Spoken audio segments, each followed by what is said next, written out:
All right, let's jump into lesson number 8. This is where we're going to be talking about vulnerability management. Remember when I was saying that cybersecurity is split up into different type of sectors where you can either be a cybersecurity analyst, engineer, DLP specialist.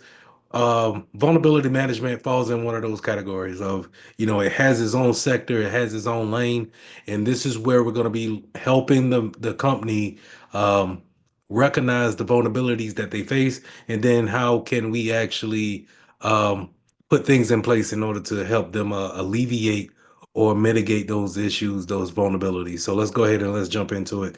First thing we're going to talk about is the device and the OS vulnerabilities.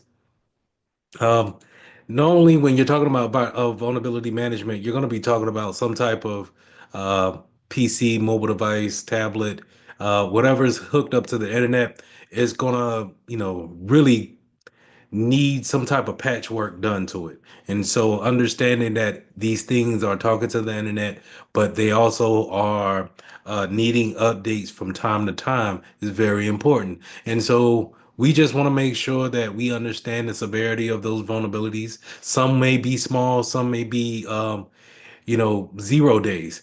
And I'll go through 0 days in just a second. But those that are small should be routinal. And that'll be, really updating those PCs once a month and making sure that we see a rise in vulnerabilities. But then when we apply those patches, we see the numbers in those vulnerabilities go down, right? And then kind of level off and then to rise up as we get to the end of the month, going into that second week of the new month. So for you didn't, for those who don't know that when it comes to Windows products, Microsoft always will have kind of like the second Tuesday of each month will be their patch Tuesday. And that means that they'll push out all the patches that are necessary for the vulnerabilities that they found out the prior month, right? And so we would always kind of understand that on that second Monday that we need to prep for Patch Tuesday, which we would do a lot of resets. Maybe we even have the change management to go through and actually have a reset during that off hours so we can go ahead and bring servers back up. We can reset everybody's computer that's inside the building. We, make sure that they restart and, we clear those patches because once you apply those patches, sometimes they will not take effect until they actually get a restart. Um, Now, I mentioned 0 days. 0 days are vulnerabilities that happen on the dime or just at that moment, and they don't have any kind of patches written for them.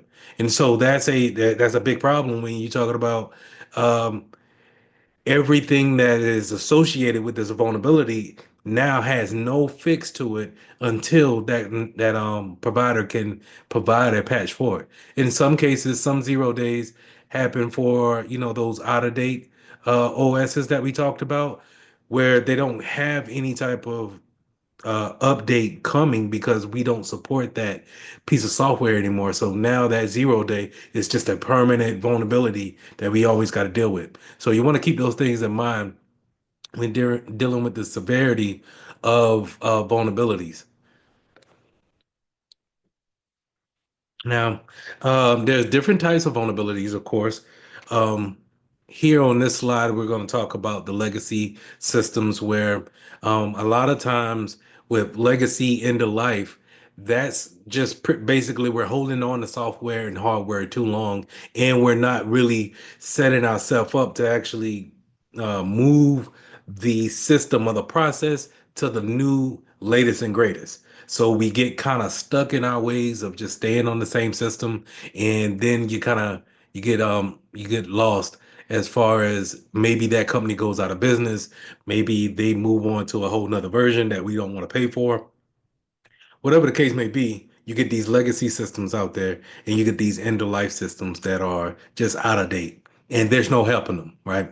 Firmware vulnerabilities. So a firmware is going to be closely to your chipset, and this is the system before your OS actually populates. So when you hit that power button and you kind of see that black and white writing that comes across the screen, and then it kind of like has this 80s feel to it and it loads up. That's normally your firmware going through its chipsets checks and making sure that the keyboard is uh working, make sure the screen is working, make sure the fan is working, going through all its checks. It goes through it fairly quickly, but it goes through it, right? Now, sometimes that piece of the system needs to be updated.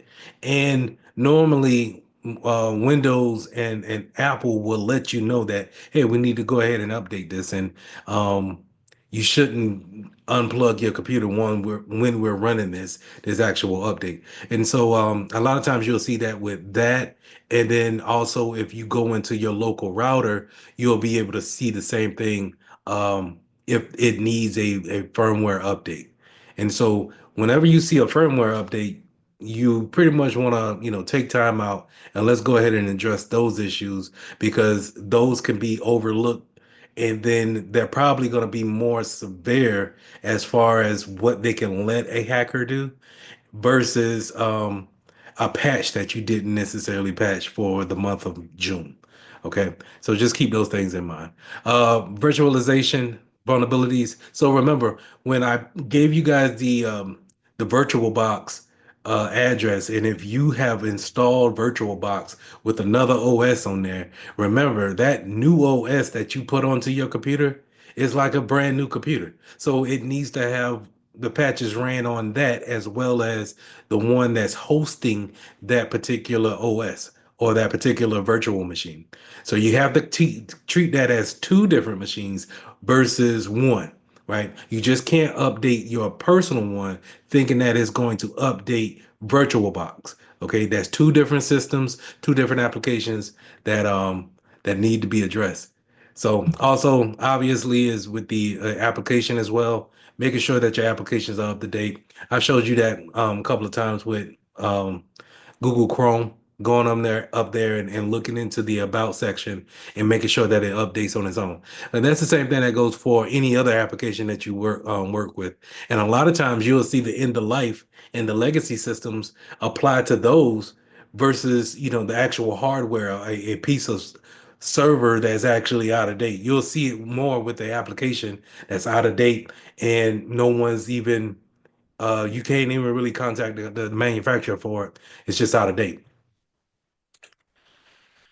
We already touched on 0 days, but I'll go a little bit further into it. It's just like I said, these are vulnerabilities that are found in the wild, right? They are found by normal people, and then um, they are they go to the manufacturer and let them know that, hey, this is out there.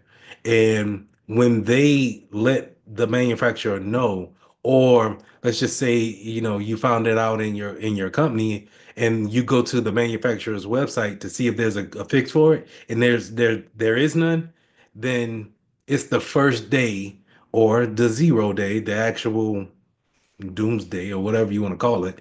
It's the first iteration of it. And so we have to wait until there's an actual fix for it. Normally, when it comes to 0 days, if you got a well-known company that's really trying to keep their reputation going, they're going to probably have a patch out by the end of the day, if not the next day. And even if they don't have to, if it's on an inopportune time, let's say during the holidays or something like that, they'll probably get somebody, they'll probably get a team in to actually give you a workaround to mitigate that vulnerability. But the patch for that 0 day won't be too far after that. Okay. So I've witnessed a couple of 0 days, but it's it's it's a little nerve-wracking at first because of who if people don't understand it, they may think that, oh, we're getting hacked actively, like right now.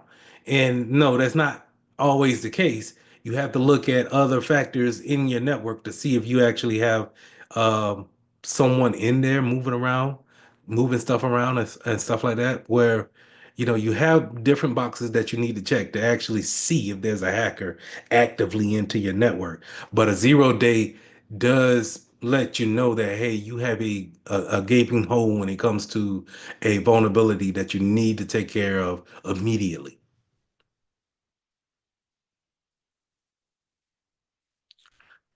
Vulnerabilities also may come in misconfiguration. So when you're setting things up, if you are not using the proper protocols. Maybe you're using weak passwords, things of that nature. When you're configuring these systems, these applications, you may be setting them up wrong or just in an insecure manner.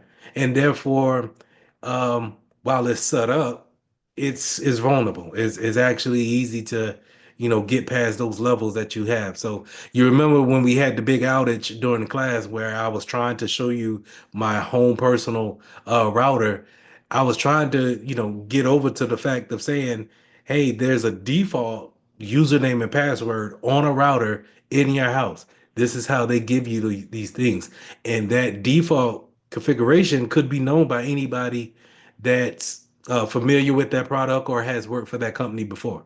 And so when you have these default configurations, um, it is a vulnerability for the people who are in the know that may run across your type of equipment and have the ability to go ahead and take advantage of those things. Now, on top of the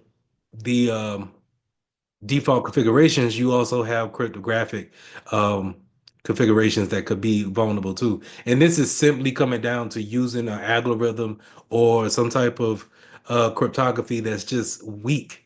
Um, it doesn't really have a robust system or a robust algorithm to it in order to create enough of a encryption in order to withstand any type of brute force attack that comes against it. So we want to make sure that we are using the proper protocols, the proper encryptions when it comes to networking configuration. So if we're using HTTP, then that's a weak protocol. That's a weak encryption that we are using when it comes to web browsing. We need to use HTTPS in order to get that secure factor that we have that we will want in our system.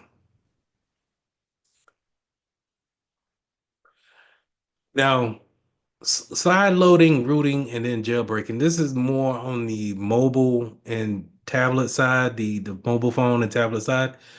This is where we're bypassing the default settings and going into the kernel of the actual phone, and then changing settings on it that are usually not meant for you to actually change. And so when you're able to do that, then you're opening the access to anybody being able to put anything on your computer or on your phone, really. When you think about that, then it's more for the Android users versus the Apple users because it's harder to get things into the Apple Play Store the Apple Store versus Google Play. Um, if you download the wrong thing from Google Play, then it could give more access to that particular user if you have rooted your phone or you jailbroke the phone in order to gain access to it to do whatever that you wanted to do with it. But it could give more access than what you are bargaining to do. So just be mindful of that when faced with, hey, I want to jailbreak a phone or a device. It may give more access to, putting things on a computer or a device that you're bargaining for. Okay. Applications and cloud vulnerabilities. Let's jump into that. So we're talking about web application attacks, things that can happen on a web browser or in a web application. Cross-site scripting is where we can create a different site, but at the same time put scripts within the site um, that allow for certain commands to be ran. And so it may mirror a particular site, like the ones that I showed you, and I'll show it again in our next class. But I'll show it shows kind of like a phishing site, so it's a mirror one for one site. But when you click on certain um features within that fake site, it may have some scripts that's hidden in that particular web browser that run in the background on your PC. And so that's why it's so important to look for the cues on these fake sites to make sure that you're not on a place that's, doesn't have a certificate, not using HTTPS, um, looks weird.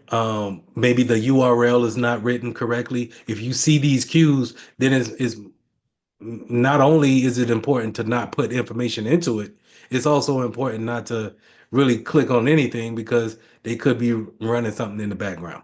Okay. Same thing when it comes to SQL injection. So this is where a hacker can do some research and be able to understand that there's a SQL database, or they're going to take a wild guess that it's a SQL database, collecting all the username and passwords from the username and password section of a web browser, and they're going to put a SQL, they're going to inject some type of SQL command in those fields to try to get some information back, due to the fact that with the, hopefully with the commands in the way that it was set up, that it was set up in a misconfigured way or a defaulted way in order to spill some information back.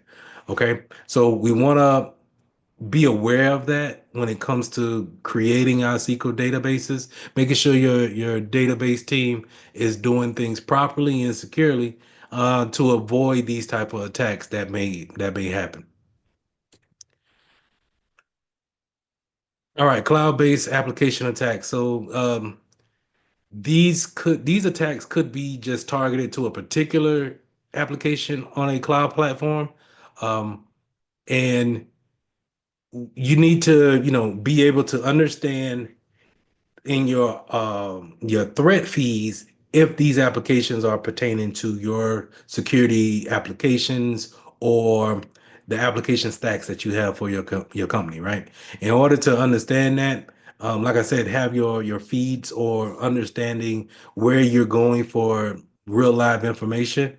It'll be important to understand that, and then once you see those applications that may fall in your realm, then you take the precautions that you need to take in order to keep the business safe. One of those precautions could be a security broker, or a CASB, right? So a cloud asset security broker sits in between the user, the device user, and then the cloud provider. So that cloud provider could be anything, right? Um, I'm going to use box.com as the cloud provider, and it's sitting between you. So that CASB is sit on your computer. And whenever you drag a file from your computer up to box.com, that CASB will scan it to make sure that there's nothing sensitive going out. Or if it is, then it makes sure that it checks this list to make sure that it's proper to actually leave. Um, Security brokers, I haven't seen too many places with a robust system of a CASB already set up and running. The places that I've been are looking to get further into that, but they haven't really have a mature model of it just yet.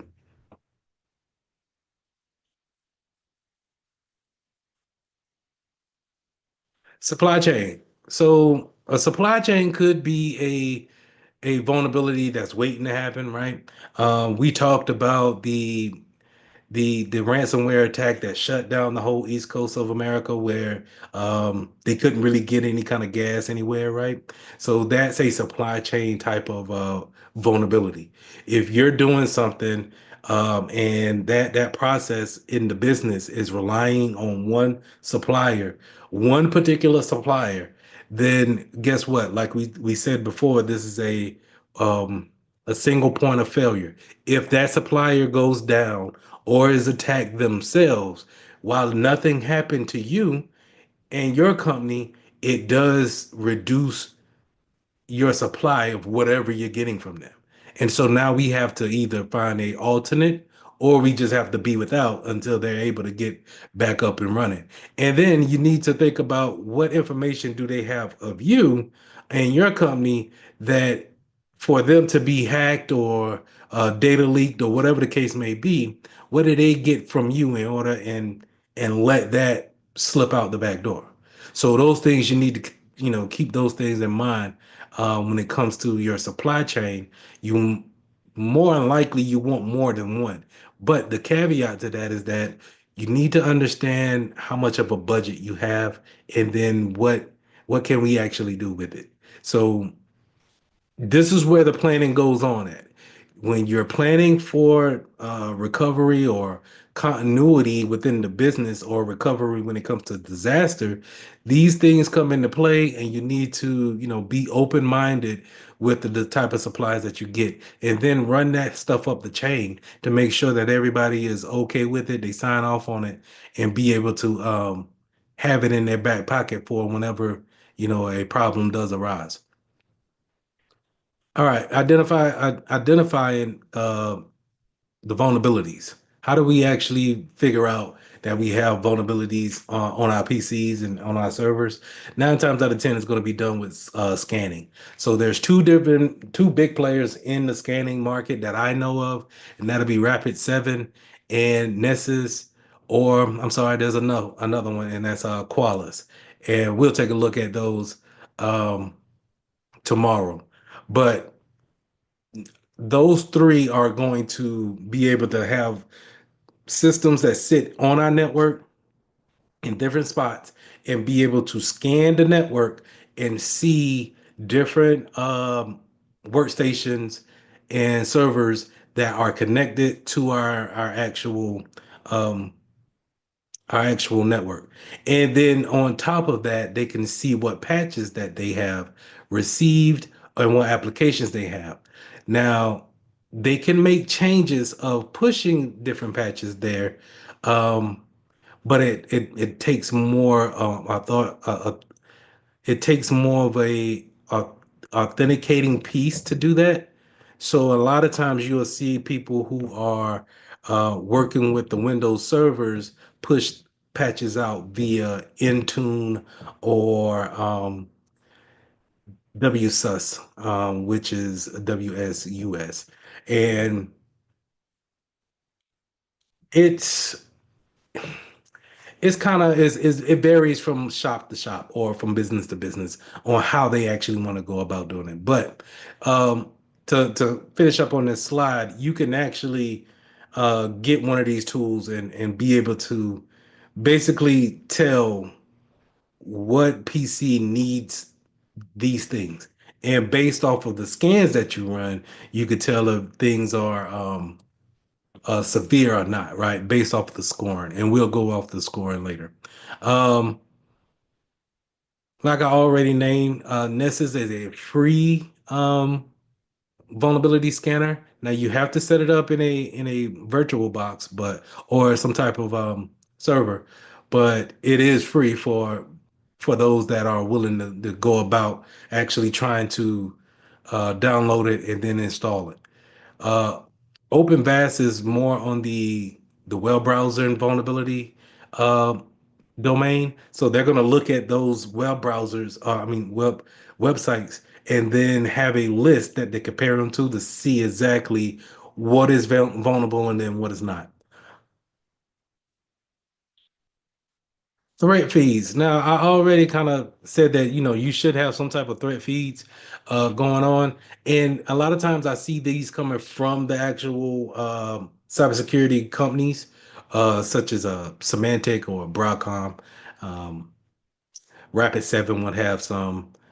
You could get them. It's pretty much anybody who's offering a security tool probably has some type of RSS feed that they're probably, giving updates on what's out there in the wild, what to look for, things of that nature.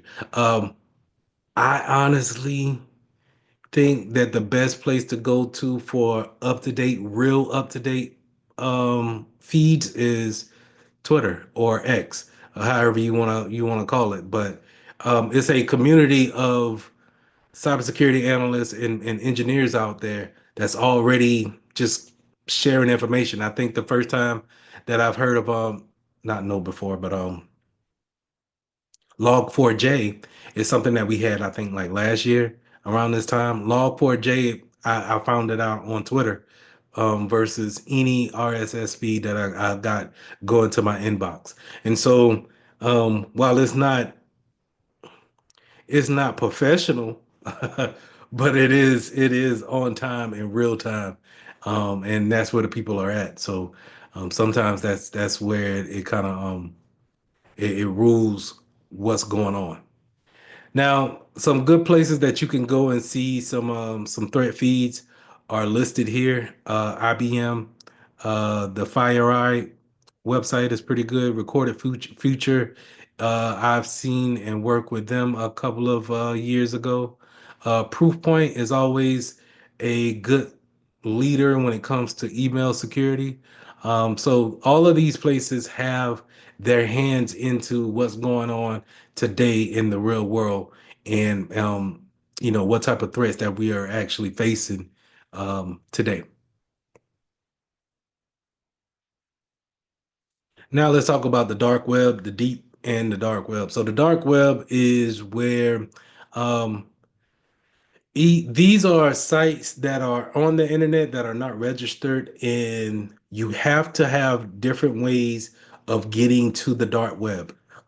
So this is normally where illegal activity is going on because of it. The way you get to the dark web is um, it has so much of an anomaly of how to actually take your IP address and switch from different networks to different routers.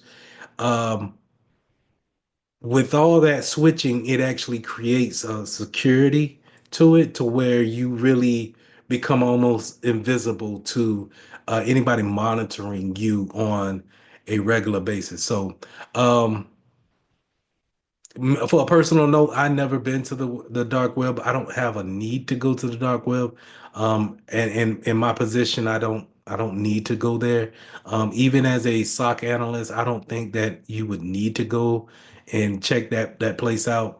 Um, it can get, from what I've seen, it gets real dark quick over there. And if you're not really built to try to one, try to put the Tor router on your computer and then try to navigate your way there, I don't think it's any place to really kind of go. So just know that, in order to get there, it's not just as simple as opening up a web browser in incognito mode and then going there. So just keep those things in mind.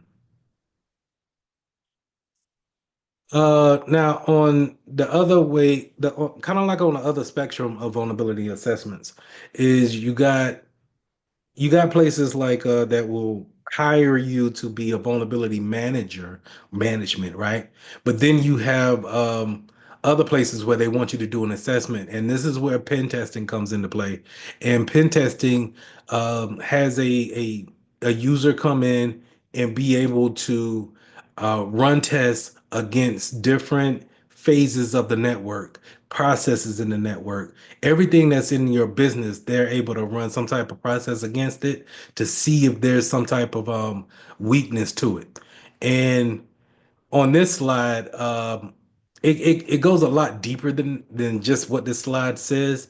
But normally you set up some rule sets on what a pen tester can actually do in your environment, because potentially they have you're letting a hacker come into your network and not only see the vulnerability, attack on the vulnerability if said so. And so this could really just bring down the company that day. I remember my first pen test that I ever witnessed and tried to defend against. Uh, he ended up taking down our whole system that day, and we had to tell him to stop, within the first 2 hours of saying, "Hey, all right, just chill out, roll everything back." And then, we proceeded forward after we set the rules and boundaries in.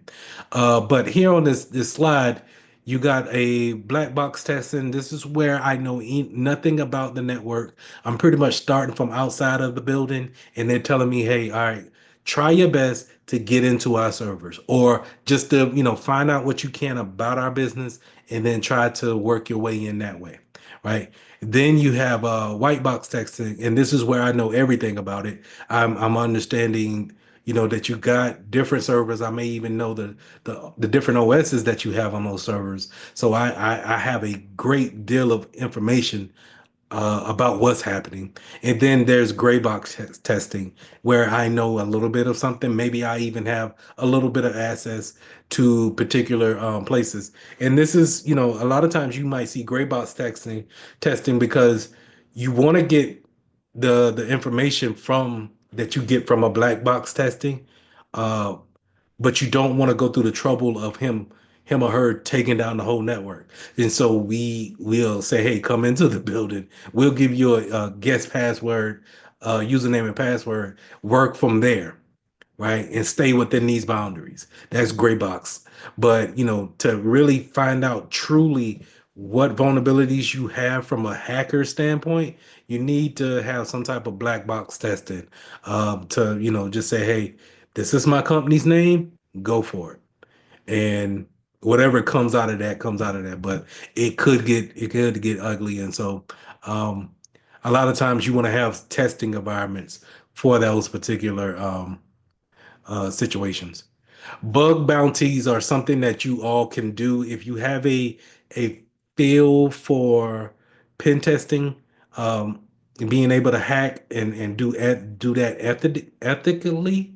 Then you can look at bug bounties as being something that you can get some good experience on, and make some money on the side, when if you're able to look at the codes and be able to decipher those things. Now, I've said before that I don't know how to code, and I said to you guys that you don't need to know how to code, but I would say this is the exception, right? If you're gonna do bug bounties, if you're gonna do pen testing, then I think understanding Python is probably gonna be a good learning point of coding, and understanding what to do and what not to do, and then how to manipulate that code to make it do what you want it to do. Now that's where I would say the exception is at. But just because you don't know how to pen test doesn't mean that you can't be in vulnerability management. So just wanted to get that out there.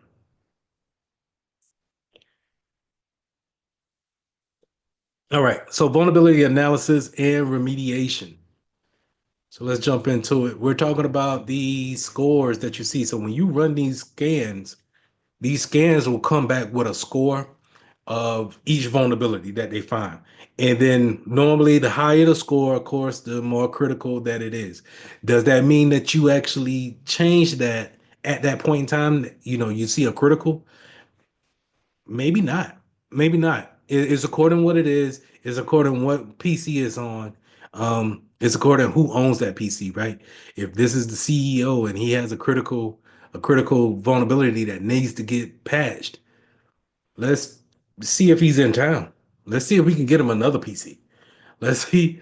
Let's test out all our options before we just run up there and say, "Hey, get off. We need a doggone computer," and start running patches and restarting. That's a good way to get yelled at. So all the patches, just because it's a low, doesn't necessarily mean that you ignore it. Everything is taken into consideration, and then based off of how your company holds processes, it'll basically dictate on how you actually mitigate these vulnerabilities.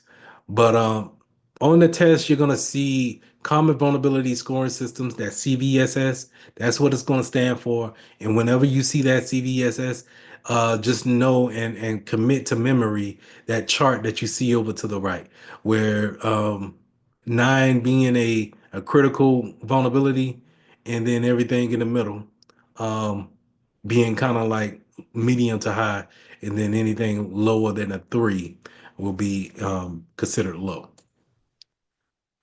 Now, sometimes you get these scans back and they may give you a false positive. And a false positive means that we got something, but we're not too sure if this applies to you, or if it's actually a vulnerability. And a lot of times you'll get a lot of false positives. And what I end up happening is that you'll put exceptions in for these false positives to not alert on these type of things because it could be while the system thinks that this is something you should be worried about, you can put critical thought to it and say, you know what, I don't need to be alerted on this particular thing. Let me go ahead and put an exception in for this false positive and not be alerted on this particular thing. Now, on the flip side of that, you have false negatives. False negatives are vulnerabilities that should be alerted to your attention and are not. That's a problem, and that's more on the tool not being able to be configured right to understand what is a critical process or a critical uh, vulnerability. And so, if you have false negatives, then you need to, make sure that we look into it and set that alert up that every time you see this, I want to be notified immediately because the last thing you want is that a false negative goes by and you treat it like, whatever. It didn't alert, so therefore, is everything is good. Not always the case. So you want to make sure that you run over when you're running your scans, you're looking at your logs to make sure that everything is proper. Prioritization. So just like how I just said in the last slide, um, based off of the score and then false negatives and false positives, we're going to prioritize, what is critical, um, and then how we're going to go about actually solving those issues. And having a classification is important when it comes to, the the description here, the low, medium, high, critical. Yeah, that's important, but the exposure factor is also important too. How many people is it actually getting to? Um, is this something that'll get out of hand very quick? Excuse me for a second. Is this something that can get out of hand very quick, or is this something that's just for 6, 7 people that we can knock out within a day? What are the impacts? Is it if somebody gets compromised? Is it something that can we get out of hand real quick? Is it something that if it's compromised, it stops the critical function of our business? These impacts plays a major part on how you actually react. So therefore, going back to this chart here, that impact on a medium might be so high to where, hey, now this is a critical. Because even though it's a medium, it might our impact I'm sorry, where is that? Our impact and our exposure factor are very high. So therefore, you know what? We need to take care of this yesterday. You get what I'm saying? And so just keep those things in mind. Risk tolerance. Um, how much risk are you willing to take when it comes to um, reading those vulnerabilities and that assessment? Are you willing to sometimes they call it risk tolerance, sometimes it's risk appetite, where is, do you have the capacity to actually withstand a vulnerability? And that's in turn saying, do you have the appetite to withstand an attack on this particular vulnerability? So if you knew about something and then you didn't do anything about it, that's, accepting the risk. And then you have the tolerance to actually take whatever's coming with it and be able to keep the business moving without any type of repercussions. So response and remediation. So sometimes, most of the times, it's going to be remediated via patching, but sometimes we can have a cybersecurity assurance. So something, let's just say you were hacked, right? Data leak. Um, we can essentially move that off to a insurance policy holder, and the things that we have taken damage on, maybe we can recoup some of that money based off of the insurance policy that we had. Segmentation is also great. So those 0 days that we had, if we can't really do anything about it, segmentation to the network will always kind of alleviate the fact that, anything in a legacy system, end of life, 0 day, I could segment that device off, and then at least I don't have to worry about anyone getting to it. Now nobody can't really do anything with it as far as working, but that's just what we have to do right now when it comes to 0 days and end of life, right? Compensating controls. Do we put things in place to offset what we have going on? And then we got exceptions and exemptions, like I said before, when it comes to those false positives, putting those things in place, making sure that um, maybe they don't we don't want any debugging type of logs to alert us anymore. Maybe someone needs uh this particular software, so we have to accept now the vulnerability that comes with that application. So now we put that into an exemption. Okay, so validation, after you fix your patches or after you patch your machines, you want to rescan. And those rescans is going to let you know if you fixed the issue, you addressed it, mitigated, whatever the case may be. It'll let you know if you have taken the right steps. And so we always want to rescan. And then more importantly, is that after we rescan and we have those reports come out, we always want to show our higher ups what are we doing? Did we take care of the issue? Um, and this in turns let them know, okay, these are the actions that we're taking to keep us safe, because there's a great way of job security, because you are constantly showing the CEO or whoever you're reporting to that we are vulnerable. We're taking vulnerabilities every day, but we're also taking actions against those vulnerabilities, making us safe, mitigating those vulnerabilities on a day-to-day basis. And you can see that here in this report, and it happens monthly. So it's always something to look at, always something to report on, and that's always a great thing. So like I said, to summarize, vulnerability management is one of those areas that I would definitely tell you guys to get into if you want to kind of go a different route than being an analyst or engineer. Is one of those fields in cybersecurity that is not talked about a lot, but it's such a critical piece for the companies that do have it. So always, we'll talk about it more, like I said, tomorrow. But always just keep this in the back of your mind when it comes to looking for those jobs. And yeah. So we'll go over the hands-on piece tomorrow in the beginning of the class, and then we'll take any questions on that. All right.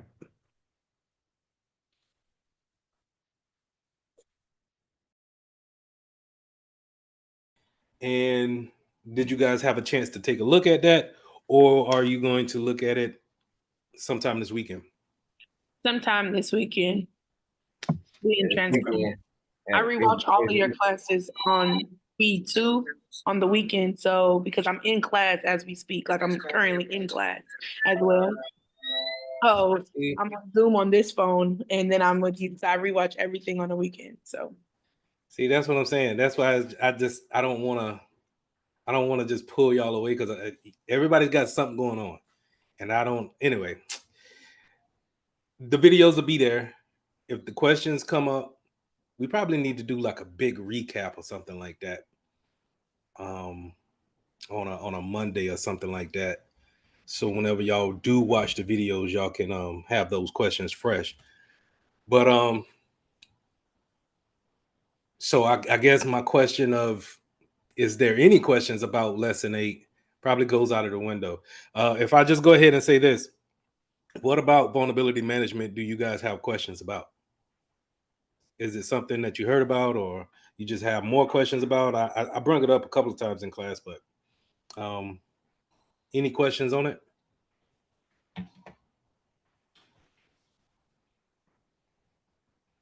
Take silence. Not at the moment. No. Not Okay. at the moment. Gotcha. All right, well, let's go ahead and let's jump into lesson 9. Lesson 9, evaluating the network security capabilities. This is where we're going to be talking about a lot of, we already put our network appliances into the network, but how do we configure them to be secure? And what are the some of the processes that we're going to use to have a secure network? And this is where we start off with baselines. So having a secure baseline, a standard, so to say, is key. Where you already have your product that you want to bring into the company, but now you want to configure it to where um, it's doing the task safely. So we can have a router in, we can have a switch in, but if we have left the default passwords on them, then they're not so secure in that manner. While they may be doing what they are made to do efficiently, they may not be secure in that manner. So not just about changing passwords. It could be monitoring, like I got highlighted here. The encryption algorithms that we use can sometimes be weak, and we don't want to use those things. But sometimes they set those configurations up to make sure that they catch every client that they may have. You got to understand that while going to a hospital may be a lot secure than going to a industrial plant, because they're going to be up to date with computers and laptops and desktops, where the industrial center, their whole main goal is just to make whatever product that they're making, or um, maybe stack whatever product that they have out for physical labor. And so we got to understand that while it may be the standard to have a strong encryption, maybe a SHA-1, a SHA-2, that they may need to use a what we call an encryption called WEP, at the lower, not a lower place, but more of a place that doesn't, it has old technology, and it needs older technology to in order for it to speak. And so having that secure baseline will allow you to look at every aspect of what you got secure appliance wise, and then say, hey, okay, we're going to apply these processes and rules to it in order to make sure that we're secure as possible while using these products. So some things that we want to look at when it comes to configurations, not just on computers, I mean, switches and routers, but it could be computers, phones, things of that nature too. You hear me say all the time, we want to change the default credentials. I'm pretty much sure, I'm pretty sure that that's going to show up on this CompTIA Security Plus, that if it's a default credential, let's go ahead and change it. If they give you the opportunity to change it, do change it, and then change it to something that you can remember, or let's use that password manager that we've been talking about in order to change those default credentials. Disable any unnecessary service. So this is going into the switches and routers stage. So on your switch, you will have 24 ports, and they kind of look like telephone ports, right? Telephone cord ports that you can just, it has that little weird shape to it. All of those are defaulted to be active. So if you plug something into it, it should give you connectivity. Matter of fact, if you look at your modem that's at your house, you turn it around to the back, it should have that telephone looking RJ45 port. Those things are hot automatically out of the box. It would be in your best interest to go into the configurations and disable those ports. But a lot of times you may, it's a 50-50 chance. I would say that they might be on, they might not be on. And that's typically off of someone actually disabling that feature and turning them off. But we want to turn them off and turn them on whenever we need them. We want to make sure that we use secure management protocols. So this is SSH, SSH, or IPsec when it comes to communicating uh, via remote desktop or through the internet via VPN. We want to use access control lists. So ACLs, I haven't really touched on it too much, but ACLs is a list of who's invited to use this service, right? And that's how you want to look at every ACL, no matter if it's network or if it's system based. So they can be two different types of ACLs. You can see one that's on your computer where we allow these applications to be on your computer. That's an allow ACL list. And you also have a ACL list that's on a network where we are allowing these IPs to connect to our network and actually communicate. If you have these lists, then it's easier to understand who can get in versus letting everybody in and then you kicking out people who don't need to be there, right? So having these lists is critical in order to one kind of get a grasp on your network and know who's in it, and then versus just letting it be the wild wild west and letting everybody roam around.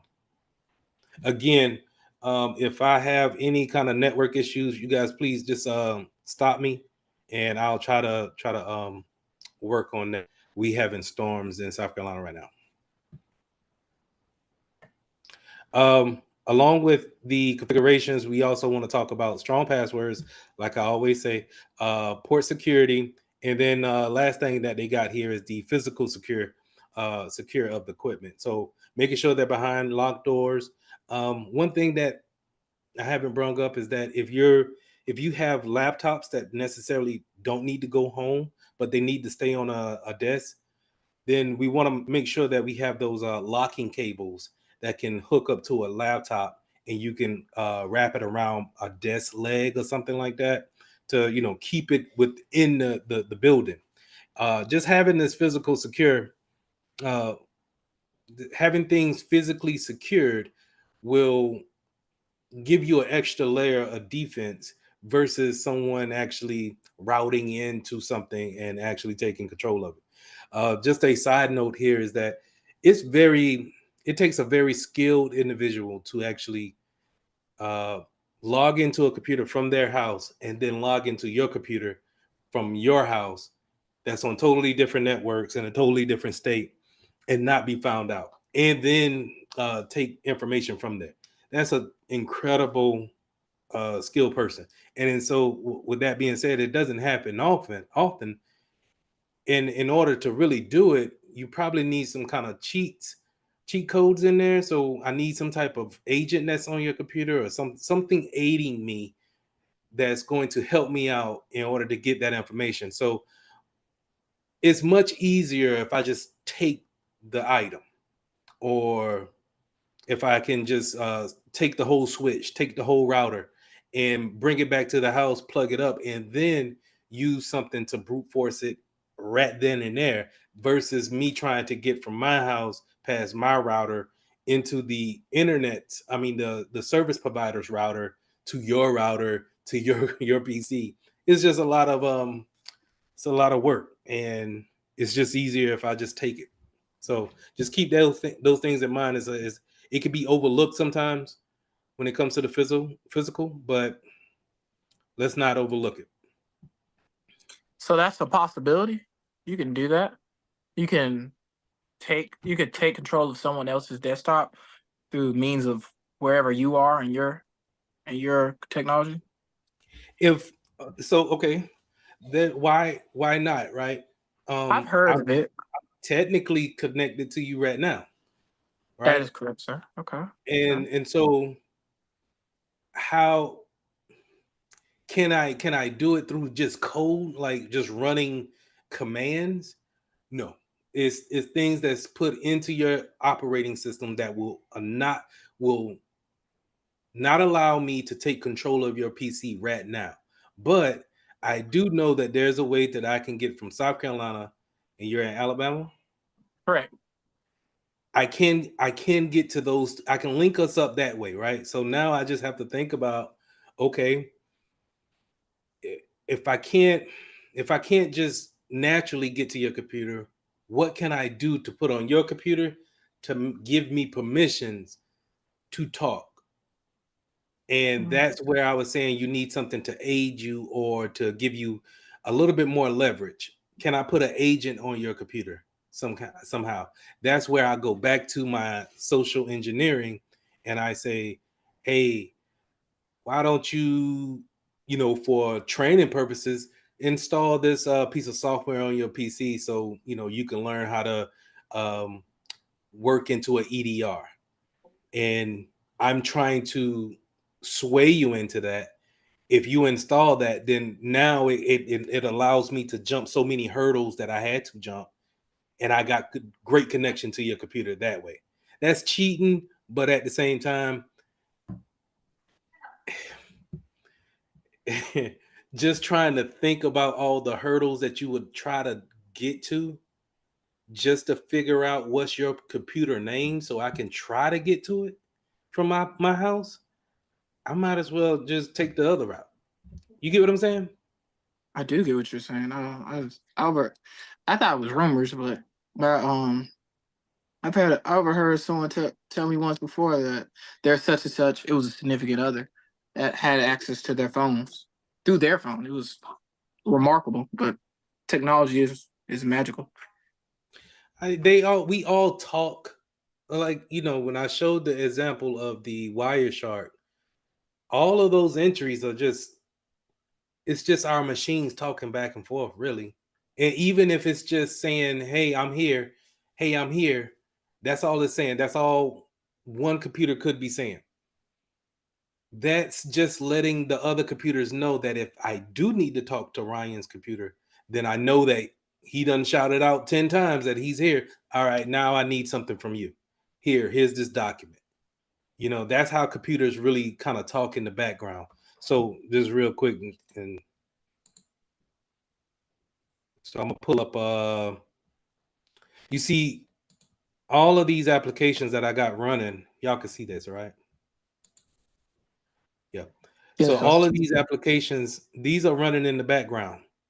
But they're all talking to something, to someone, and it doesn't have to be directly on my computer or in my house. It could be, I'm not going to say to you guys, but I would say Zoom is probably still talking to you guys. It should be at the top if I do memory. Well, it's in Chrome, so yeah. Chrome is where I launch Zoom so I can do my desktop share. But this is why it's taking up so much memory on mine, because I'm connected to you all. And I would imagine something similar for you guys as well. As you can see, Microsoft eats up a lot of memory too. And I'm really not doing anything with Teams. I don't even know why I got it on here. But um, basically, what I'm saying is that in the background, while we may be talking to each other over the voice over IP protocol, this is going on in the background, and it's constant. It doesn't matter if I'm doing something or if I'm just kind of, you know, if I'm sending some files. If I was uploading a file to the cloud, all of this would be going crazy, and we probably wouldn't be able to talk over Zoom. But to go from here and make this point, then I'll take it back. To go from this stage, application stage, to get to that same point on your computer is I would say it would be remarkable if I could just go through the command line. That'd be awesome, but it won't let you do that just because we're on different networks. So I have to jump over that hurdle doing something else. Good question though. Any other question? So default credentials, we want to make sure that we enable logging and monitoring. So this is where we're going into having a SOC. So if y'all remember from the first day of class, I talked about working in a SOC, Security Operations Center. This is what they really kind of dwell in. They are threat hunters by nature or by career. And so what they do is they look at the logs that come in on different appliances. And your computer has logs too. So everything that we're doing is logged down into some type of event book. And whether it's you got your password wrong to get into the system, or you open up a web browser, or you open up control panel and then you close it down, all of these things are being logged into that logbook. And the reason why you want that is that if someone hacks into your system, you want to be able to see when did they get access, and then what did they do when they were in your system. So to look at yours, event manager, I'm not too sure where it is in the Apple sense, where the logs are, but I know in the Windows settings, it'll be in what we call the event viewer. And this is where everything is um, logged down. So right here in the security section, it should show, I might be taxing it. It should show how many times that, I logged into the computer. Yep. So all of this blank space should be having some information there, and I should see a bunch of keys up here in this white spot. There it is. I was about to say. So it logs down all this information, and when you're working in a SOC and you come up against an incident, you may have to dig through all of these files just to understand what happened and in what time. Okay, so um, to know if someone's been in your PC or in your appliances is fairly, you should be able to understand that if you look through the logs.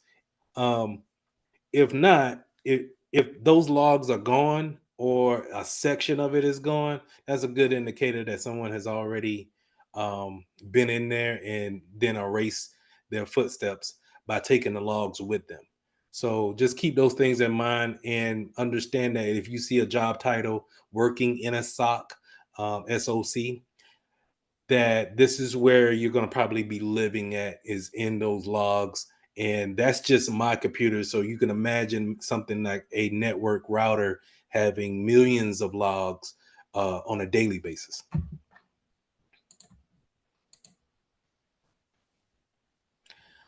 Um, Going into other configurations and setup when it comes to the network, let's talk about the wireless access points.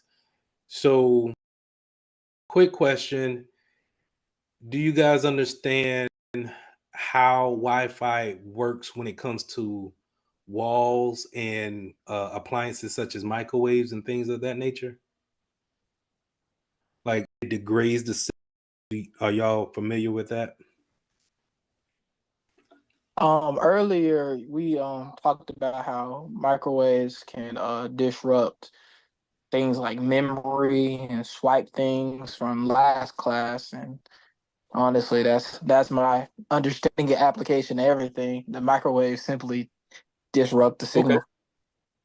All right. Well, in this case, it does the same thing without it being in the microwave. Um, it's just, microwaves take so much energy just to turn on.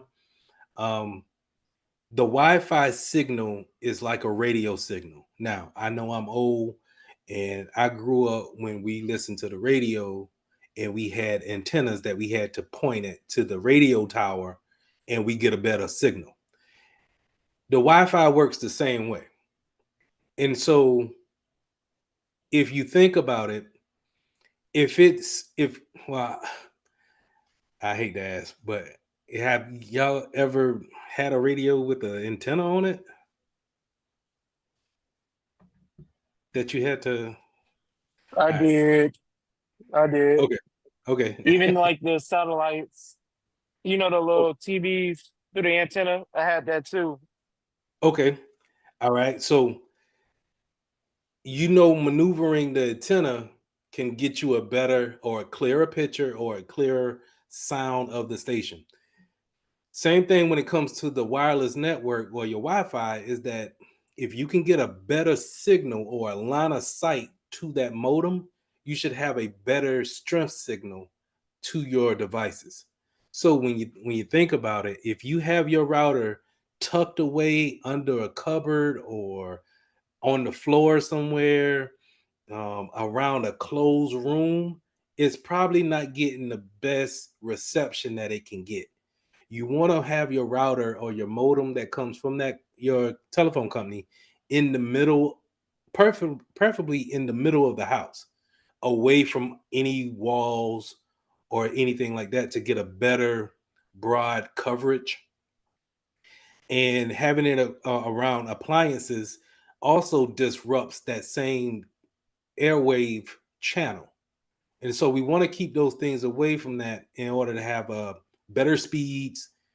So we're not creating our own DOS attacks on our own, DOS attacks on our own self. So, but I know it could be hard if you already have your Wi-Fi signal, Wi-Fi modem already set up by the company, and they're not going to tell you that. They're just going to set it up wherever your telephone coax cable comes into the house at. And so if you can have them move it, I would prefer you move it to a spot that's nice and open, and you should get a better connection each and every time. And so that's Wi-Fi wireless access point placement. The same thing for in a job where, especially like you'll see a great case of this in a hospital. Uh, Up and down their hallways, they have wireless access points in the middle of the hallways, because each one of those uh, rows or floors of a hospital is concrete um, stone, and so the signal can't really go from floor to floor. So you need to have access points up and down those hallways, and then you really have to have so many in that hallway because there could be concrete walls in between each room.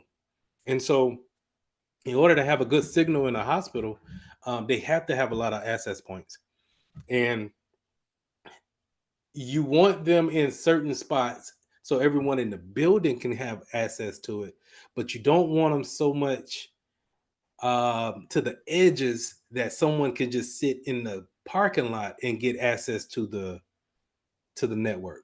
So we want to cut that off in some kind of way. So to give a better example of that, if you guys see here, and I'm not going to do anything to my router, all right? You look here in the lower right hand corner, you see all of these networks here, and these are all my neighbors, and these three are mine. All of these networks, I can potentially take something like is in Kali Linux. There's a application called AirCrack, and be able to get into their Wi-Fi network, and then now I should be able to see whatever's on that network. So to go back to your question, Ryan, if I'm willing to go all the way to Alabama and then take my laptop and go outside your house and then get onto your home Wi-Fi, I should be able to connect from my PC to your PC that way. But from South Carolina all the way to Alabama, it might be a bit of a stretch, but I'm not going to rule it out and say it's not. Yeah, Um, especially you could cheat, right? yeah, I believe you have to. That's it. Just to think about, if you want to keep it fair, then yeah, you wouldn't need so many security tools out here. But if we're gonna, if you ain't cheating, you ain't trying type thing, then I'm going to do whatever I can, especially if you got the information on your computer that I want. I'm going to find out, okay, at least I can find out what cloud provider you use so I can try to get into your system that way. You know what I'm getting? You get what I'm saying? So it's just different ways that you can go about it instead of just thinking about it so straight up and down. Oh Okay, yeah, I got it. I got the social engineering aspect of it. That's smart, honestly. Gotcha. Um, okay. So that's Wi-Fi access point. So you want to make sure that it's put up in a nice, decent spot, get a nice connection, but at the same time, you don't want that to bleed over into the parking lot if it's possible. Um, Sometimes you might have to bite the bullet on it, and it may bleed out into the parking lot. But that's where we want other things to be set up, such as passwords to be strong, encryption to be strong. Maybe we put up a welcome site or a kind of like an open portal to where you know how you go and you log into the Wi-Fi at a hotel and they send you to an open portal where they ask you to go ahead and accept the policies. You want to put those type of things up. Site surveys and heat maps. So those heat maps and surveys will help you understand where's the good connection at and bad connection. Remember, if it's around a congested area, such as a lot of walls or concrete, and then appliances around kitchens and ovens and stuff like that, it's probably going to be a bad degraded signal. We kind of touched on this a little bit in the earlier slides where I talked about having a bad or weak encryption. Typically, we want to run a WPA or a WPA2. You see nowadays where they say the latest and greatest is the WPA3. And this is encryption that you set up in your router on your modem, right? We didn't get to see this on mine because um, it jacked up my system. So I don't want to, I'm too cautious to show you again. But if you see it over here on the right hand side, um, this piece where you see 5 gigahertz, well, I'm sorry, you can see it up here where it says version at. That's WPA2 pre-shared key. So that's basically saying that we want to run a username and password. So that's pretty much having that type of encryption on that type of authentication that we're trying to get onto the network. WEP and then WPS are weaker encryptions, but they are some cases for it. So WPS, a lot of times, and I don't know how many of you got experiences with printers. You can pick up a printer and it has a button on there that has WPS written on it. And so if you look at your modem, the modern ones have WPS on it as well, and you can hit both of those buttons around the same time, maybe within 10 seconds of each other, and they'll communicate over the Wi-Fi to each other and make that connection versus you having to go through the system and actually add a printer onto that actual computer or on that router. All right, NAC. So network access control. This is where in the enterprise section, you're going to see NAC a lot used in the real world. And it's a way to put in security to uh, so many different devices getting onto the network. We used to just have a guest network set up for people to, visit the campus or visit the building, the business. But that can end up with being someone jumping from the guest network on to the private network, and we don't want that. So in order to alleviate that, we put in things such as network access control, where it's going to authenticate the device based off of who the user is. So if you're logged into, if that device has been authenticated to you, or better yet, if it has been authorized to you, so they gave it to you and written down your information that, hey, PC1 belongs to Lee. Then once you log in with it with your username and password on the Windows network, it checks the database to make sure that you are who you say you are, and then it will let you onto the private network. And so anything that's not authorized or checked in with that database doesn't get access. So it's a very good way to keep things off of the network. It's a good way to make sure you know what type of vendors coming into your network and be able to authorize if they have the right, because maybe you don't want them to have an old PC on your network. um, you can put requirements on NAC in order for it to do kind of like a check. And it goes through its checklist similar to an ACL, right? It checks that list to make sure that you have the latest and greatest antivirus. The OS is up to date. You don't need any patches, and maybe you're not pending a reboot. And then if you all authenticate with your username and password, it lets you in. So this is where NAT comes in. It is a great way to keep things at bay when it comes to getting onto your network.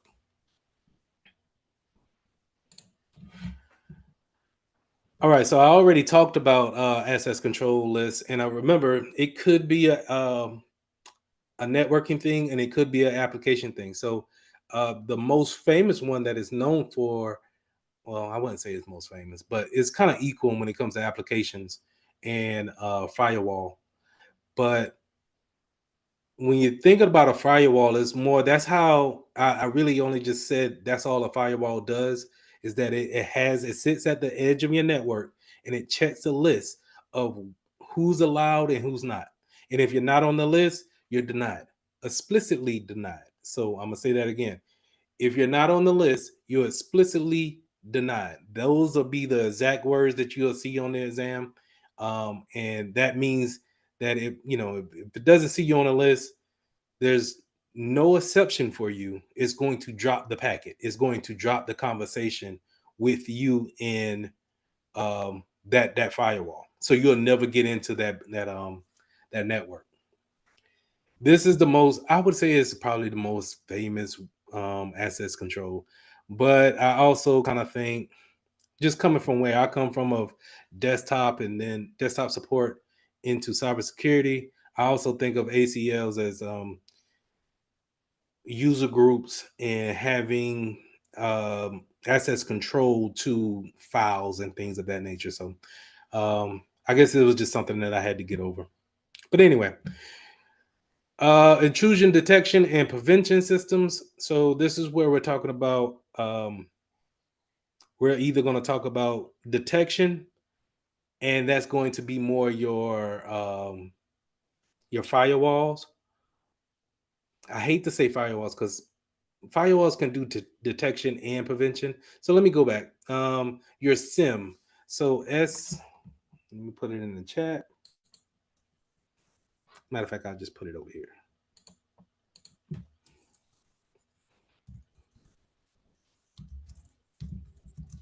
SIM, Security Information Event Manager. Basically, it's a super appliance that always takes in logs. Remember, those logs can come in at a million a day, if not more. And I might be shortchanging it a little bit. But a SIM logs information about different appliances on the network, and then it only just logs it. So it detects it. It may detect something. It may even warn you of that detection, but it doesn't do anything about it.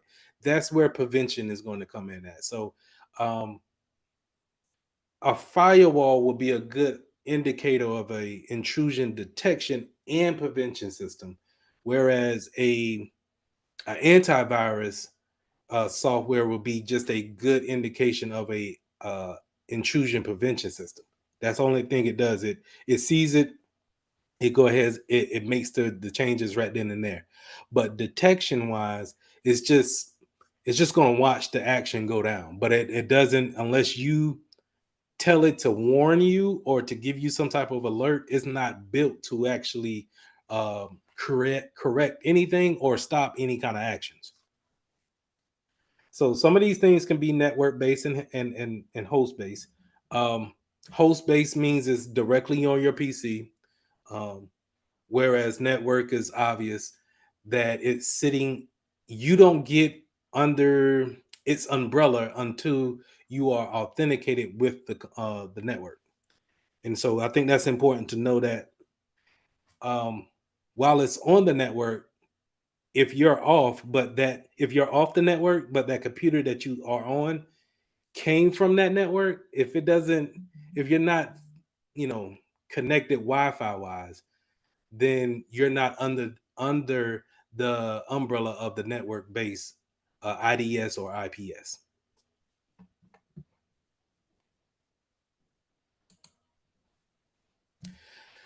All right. So the way these IDSs and IPSs, how do they actually know if something's happening? And you have three different ways. You have signature based, anomaly based, and then behavioral. Signature based is going to be when you think about a signature, a real life signature is it's someone's natural movement when it comes to signing their name, and so it's always based on that person. So when it comes to a signature based detection, every virus is written with a particular um, set of code. And so that code doesn't change. In order for it to be a particular virus, in order for it to be a Trojan, it needs to be written in a particular order, right?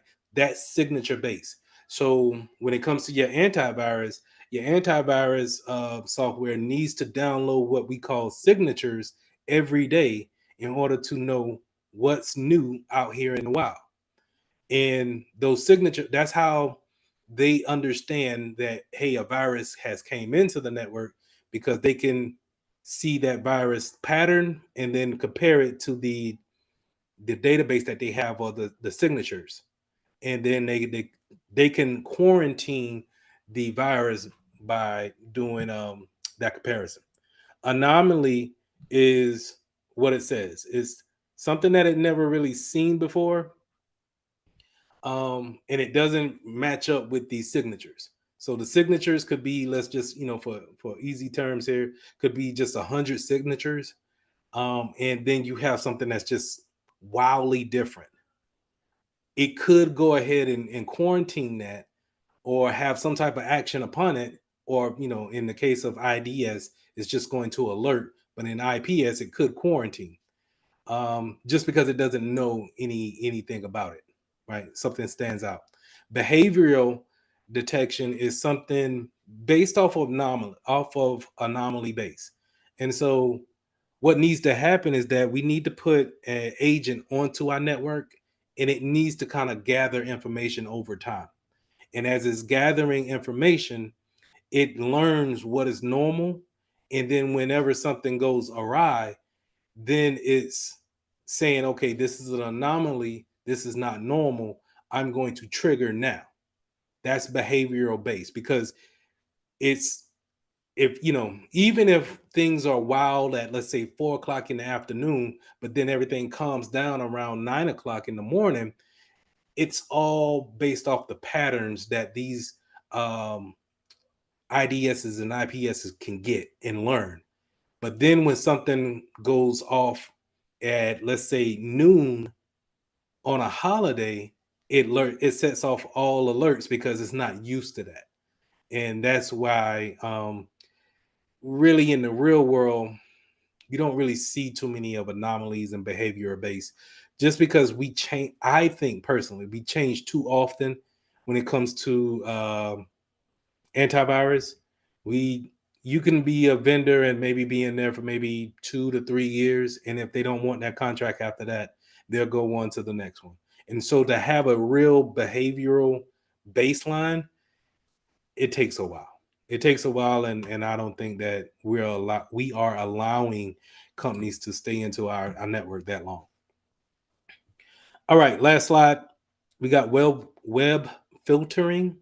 So when it comes to the network, not only do you have your antiviruses, your firewalls, um, default configurations, people are actually doing a lot of their work via the web, and so having some type of web filtering there keeps a good security blanket over what can come in that way. So and I hate to keep picking on you, Ryan, but just because it was a good question, it's like that's another way that I can get from my computer to your computer is via the web.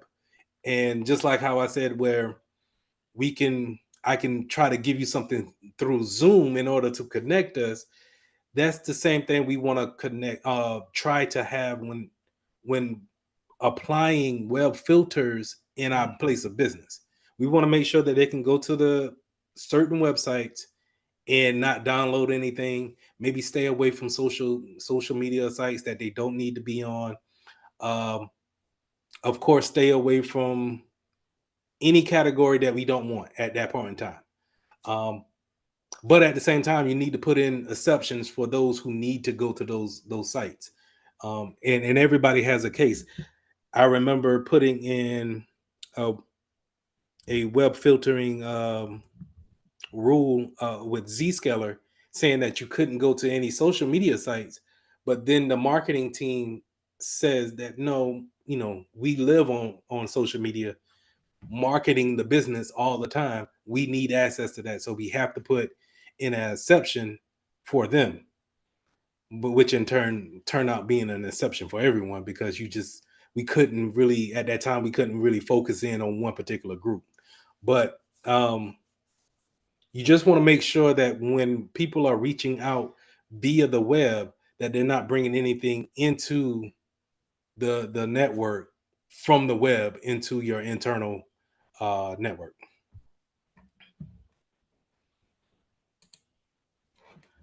All right. Any questions? Questions? Not at the Okay. moment. It was kind of these only have 14 slides, so it was kind of short. Let's take a short break. Be back at the top of the hour, and then we'll go ahead and finish up with the hands-on, and I'll let y'all guys get out of here. Can you do me a favor before you go? Please put your name in the chat so I can do the roll.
We're not done.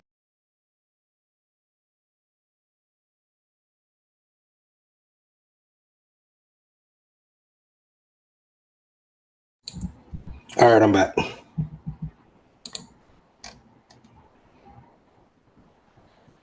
Yeah, cool.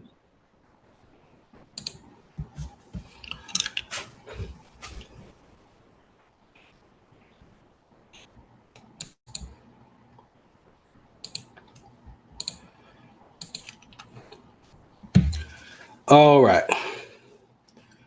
So this is my Exidium platform.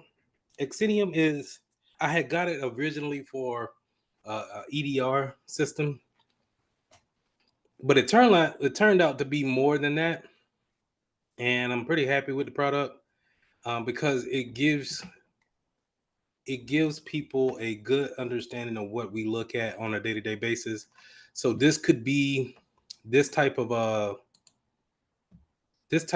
system could be any product that you look at when you go and get your first cybersecurity job, and they may keep you in the security section of it as far as like antivirus, but this particular platform does a whole lot more.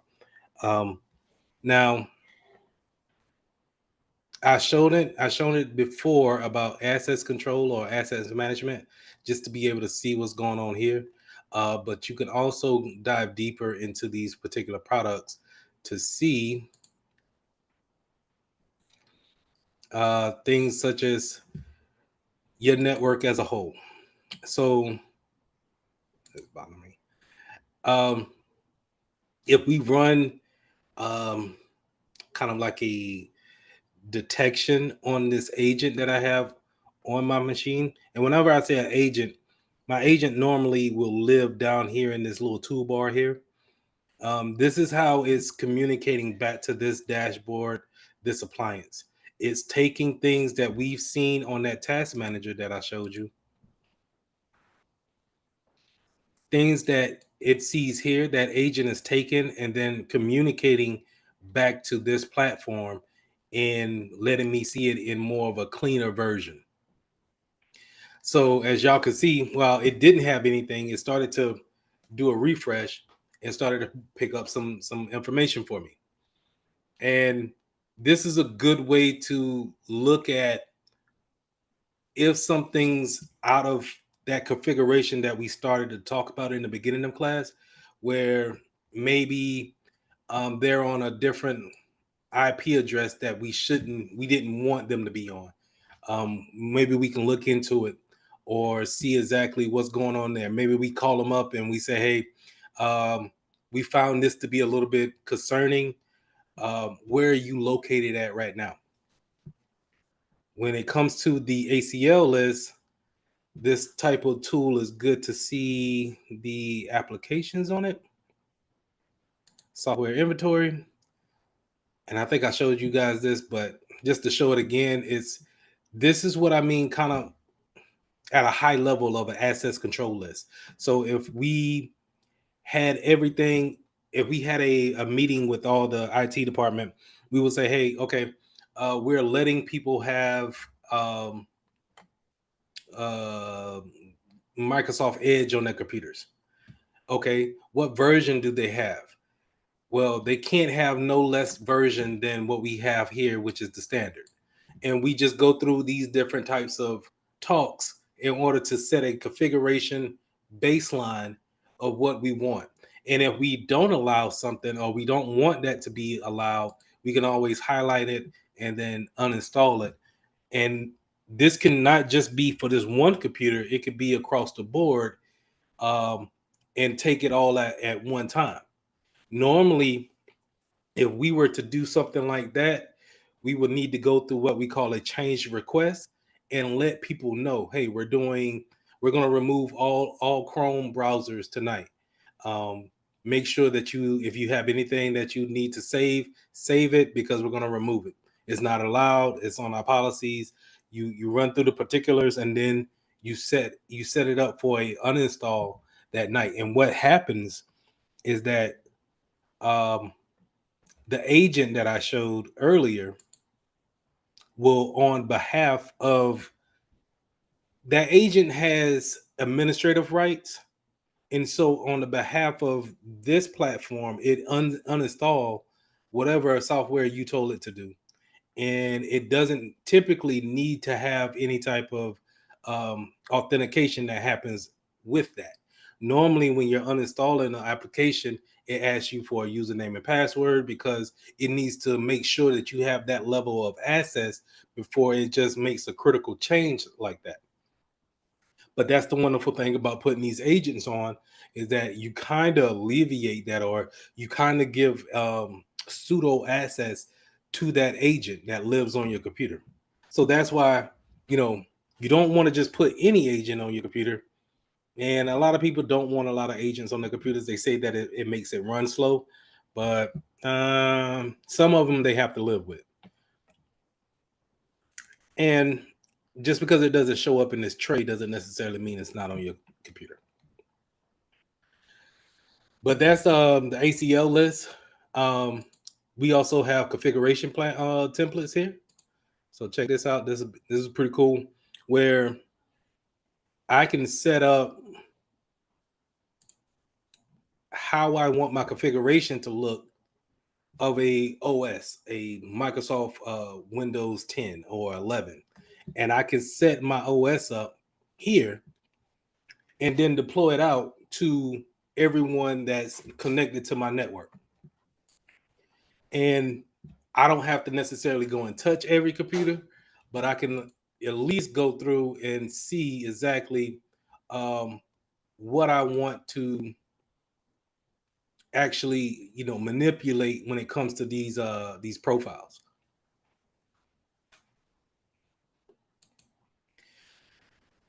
Now I can set alerts up for anybody that's deviating from that configuration list. Maybe that's something that I want to be on my radar. Maybe I think that, hey, no one should be able to deviate from this list. So I'm gonna go ahead and put in an alert for it. So if something does happen, I can be alerted and I can take action then.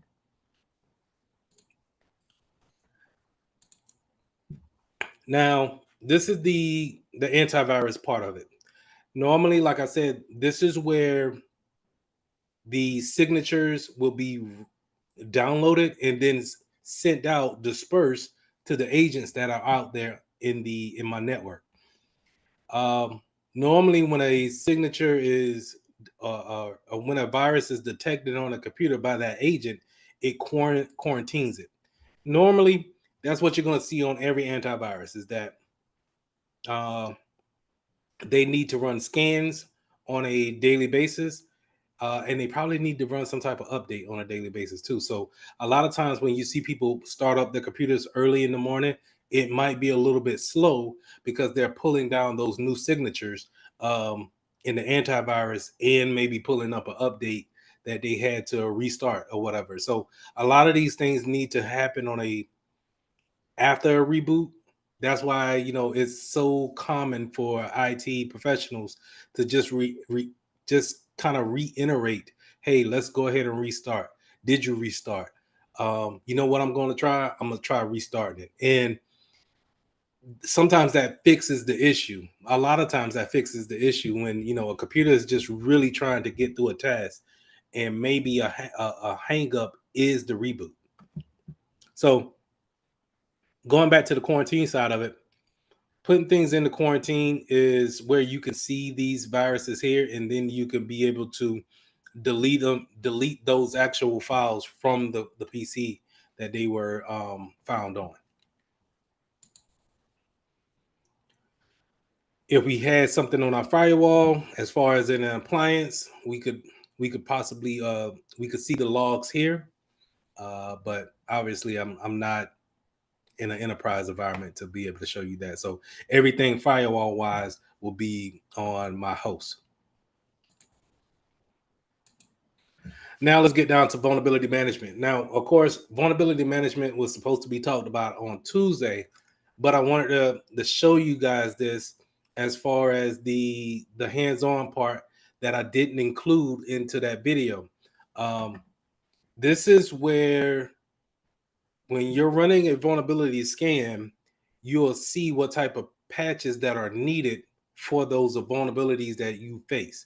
And in this particular case, I can see what vulnerabilities that everyone has on their computer that's in my environment. And so I can read up on this particular CVE and see exactly if I want to act on it right now or if it's something that I want to wait on. Now, I could see what the problem is, and then I could see the publish date, so I could see how far behind I am on this problem. Um, I can reach out to the vendor to see exactly if there's something else that I need to put into that, and I could see exactly what PCs are affected. Great piece on this software just because it it's now it leaves you open to where you don't have to touch every computer thinking that everybody has this same problem when it's just three of them.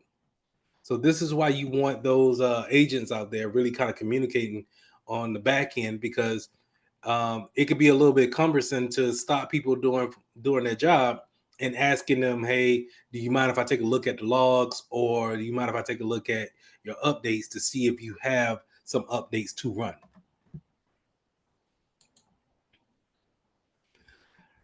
Uh, Well, I'll get back to the mobile application in just a second. Let me go back here and then go to patch management and then go over to third-party applications. So, well, I'll stay here for a minute. The patch management part of it, those CVEs that you've seen in vulnerability management, this part right here, these are normally remediated or solved by applying these patches. So it's not, well, I don't want you to think that it's a one for one, right? But 9 times out of 10, if we run these patches, uh, the ones that are needing to be installed like this, right? Um, it's going to solve some of those CVE problems that we see in the vulnerability management piece. Okay. So patch management and vulnerability management will go hand in hand. And when you guys go over that video, you'll get more about what I'm saying on that. I did wanted to bring up the third party applications because we constantly put things into our system and then we don't get the updates from that third party all the time. We have to actually go out there and see if that third party has an update for us to run. And so this part, like I said, is good to have that agent onto your computer. I'm kind of lost there. Okay.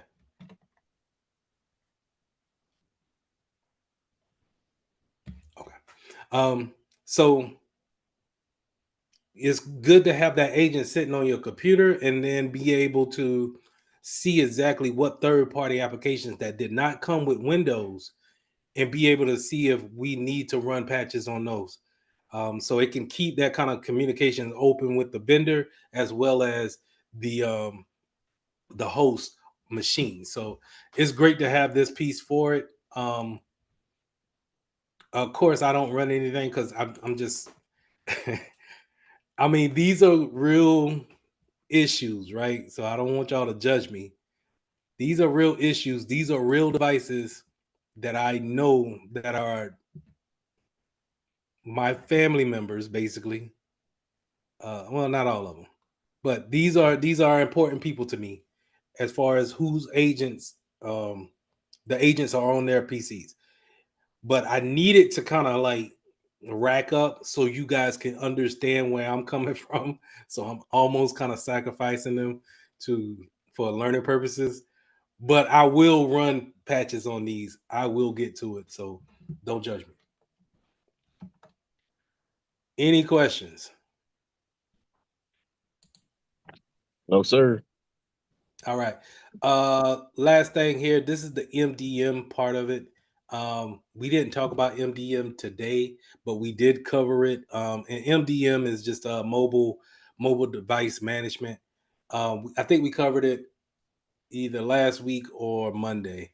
But it's basically if you remember when I said if you leave a computer or a phone on a airplane or something like that, I can remote wipe it.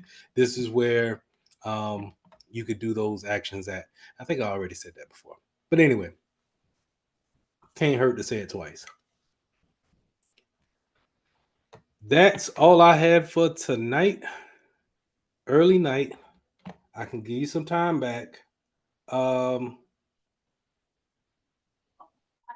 Kristen, if you want to stay after class, just to kind of let me know where you stand at, and then everybody else. Hold on.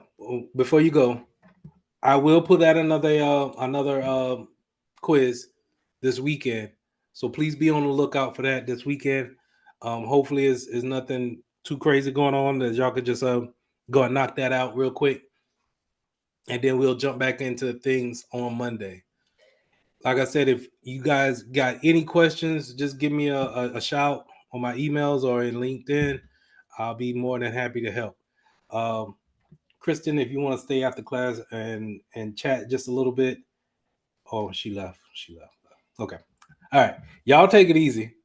And You too. I'll catch Thank you. y'all on Monday. Good night, team. So much. Have a great night.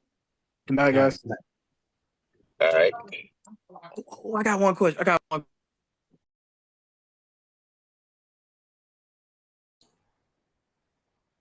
Just to double down on that. And I'll put this in the chat. This is Microsoft's training center. And everything that you want to learn about their products is right here. Okay. And the cool thing about it is that the only thing you got to do is log in with your Microsoft account, and then you should be able to take all of this training free. You should. What they charge you on is to take the actual certification. But again, like I said, I don't think you need to have it like a certification piece on your resume. I think if you can put that you have experience in Office 365 as well as Azure, then that stands out to employers a lot better Okay. than saying, you have a certification in Microsoft. Now, both of it is still impressive, and having the certification is impressive, but you also spending like, I think it's like $100 to $200 per certification. So Ooh-wee. yeah. But let me put this in the chat for you guys.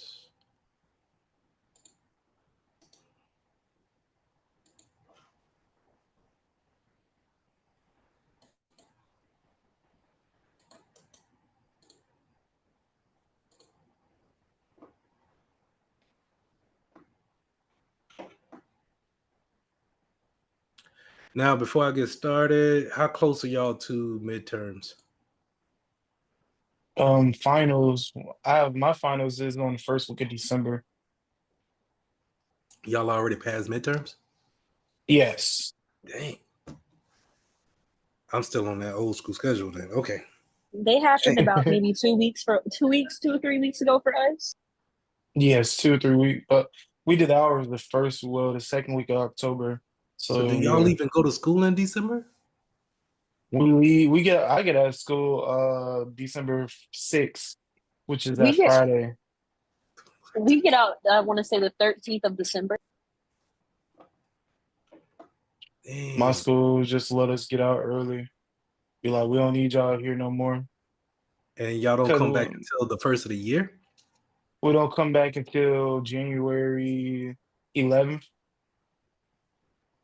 Dang, I look old out here. So we used to go to school all the way up to about the week right before Christmas, like the 20th or something like that, and then go back on the 3rd. Okay. When did y'all come back? Well, y'all came back on the 3rd. Oh wow. Yeah. That's high. That's To like get acclimated elementary back in the school. dorms and make sure you got everything cool, but I don't know. Okay. All right. I wasn't trying to double up on the finals. So okay, let me ask that question one more time. The finals for you guys, I heard, is the first week of December, and you said the 11th and 13th of December. Is that correct? Yes, sir. That is for us, or for A&M students. Well, it depends. Grad students will take I'll be taking my final that week before, and I'm too. So it really depends on the staff. But those last 2 weeks, because the 13th is graduation. Like a ceremony graduation. Yes, the 13th is the actual ceremony of graduation. Finals officially start. I could pull up the calendar. I have it. 1 second. Give me 1 second.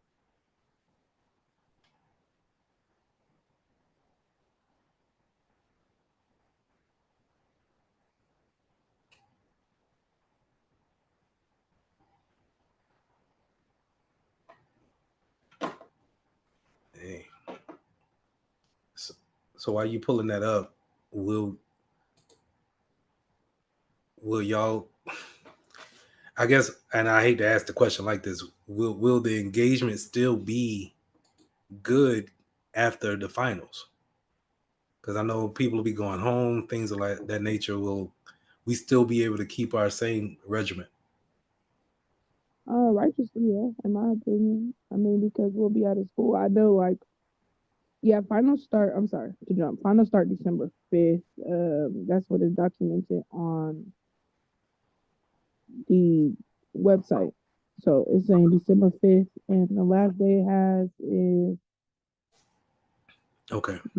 I believe it wouldn't make no difference because Yeah. it'll be the same because this is a virtual class and it's like ain't nothing just to log in at Yeah. 6 every day because I'm already adjusting my work schedule around it. Okay. I agree So with my. yeah. All right. Then I'll keep chugging along, and I guess we won't have a break until I gotta check, but I think it's that week of Christmas. I think change your name on the iPhone. Savala?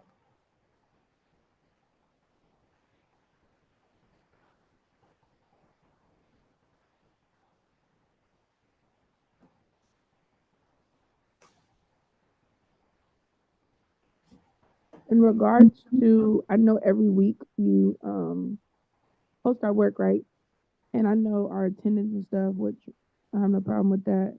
If we did not complete our assignment before the next class, I've just been under the weather, so I haven't done anything. Am I still able to do it? I know it says no due date, but I know you typically put grades in prior to the next week. Do I need to email you, or how does that go about? No, it's more of a participation grade versus Okay. a actual grading scale.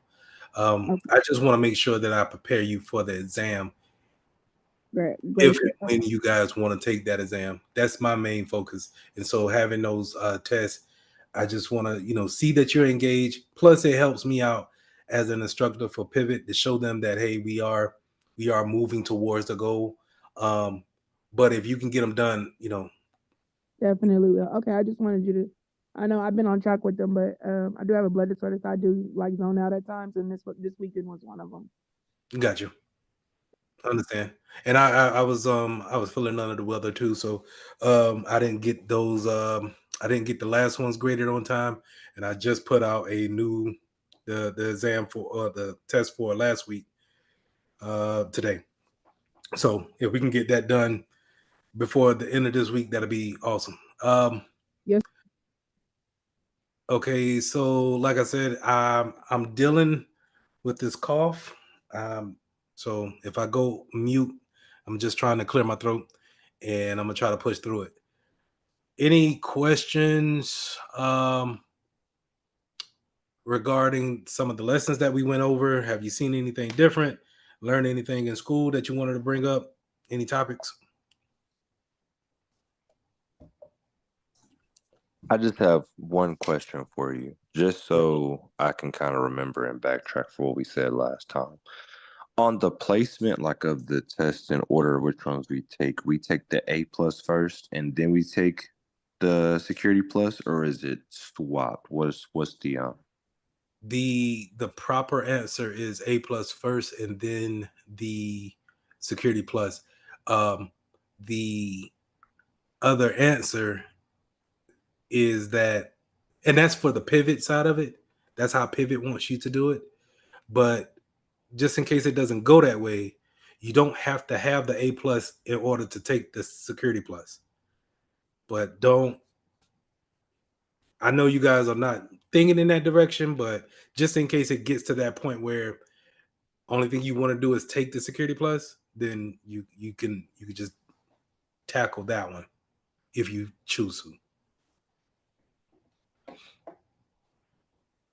Okay. Can you clarify exactly what? Because the question and your answer kind of threw me off a little bit. Okay. So for Pivot, they want you to take the A plus exam and pass that first before you go into Core 2, and then take your Security Plus exam. And that makes it seems like A plus is a prerequisite of Security Plus. Okay. But in the real world, they're not like that. So if you miss your opportunity to take the A plus, and I'm not encouraging that, but I know it's different material that you're learning over there versus here. If you miss that opportunity and you still wanted to take the Security Plus, you can. And only thing I'm saying is that it's not a prerequisite if you miss that opportunity window. Okay. With Pivot. I think I'm adding too many words in there. Now you're saying it's not a prerequisite. You could take it as you see, but Pivot want us to do a certain way, although that's not like everybody's go to. Yeah. When in regards to signing up for the test and moving forward with those, I'm not sure if we talked about that in the orientation, but is that something you will walk us through too, sign up, or we do that on our own time after, or is it like at the end of the course load? I'm sorry. You sound a little bit muffled, but I think you said that you're trying to sign up for the exam. I'm saying yes, sir. Is that something we will do as a unit? Like, okay, let's sign up around this time, or is it to the discretion of us? I'm not sure. I'm not sure on that, and I'm sorry. No, but I know for sure, and I think Dr. Blair will be a better resource on that than me. But I think you will sign up on your own and get the voucher from them. See, okay, so you need a voucher in order to take this exam. This site that I'm showing you right here is where you go and sign up for the exam. Get this out of here. This is CompTIA is the person giving the exam. That's the certification we want, but it's given through a company called Pearson VUE. This is where they're going to have those venues that you can actually sit down and take the lab test at. So I'm gonna put that in the chat. And what you would do is you'll create a login or an account here, and you will sign up for the exam. And when you sign up for the exam, it's going to ask for a voucher number. You will get that voucher number from Pivot. Pivot will give you that voucher number. You put it into this website. It will then change that balance of 412 to zero balance because they already paid for that. Okay. And so you can do your A plus here. And then once you finish your A plus, you get your A plus, you can then now sign up for the Security Plus at the same site.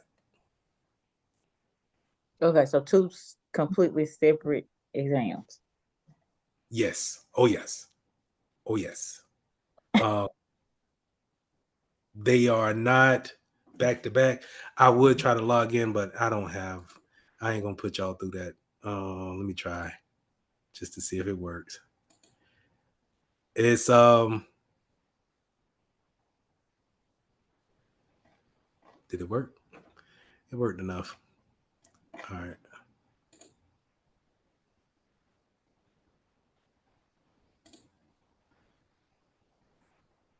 The A plus is its own exam, and it's there's two parts to that. You know, Core 1 and Core 2. But then Security Plus is its own separate exam by itself. So it's 3. No, because that core 1 and core 2. Okay. Let me see. sorry. No, that ain't. No. Now let's walk through it because I. Who's teaching A plus? Are y'all taking the A plus course right now? So No, we're sir. supposed to be taking like 2 versions of or 3 different tests, right? Because that's what they kind of told us in the orientation, that we would take A plus the first part and the second part, and then take security plus. Is that Okay. still true? It's not 3. It's one big test over here. So okay, so you see how it says codes, exam codes right here. Exam codes 1101 and 1102 is all in one exam. So they're going to give you 100 questions just to make it easy. 100 questions in this one exam. And if you pass it, you get your A plus. The difference is, give me a second.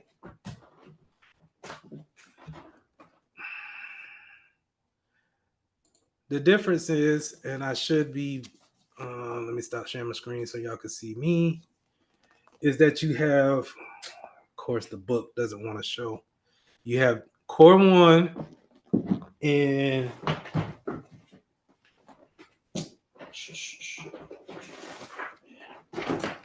core 2, core 1. Come on, show up. Core 1 and then core 2. And you see these are like thick books if you could see them. I'm sorry.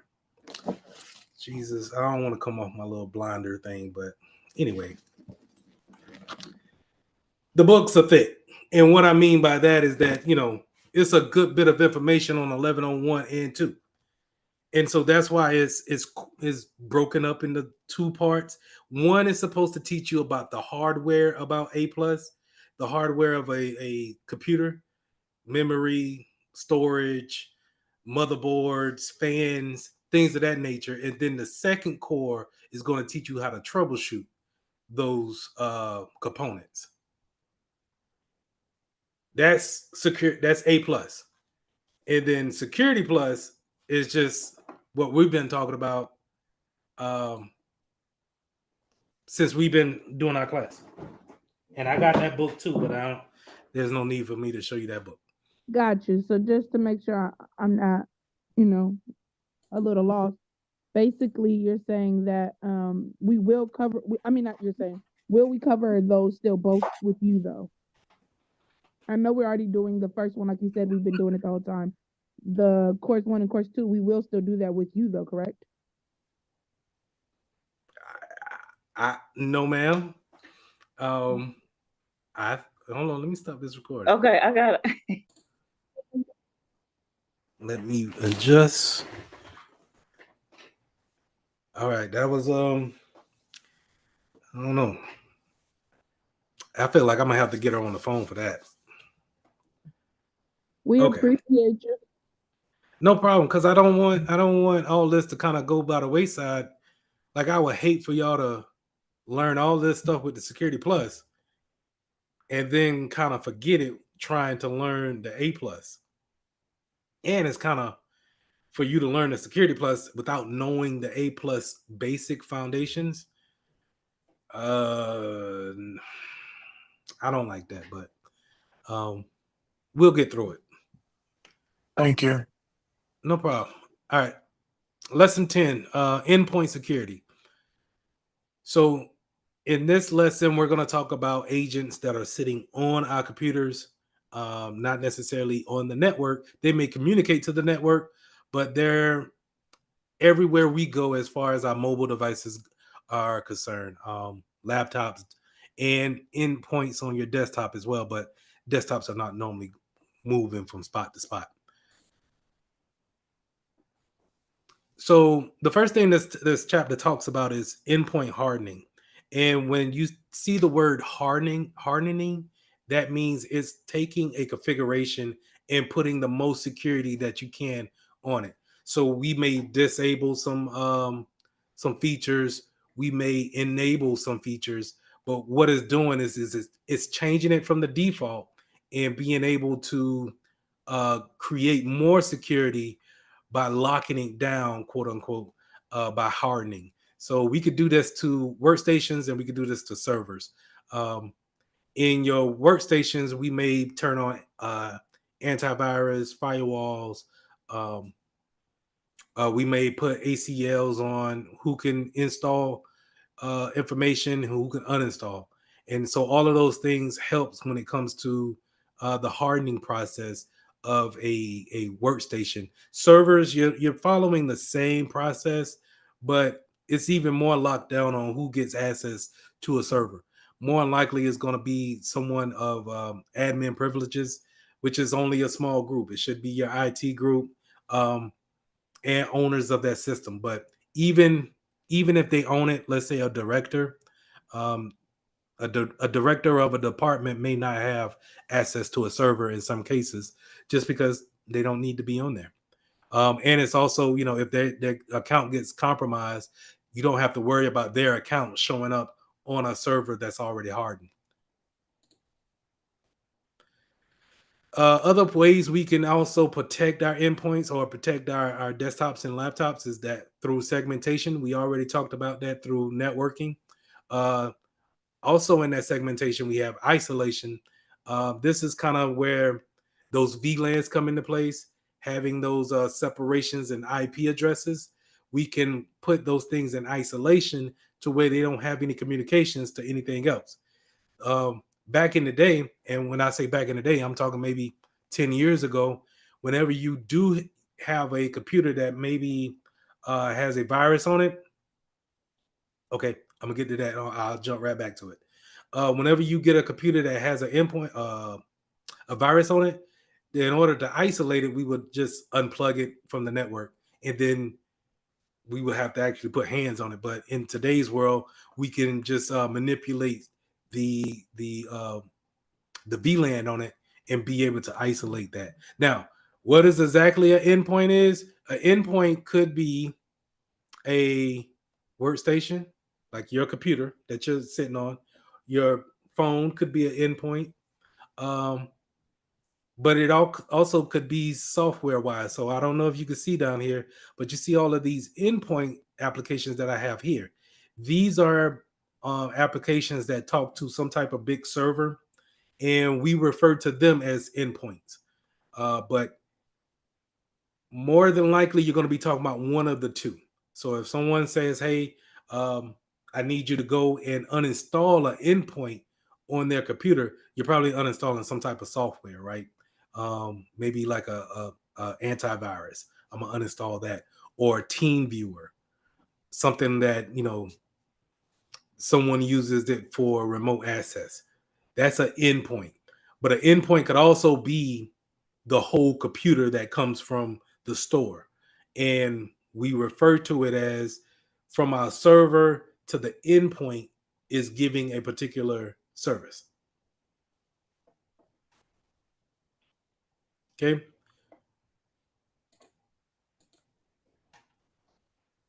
So, um, like I said, antivirus and other software could be endpoints. Um, but that could also be a format for protection as well. Disencryption, we talked about that a couple of weeks ago, where we're talking about applying encryption on the whole hard drive. So just in case you lose that endpoint, it's encrypted. Someone needs to know the password in order to get into it. Patch management is also, we talked about that also when it comes to applying those updates. Remember that updates are vulnerabilities waiting to be exploited. And if we haven't patched them, then they stand a chance of being compromised at any time whenever they find a threat, right, that actually can exploit that vulnerability. Now, advanced endpoint protection, this is where EDRs come into place. Now, I showed you guys how my EDR looks. This is just a very advanced way of looking at antivirus or some type of software that can read more data than the actual your regular antivirus. So it's more advanced. It can probably isolate and take things off of the network if need be. Heads and hips. So you'll see on the test, it'll probably say heads or hips. Now these are two different things, but so don't take the slash as a and, take it as a or. So host-based intrusion detection system is going to be his. That's where it's going to live on the computer. It's going to be on the host, but it's designed. That system is designed to detect any actions that's going down on the computer. But a prevention system is going to actually go into action and stop any kind of action that's going down on that computer. So detection is just going to look. So this is where your SIM devices come in, your log references, your firewall could be that, but your firewall will play more into the prevention side, because remember what a firewall does is that whenever it sees something coming in and it's not on its list, it drops it. It takes an action and actually prevents a action from actually taking place.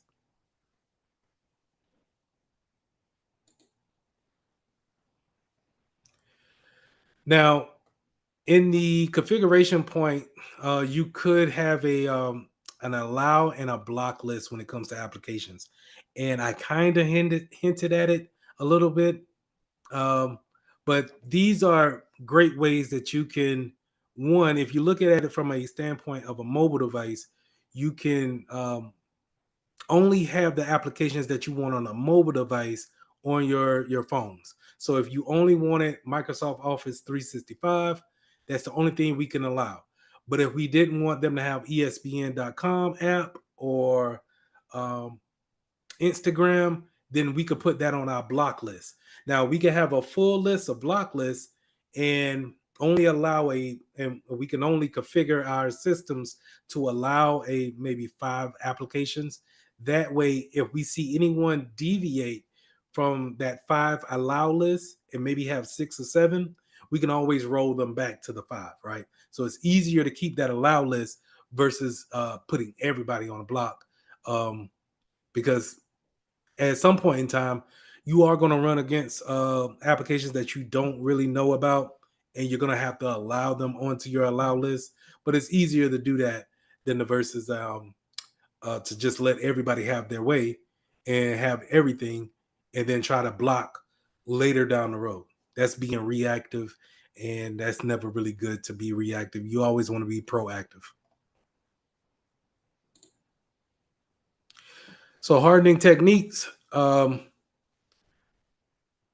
Protecting physical ports. So real quick, if you ever thought about a business setting or a school setting, now we have ports just kind of everywhere, where you can actually, when I'm talking about a port, is where you take a Ethernet cable and you're able to plug into the network wherever you go.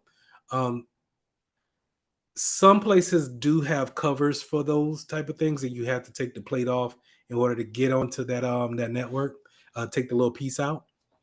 But not every place has that. So a lot of times you'll see open ports everywhere, especially in a hospital setting, where you can see it down the hallways. Um, on the switch of those ports, you want to be able to disable those ports and only make requests to the network admin to turn those ports on if you need to if you need to have connection at that port. That's going to give you better security when it comes to not just anybody plugging into the network. Back when I first learned how to work on computers, we used to keep all of the ports hot, what we call hot, and that means enabled, and we just would plug in anywhere and be able to get onto the internet. But you could see the problem in that if you're just walking in as a visitor and sitting down and just plug it into the network, and now you can have access to the shared drives and things of that nature. So disabling those ports is major. You can also have VPNs, um, mail encryption. Um, we don't really talk about mail encryption because it's pretty much automatic when you're operating over HTTPS, over the internet. So it's kind of a known gimme. But if you ever run into a case where they're not using encryption on emails, please have them do so. Um, Removing unnecessary software. So this is a big one, and I'll go ahead and share my control panel. And let's go to, if you ever go to control panel and you go to uninstall programs, it'll show you everything that you got here on your laptop or desktop. And this is where you can uninstall unwanted software. Excuse me. Now, a lot of times, if your computer is running slow or you got a ton of stuff on your computer and you're running out of software room, you can always kind of come here and uninstall some things to free up some space. I always would, if I know I didn't really install anything after a particular date, I would always have this descending order, the install date, and then I will just go through and uninstall anything that I know I'm not really using. So like this Trillex endpoint system, I know I'm not using that, and I can uninstall it. I'm not going to go through that because the last time I tried to do something like that, I end up getting disconnected. But that's uninstalling unnecessary software. And you should go through, and only if you're sure that you don't need it, uninstall it. So the reason why I put emphasis on that is that the C++ here, I think I may need that for Wireshark. I'm not sure, but I don't want to uninstall it because I'm not too sure about it. Now I could do a Google and see why do I have it on here, but um, the C++ might be for something else that I use, maybe some type of visual software that I use, but I'm not too sure. But for the purposes of our class today, you always kind of want to go through and actually uninstall things that you don't really need. And the reason why is that some of these things, such as Windows Essentials 2012, could be out of date, and they're not even supported by the manufacturer anymore, such as this software. So if if it has a vulnerability, essentially it makes my computer have that vulnerability because I have that software installed. So to alleviate that, we want to go ahead and uninstall that.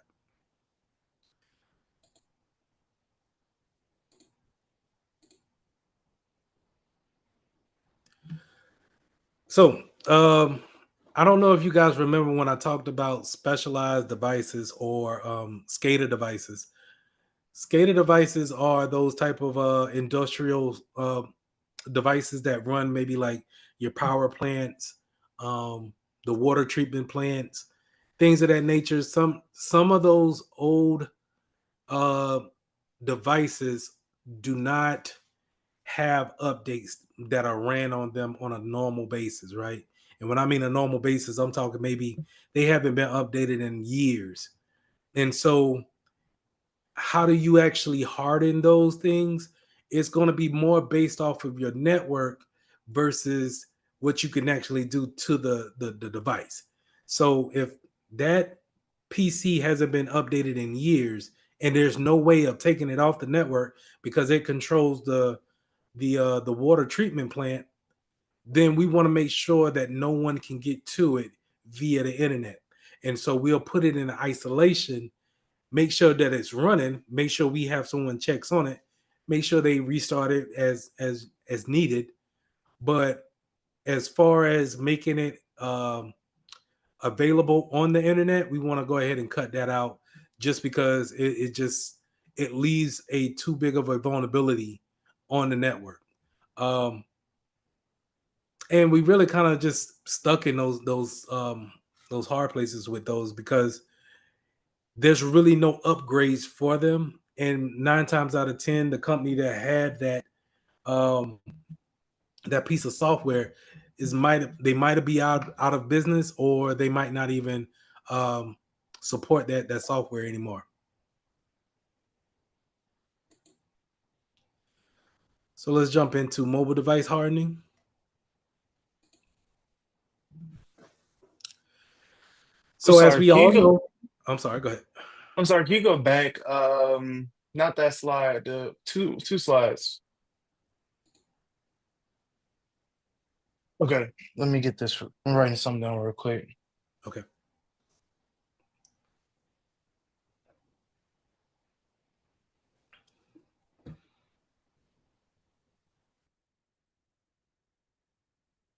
One more thing. Can you go to the next one for me? And that's it.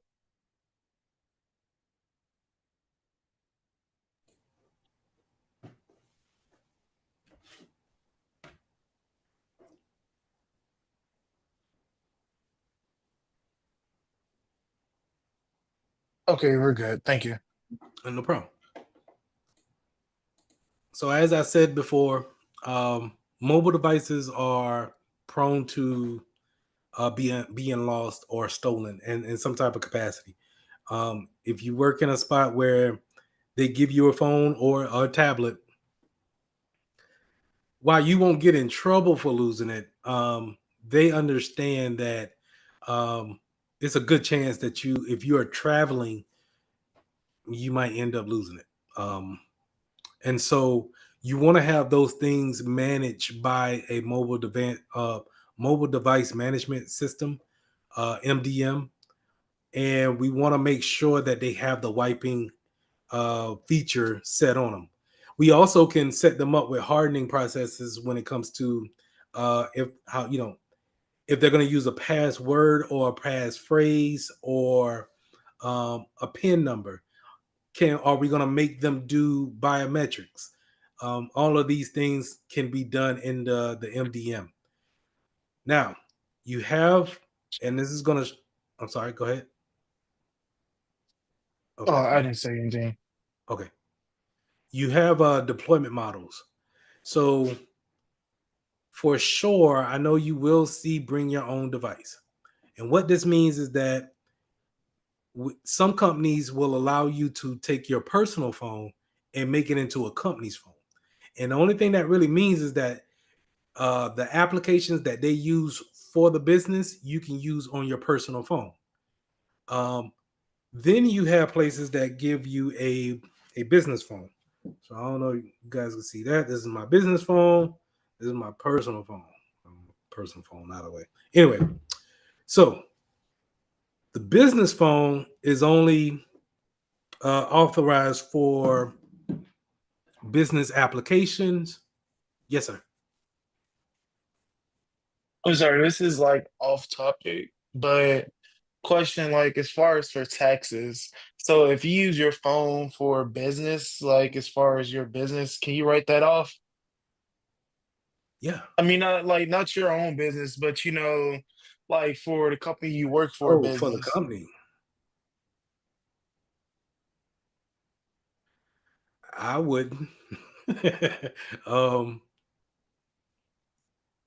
Because you're taking up like a half okay. of your time is like Let's half of your usage of your device is like, yeah. okay, let's talk about it. Okay, bring your own device. You're in that realm, right? Mhm. You brung your iPhone, and I say to you, you could put the company's email on your phone. Here's the problem with that, and we'll get back to you using your. I've seen it to where they will pay you more on your salary to give you more for your phone bill, right? Or they will pay your phone bill straight out. Oh, okay. But that's not every company. And here's the kicker: is that when you put business or a business application on your phone, then you have the problem of whose information is whose. Okay, you are taking business information and you're mixing it with personal use. So if you get hacked from a personal site that you went to on your phone and it went into the email that you have on your personal phone, but it's a business email, the lines have become blurred. You get what I'm saying? I understand. And so to go back to the taxes, if I'm a business, I'm probably going to pay you for your phone bill, but I wouldn't allow you to write taxes off on it because I'm paying you already up front. Now, if they don't pay you or give you any compensation for that, I would seek advice from a CPA before doing that. Because like I said, is it really your phone if you're taking business phone calls and you have business information on your personal phone? It's technically a business phone. Right. And so I don't know. I would say the business could write your phone off on their taxes, but you for the business, I'm not professionally trained to tell you the right answer on that. Okay. Um, but good question.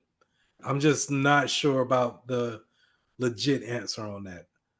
I've seen places where, so like I just showed you guys, I have two phones, so I could turn.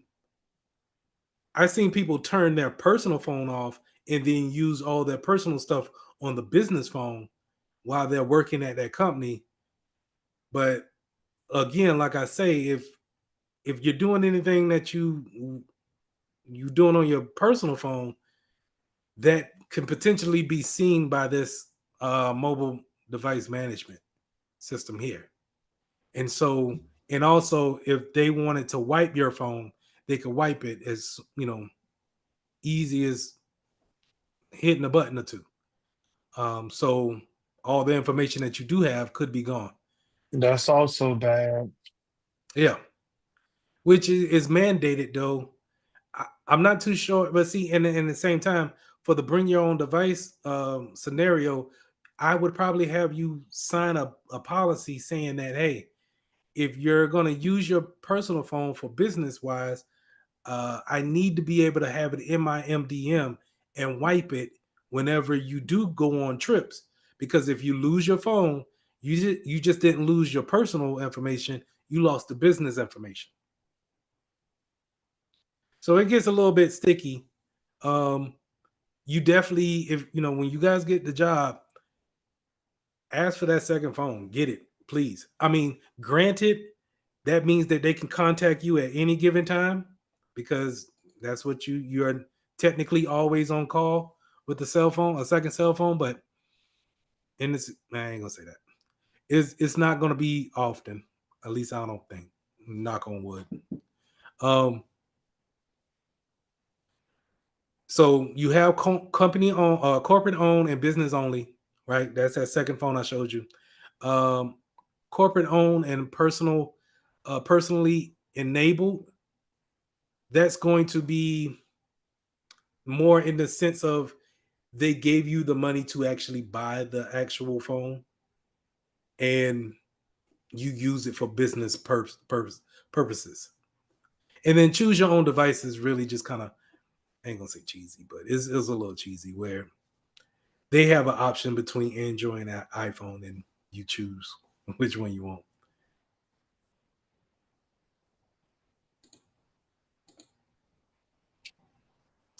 Now, I already said that you should have full device encryption on it, and that what that really means is that once you put a password or a pin on it, it encrypts that hard drive, so no one can get into that phone.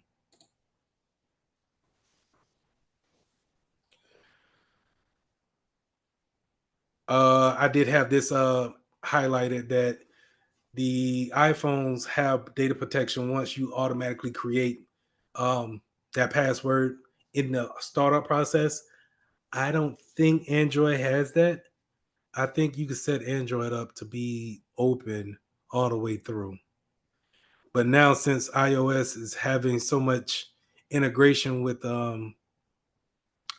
iCloud, it's really kind of hard to bring up one of their products without it wanting to sync with your iCloud and then put everything into like an ecosystem. So I have a question. Yes. Okay, so when it comes to like with the iOS and data protection, what necessarily is jailbreak? Is that getting rid of that encryption in order to, customize your phone or like what, how do those like jailbreak? So jailbreaking is being able to get down what they call to the kernel of a hard drive on a phone or in a Linux system. And if you can get down to that kernel, that means that you have total control of the actual device. And so yes, that's taking away the encryption, that's taking away any type of permissions that may be on the account. It's more of that than actually putting in bad code in order to break the encryption. It's more of just being able to take the restriction away from your actual user account and now say I can install anything that I want, and I can have anything be, if it has an option for it, I can do it. Prime example is that you know how in iOS it has the rectangle shape for the apps. All of them are rectangles with the corners cut off. If you jailbroke it and then you wanted to turn everything from square shape into a heart shape, then you have the access to do that. And that's what is doing is when you say you're jailbreaking, you're basically giving yourself more options to be uh, creative. Not creative is a bad word, but you just have more options to actually make the changes that you want to make on the phone. Honestly, if that's the case, though, if you want to jailbreak an iOS, just get an Android, in my opinion. And that's not me Right. trolling anything like that. That's just being true. Right, because I was gonna say, but the only like double edged sword of that though is that if you're getting rid of that encryption and those security measures on your device, while you have more access to it, that also gives like third parties more access to your device as well. So it basically just makes your device more vulnerable overall. So it isn't necessarily like you're just condemning your phone to get hacked, but you're letting your phone become more vulnerable. Right. And just to, you're basically keeping the shell of the phone, and don't get me wrong, the feel and the actual usability of iOS is is more smoother than Android, but the restrictions that they put on the iOS is like, iOS just got around to putting calendars on their desktops. I mean, on the like the screensavers. And like I got a video for my screensaver on my Android, and I'm like, it's going to be not years, but you'll see the changes come down in iOS, and it's just kind of, they're always staying behind Android, and it's almost like they're doing that to see where Android is messing up at and trying to fix that so it's perfect whenever they put it out in the new iOS.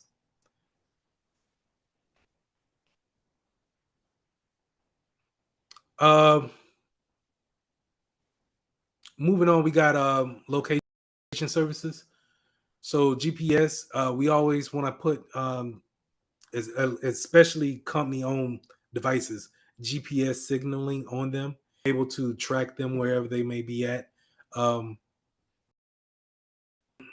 this could alleviate the issue of something being lost and then wiping it. We could just go out there and get it. But excuse me, if it's too far away, there's no reason to do that. We could just go ahead and wipe it. Geofencing is something different, right?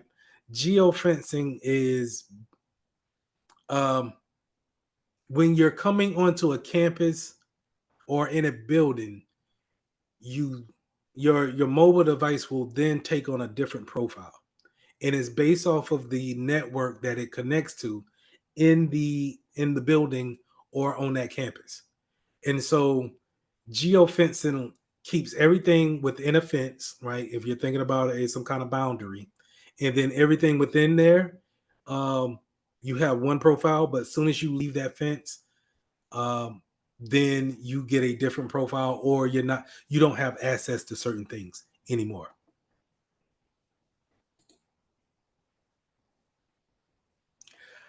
Um, Cellular and data connections, mobile data connections, which is just the telephone company. Um, there's really no security in those two things, in my opinion, but it's more on money than it is security. So, of course, if you're on a cellular data plan or you're using the towers, as they say, you'll probably be subject to more of a charge versus being on a Wi-Fi signal, um, and not using your data limitations up. In most cases that I've seen, when it comes to mobile devices, they give you an unlimited mobile plan, and you're able to go anywhere in the country, as well as in some countries. Excuse me.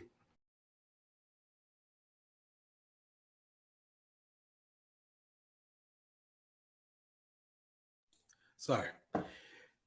You're able to go to some countries and be able to use that same mobile plan, but in some countries, um, you may end up using the cellular towers and taking that charge on there, or just using something totally different that's directly for that country.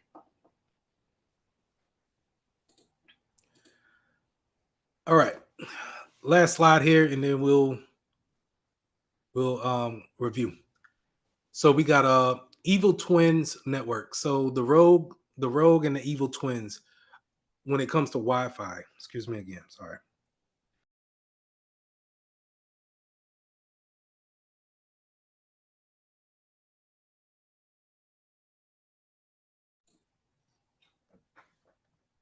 Okay.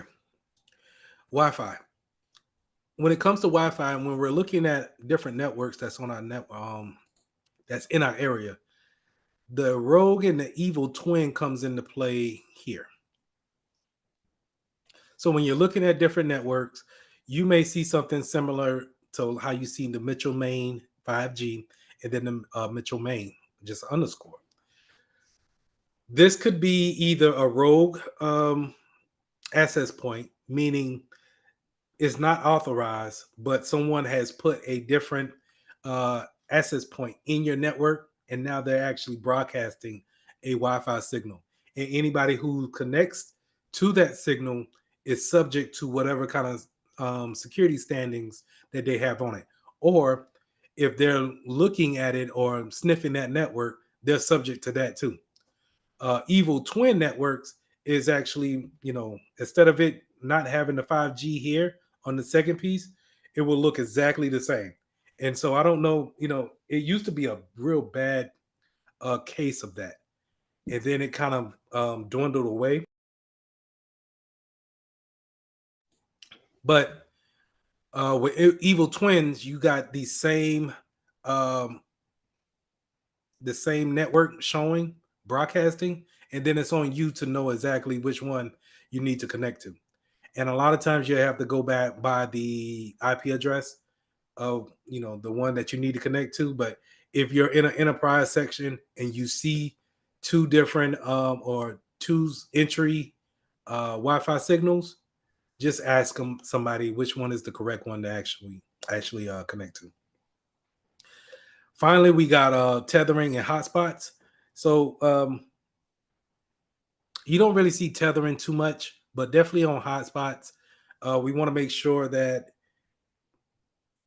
one, if we have clients out there that's mobile, they're not just relying on um, them getting to a Starbucks or a hotel's Wi-Fi in order to have a Wi-Fi connection.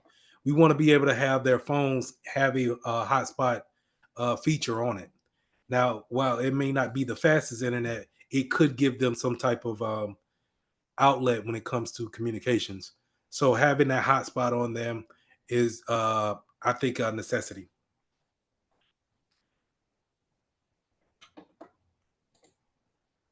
That's all I had for the lecture. Now, we're 7 minutes over, and I see some are dropping, some come back in. Do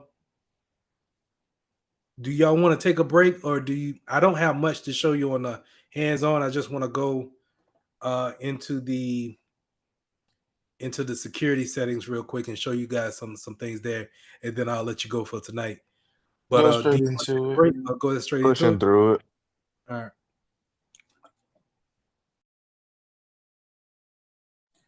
Give me 1 second. Let me try to call something.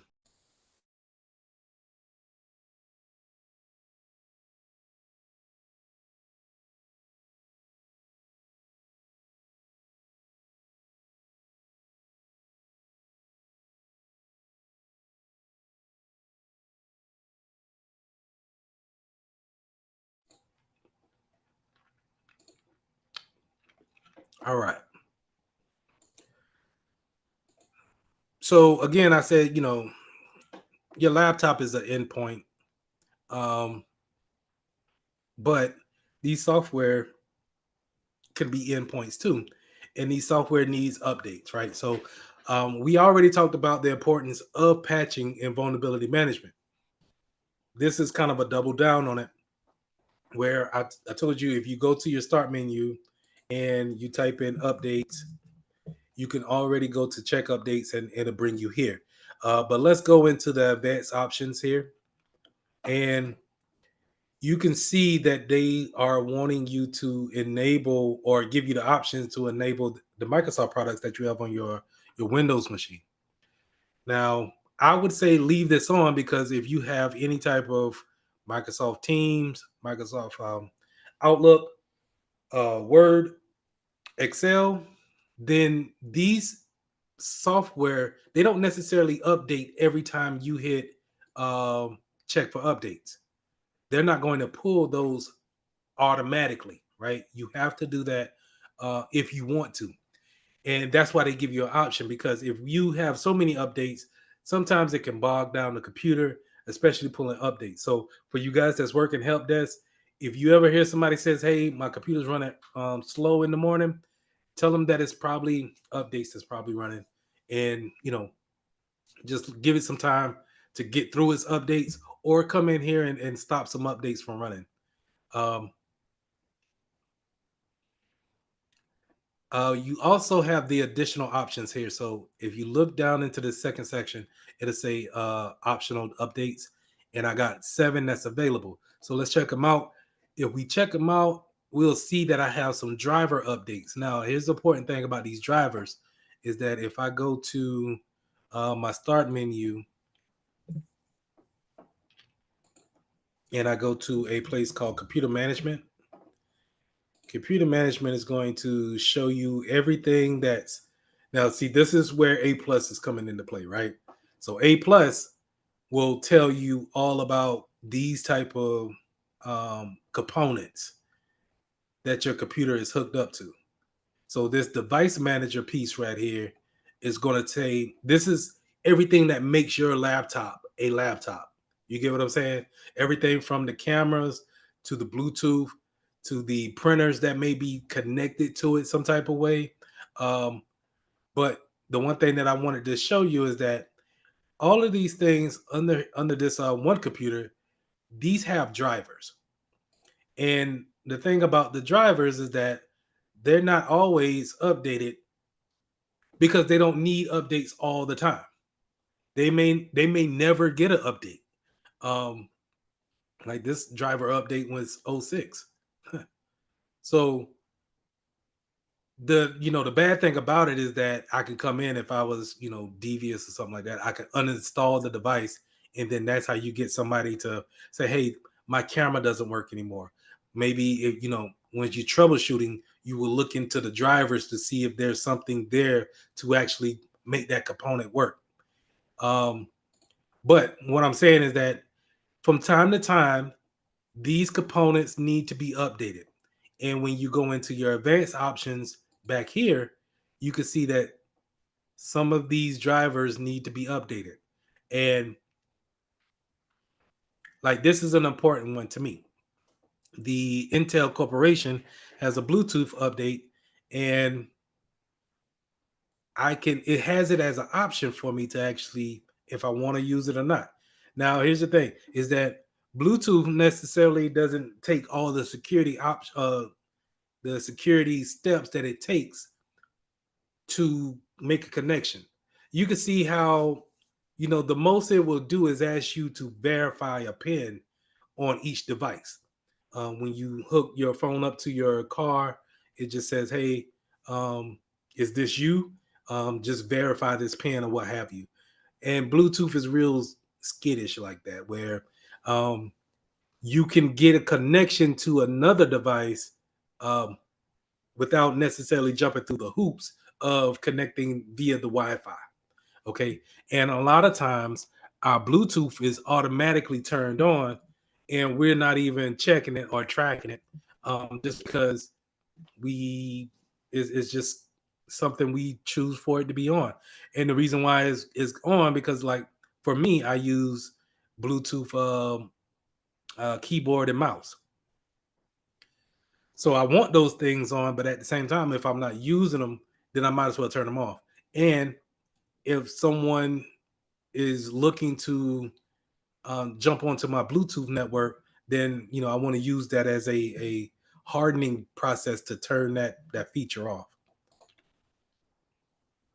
So let's jump back to my update, advanced options, and then these drivers. So given these drivers updates, I want to go ahead and mark these and then download them and install them. I'm going to do that after class so I don't bog down the network while I'm on a Zoom call. Any questions on the updates? And just to clarify, the example you're showing right now is hardening endpoint. Yes. Okay. This helps out with the hardening wise. Running those updates closes up those vulnerabilities that may be open. So let me see if I can.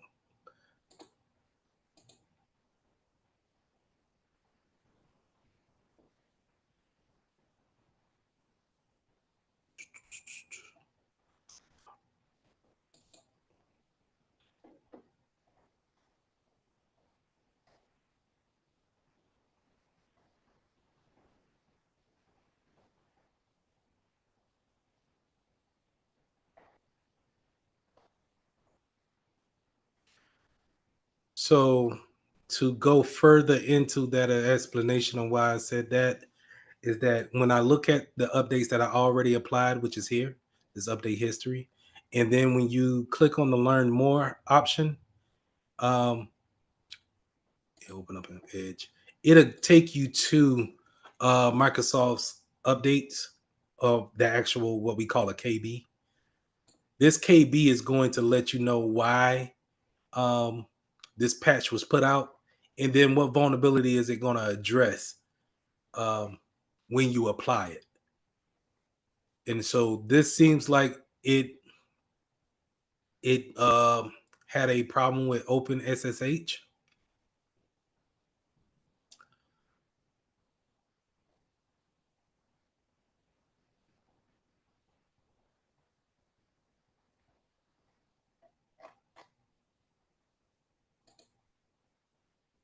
I want to see.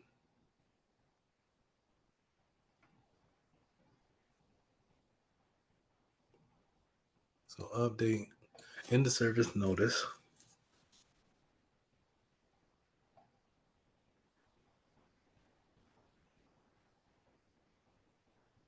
But I have to read into it. I'm sorry. I'm reading slow today. But when you go to these KBs, they will explain the reasons why those patches are needed on your computer. And then for the second part that I wanted to show you guys is the security piece. Windows security. So Windows security is the another endpoint software, right? That's that antivirus that I was talking about.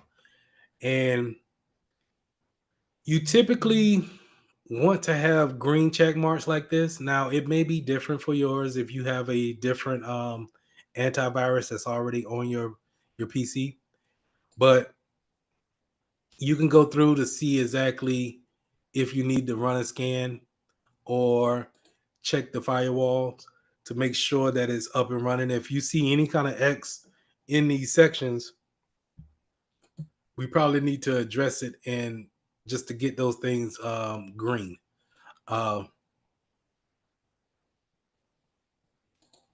Now I had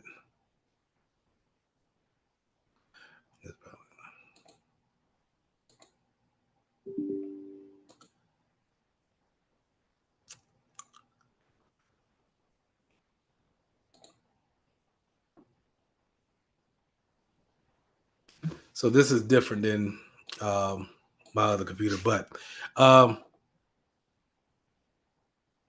it's gonna, I wanted to show Windows security and have it to where you guys can run a scan on your own, but this is a bad computer to show it on you just because I got my Exidium on here.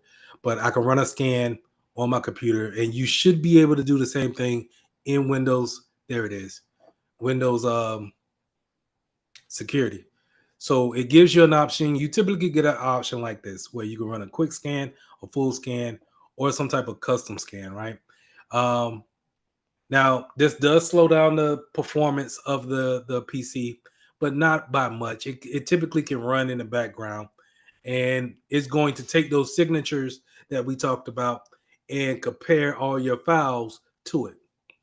Now, if it never ran a scan, it's going to scan every file that you have on your computer.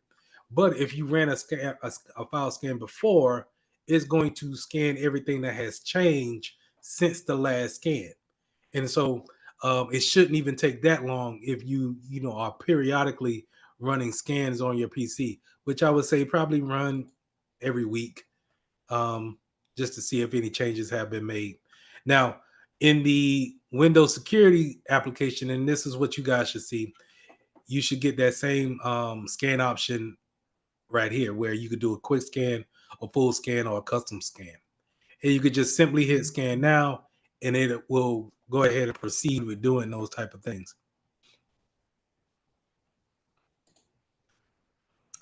Now, real-time protection is something good for I want to say ransomware and malware that's immediately going to react once it's on your computer.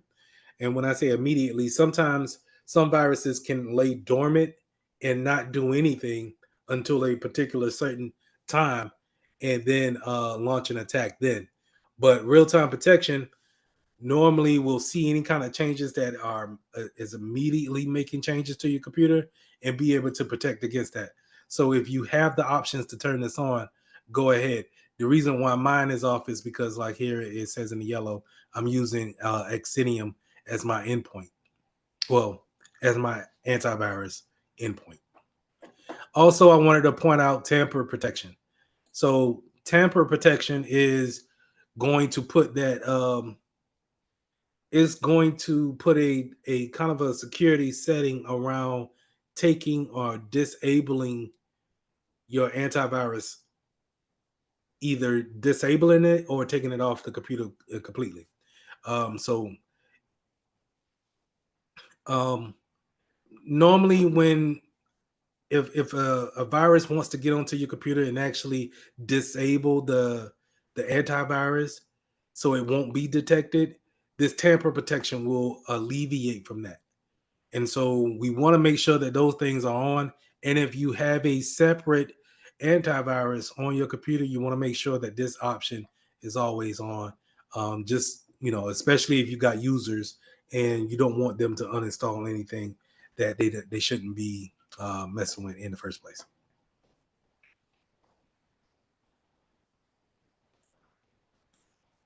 Okay, any questions?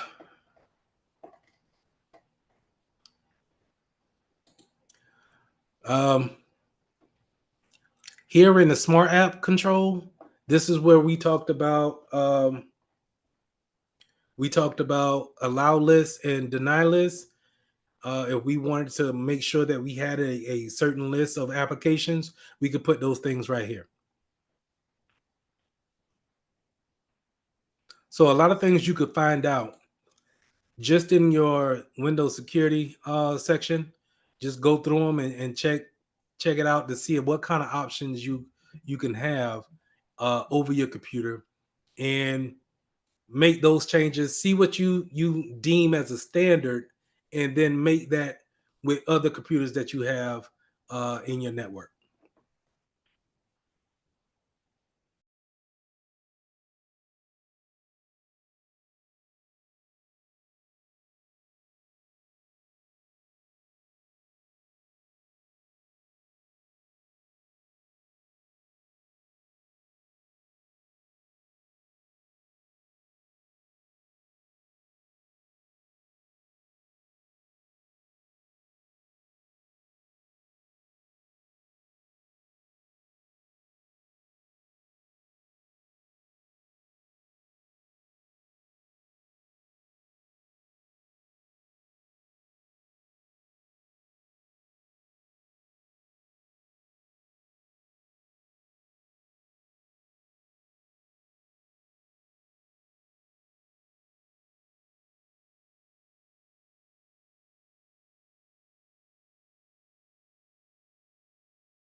ways that you can protect yourself against um, ransomware, but you don't hear a lot of people talking about it. But it's something that once you get into this field, you'll start to see more people implementing two-factor or multi-factor, but we call it two-factor.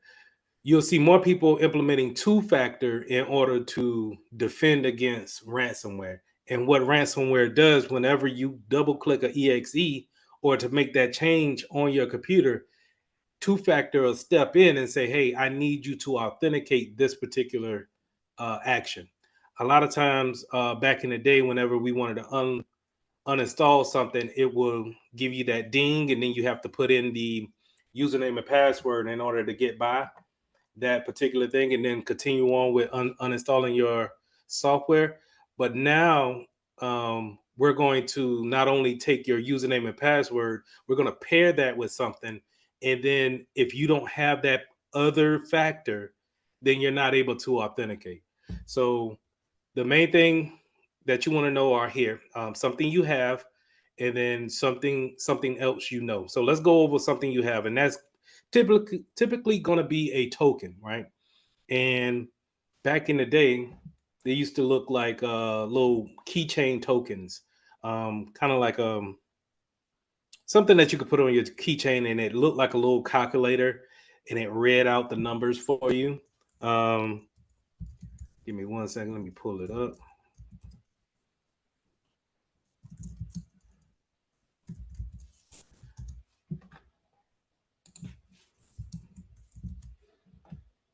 And this was a hardware token, what they called it, exactly like this. Now, don't get confused with RSA being a algorithm. It's for this one, it's a company, but these 6 numbers would change every 60 seconds. And when you type in your username and password, it will say, hey, go to your multi-factor and then put in the code that you see there. And this code needed to be put it in within the time limit, within those 60 seconds, in order for you to authenticate in the back end in order to let yourself in. Okay. So if I was a hacker and I was able to get your username and password, I still wouldn't be able to get into your account because I would need your authentication token that's associated with it. So that's something you have. Something else you know would be something you could pair up another pin with it, but we typically don't like that, right?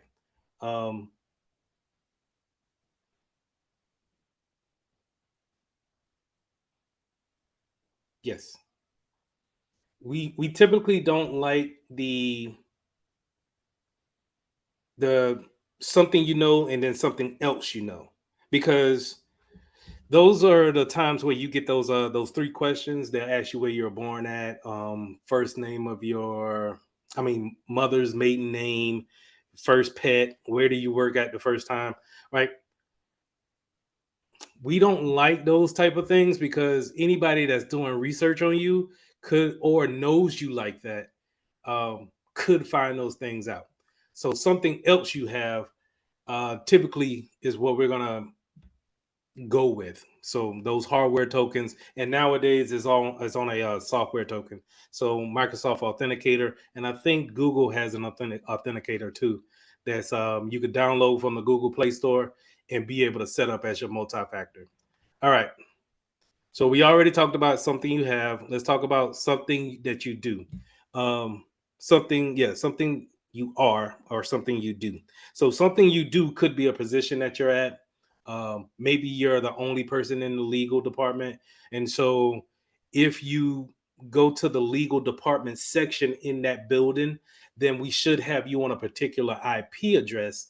And therefore, your username and password will allow you to be authenticated to a particular section of the network. Okay.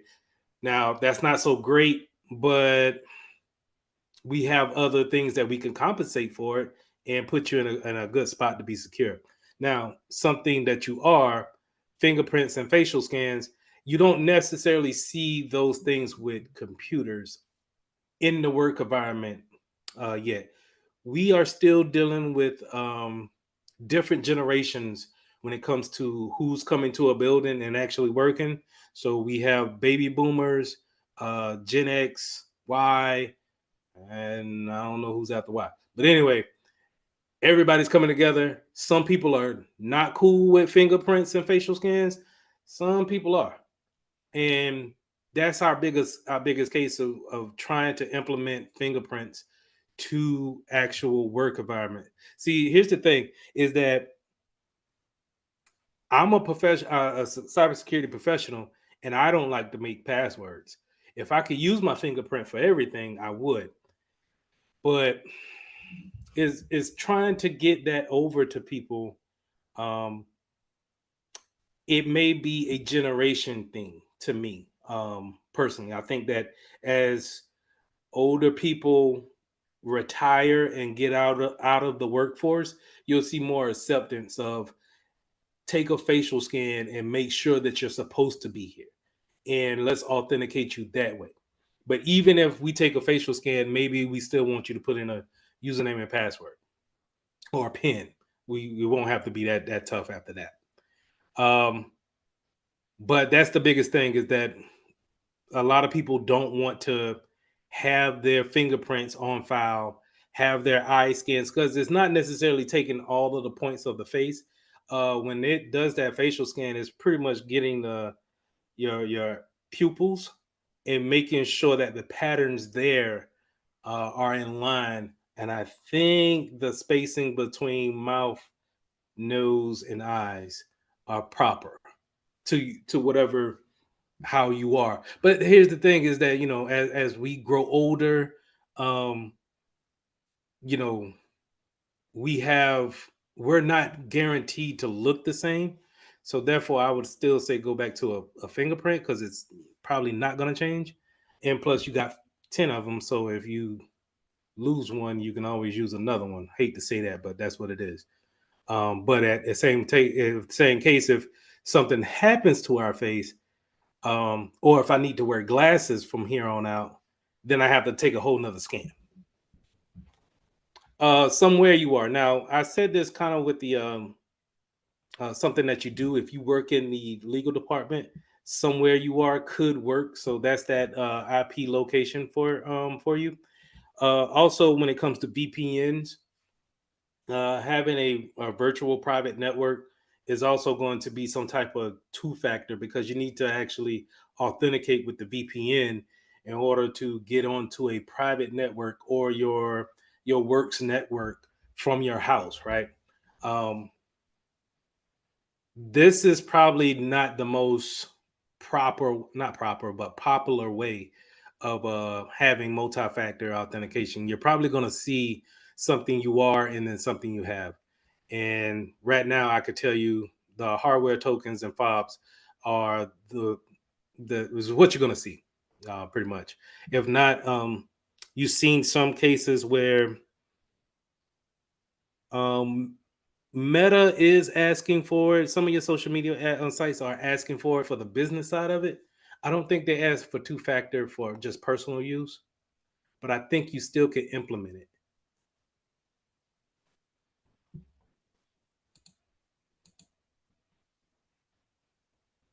So real quick with the biometric authentication, there's two things that you need to understand for the exam: is that when you put your fingerprints in, some devices may have a high rejection rate or a higher acceptance rate. And the one thing that we don't want is that we don't want one to be so outrageous that where it accepts everything, and we don't want it so outrageous that it rejects everything. We kind of want it to have a balance. And me personally, I think that goes against that goes to what maker it is. I have an Android. I'm an Android user right now. Um, Android doesn't do biometrics great, in my opinion. It's fast, but sometimes I think it's so fast to where it's not even reading it. It's just letting me in. And well, one second. Isn't your unique fingerprint connected to an ID number though? It's connected to your profile. Now, when we set that profile up, if that profile has a ID number in it, then yes, it's all in that profile under your name. But it doesn't, I'm not going to say yes for sure. It's all really about who's setting it up, what company is setting it up, and then, what's their policy on that.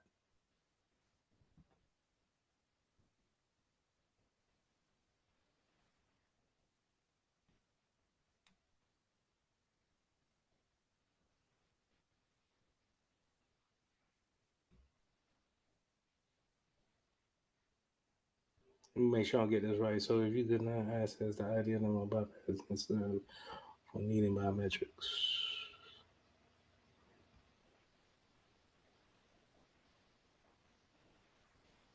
Well, if we're going to put anything with our profile,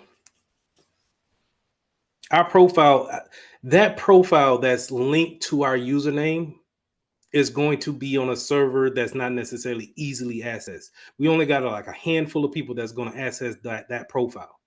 And with that being said, just because you create the profile doesn't necessarily mean that you see passwords or fingerprint scans. All of those things are not carved up, but sectioned off, and not one person has access to everything. That goes back to what I said. I'm only going to give you enough room to do your job, and that's it. And a lot of times I have to do separation of duties. I think they took that out of Security Plus. But anyway, separation of duties means that I'm only going to give you enough to do your job, but I'm not going to have it to where if you miss this whole weekend or the whole next week, then we have to wait until you get back because you are the only one that has all of the power to do anything.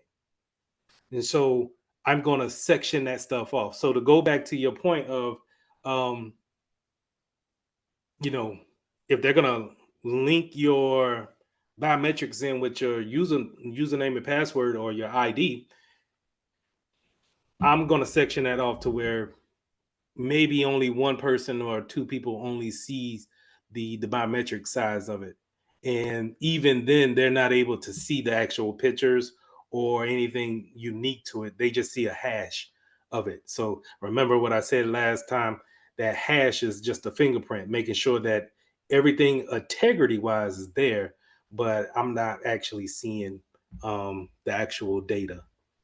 That way I can feel better about the privacy, right?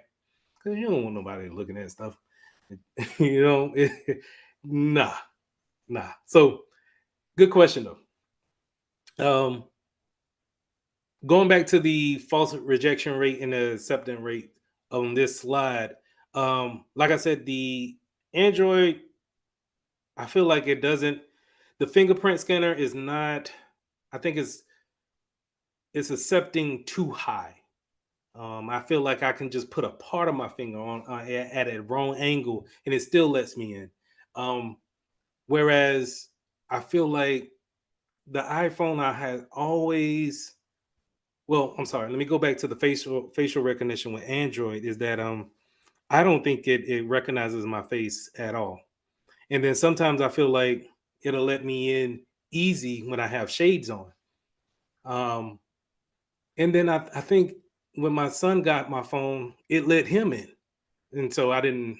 I don't like it from Android's standpoint. iOS, on the other hand, I think it has the best biometrics so far. I think it's on point. I think the only problem that I had with it, it was during the COVID area. It will not unlock with the mask or shades on. Sometimes you would, I want to say it would unlock with my shades off with my mask on, but I still didn't have as much problems as I would have had with an Android. So um, that's really kind of going off of those two bullet points that we have there. The false rejection rate, you don't really want that to be blocking everything. It just needs to be absolutely perfect on letting people in. based off the biometrics that it gave. So you have to place your thumb exactly right where you had it at. You kind of want to give some wiggle room there, but you don't want to accept everything, right? And those are typically known as FRR or FAR or type 1 and type 2 errors.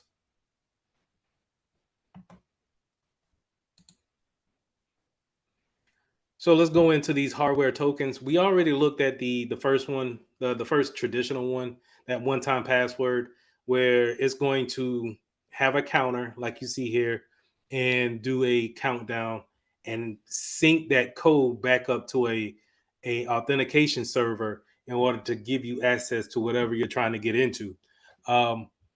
Again, these are being phased out by software tokens.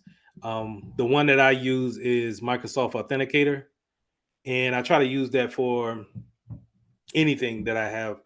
And the wonderful thing about that is that if I change phones and I forget to bring it over, I could just, Lord knows, if I forget my password to my software authenticator token, then I'm in a world of hurt. But other than that, it's not so hard to switch devices and then put that same app on the new device and be able to authenticate to the accounts that you need to get to. Smart cards. This is another form of authenticating. It holds information on that chip. I had a smart card. I think it's downstairs, but you typically see these in the government sector, where they have a regular ID, but it's not necessarily the script on the back. A lot of ID cards have that black code script on the back. And when you swipe that, it may have some basic information. And I'm talking very basic, maybe information for a PIN, but not anything in depth. Where a smart card has that username and password and then some security groups on there that will allow you to see certain things that you're entitled to. And but in order to put that smart card in, you got to pair that with a username and password or a PIN, which is typically a PIN because in the two-factor case of it, it's something you have, it's something that you keep on you, but it's also something that you know because you're going to pair it up with a PIN. Yes, this is the same thing, cat card. It's just another word for it, but it's typically a smart card.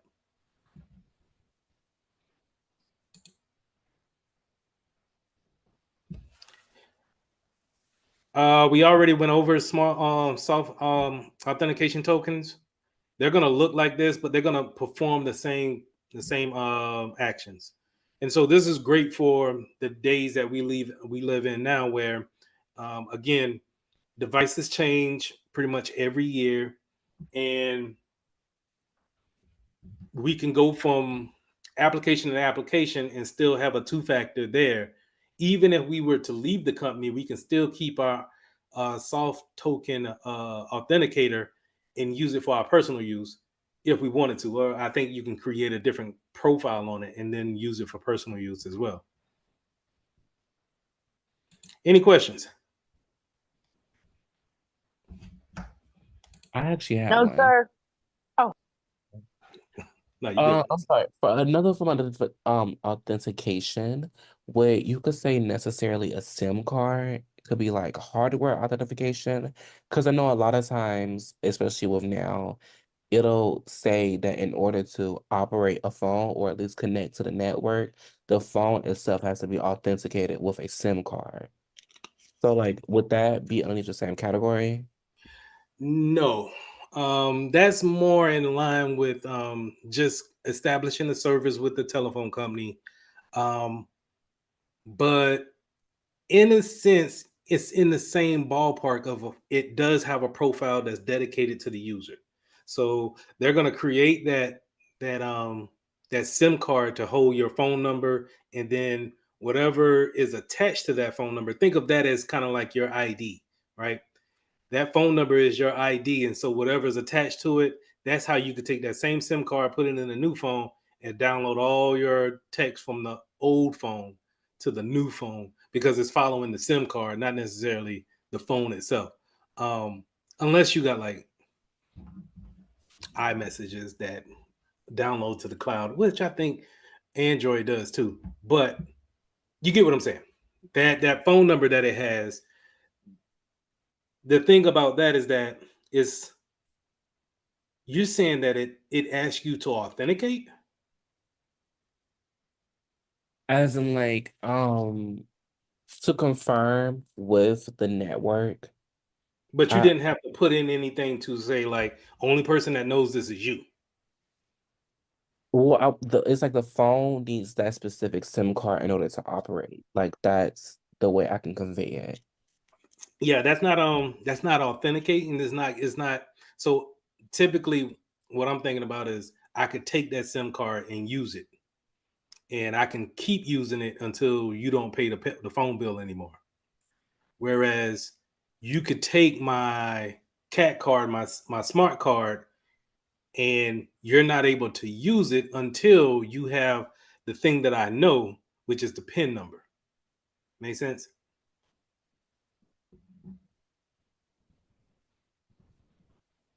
Okay. Yes, sir. Clock. Yes, in the military, we use the cat card. It looked like it had a RFID chip on it. And they used that. It had all your information on it. You had to insert the card into the computer or use it as to scan into some doors. But it Right. has all information. Is that like similar to what you're saying with the card access? That's exactly what I'm saying. So the military they look like these. At least the last time I was in, mine looked like this. And this bar script didn't have much information. It was this piece of circuitry that had the information on it that was specific to my ID. Yes. It so if I had a secret clearance, this chip would allow me, or it will tell the computer, hey, Mitchell only has a secret clearance. Do not show him anything top secret. It doesn't include that here in the bar because or the bar on the back because this can be rubbed away, and you know anybody in the military will tell you with all the movement it'll probably get rubbed off pretty quick. So it was only the chip that can hold the information, and you didn't want to damage that chip. If so, though, you'll just get another one. But yes, that's the sim. That's a smart card / cat card. I forget what cat. Oh, common assets card.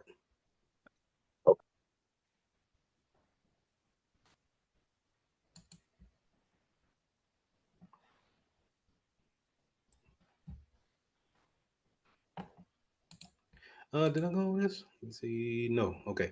So assets management, discretionary assets control or DAC, and then mandatory access control MAC. So this is basically we have our username and passwords created.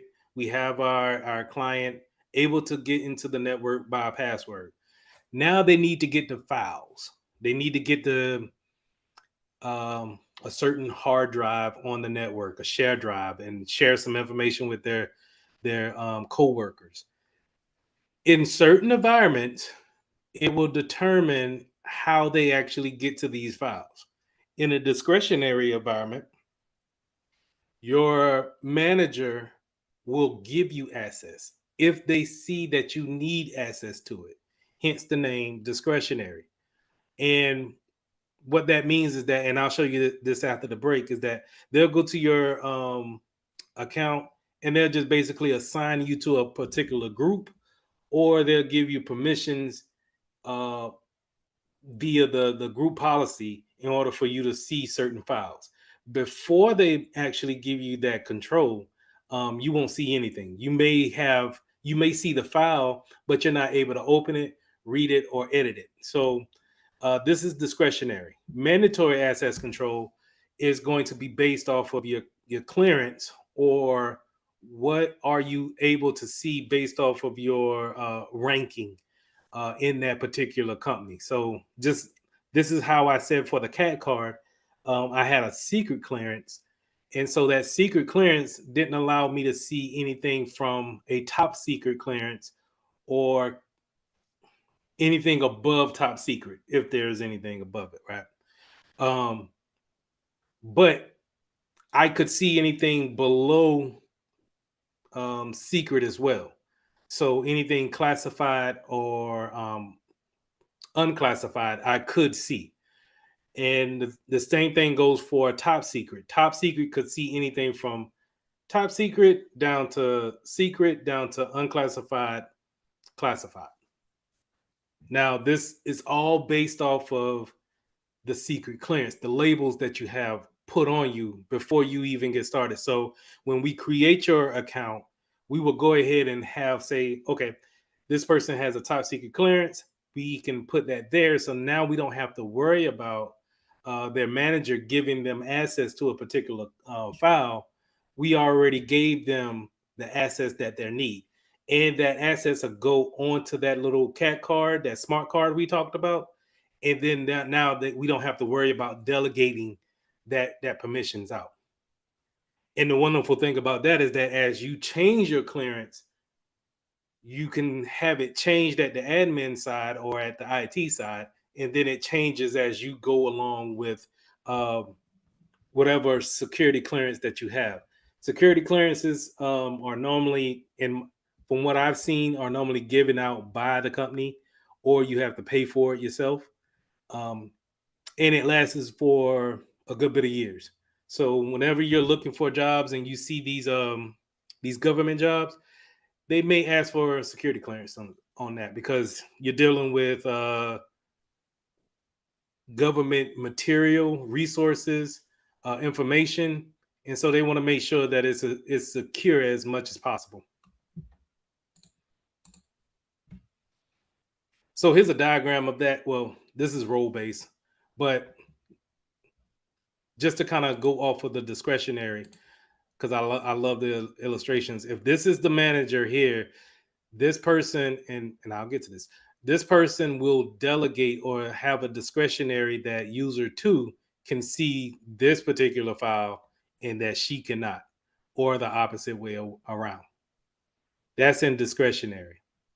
But in the mandatory wouldn't, this person wouldn't have that power to do that. It will all be based off of what type of secret clearance they have, what type of clearance that they have. Now, role-based access control is based off your role, right? This is the simplest way I can put it is you're in the IT department, the legal department, HR, the group, whatever your role is going to determine what type of access you get to whatever files that you have that they have available.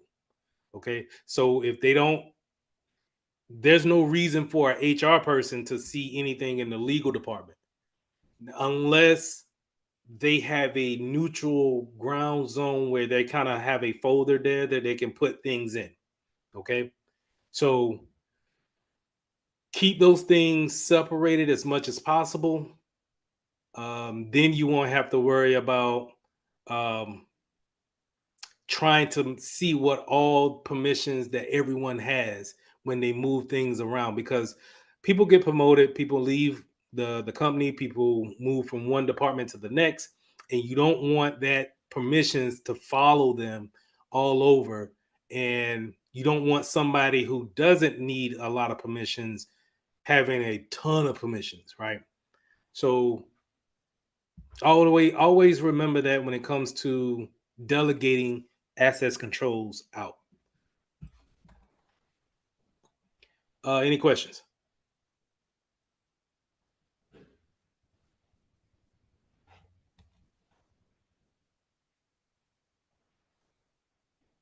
So real quick, let's go over security groups. Security groups are similar to every other role-based control that access control that you've seen here. These security groups are put up in Active Directory, and what we do is we we place people in there and we have permissions set on the group versus the actual person. So whenever we, let's just say we have a special project going on and we just need 5 people from each legal, IT, HR, and marketing all to be in a particular project, we may create a different security group and place 5 different individuals from 5 different departments in this one group. And then now they have access to really share files with each other. That's really all the security groups really kind of do. They allow others to work with each other instead of, hey, I can't get access to this. Can you grant me access? Hey, I can't read this particular document or edit it. Can you grant me access? So this is where we can do things on the back end, or you'll see these tickets come in and you'll have to act on them that way. Now, rule-based access controls is based off of rules. Instead of the roles that we have, instead of the actual roles that we're given once we are working for a company, it may be based off of the rules that we have. And those rules are just based off of whatever the document or the resource is. Okay. And so it may change from company to company, but it's basically built off a set of rules that's already established before we even give access out.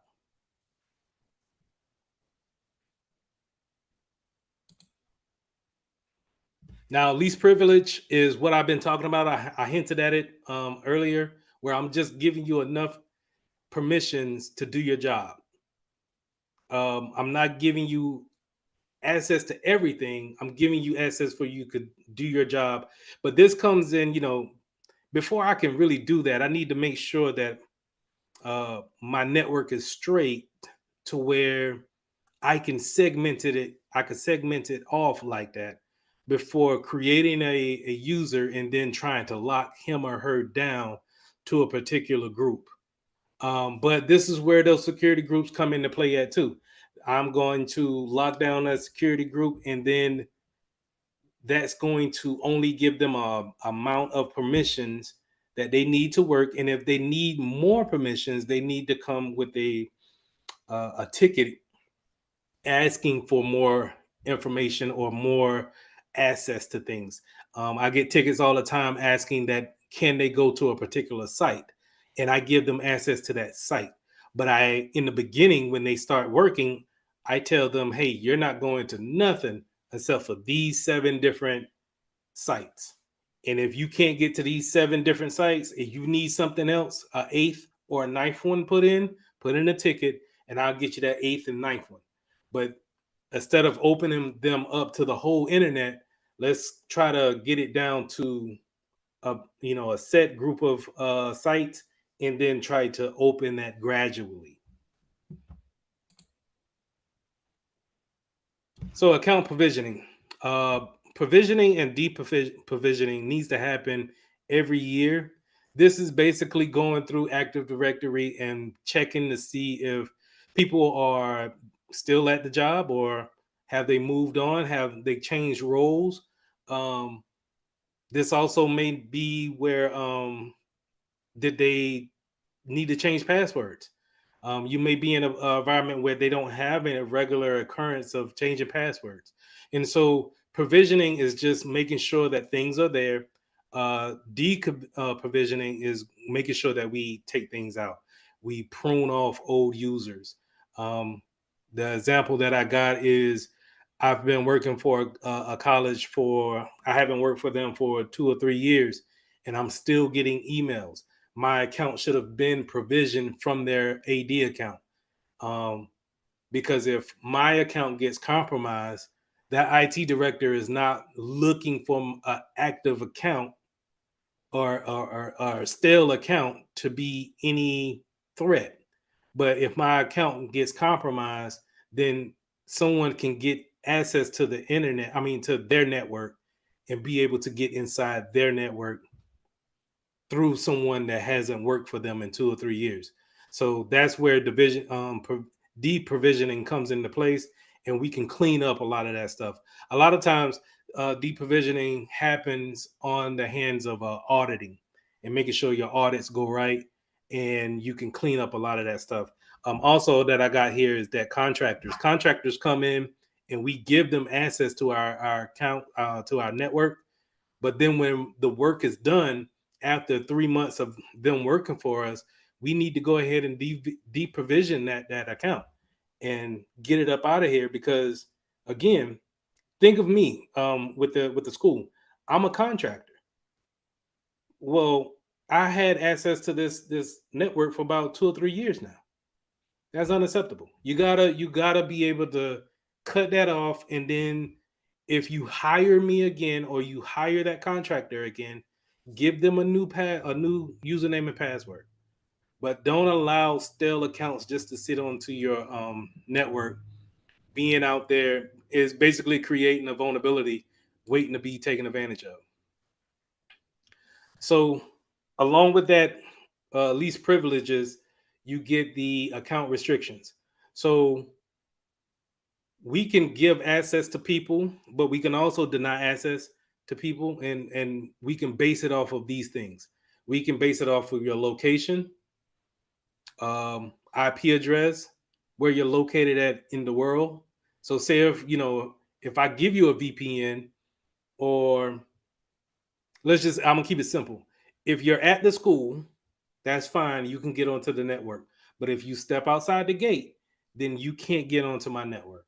That's the geolocation factor when it comes to account restriction. Anybody that's in our network or on our campus can have access. But if you're from Russia or you're from Egypt, then you can't get access to our network. And a lot of times your IP address will tell you where you're from, and what location or what part of the world that you're in. Side piece note is that with all the IPv4s that we have in the world, every sector of the globe is sectored off to a particular IP addresses, public IP addresses. And so therefore we can tell if someone from Australia is trying to get in, or somebody from Hawaii is trying to get in. So it comes down to really trying to retract that public IP address back to the person, but that's a whole nother thing. Also, we have time-based restrictions. So, are you trying to log on at 3 o'clock in the morning when we only work from 9 to 5 or 8 to 5? Is there a log on duration? Have you been logged in for 3 hours, but we haven't seen any movement on the network when it comes to your computer? Maybe we go ahead and disconnect you from the network if you've been idle for maybe 3 hours straight. For contractors, maybe we give you temporary permissions, because your contractors are going to come in and some of them are going to need special access, admin access. That's cool, but we just want to make sure that we segment them off from the network as much as possible. Maybe only give them read only access.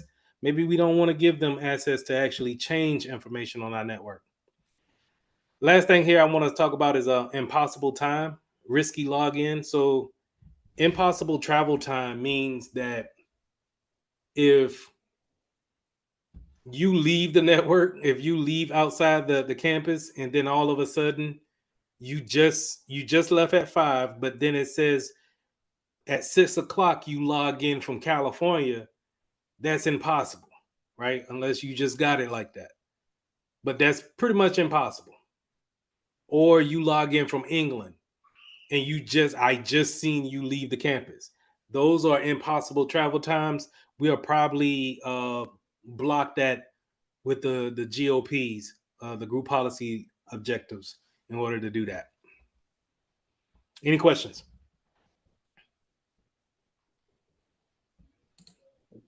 No questions. No questions. No question. Okay, last slide, and then we'll take our break.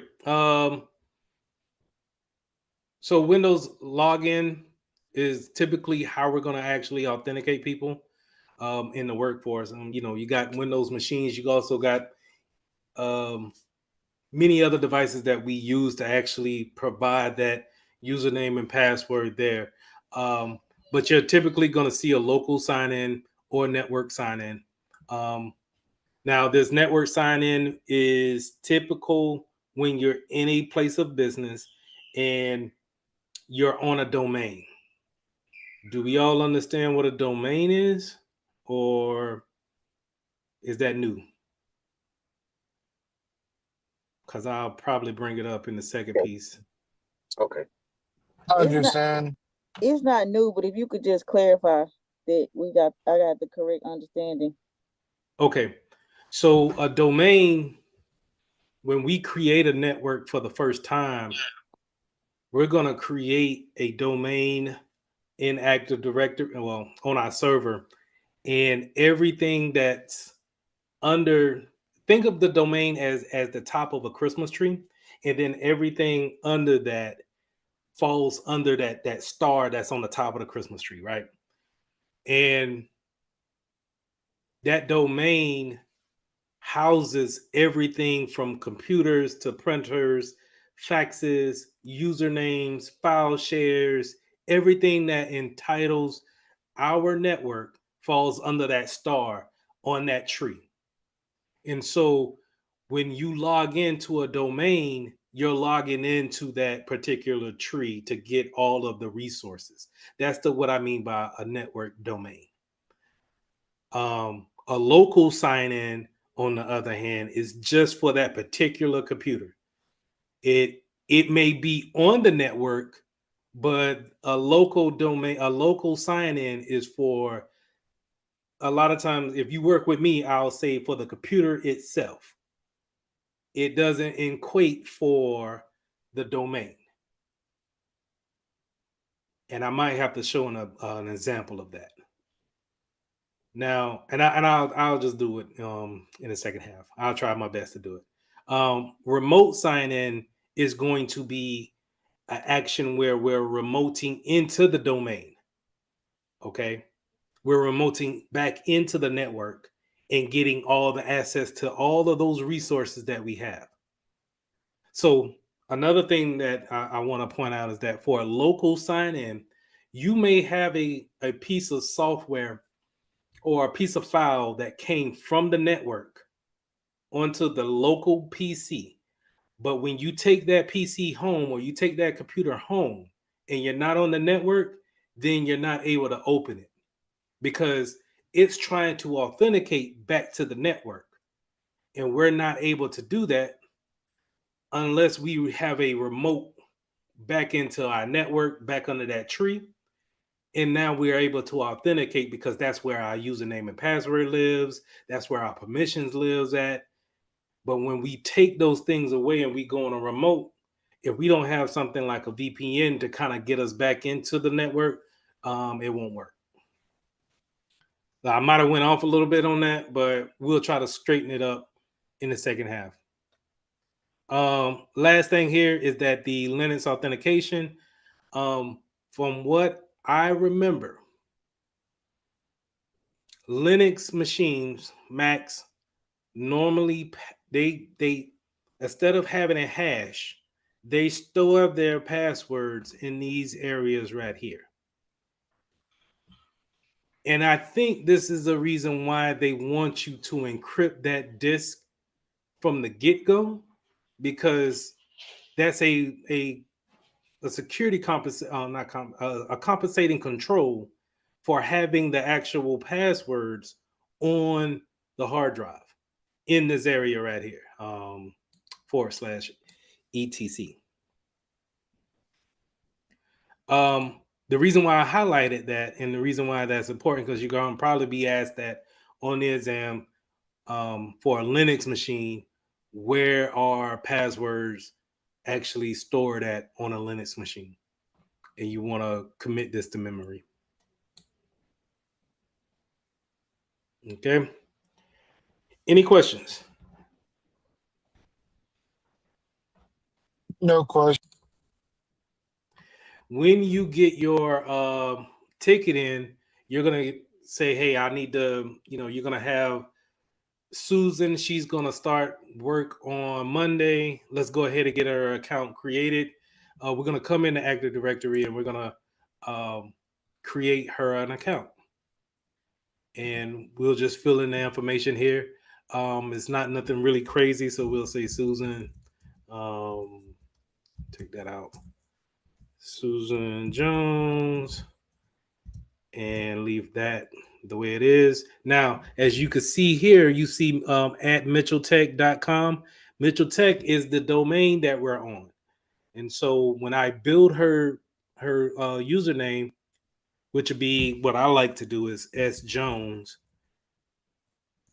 at mitchelltech.com, that'll be her email address as well. Okay. So now her username will automatically be S Jones because this is where I'm going to put that there. Now, if I wanted to change that to, let's say, P2BEA, I can have it like that. And so, what I would tell her on our first day is, hey, you're going to use the username P2BEA and use a generic password that I'm going to set up because I'm going to hit next. And the next thing I got to do is I got to create a generic password for her. And this is an important part right here. Now, mind you, none of this is on the exam. This is all real world experience that I want you guys to just look at. And if you get the opportunity to practice this stuff right here, so you could put it on your resume, saying that you do know how to create an account in Active Directory. Real big bullet point for your resume. So you're going to create a password here and double down on it because whenever they ask you to confirm something, it just wants you to do that, right? But the one thing that we want to do is we want to make sure that this box is checked, that the user changes her password upon her first login. And we do that. Now, these other things, they have a purpose. So if a user cannot change a password, maybe we don't want a contractor changing their password and we give them a complex password. Or maybe we have a service account, and a service account is something that we use for a one-off. We don't necessarily use this account all the time. It's an administrator account. We don't really use this account. And maybe we don't want that password to expire. Or maybe, we want to have the account disabled. Maybe it's Friday and we don't want it to be active until Monday, but we want to go ahead and get it made so we're not trying to catch up as soon as we get there on Monday. Maybe we want to disable it now and go ahead and create it. And then on Monday, we have an alert to say, hey, go in there and enable Susan's account so she can log in. But for right now, we're just going to say, hey, change the password when you first log in. And so it gives you a rundown of what you've done. And that's it. Hit finish. Susan is added to the network. Now, here's the thing. She can only probably just log in and maybe get to the internet. That's the only thing that the group policy will allow her to do. But let's just say Susan is part of the finance department. So in this finance department, what we want to do is go back to her account, and we want to go to the tab member of. And here we want to type in finance. Do I even have a finance department in here? Probably not. Nope. Do I got a legal? I ain't got a legal.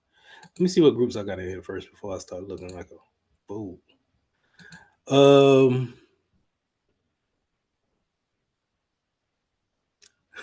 Let's just say Susan's a very important person, so we're gonna make an administrator.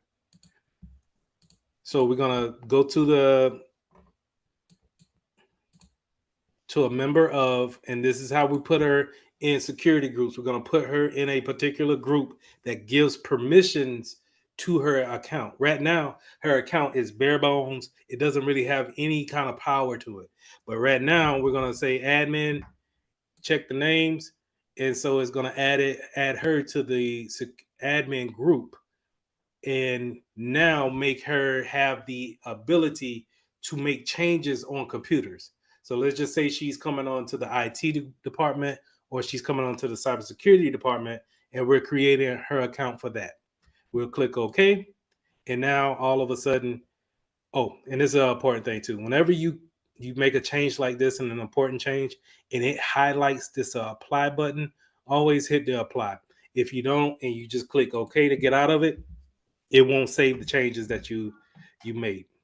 So that's putting her into a group. So if we go up here to the administrator groups, we should, no, we'll have to go to the groups.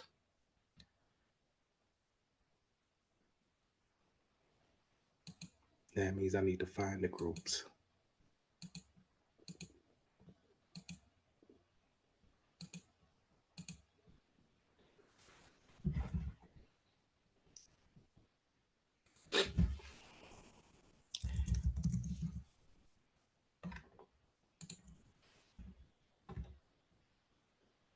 Bear with me. I want to see if this is local or just for AD.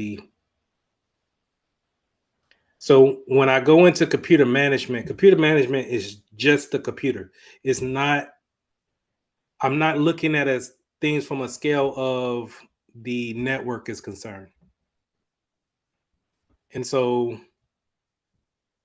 this type of troubleshooting comes with a little bit of time to understand why I'm looking here versus staying in Active Directory. And I may be getting off a topic just a little bit, but bear with me. User management, it's not computer management.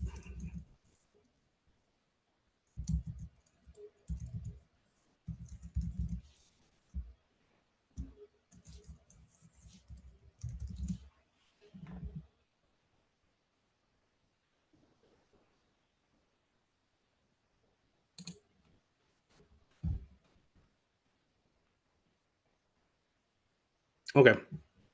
So it being a domain controller, it doesn't have local groups, which makes sense. Okay. So never mind. I did put her in the group for the admins. Domain admins probably here.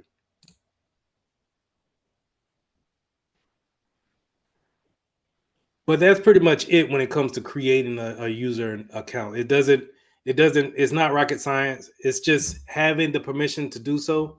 And then if Susan comes here and you need to reset a password, you would just simply right click on her name, reset the password, and then tell her to try it again at the password that you already put. Any questions on that? Nothing super technical about it. You can also create other things other than a username or a user. You can create printers that we may get into the company. And these are all the objects that I was talking about. We can create groups. So if we needed that finance group that I was talking about at first, create it there. Now let's put Susan in there. Check the name. And the reason why I check names and not just type the whole thing out is because when you get to a enterprise, you may have thousands of users, and knowing exactly how they're spelled may be a little bit daunting. So you can just spell the first name or last name or anything that's kind of particular for that particular user. Hit find names or check names, and it should come back with the names that pertains to what you're looking for.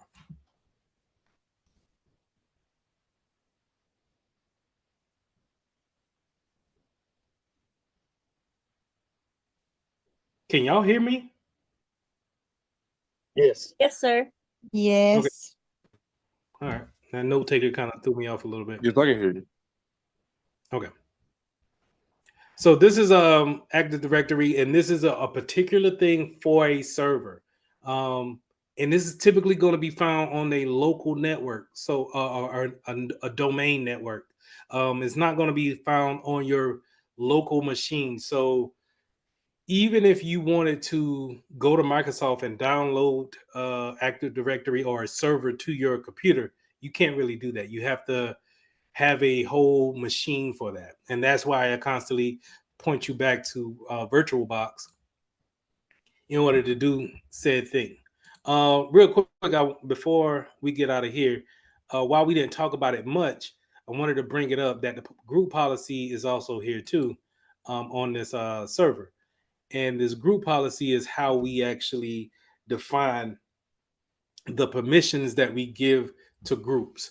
And so this is where group policy is going to be. If I want you to be able to make a change, I can set it in group policy here. If I want to force a change on you, and let's say force everybody to log off and then log back on and create a new password, I could force that here with the group policy. If I wanted you to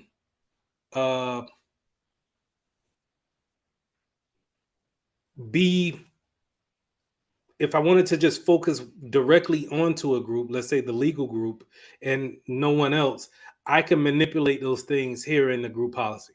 Also, I wanted to show how that forest that I was talking about, or that tree analogy that I was making, is here with the group policy as well. Where when you're talking about an Active Directory or a network, a lot of times they use that forest word where you can start with one particular top, and then everything kind of branches off in a downward motion.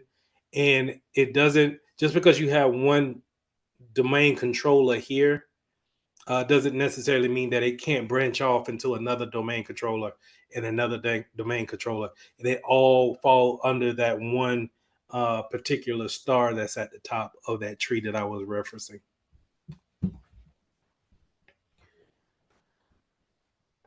So that's Active Directory. The next thing that I wanted to show you guys was Azure. And Azure is the online version of Active Directory.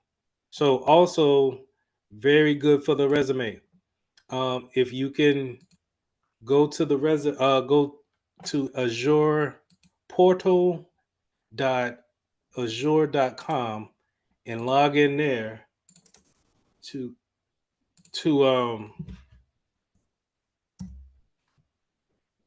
get started.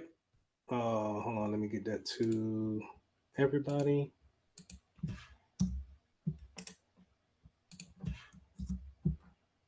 To get started, just to kind of play around in it, is a good bullet to put on your resume as far as the type of these. Active Directory and Azure are software that you're going to see in the real world that we're using constantly, that employers are looking for constantly. So if you can get some type of familiarity with the software and it's free, is really a no-brainer to really just go around it and poke around in it and be able to talk about it confidently, so you can get that position that you're applying for and stand out among others. Now, doing IAM in Azure is pretty much the same thing, but it's prettier, right? You get your layout up here. You can do a lot more.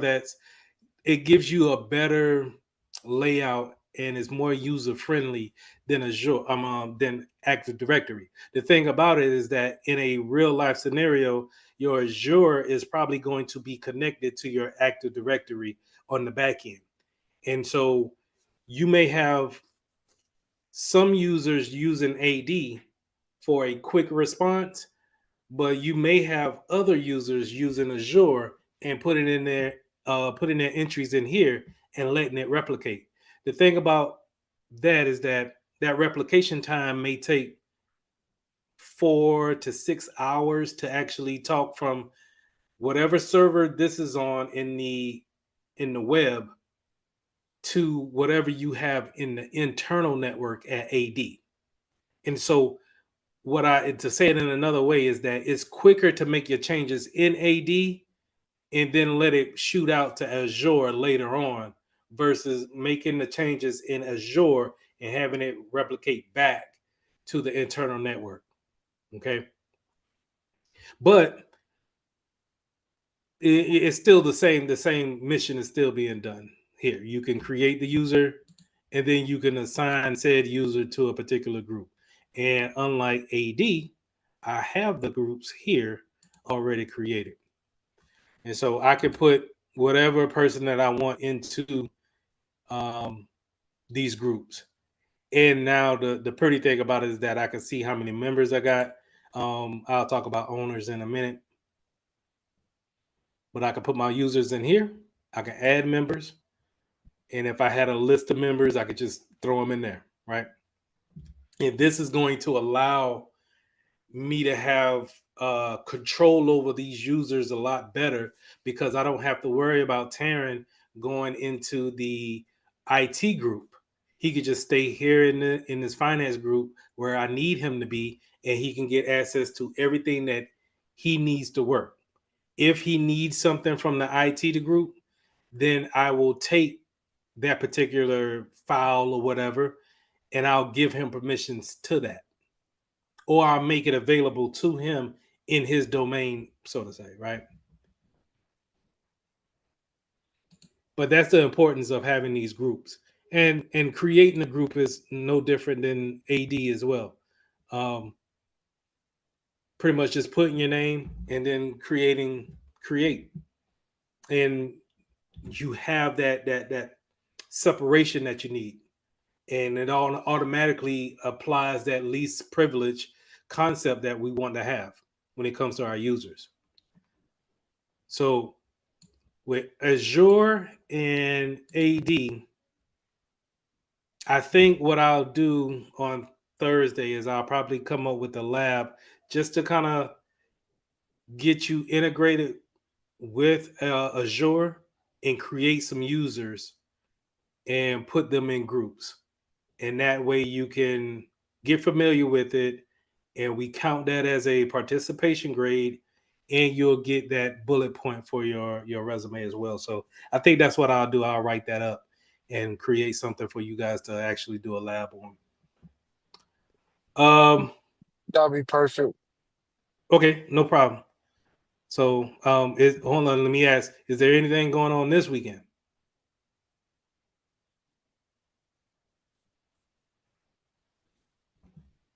Regular Okay. football, Halloween.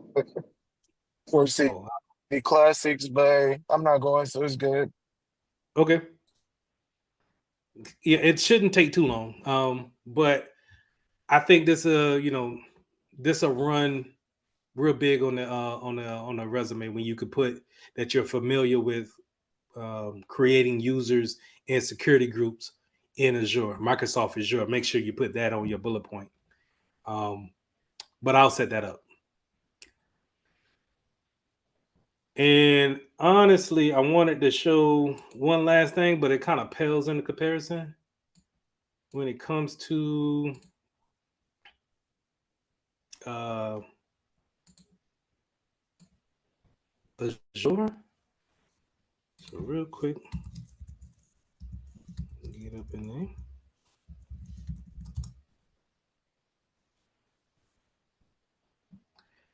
This is my for my company, Mitchell Technologies, and I wanted to show that you build the users a little bit the same way here.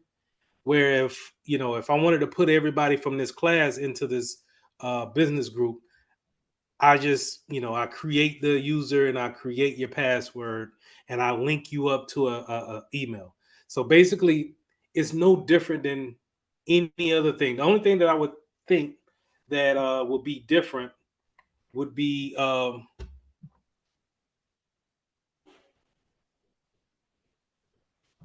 yeah.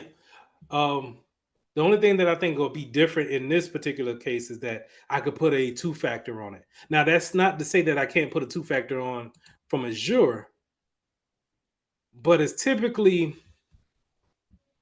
that's where we'll get into the group policies probably need to be set up in order to, once I put that username password in, then I need to have it paired with a token, right? But with a web app such as working for Mitchell Technologies, whenever you log into, which is through Google, right?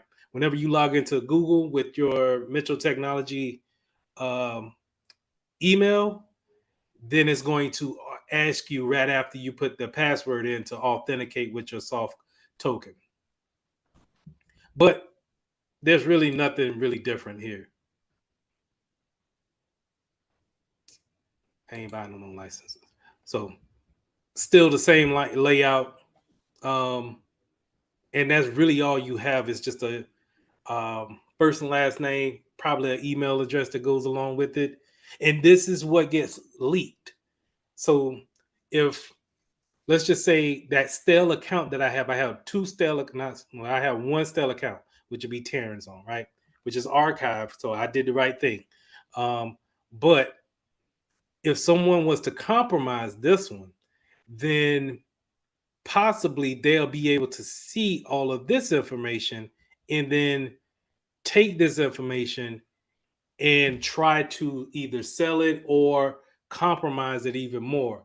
But here's the thing is that even if you was to click on Chris's on, you shouldn't see Chris's password. I hate if it does show the password, but you could reset it. So if I get a compromise, if I compromised um, that stale account, I could possibly get to another account, reset that password to what only I know as a hacker, and then go in there as somebody that maybe has more permissions than what I had as a stale account. That's how you scale up as a hacker. You're what they call traversing. And we want to eliminate that by putting those least privileges on. So even if you were to get to Chris's account, it's only but so much he can do because we locked down that account. That's why that's so important. So even if it does become compromised, hopefully it's only but so much they could do. Maybe send out some spam from that compromised account. But if you're going back to what we were talking about, where Samsung was sending out saying, hey, you probably want to change your password, that's information from a database being leaked out. And I would argue that they're probably maybe their security team seen that information was leaving out and they wasn't too sure on how to pinpoint it. So they said, you know what, send a vague message out and explain to everybody that it's probably a good idea if they go ahead and recycle those passwords.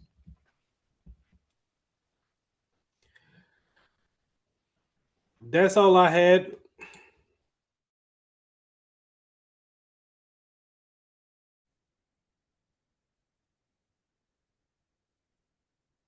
Okay. Share your screen whenever you can. And I'm going to step away for a minute. I'll be right back. But go ahead and share your screen. Yes, sir.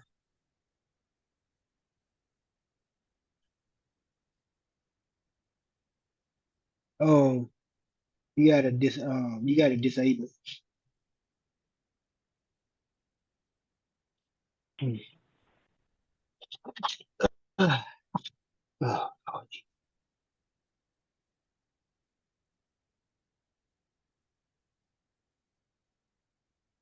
I got to enable it. yes, sir.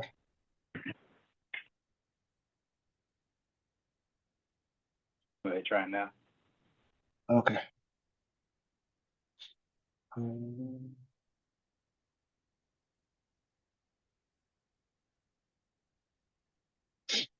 right, so let's look at the email.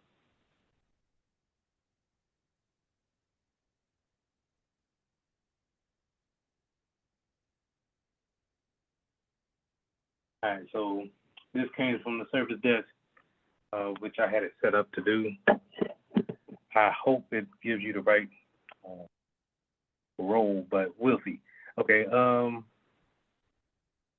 That you're now registered at a hot desk. So yeah, you're gonna use the email for your username, and then copy and paste that password in.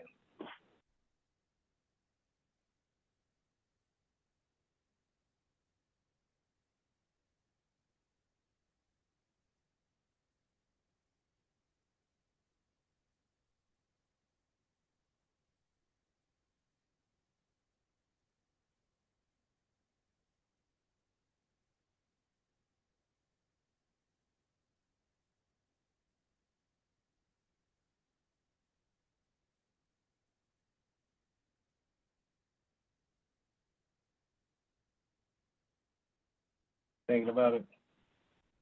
Yeah, it don't seem like it. Yeah. Not authorized. Go back to the login and switch the tab over to I am a staff member. Right there.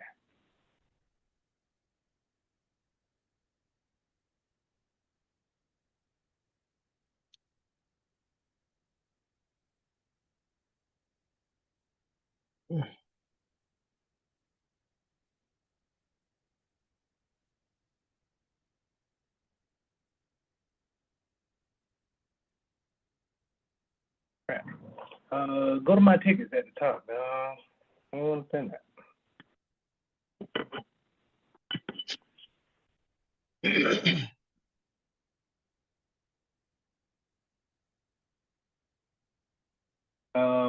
What's under my profile?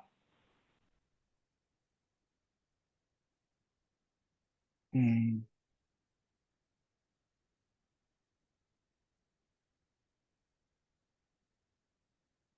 It seems like it already registered you.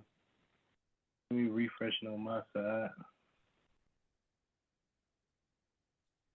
I don't see you in the staff. That's what I wanted you at.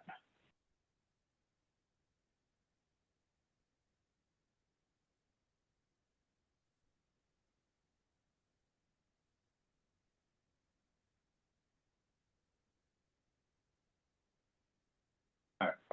So right now I have you registered as a user, as if you were working for a company and you needed to put in a help desk ticket. You use this profile to actually submit a ticket. You'll see that at the top. I'm gonna go ahead and stop sharing your screen. I'm gonna share mine and try to get you set up as a staff member. Yes, sir.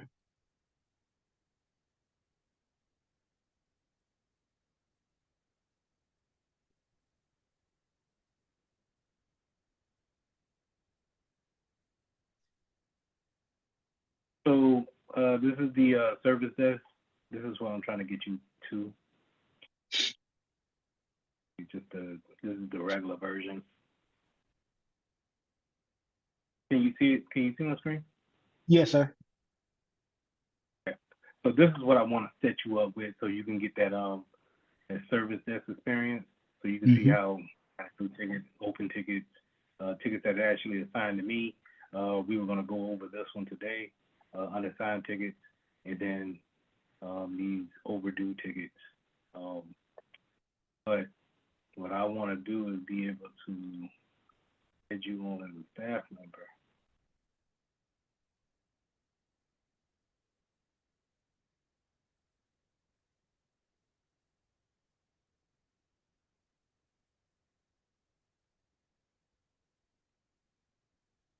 That's not right.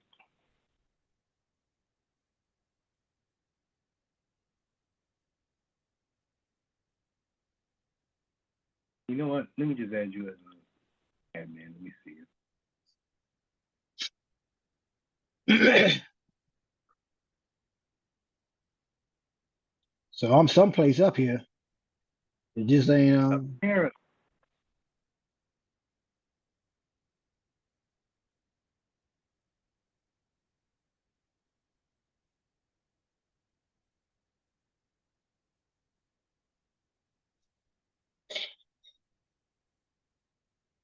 I might need to go in there and delete you from the users.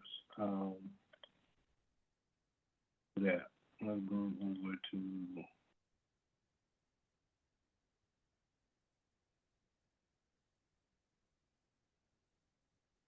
victory.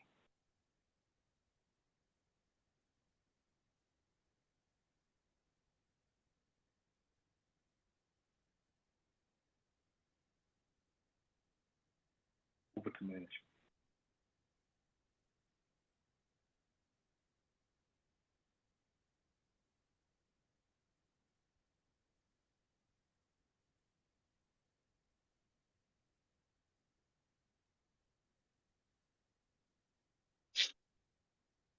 Maybe they want to add you as a staff member if you was a user. Maybe. I'm still trying to learn it myself. Yes, sir.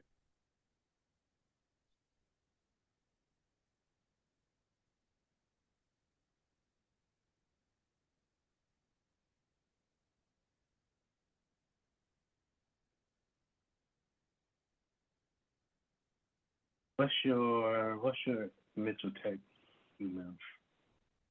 Hold on. I think I got it on my phone. Been a while since I used that one. Are you able to get to it on my email just to see the? It's charmon@mitchelltech.org. I think I can still get to it.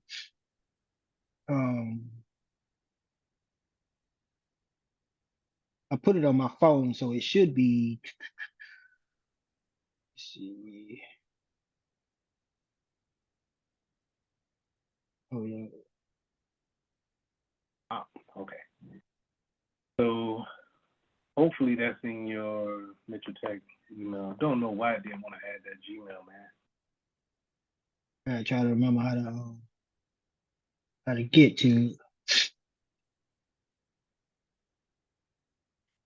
because it's in the other Chrome browser.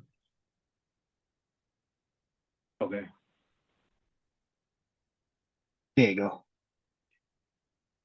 Now, do I even remember the password to that? Let's see. Might have to forget it. I mean, I think I got it. It's been a minute. Give me 1 second.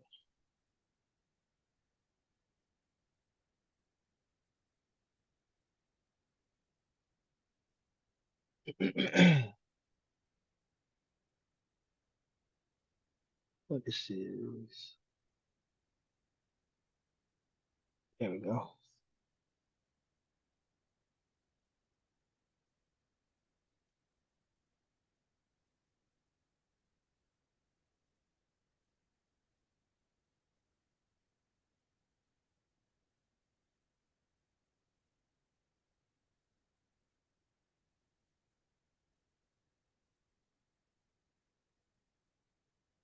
All right. I'm in there.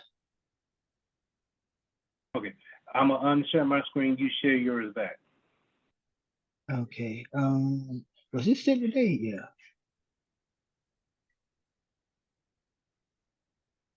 Okay.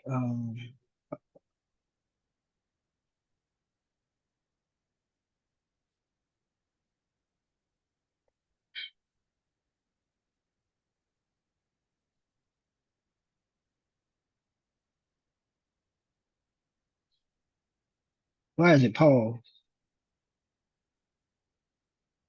Say that again. Let's see. Let me know when you're ready for me to share the screen. Yeah, go ahead. Go ahead. All right. Yeah, it says my screen sharing is paused. Maybe it's something I did on here. Do you see a pause button at the bottom when trying to share? It's a I was trying to hit resume share, but it don't want to. When I do that, it doesn't come off pause.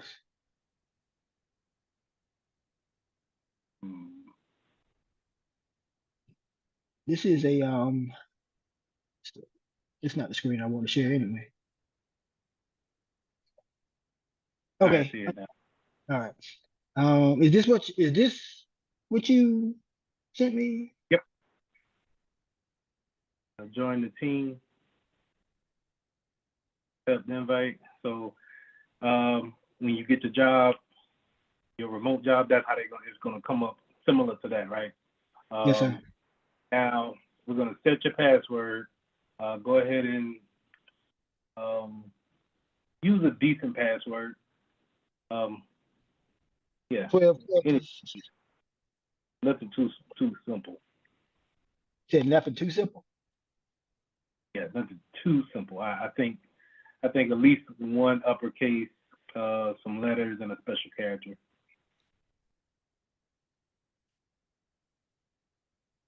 But this next part, I want to see if we need to walk through it or not. But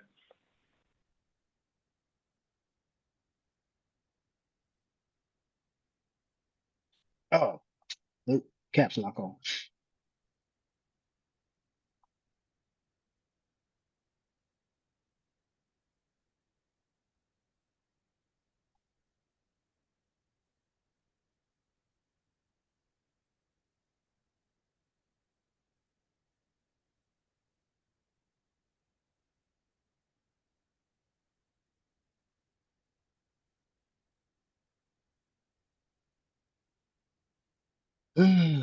um,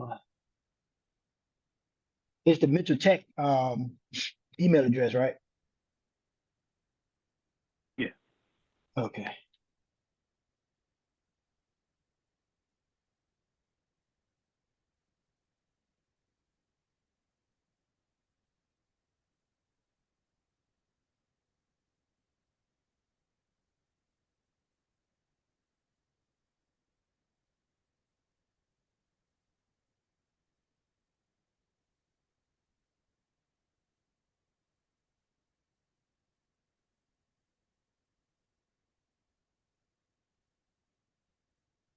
Ah, your the screen paused again. Okay. yes, sir. I need to relaunch Chrome, but I'll do that after we get done.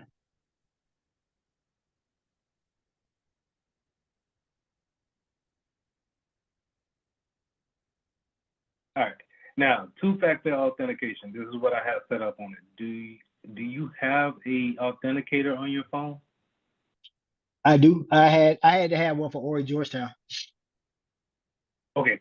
So go ahead and hit configure authentication and set that up real quick by scanning that QR code.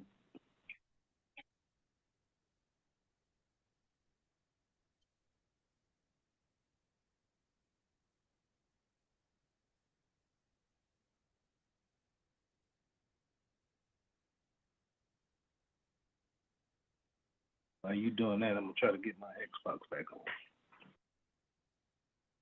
Um,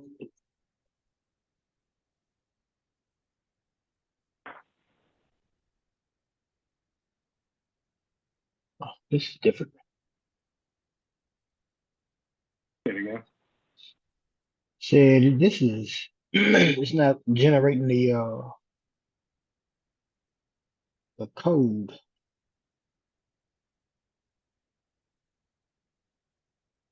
Which authenticator do you have?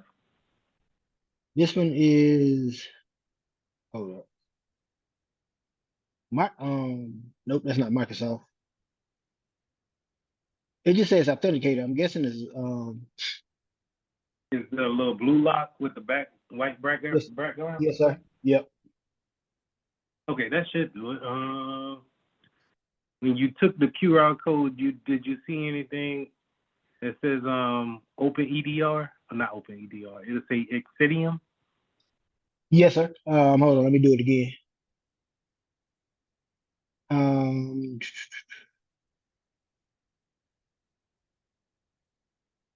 says O2, I guess PA. That went away. Yeah, it's taking me to open with. Let me try Duo. I used that before too. There we go. see. Why does it want to connect to Google Drive for?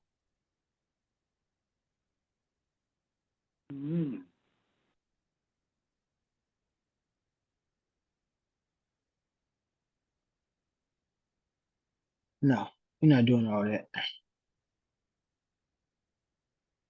Yeah, it's just a dry run right now. But we having all Oh, sorts of yeah, I mean, that's the reason why we doing it. You know what I'm saying? Just to get the, because I'm not saying that you need to do this at a particular speed at work, but you know, whenever you see something like this or somebody says, "Hey, can you help me set up my two-factor?" Normally I'll take them to that Microsoft Authenticator and scan that QR code and see if yeah, we can that's what set I'm up. using. Uh, It's, that's what I'm using. Yep, it's a Microsoft. Hold on, let me try this one. I had to have 3 of them up here, so nope, that's ID me. This is for that's for the government. IRS. Yeah. Yeah, it's giving me a link, and every time I try to I go to Authenticator, it's not generating. Scan this barcode with your Authenticator app to generate the. Let me try these. Let me try because I scanned it with my picture. There we go. I got it.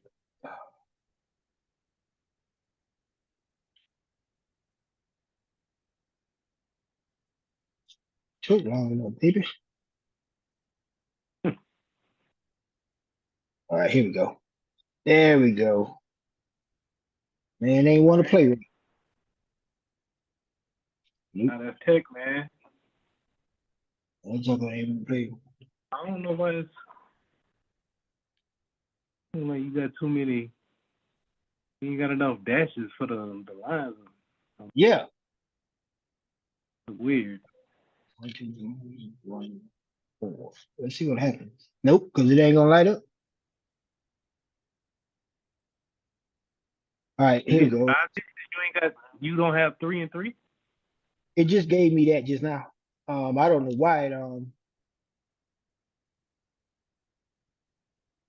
All right, now this is the backup codes, right?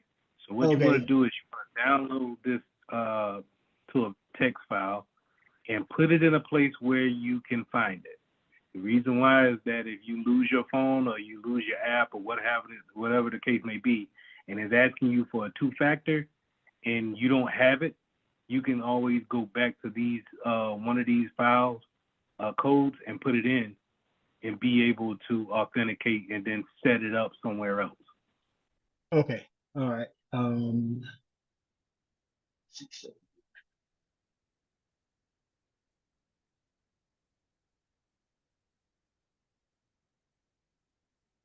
Because if not, like you do, like how I did the other week, I forgot it. I couldn't get back in. I tried the two-factor and everything, and I had to end up putting in a help desk ticket with Insidium to reset the whole two-factor for my account. And they were pretty good with actually getting back with me, so I like them. Well, I put it in my folder, my home screen folder, so I'll keep it in there. It's just in case, because I can't reset it for you if you lose it. So yes, sir. And I don't have these files. So yeah. All right, continue to the platform, and then let's go ahead and get into real quick, just go ahead and knock those security questions out, because if you forget them, or that might be another option other than a two-factor. Yes, sir. Authenticate.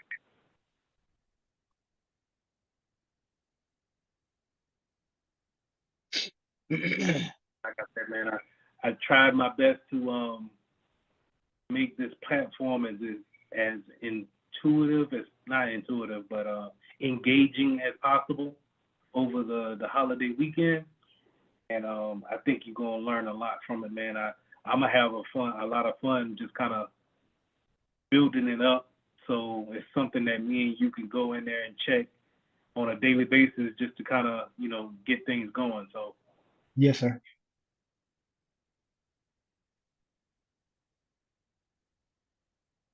All right.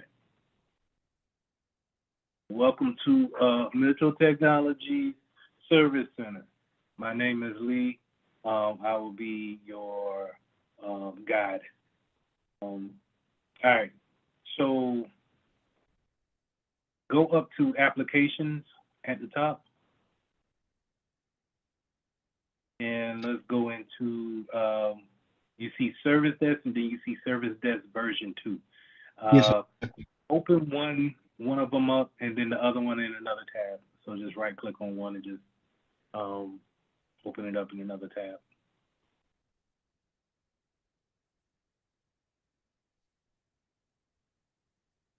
I'm using what I'm using, the MacBook. Where my mouse Okay. is.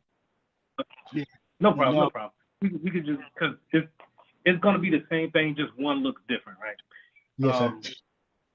But this is what I was saying, how you got the open tickets, the unassigned tickets, and then all your other categories off to the left. You got different categories at the top that you can use and navigate to. And I'll let you just, whenever you get free time, just go through everything, see what you got questions on, and just let me know. Yes, sir. But this is your typical help desk, service desk queue. I think it's CUE, Q. So if they, you get into a business and they say, hey, we done put 2 tickets in your queue, this is where you're going to go at and check those tickets, update those tickets, and then close those tickets. Yes, sir. All right. Now go to version 2 real quick, just to kind of show the difference. It's just an updated version. It looks a little bit more appealing to the eye with the little user icons off to the left, but nothing. It doesn't say anything different. So either you'll run into one or the other. You'll run into ones that we saved a little bit of money, so they gave you version 1, or we spent a little bit more money and we get a little bit more features with version 2. Yes, sir. Okay. But it's typically the whole same thing. Now, users normally don't see this side of the ticketing system. They see what you were logged into the first time. Okay. First time. That hey, you could submit a ticket here, and then they're able to check their tickets in that type of platform. But here, this is where IT people, we go and we check our tickets and then we update them. This is what you call the back end. I guess you could say it like that. Some people may use that terminology, the back end. Let me go and check my tickets, things like that. Any questions? No. I like this. This interface, version 2 interface, look a whole lot better than. Well, I'm not saying a whole lot better. Yeah, it's more streamlined, I guess. Yeah, it's more appealing to the eye. I'm not gonna lie. I mean, if we were shopping this off, and which I'm hoping to do, I'm hoping to take this platform and shop this off to more clients for Metro Technologies and show them that, hey, we can put the endpoints on your PC, and then we can give them the link to the help desk, and they can put in the tickets from wherever, and me and you can see them, and then solve them, and then keep it moving. Yes, sir. Now go back to applications, drop that down, and go to RMM.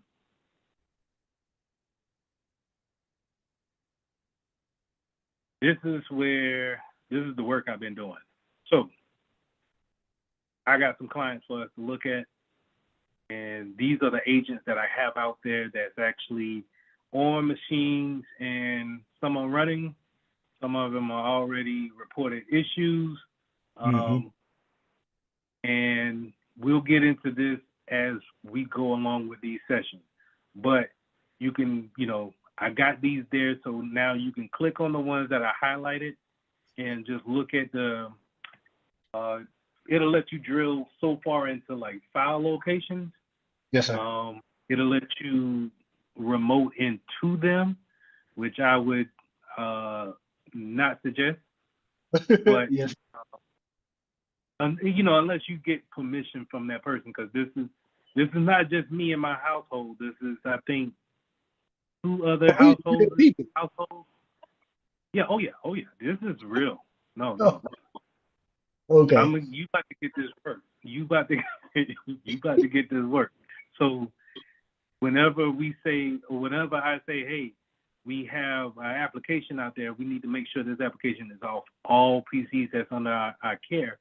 You can go in here and we can look in the application part of them and then tell that endpoint to take it off. Okay. So we'll get to that. Yes, sir. Whenever those names, those computer names are highlighted, you can click in them and then drill down into them to see the information that the endpoint has collected. Okay, so this is your typical dashboard. Well, this is my dashboard. Your dashboard is at the top, and I'll go over that in a minute. But this is what I go and look at my agent, see what's actually going on. All right, this is what I'm gonna check every morning to see who's out here wilding out, what I gotta do. I got some mobile devices. You see a couple of iPads in there. I even got a couple of Android tablets in there. And I got geofencing on them, so I know the locations of those tablets, those mobile devices. That's crucial for MDM management, mobile device management. So all those things we talked about in Security Plus, this is putting the rubber to the road here. I like this. All right. Now, if you want to put an endpoint on your machine, let me know, or you can just go ahead and download it. I did put this endpoint on some of my virtual machines as well. So, Okay. Because remember, your virtual machines are, even though they're sitting on VirtualBox and may not be turned on, when they do turn on, they're connected to the internet, and they may be up to date and patched. They may not be. So it'll be good if you had an EDR system on it or an endpoint on it to be able to look at it from a high glance, from a high point to see what's going on with it.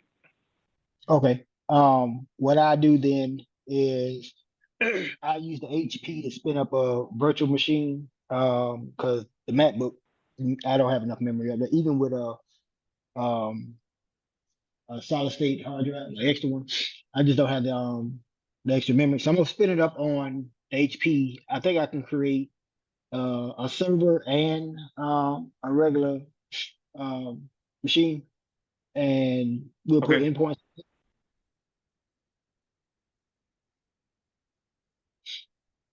Did I lose you? Oh no, I was saying I'll spin those up and then I'll let you know, and we can put endpoints on those two. Okay. All right. All right. So let me go ahead and go to your. Go back up to. No. Go ahead and unshare, and I'm gonna share mine, and then we'll go through some more settings. Yes, sir.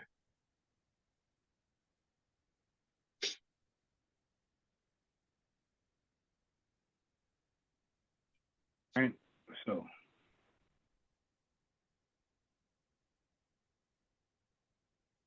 Now this is the good looking version of Acidium. It's the same thing as what we just looked at over here. So it's not the enterprise users. If I go to the device management platform, as you can see, it's just kind of bland, but it tells you everything you want to know. Yes, sir. This right here. Now this is where you can get the endpoint, and I'll go over that in just a second. Matter of fact, I'll just copy that, and you are seeing my screen, correct? Yes, sir. Okay. I'll just copy that, hit next, finish, and close.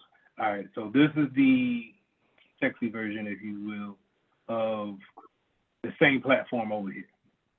You know, Okay. this is what you would want to, you know, boss walk up behind you and is like, oh, okay, yeah, man, the dashboard looks great.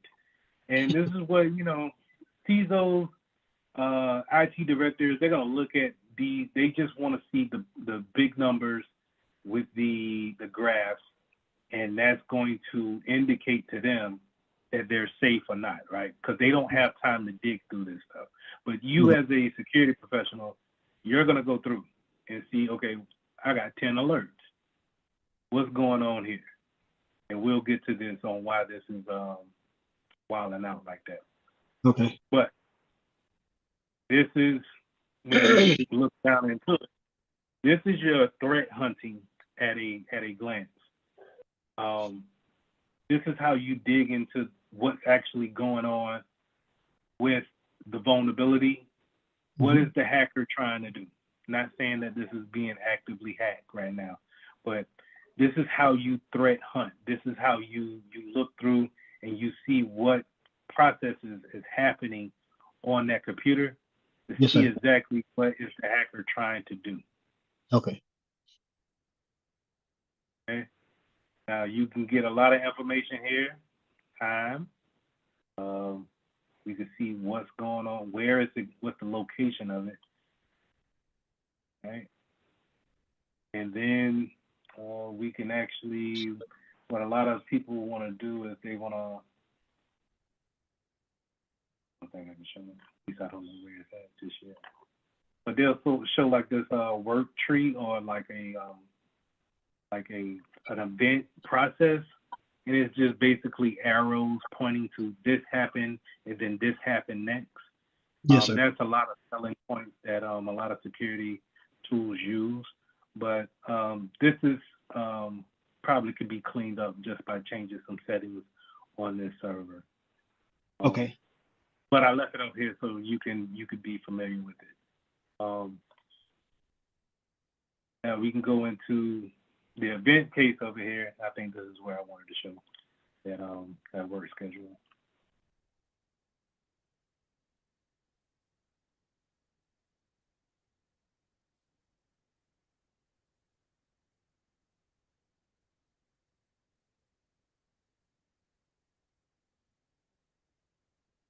I have to find it. But anyway, I'm not trying to go. I will make a session for us to dig deep into this, but just right now, I'll give you a good overlay of what's going on. And I'm gonna jump back over to this platform because I like it better. This is more. There's too much going on for me. Okay. But if you want to be over there, that's fine too. It doesn't show any less than what this shows. Okay. But the dashboard over here is a little bit different. But you still get your, you get your little nice graphs. Yes, sir. Things to print out to people, getting an overlay of the network overall. So in our network for Mitchell Technologies, we got 2 Androids, at least 5 iOSs. Not at least, but we have 5 iOSs, at least 2 iPhones. I'll say that, and mostly Windows machines. But I like this that it also breaks it down over here into device types too. Yes, sir.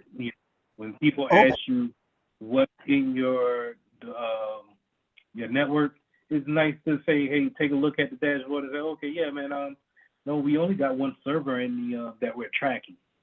So if you see another server that's out there on the network, then we need to take a look at that because we should only have 1. Yes, sir. I'll go over ownership whenever we get to that, but it's basically you could set up different types of ownership as far as let's say if it belonged to the legal department, HR department, so on and so forth. Yes, sir. And then the all important, what versions are we on? A lot of IT directors, CISOs will want to know what versions that we're on. A key note to remember is that you probably want to be on the one version back than the latest version.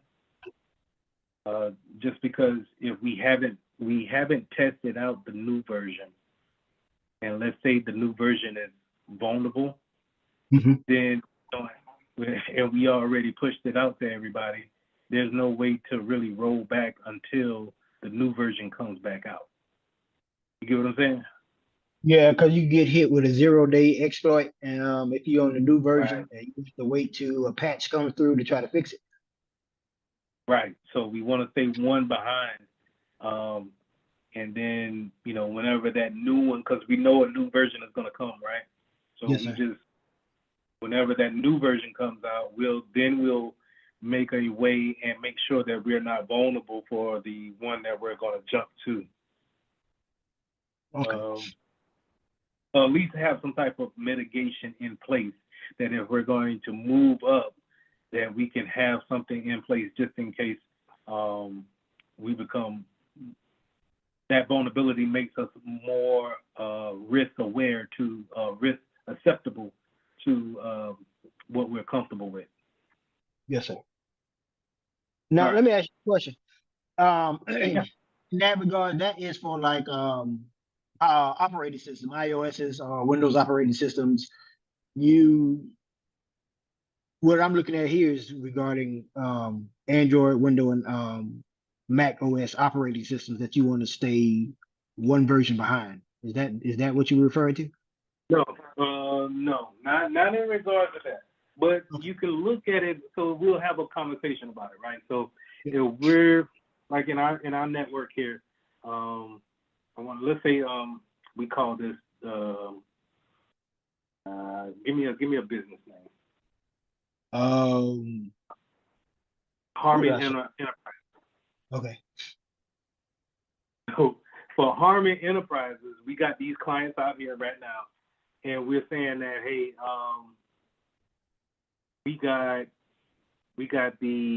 we're on Windows 10, but we know Windows 11 is out here, and they're talking about actually moving up after Windows 11 soon. Well, me and you will sit down and take a look at it and say, hey, all right, can we move up to 11 because 11 is more secure? You'll say, yeah, we can. Any applications that can't work with 11? No ally applications can. Okay, then it'll be better for us to just go ahead and eliminate the vulnerability of being on a later version of Windows and just move up to Windows 11. Yes, sir. Now, in certain cases where, like, I'm working for the industrial industry, a lot of our equipment, those conveyor belts, a lot of machinery can't work with anything but Windows XP. Yes, sir. So what do? We don't want to move, but yeah, we can move up to Windows 10 or Windows 11 and leave XP up behind, but then we can't use the conveyor belts no more. Mm-hmm. So me and you will sit down and say, okay, all right, since we have to have XP, they can't be on the internet. All right, because the application could probably work without the internet. The application just needs to tell that conveyor belt just to move to the left, left. That's it. It doesn't need the internet for that. So we could just leave that computer on XP and, cut off the network card for it. Make sure it doesn't have any network connectivity. Or segment it on the network. Put it in its own VLAN. Make sure it can't get out. But you still run a risk of it being connected to the internet. Yes, sir. All right. So we'll go over all of this other stuff in upcoming sessions. We did the device list. Good stuff here that you can click through. User list. Everybody here. All right. Now the configuration templates. this is like GPOs. This is how we tell the device how we want them on our network. Okay. As you can see here, and the word of advice, if you're going to put one on your iPhone or something like that, Yes, sir. to revise iOS. Don't do the first one that I had, which is down here. Okay. That's going to have you change the password like every 2 minutes. Feed me off. But you can't go in here and change them. You got to make a new one and then change it. So if you go here to revise, this is what I mean. We tell the device what to do. So you go to edit, and then you can find what things we want, but then we can go in here and we can edit these rules. These are rules that we set. So in Harmon Enterprises, if we don't trust our people, hey man, let's just make sure that we give them a minimum of 6 on the passcode. Okay. Things like that. And we can tailor our policy off of these configuration templates. And then once we're ready to, well, let me get some more stuff. We can even do this. You can lock it down if you really wanted to. No, you can't install nothing. No, you can't uninstall nothing. No, don't use the camera. No FaceTime. None of that. I don't want no hotspot or nothing. We can do all of that here by editing and pretty much just unclicking. Okay. But then once you do that, the way you get it to go to that computer, that iPhone, you have to download that app. So you have to download this endpoint. We'll go over that in just a second. But anyway, you got to download that endpoint on that device. And then you have to tell that device to look for this profile. And once it goes under that profile, then it acts the way I want it to, because this is the configurations I want it to have. Okay? Okay. So if I didn't want anybody to download Netflix on a company phone, hey, I might have to say, is it just Netflix I don't want? Oh, yeah. Well, okay, maybe I don't want to block any and every app from the App Store. Maybe I should go in there and have it look for a particular app in a different section. But maybe, this is a widespread profile here. So this is going to hit everybody. And so if we're just going to say is this certain things we want, we're going to probably manipulate this profile to show that. Okay. Yeah, this is how it works right here. This is MDM. I like this. Right. Yeah. And so what I would suggest to you, you can go in here to these profiles, and just like how I got this test here, highlight it, and then clone the profile. Clone it, and then you rename it so I know it's you. And then you build your own profile on how you want it. Then test it on a machine or test it on a device that you want to put it on. Okay. And see if that's the type of reaction that you want. So if you had a nephew or a niece or something like that you ain't want them to, have stuff on their phones and stuff like that, yeah, throw this on there. This is a great way to do that. Same thing when it comes to devices, Windows machines, Mac OS, same thing. And I can do this on virtual machines as well. That is correct. Okay. So let's jump to, go ahead. You can you go back one screen? I want to make sure I get the right profile that I'm supposed to use. You want me to use the revised iOS profile as the template? Or it could be any of those. You can do any. Once you clone it, it's yours. I don't care. Right. it doesn't matter because what you're gonna do is you're gonna come in here and do this. Let's say we want to clone this Linux one, right? We're gonna click this little. We're gonna select it here in order to give us the options at the top. Okay. It's grayed out here, so we're gonna select it. Then I say, okay, I clone it. It's gonna automatically drop that down. I say this is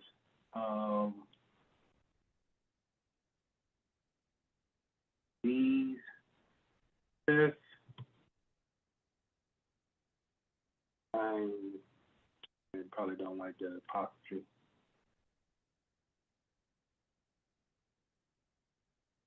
Testing out this new clone it. Now it automatically throws me in, but now I can go through, and if I had me a Linux box that I wanted on this profile, I can go ahead and throw it in here. I can go ahead and configure my antivirus to scan whenever I feel like it. This is what I'm going to do. Schedule scan. Real nice stuff. Go to my updates. When do I want it to reach out for updates? Find access control. So that we can do enable the password protection. This is what we do whenever we're gonna, let's say we got a new client. Let's say, yeah, like you just joined the company. This is what I'm gonna do to your computer before I send you the computer. This is why you can't just do whatever you feel like doing once I give you the computer. Yes, sir. Because this is what we call locking down or hardening. I'm going to set the configurations up to what's the standard of the business. And then once I give it to you, and let's say you put in a ticket and say, I can't install iTunes on my my MacBook. Well, yeah, that's because it's not an authorized application for the business. I prevented you from doing that from the get-go. Okay. And it's done all here with these profiles. All right. All right. I like this right here. We'll get into data loss prevention too. This is good too. Yes, sir. But yeah, play around with these profiles whenever you feel like it. Or Okay. you know, if you got a question and you want to go through one next time, let's go through one and then we'll throw a couple machines in there and see how it reacts. See how long it takes for that machine to actually talk back to this server and say, okay, no, I'm not going to allow screensavers to be put on this machine. Then we go test it out and we see if it works or not. When do you want to do the next recording? I asked because during that time I already have the servers and the Windows virtual machine configured, but I would also like to put the endpoint up there in real time and then create the profiles for them. Walk through it. Do it. So you want to put the endpoint on there and do a walkthrough of it? Yes, sir. At the same time. Okay. Yes. When you want to do the next one? We do it on Sundays, right? Yeah. Let's do. I was looking at the wrong month. How does the seventh sound? Is that good? Yeah, that's fine. That's fine. Okay. At the same time? Yes, 3? sir. Yes, sir. No, we did 4 today. Yeah, we did 4. Yes, sir. Okay. Yeah, that's fine. Right. Let me finish running through this real quick. Okay. And yes, then, sir. If we run over, is it cool if we run over a little bit? Yeah. That's fine. All right. So the security part of it, the endpoint, and this is where the antivirus is highlighted here the most. I think this is a highlight of this Exidium platform. just because it's a response tool that not only can it scan and look for a virus, it can also respond to it and isolate the machine and so on and so forth like that. People are paying hundreds of thousands of dollars for companies just to have this type of technology on their machines. So having that endpoint there, man, it's a big thing. I think this is if I can get this into a school system or a small business, and we could see this on a larger scale, you'll really get to understand where I'm coming from when it comes to the value that comes along with it. Let me ask you another question then. I have Trend Micro and Malwarebytes on both my computers, laptops. Now, with this, does it interact with Windows Defender or will it interact with Malwarebytes and Trend Micro? It will treat it as its own separate application. So it's not going to fight with those applications, but it's not going to work in conjunction with it. Okay. So those endpoints, a lot of endpoints can be on your computers at one time. So like here, I got Muninet on here, and it scans, right? But at the same time, it doesn't talk to Acidium. And then the reason why I don't like it is because I can't look at it from any place in the world. It's just like how you're logged into the platform and you could see the endpoint that's on this computer that I'm sharing with you right now. And say, hey, Mr. Mitchell, I think we need to take a look at it. Something's going on in the background. I can't get that much information out of here. It's just pretty much, hey, did you do a scan today? Did you find anything? No. All right. Well, this does that too. It does the scan, but I'm also able to dig like we've seen in the earlier listing of it in the, what was it? What was it? That was in,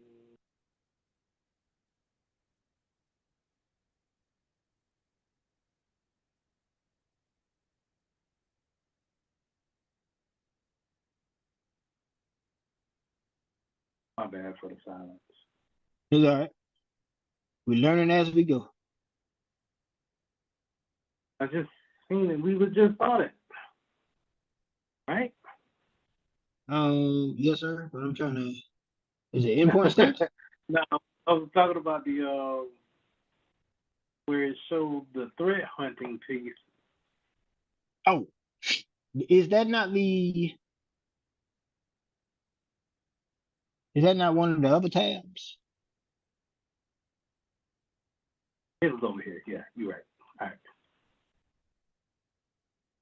So like your regular EDR, Malwarebytes, things like that, the company of, whoever works for Malwarebytes or Microsoft Defender, they will see something like this that could be able to dig further into the files. But us being able to see this type of stuff right here, gold, man. And then you can investigate. And once you start putting all this stuff together and, you have a case on, you have a hunch, you see something in your firewall rules that says that, you have some strange activity, and then you get to, isolate that one machine. Let's take a look at the strange activity from the logs. Let's see if we can look at it here on the endpoint security portion of it. What did the endpoint see? And start digging down into it. Because more than likely, your regular AV scan is not going to see this deep into the files.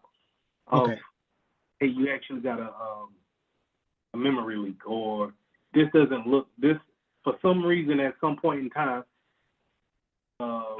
this amount of traffic is always leaving from this directory, leaving out and going to this particular address on the internet, which says that somebody has already infiltrated, and telling that that directory to send some information out to them. Your regular AV is probably just going to scan and look for signatures that they already know. Signatures are kind of like fingerprints of a known virus. Yes, sir. And that's what it's going to do. Hey, I don't see anything that I already know, so you're clean. This looks a little this looks deeper into it, and then if you had some people that know what they're looking for, then actually start to realize if you've been infiltrated or not. Okay. All right. All right, so How do you? go All right. back to, Did you go back? Get to that second tab? Did you go from the first tab? Is something on the first tab to get to the second tab that you open it up with? this right here. Yes, sir. Is there a tab on the first tab or a link on the first tab that opens up the second tab? What tab? What tab are you talking about? So go back to the first tab, the on top, where they say edit meeting Zoom, and then the first one. This Yep, that one. Yes, sir. So what did you how did I click? get to the enterprise? Yeah. Okay. Hit right here, Exidium Oh. Enterprise. Okay. All right. Okay. Let it do its thing, and then once it generates, you'll be able to go through. Okay. All right. Thank you. No problem. All right.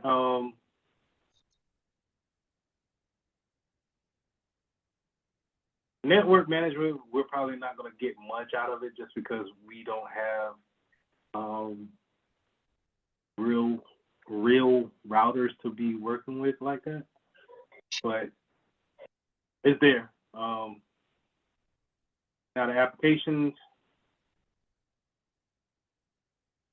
this is how, like I said, let's say you read something and you say, hey man, I heard that the Zillow app was vulnerable on this version. Let's check to see who has it on their machines. And now you get a quick rundown of all the iPads that have Zillow on them. Now we can take that, highlight them all, and then we could probably say, probably drill down into it and then remove those apps. I want to say. I saw something on there that's bulk installation package. That's more on the how was that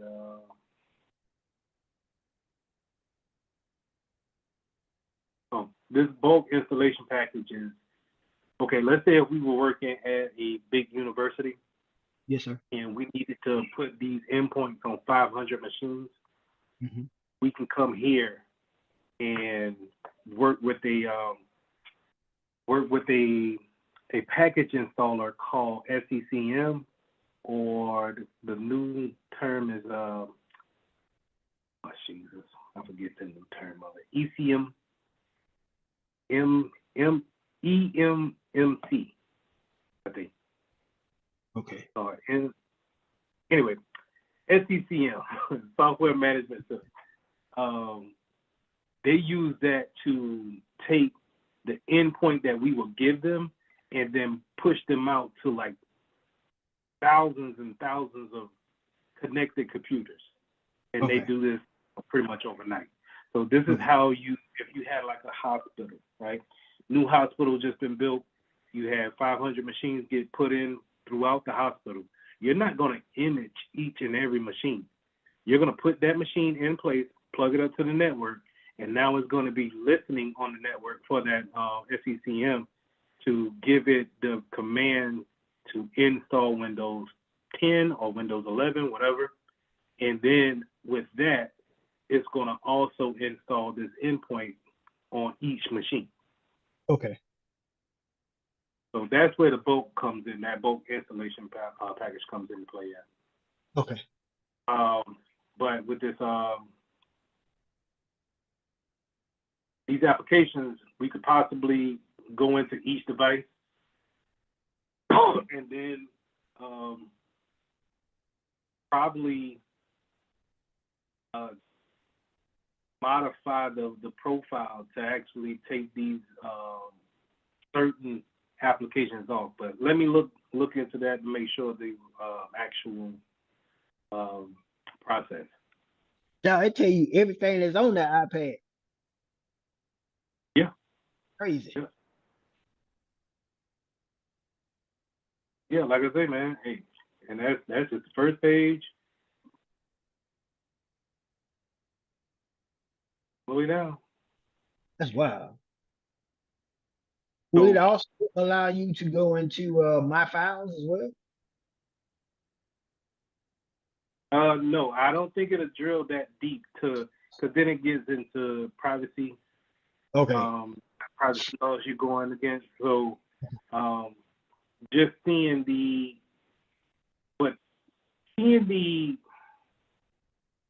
being able to see that much information is already intrusive enough. Yep. But to actually go into a particular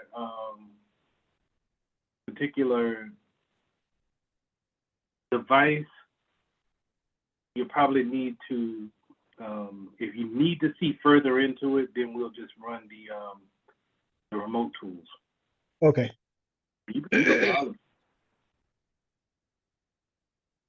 That's wild.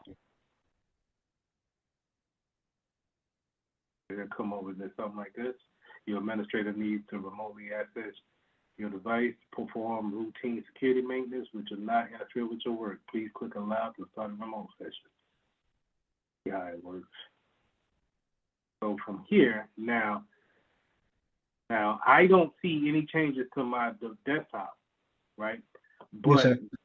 Here on the platform, now I'm able to actually drill down into this is what's actually on my actual file directory. Okay. Let me show you here. If I were to go to, let me see, that is program file. So see,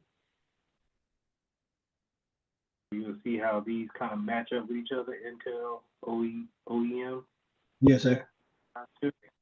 Oh, this yeah. is how, if I wanted to see those files, but I don't know if I can actually open those files. Okay. So then you go into, do you have something that can read it? All that.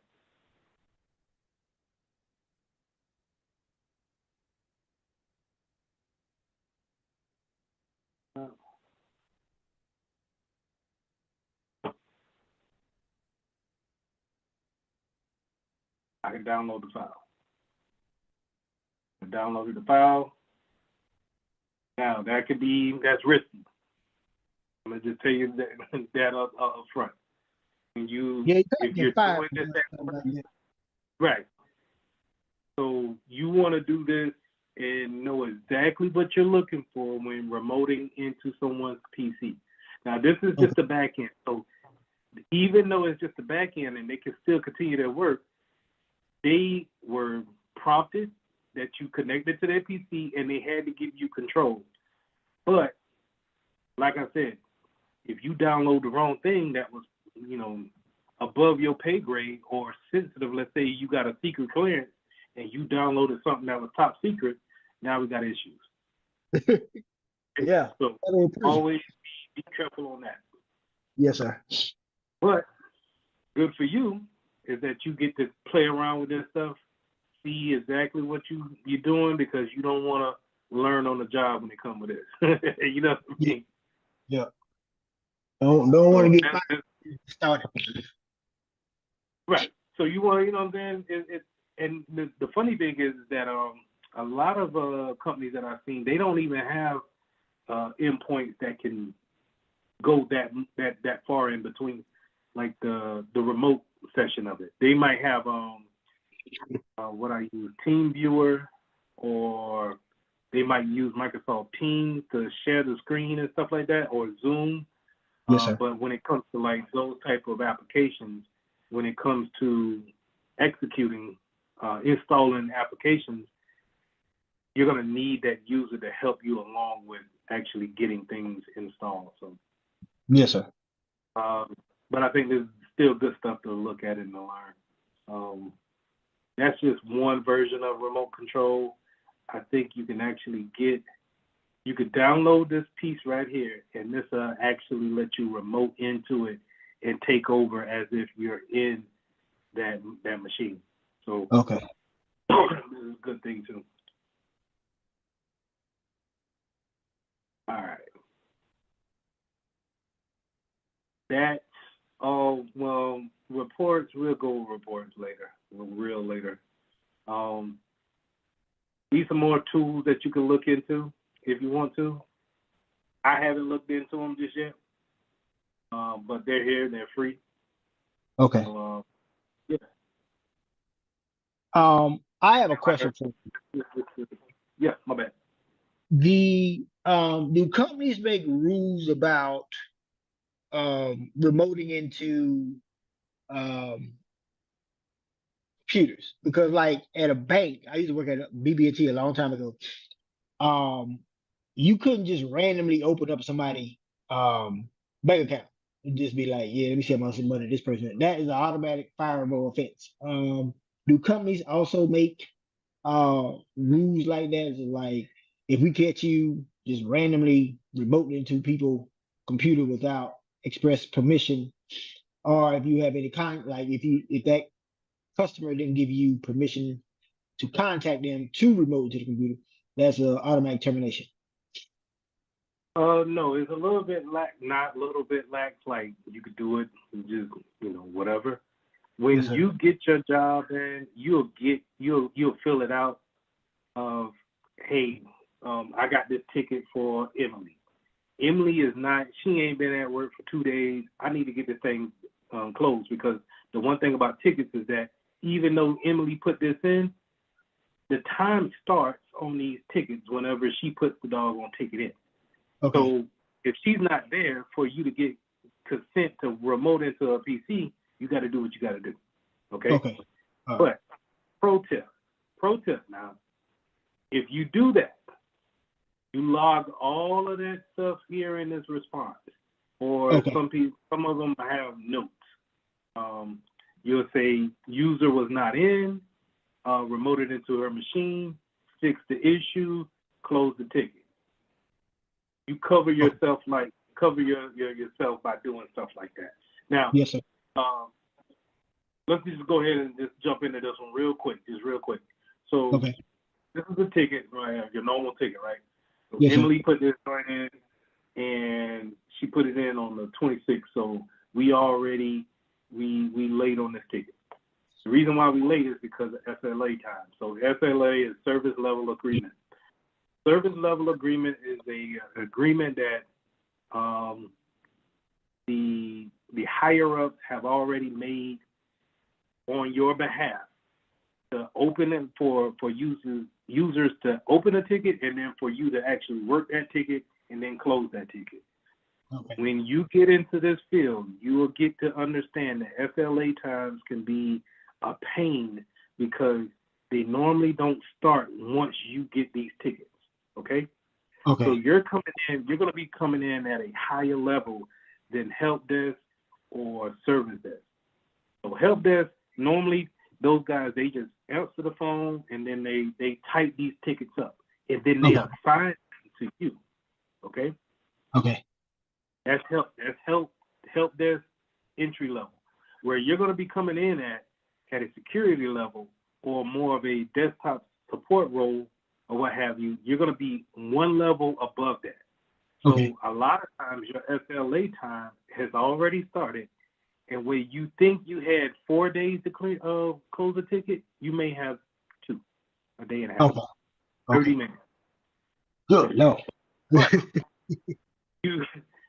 you cover yourself because you see here, whatever, you know what I'm saying? It's already gonna let you know.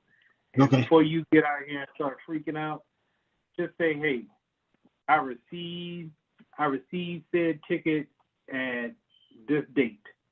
Okay. The ticket was opened up on the 26th. I did not receive my account until the 31st. So, you know, you just putting that in there. Is it going to count against you? Yes, it's still going to count against you. But your boss will know that it's not your fault. Okay? Okay. Okay. Now, let's see what she got going on. Where did I read this thing at?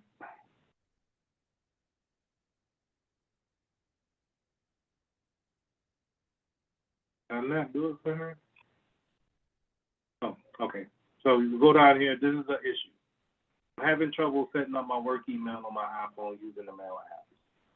Okay? All right. Now, that's just troubleshooting it. If me and you working through this issue right now, I would say, all right, Chris, have her call you up on a different phone or talk to her on Teams or Zoom or something like that with the iPhone in her hand. And let's see if we can walk her through actually setting up the email. Okay. But we also, before we call her up, we probably want to go over here to the platform and see if she has the right profile on her iPhone. Because remember, we can set them up with different profiles, right? Yes, sir. And so we may have a profile. Let's say, I can't. This is why I don't like this one.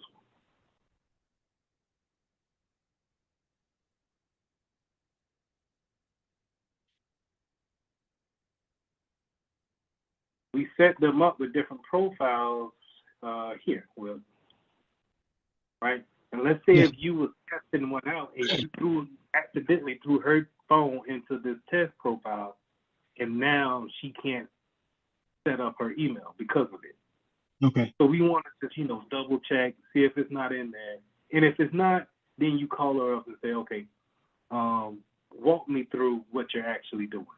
And if you got it, more than likely, you're going to have the processes on a piece of paper, on a cheat sheet, and you're going to understand what's the proper steps to setting up an email. She's going to probably be missing some point. Maybe her email address needs to be changed. Her password is not right to her email address. Mm-hmm. And you just simply walk her through it. Once you walk her through it, and she says, oh, it's populating now, because I guarantee you, it's going to be probably a password issue. You tell her to calmly type her password in one character at a time. Yes, she sir. gets it right. It populates her email. She'll probably say, oh, you know what? I don't know what happened, but it just started working, right? Yes, She sir. says that, hey, it's all good. You say, all right, if you got any more questions or any issues, just give me a call. Glad to help you out. Put it right here in your response. Close the ticket. Okay. You see here. Well, come up here, type your notes in, save the ticket, post a reply, right? And let's see the more and all that good stuff. Right? And,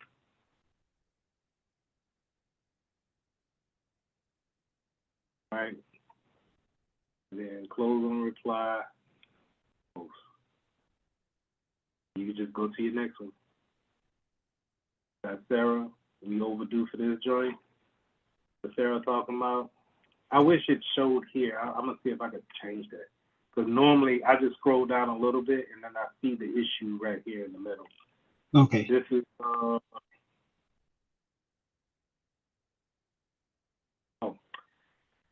same log in, forgot my password. Right? Mm-hmm. So you tell me what you should do. All right. So once again, you go and wait. Do you see if she's in that? No. Because she shouldn't be in there. So you give her a call, and ask her what was the last password. Do she remember putting in? Have her try that one more time. If that's not it, then you're gonna have to explain to her that you're gonna have to reset her password. You'll reset her password on a Windows machine where? On a Windows machine. Oh, now, do I remember that? In settings. You know what? I don't know. I'm about to play around with it. I don't know that one. Yes, you do. You do know. If we're in an enterprise, we at Harmon Enterprises, we're remote. He's using a Windows machine. More likely. Access and identity management. In the what's the thing called? We built these things on the thing. I know it to do that now. But I can't call it out. I can't call it out of my head right now. But I know what to do with it. Yeah, if you know the application, then that's the only thing you got to do. Okay. Reset her there. You make sure she log in, update the ticket, close it out. I know what it's on the tip of my tongue. That's gonna bug me right now. Active Directory. Yeah. That's it.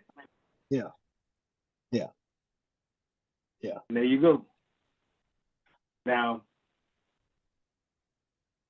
we'll go over the printer next time. Okay. That's pretty much it. Now, timesheets and all this good stuff, you might see that, you might not. Some places might take them off, but, if you're salary, you're not going to be worried about time. But some places may want you to still put in your salary. You may be salaried and you still got to put in time that you worked because they want to show that they have productivity. Yes, sir. All right.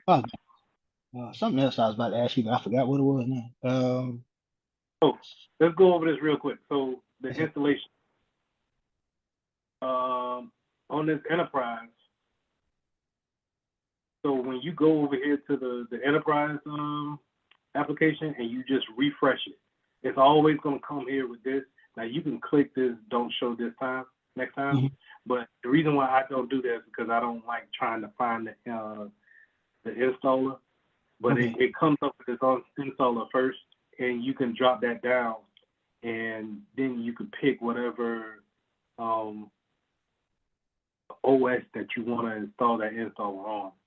And once you do that, it'll switch it up. But then you want to hit this copy paste board, copy that link, and then throw it into a tab up here. So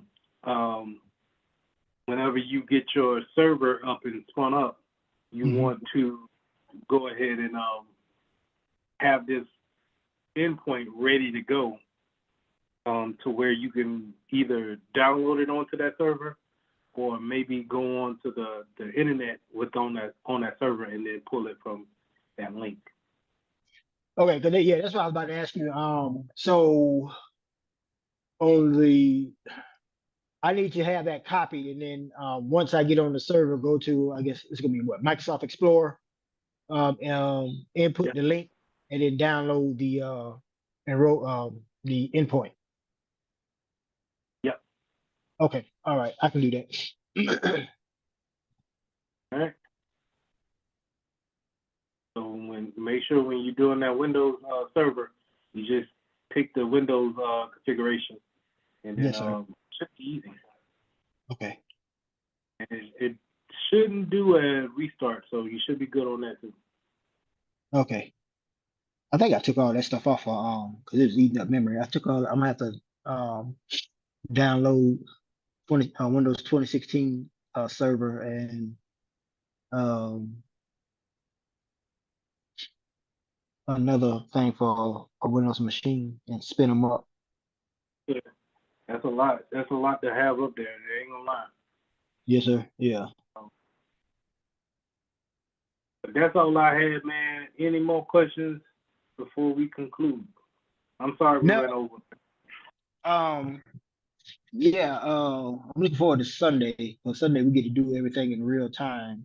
And the more I practice with it, I think the more comfortable I feel by doing everything. Yeah, Yeah. I like this. This is a gold mine right here. You just happen to find this? Yeah, I don't know. I forgot how I came across.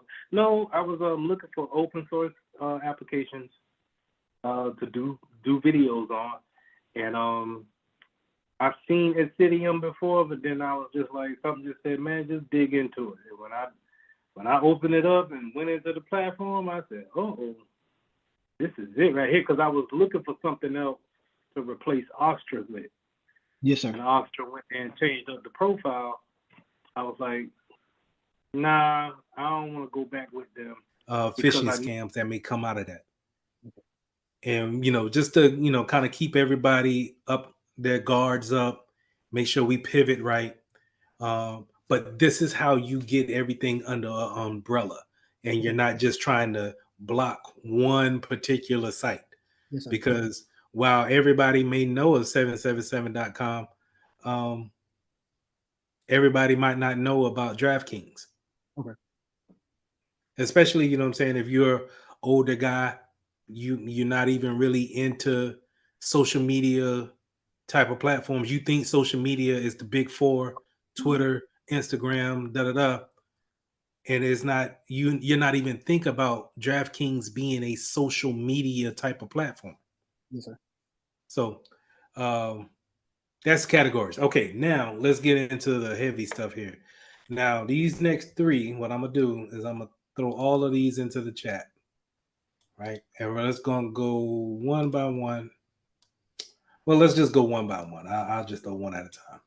Okay. Because this first one is a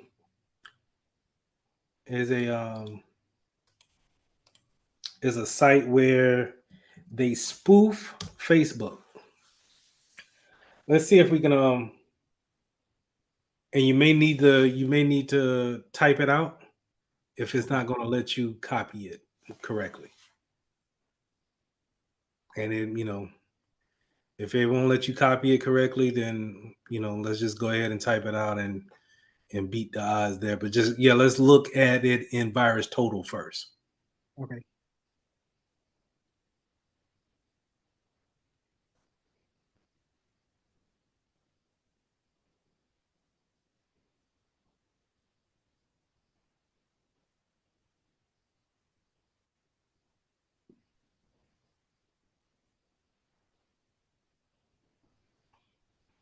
All right, so you see how bunch of people flagged this one, right? Okay. You got phishing, malicious, and you got some of the big dogs saying that it's malicious and phishing. Go back, you see Bitdefender is a big dog, Fortinet is a big dog, Kaspersky, that's a big dog. All of these it's on their radar. They're probably gonna block this before we even get to it. Okay. Right. So that's the great thing about it. But if you're at work, you see something like this, for sure, yeah, I'm blocking this. And that'll be step 2 of what we're going to do. So keep this in mind. But as you can scroll down and see, pretty much everybody blocked it, right? Or they say it's malicious. Now, here's the thing. This is a little tidbit, right? You see these people that says it's clean? Yes, sir. These are probably the people that you probably don't want to bring in as a vendor for your new antivirus. Especially, what is this, criminal IP? Oh, okay, all right. You know what I'm saying? And it's like, okay, and Acronis should know better. Yes, sir. They're a big dog, and it's not on their radar. And maybe, benefit of the doubt, maybe they didn't update their database just yet. Let's keep scrolling down. Let's see who else missed out on it.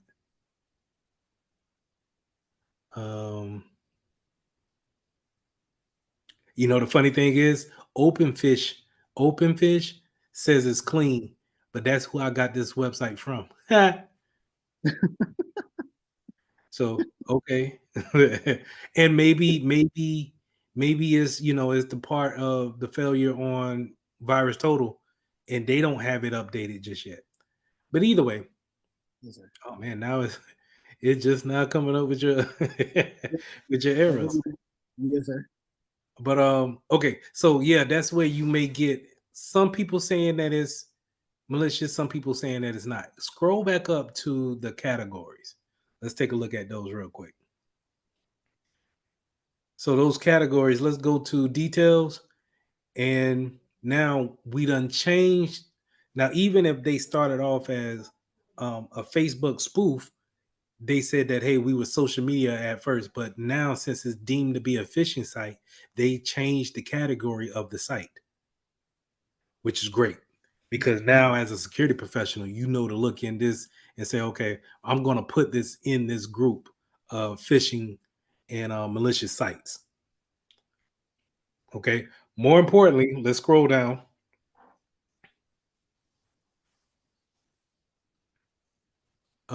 We want the IP address. So scroll back up just a little bit.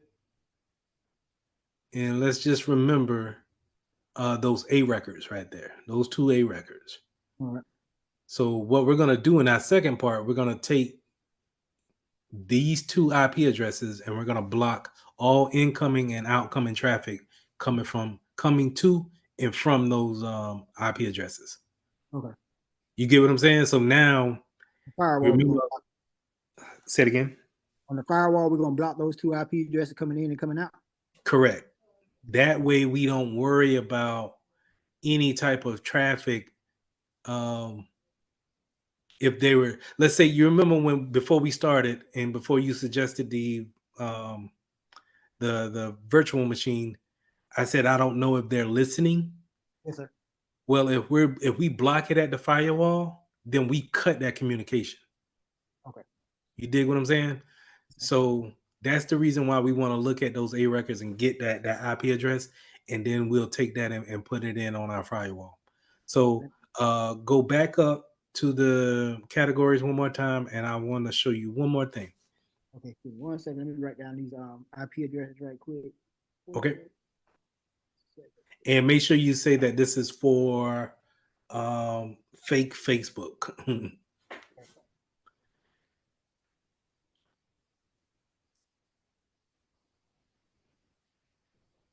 All right. And you said scroll back up to the categories real quick. So now you see community. Click on community. Now the good thing about the free version of Virus Total is that they'll still let people come in here and give community suggestions about those malicious sites or clean sites or whatever, however you want to put it. And this one doesn't have a particular comment yet. You can log in and say, hey, this site is a phishing site confirmed by OpenFish, and leave it there for anybody who may have any doubts, because they only had one person said that it was malicious, but they deemed it, they just don't know just yet, right? yes, sir. So you can always look and see what they're saying about it in the community section. Now let's see if you can copy that address from the top and throw it into a tab, and let's go to it and let's see what it actually looks like.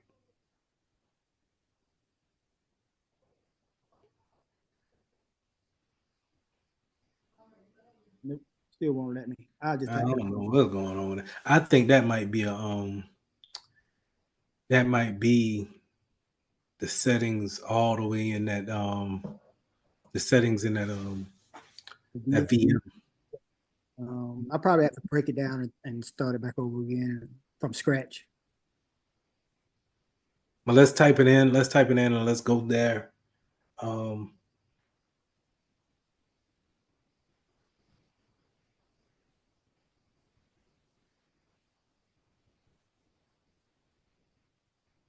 And you're gonna get the big red screen. Should maybe hit refresh. It should have gave you something.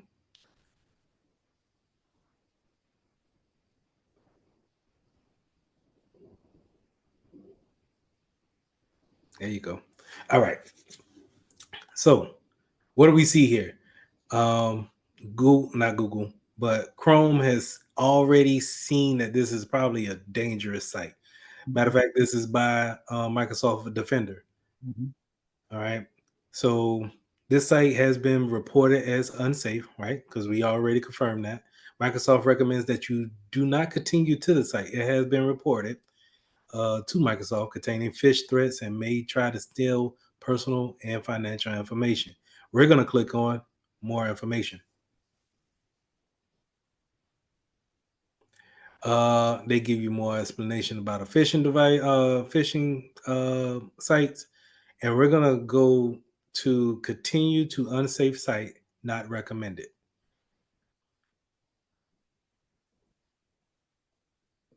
And this is what we may have to refresh again. This is why I don't like Virtual machine? Edge. No, Edge. Oh, Edge. Oh, okay.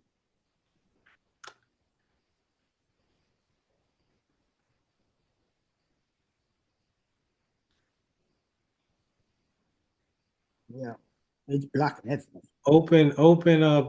Do you got Chrome on this virtual machine? No, I can put it up here, but I No, don't don't. worry about it. Open up. I seen Firefox stuff, right?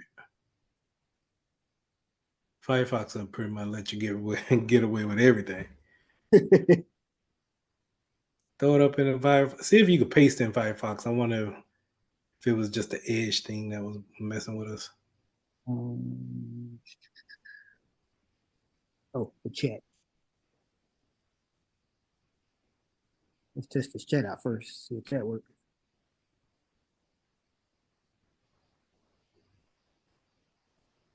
No, it didn't work.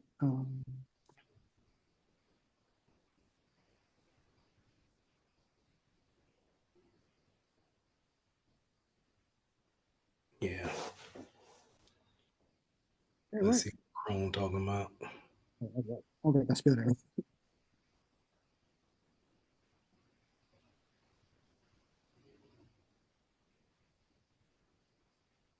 And put https:// at the front. Oh, I did the same exact thing. All right.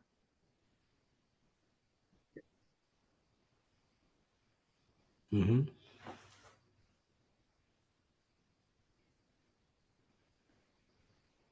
That is GAR, right? GARAZ. Sorry. GAR. Z. Oh, okay. .com.pl /. All right, yeah. Now, let's try it again. Let's see if we can continue on to the site. See details. And ignore the risk and go to unsafe site. Click on the ignore the risk. Because we're trying to learn here, Firefox. Man, oh man. All right. Unshare your screen real quick. Let me show you on my side. Yes, sir. Matter of fact, we'll just do that. You sure? No, I'm not. You still gonna drive. I'm just gonna show you what it looks like on my okay. side. Okay, I think I'm still signed into. You want me to stay signed into TeamViewer on the virtual machine? On a version, yeah. They sign in and everything. Okay. I'm just gonna show you how it looks. Okay. So I'm gonna take it, copy the address, and then I'm gonna throw it over here to my guest.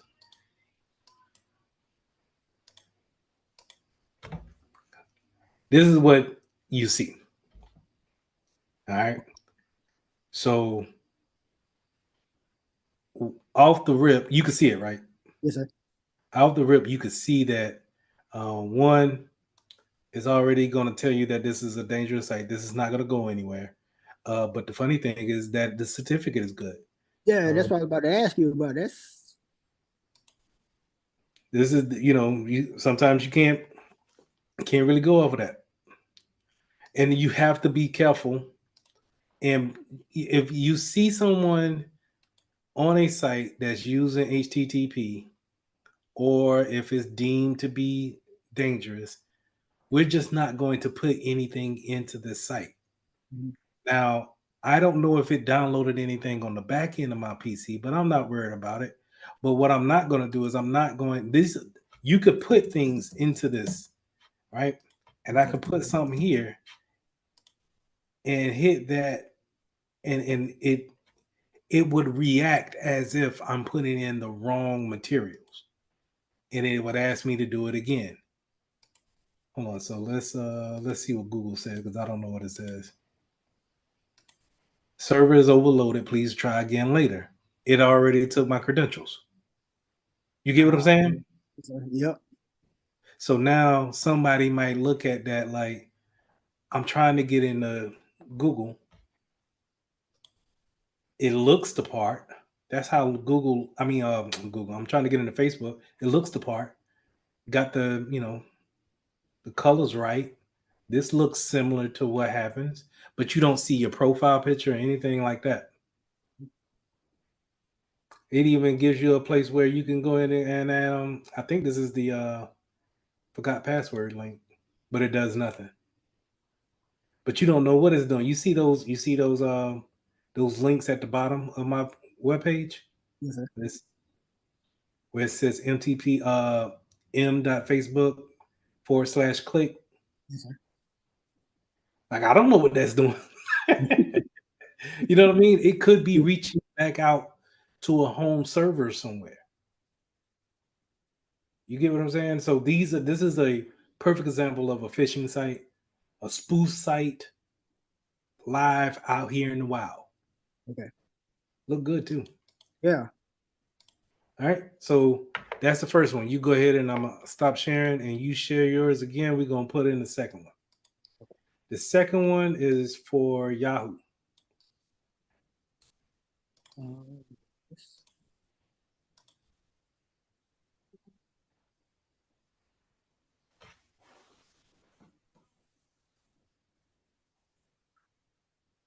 Did you put So that in the? I Oh put man. it in the chat, the Google chat.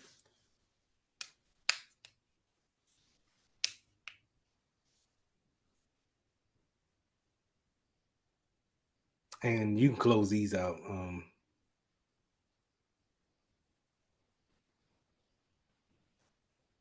Yeah, close these out. All right. And then that Google chat. And let's just go ahead and let's throw it in virus total so we can see that it is malicious and that it's This one been right here. HJ88. yes.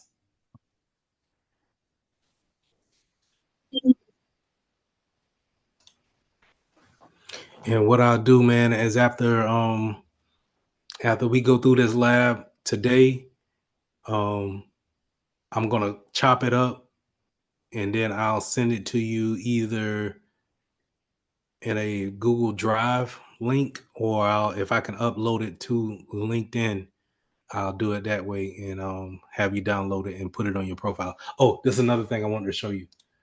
Check this out. LinkedIn. So after this year's after the class is done, we're gonna be, how we give out that certificate saying that you completed the class or whatnot. Yes, sir. I got it now, and let me know if it look whack. Because if it look whack, I'll go back and change it. Where right now, what I want is to have that not say Mitchell Technologies, but say Wally K Foundation. Mm-hmm. Say Intro to Cybersecurity. Change that logo to the Wally K Foundation. But the most important thing is to show them credentials. And once you click that, then it can go straight to the certificate. Maybe I might change that little seal or whatnot. And then once you scroll down, it says everything that the student has performed in this class. And I list the name of the tools that you guys have used. So in theory, you could put this on your profile right now. Yeah, that's why I asked you because that thing look amazing right there. Might even boost my because so I can't see who's viewing the profile, my profile, but on average per week I'm getting about 21 to 28 looks a week. Okay. Okay. Well, I seen that your friend list went up too. So remind you whenever even when you post your like you post a cybersecurity story on your post, Yes, sir. it not only show up in my feed, it shows up on every one of those every 100 of your connections feeds. Okay. And so think about that's 100 times where it's posted on different people's feeds, and then their friends is looking at it and they might say, who is this guy? Yes, sir. Oh, let me go ahead and check him out. Or let me compare my profile to his profile. And then, that's why the profile needs to be on point whenever they do come and look at it, because you never know who's looking. Yes, sir. But yeah, man, I don't mind if you use it. I'll send you the link for it. And you can set it up the same way. Just put the skills of cybersecurity, informational security. Um, yeah, you can put 2021 too. Okay. And I don't have a official because you see this comes from my Canva site. I don't have an official website for it, but I was gonna buy it, and whenever I do buy it, because I have to buy the domain, that's probably gonna be like $12 a year. Whenever I do buy it, then everybody can use it. But yeah, when you look at all of the bullet points here, I think this is the selling point. This is what I was trying to say to Dr. McBride.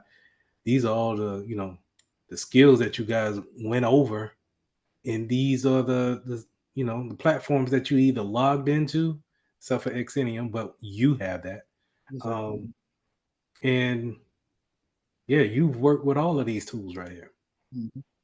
So, matter of fact, I'll just go ahead and throw that in the chat because that's the only link you need for on LinkedIn. Throw that in the chat. What's up? Yeah. Okay. You need some? Okay. All right. So I'll put that in the chat. And all right. So with that being said, okay, let's go over the changes I made in Xenium, or what I've seen. So looking deeper into Xenium, I put the EDR, not the EDR, but the antivirus on two of my machines. The one that I'm currently on, and then my personal PC downstairs. And the reason why is because I wanted the function to scan. Now, obvious question. I do not know why it says at risk. I'm going to find that out. I don't know how, but I am. It just popped up today, so because I just asked for it to be installed on my PC today. Yes, sir. But the reason why I didn't put it on all of my PCs as far as the AV is concerned is because I don't know how much it's going to cost. Okay. And I ain't trying to have these people break me like that. Yes, sir. So as you can see, going into the licenses, I'm already over. I'm over in my mobile right here, 5 seats, and now I'm over in the advanced endpoint protection. But I wanted that scan capability. So check this out. So if you go to security, the security section, and then you can scan free. No, I take that back. You can scan whatever has the antivirus platform installed on that agent.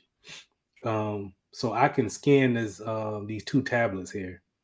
The Samsung and what's that? A Lenovo tablet. The crazy thing is about this is that I gave this to my aunt last week. So I probably need to get that back off her machine, or I probably need to delete this altogether. Okay. But let's save that for another day. But this is my father-in-law's tablet. And so I could scan his tablet, and I don't know any other antivirus that could scan a mobile device like that and give you, a, and maybe I'm wrong, but I don't know any antivirus that goes onto a mobile device such as a phone or a tablet, and you're able to scan and then see the results as if it's a PC. I have to try that with because I have Malwarebytes and Trend Micro on my. I have Malwarebytes on my phone and Mhm. both laptops, so I can play around and see if I get the same output that you're getting with this antivirus update and see what happens. I don't have Trend Micro on my phone though, but I have it on both not PC, laptops. Okay. And like I said, I could be totally wrong and sound ignorant in that, but this is the first time I could see it. Yes, sir. And so I had it installed on my two PCs, and like I said, I don't know how much these cost, but if they don't hit me over the head with it and be like, maybe, man, it's like $3 per agent, then I might throw it on a couple of more machines that I don't seem deemed to be. Well, I might throw it on a couple of more machines that I deem to be critical, and I want to scan and have it, you know, be able to look into it deeper if something were to happen on it. All right, All so right. go to hold on one second. Trying to set my board up. All right. You said go to device, then security, then to sorry about that. Yeah, you can go to endpoint security status. There we go. Okay, all right. Matter of fact, let me get out of here. You share your screen. And I'll stop sharing. Let me make sure multiple participants can share. You share your screen, you drive from here on out, and we could take this and we could start the lab. Okay. And I can navigate you around the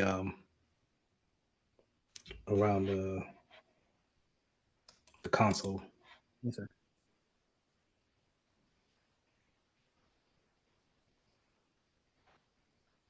All right. So this is All pretty right, much so my bad. Go ahead. this is what you was looking at here. Yeah. So the reason why I want to do that is because I wanted to scan at a certain time. Mhm. And so highlight my PC and the GWTN at the bottom. Just highlight those two boxes, and then click that caret down right beside scan, Where and is kind of gives you more options. The little caret down button. Yep, and do a quick scan, antivirus quick scan, and that's pretty much really what I wanted. Not to be able, because with Windows Defender, you got to go into each and every agent because we don't have a license for it to do it remotely in Azure. We have to go to each particular PC, set up a schedule for it, and then let it run that way. Here, for for your job at work or just in general? in general, right now, Okay. me and you, like personal, Okay. but at work too, it's like well, let me take that back. At work, we have a license. Um, we have a license version of Windows Defender, and we can schedule those scans in Azure, and then it does it automatically. You Okay. get that functionality here, but I just don't know how much it costs. Yes, sir. So, I got you. uh, but that's pretty much the only thing that I really changed here. Um, Everything else should be the same, and I've been writing out what I wanted to go over as far as the categories for each one, but I'm gonna save that for a later date. What we're gonna do now is we're gonna go and we're gonna harp on um, malicious websites, and then how we're gonna stop that traffic from getting to and from our network. Okay. So, do me a favor, make sure you save everything you need to save. Go ahead and stop sharing your screen and shut down everything that you need to shut down. And I want all windows closed. But don't shut down the Zoom call. Okay.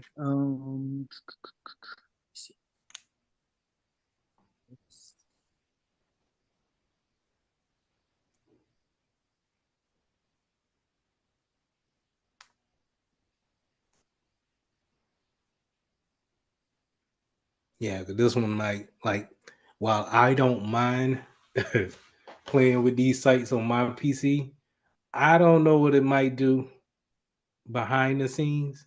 Mm-hmm.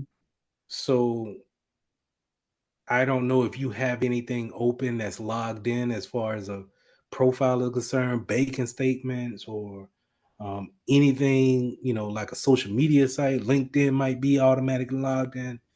And the sites we're going to, I can tell you right now, three of them are phishing sites.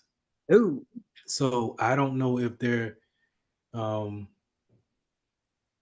will be anything actively listening, but I highly doubt it. I already tested each one, and I didn't see any um, weird activity.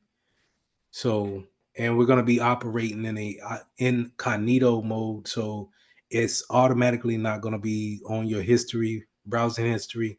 And once you close down that site, that window is automatically deleted. So, Let me ask you this question: Is it Mhm. possible to pull up what we're about to attempt to do on a virtual machine? Yeah, you can do that. I don't know if you have enough memory to do so. Okay. Can you give me 5 minutes? Yeah. Because I can get my HP. I know I have enough memory on the HP and start up the virtual machine. Switch over to that, then the Zoom call, and we can continue to pick up from there. Okay. Let me go upstairs and get it and set it up. I'll be right back. All right, no problem. You want to pause the recording? Yeah. Okay. All right, I'll be right back. All right.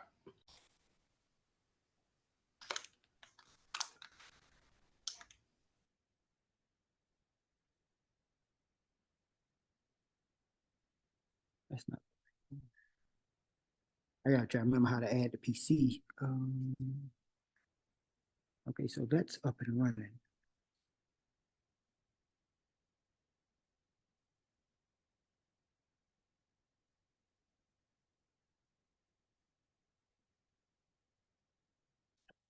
This the other app that I have.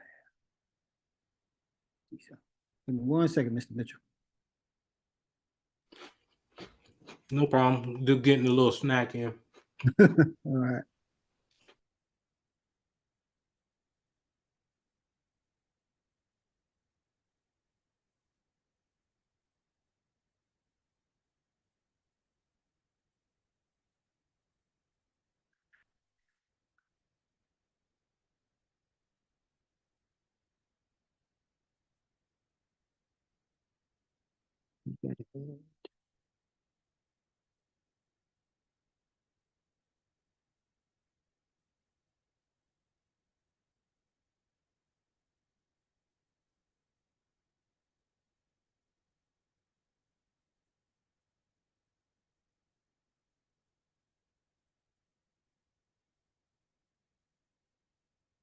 I know I had another remote desktop for this one right here. I'm trying to find it. That's not it.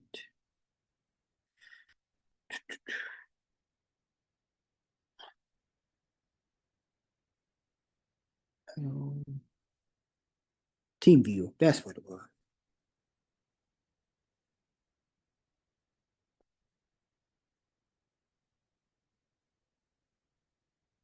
All right, here we go.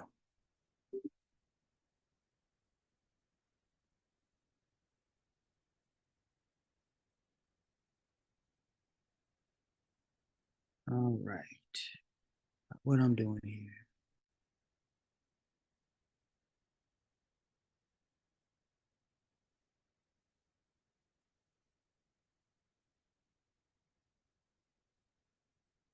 Yep, that's it. Connect. Password.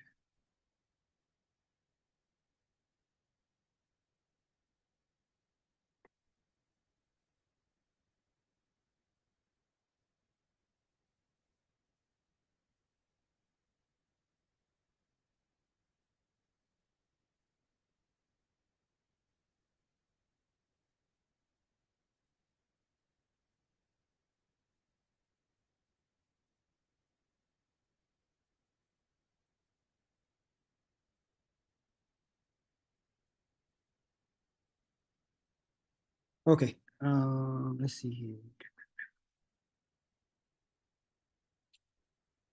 And you can't see what I'm doing yet. Right.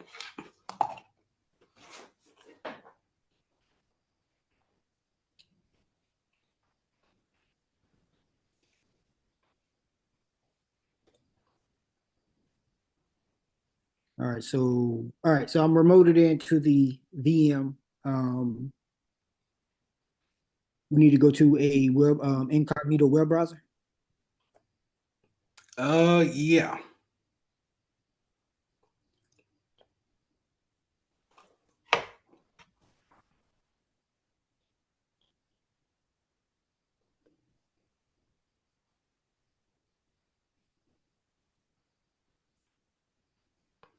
And on that team viewer in the lower right hand corner, tuck it in by hitting that little tab. All right. Thank you. Yes, sir. Okay. Get rid of that. Now I don't really use what is this? Edge. Yeah. You me and you both. But it should be in that. So new private window. Now, type in virus total. Let's go there first. So, like last time we had talk, I told y'all about virus total. And I listened to somebody else give a class on it. Did not know virus total was owned by Google. And so when I think the last time I showed you this, I uploaded a resume to it. And I said, oh man, if it's owned by Google, so you know what that means. Google got more information on me, right? Because I just all of a sudden just uploaded a resume thinking that it was just going to be to that particular company, but hey, that's how stuff get leaked, man. Yes, sir. Anyway, but more importantly is that when you have a paid subscription to Virus Total, you can go in and see the files that people have uploaded. So not only does Google, the company, can see it, any person who has a paid subscription to Virus Total could see uploaded files. So imagine if I was a malicious person and you was uploading files at your job thinking that, okay, let's just make sure it's clean and it has sensitive information on it. Yes, sir. Ain't that messed up? And anyway, so but this still is a wonderful tool to use when it comes to getting a hash of a file and then making sure that it checks among the top vendors on if it's malicious or not. From what the study says, they are checking among 75 different vendors. So do me a favor, in the top where it says URL, IP address, and domain, type in espn.com just so we get a good understanding that, hey, what a clean website looks like. And we could see, as you scroll down, all of these different antivirus companies have checked this, have deemed this website to be clean for the most part. There's no hidden links in there that would be malicious. Okay. Now I'm gonna drop something in the chat, and I want you to copy and paste. I gotta get to it again. I want you to copy and paste this into, excuse me, into virus total. So in the chat, I'm gonna put this website, and let's copy and paste that into where you have ESPN.com.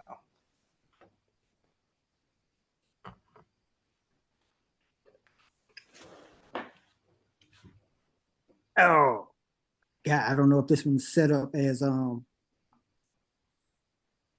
with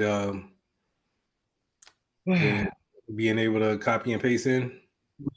um Troubleshooting time. yeah. I try to remember how to do this. It'll be in the inputs, I believe. Should be. That's it right there.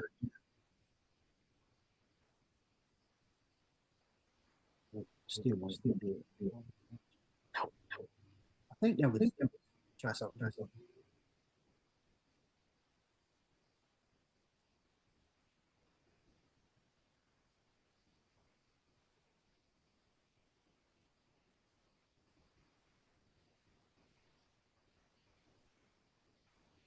Still want it. That's really how you're supposed to do it. Isn't drag and drop. Go over to input. Keyboard. No. Mouse integration. Carrot, yeah.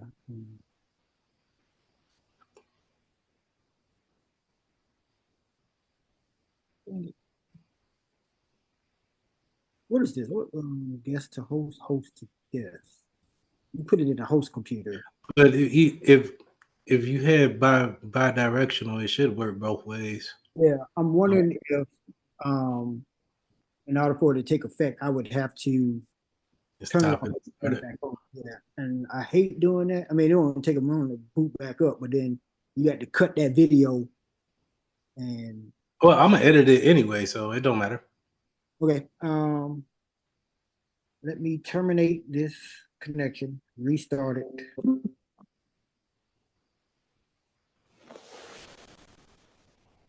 Sorry about that. No, you good. You good. You're giving me a chance to open up these crackers.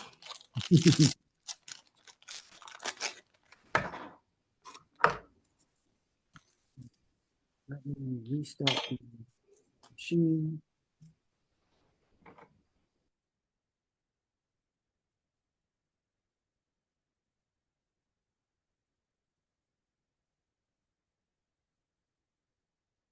Settings.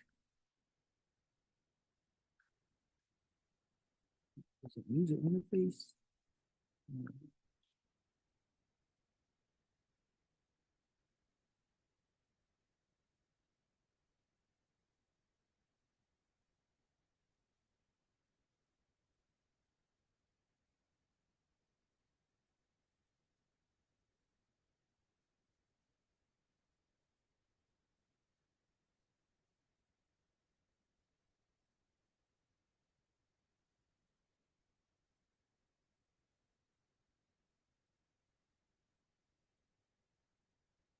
All right, booting it back up. Hopefully this will work.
Come on, buddy.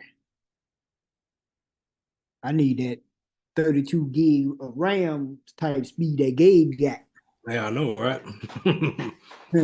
My HP got compared to the MacBook, the HP got some RAM on it, but 32 gig is a whole nother beast right there to deal with. I wonder how much Yeah. that's. Well, I know them gaming laptops or those gaming desktops. I don't know if he's on a desktop. Look like he's on a desktop. Yes, If I sir. had to guess, but the RAM is what you're paying for. Mhm. Yeah. Every time I seen anything over 16 is touching a grand or more. I think the best time to get that though is what is it? The tax-free holiday when they're going back to school. Yeah. That's the best time to get it right there. Because that's when I bought my HP. I'm thinking about. I had hoped to have me a job by this, so I could just pay out of pocket and get me a updated MacBook and sell my old one to, freshmen going to college, because it got 8 gigs of RAM and 120 gigabyte solid state hard drive. So that's all they really need first year college. Yeah. Right. And really, I'm kind of hesitant, stagnant on buying any kind of heavy duty laptop, just because I think with so much stuff going to the web, going to the cloud, Yes, sir. I really think once they get like a super duper Chromebook type thing going on, and with Apple, I think it's going to be replaced by the iPad before you know it. The iPad Pro. What's that? I Yeah. think they got a new one called iPad Max that's coming out this year. Oh yeah. I've seen some other would be specs on it, but I'm like you. That makes sense because I mean, basically, my iPad Pro is pretty much the one I have now. It's an older model, 2020 model, but it's like a Chromebook. Yeah, if you could put enough memory in it, and have people save to the cloud instead of on a directly device, you could buy a cheap little mouse and keyboard to go with it, and you could take it everywhere you want. And the only thing you really needed to do is just communicate with with the iPhone, and you're good to go. So see, that's the thing I don't have. I don't have the iPhone. I refuse to get one of them. I was on the iPhone trip, and then I tried my for the first time I tried a Galaxy, and I've been missing out. On the iPhone or the Galaxy? The Galaxy is a beast. Welcome back to the good team. Man, I didn't know that I didn't know the iPhone didn't do as much until I got on the Galaxy. Do you add a 24 now, or you? Oh man, I got a 22. My Okay, wife got the 24. Oh yeah, how she like that one? Because that one got integrated AI in it. Man, she don't use that stuff, man. I just be looking at that joint like so much untapped power just sitting there stagnant. Yeah. Did you get the? How do they market the 22? It's up to 12 gigs of RAM, but you never get to that threshold. I've never gotten to mine. No, I think I got I think I got the. I don't know. I got 12. I want to say, but I ain't too sure. Mine is 12. It's supposed to be 12 gigs with 512 gigabytes of hard drive space, but you never really access the 12 gigs of RAM. I get up to 8, and then I just go ahead and clear the cache because it slows down tremendously. But with the 24, it is dedicated 12 gigs of RAM. Let's see. Buying a mini computer though, that's all it is. That's all it is, man. When I hooked it up to my monitor, and Dex came on, and I hooked it up to my keyboard and my mouse, and I was like, oh snap, this ain't nothing but a Chromebook. Pretty much. So I'm like, I was wondering, because that's my whole thing. I want to clear off my work desk and have a minimum footprint as much as possible, but for right now, I got to keep with the laptops. But if I could, I would just hook it up to the Galaxy phone and then just run everything like that. But I can't do like Zoom calls with you guys like that. I'll be taxing the phone. But I know it is eventually would get to that point. All right, so I think I got it now. Let's go back into this. This private window.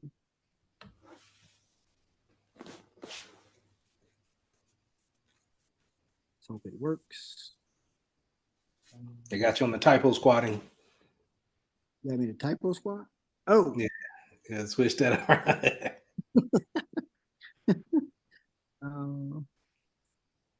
It's total virus, right? Virus total. Oh, okay. Yep. That's the reason why I didn't go through. It'll be like, oh, yeah, got him.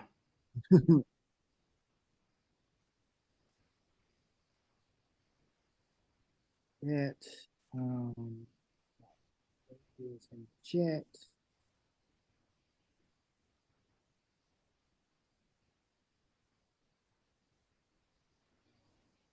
No. Oh.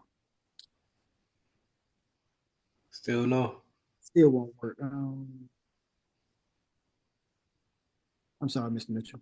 The only other thing I can think of is I will have to actually do it this time.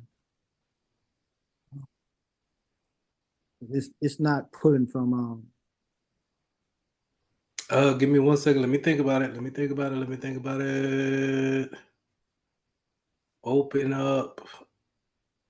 Can you get to a Gmail on this virtual machine? Yeah, I have to log into my Gmail account. Send it to myself as like an email. Or you could put it in like use Google Drive or Google Docs, and we could just copy and paste within the virtual machine. You know what I mean? Okay. I can find it. Just open up another tab. Type in Google. And maybe you want to do it in if you remember your password for the Metro Tech Google account you got. Okay. Yeah, I got it in my phone. Oh, I meant to tell you. Somebody in California, and I don't use this debit card except for 2 places, but somebody in California got my debit card number for one of my bank accounts. I was with my aunt. And I got a fraud alert. Somebody tried to join some kind of LA Fitness 24-hour center using one of my debit cards, which I've only used at 2 places. Hey, did they change your number or they Yep, they can't the card and I'm trying to find the thing.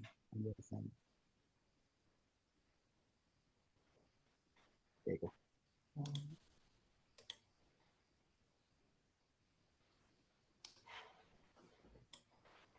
So when you get logged into that, I'm going to start a chat with you.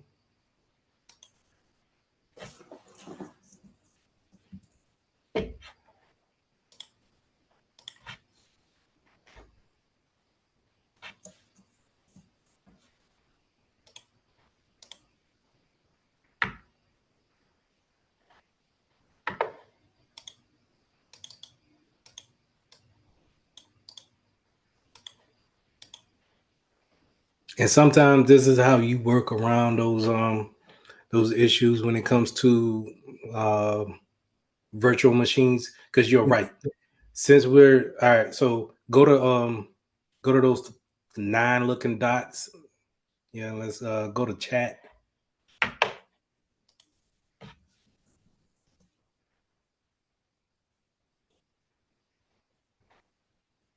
And I never use chat, but okay, you see where I just my name down there.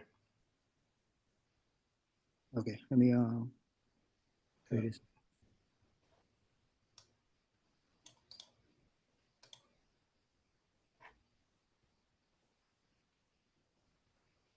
Test. Okay, so keep that open. I'm gonna send you that so you could copy.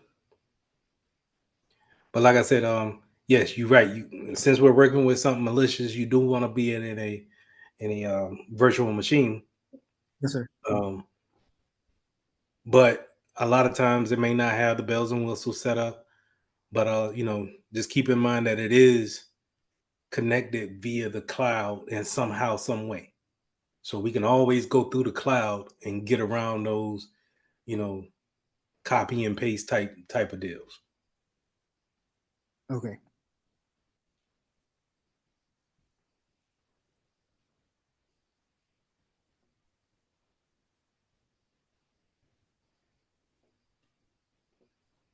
And it'll be that third symbol when you right click on that again.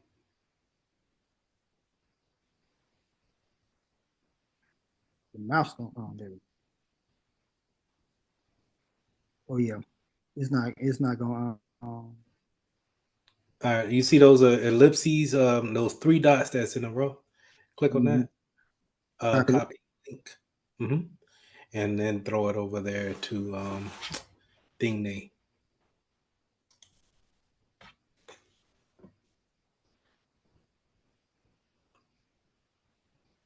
Yeah. Nothing. It still won't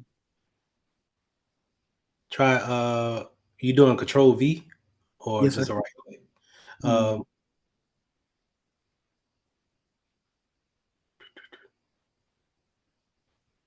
Even within it still wasn't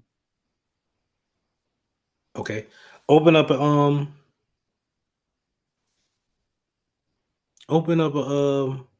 no, go down into the middle of it and where in the middle of the web page and see where it says URL. Back up a little bit above that. And then click on that tab.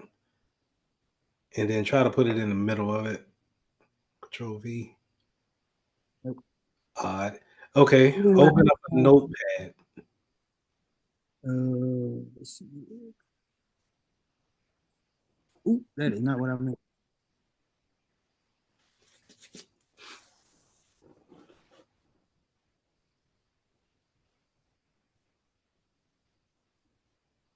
Now it's starting to slow down. Yeah, that joke again.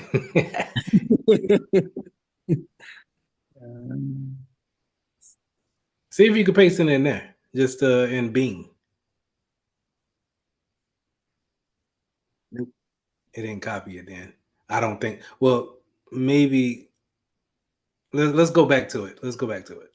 And this might be the security of Google stepping in, knowing that it's a not malicious site, but it has malicious things on it.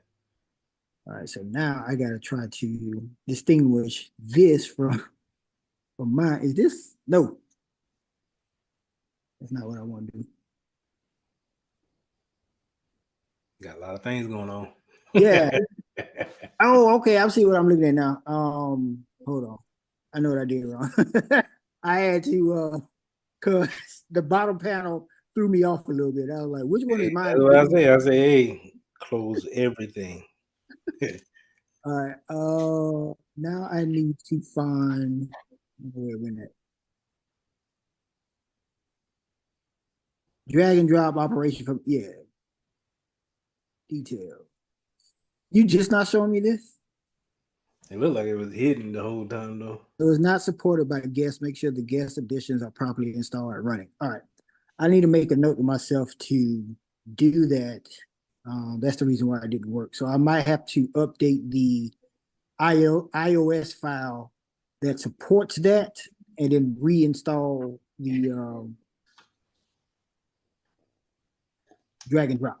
Okay. All right. So now that I got that out of the way, let's get back to what we're doing. And what did you want me to do now? Notepad. Okay. And it might not a copy because it's in those private that private tab. So you know what? Since it's in the open up a regular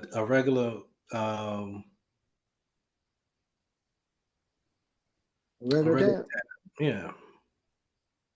Nope. Well, we might have to close out of all of this, and we may have to log into Google again. But let's just close all of this, Okay. and let's go to Google and let's log into Google Mitchell Tech.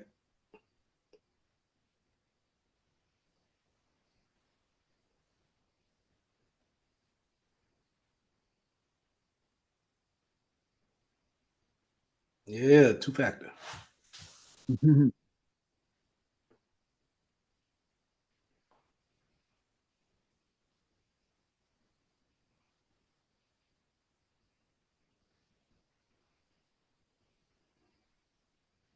Come on, come on, come on.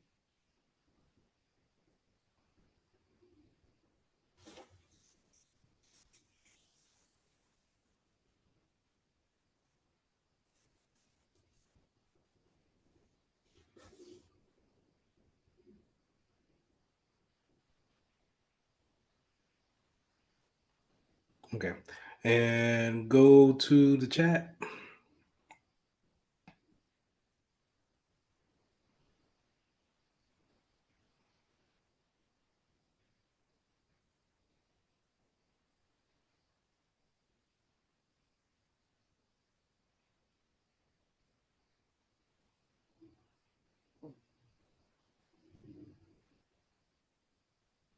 Scroll down.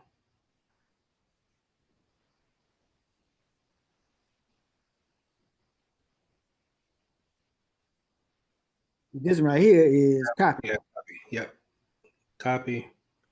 Go to open a different tab and go to virus total.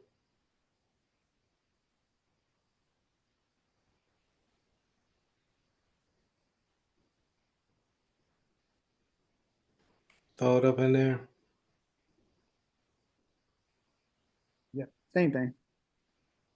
Hey, all right, yo, just type it in. EICAR.org. EICAR. EI. Oh, I did IE. EICAR.org. .org. Yes, and hit enter. That should see it. All right. So here's the difference. So when you scroll down, you can see it's different than everything else that we've been seeing on Virus Total. We see that one potential, one vendor has said that, hey, this is a malicious site, and theoretically they're right. Now, what we're going to do is open up another tab and then open up that site. Go to eicar.org, and I'm going to show you this site. Okay.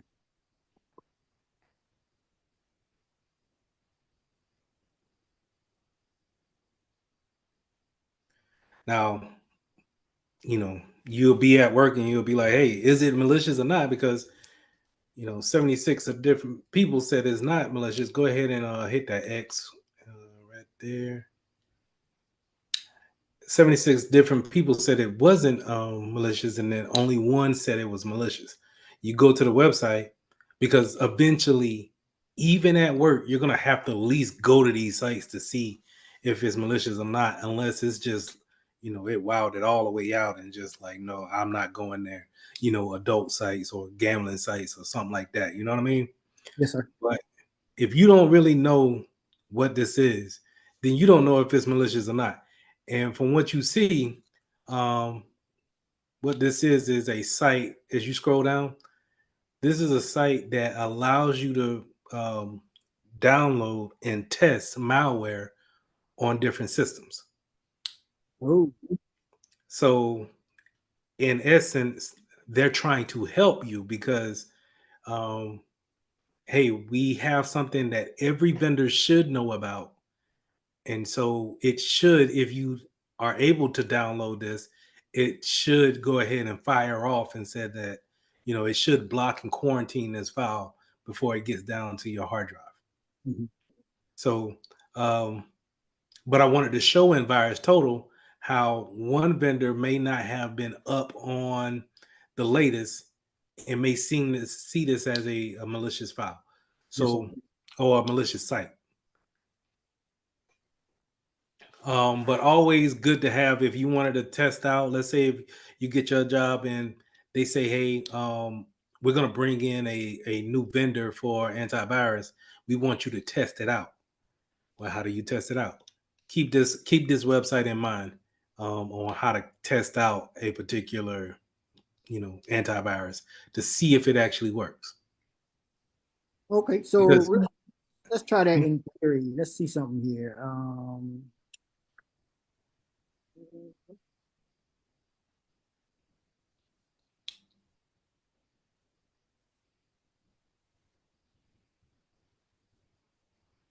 make sure are you putting in Trend Micro? Like, oh yeah, okay.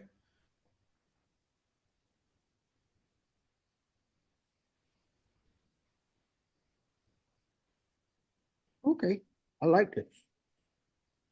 And so that's a good way to see, like I said, if you had a file and you wanted to check it against 75 different people, different companies that do this for a living, then yeah, you could check it right here in Virus Total and see what's the problem with it. Yes, sir. So now let's get down to some other sites that are. So let's go in Trend Micro, go back, clear it out, and type in 777.com. 3 7? Yep.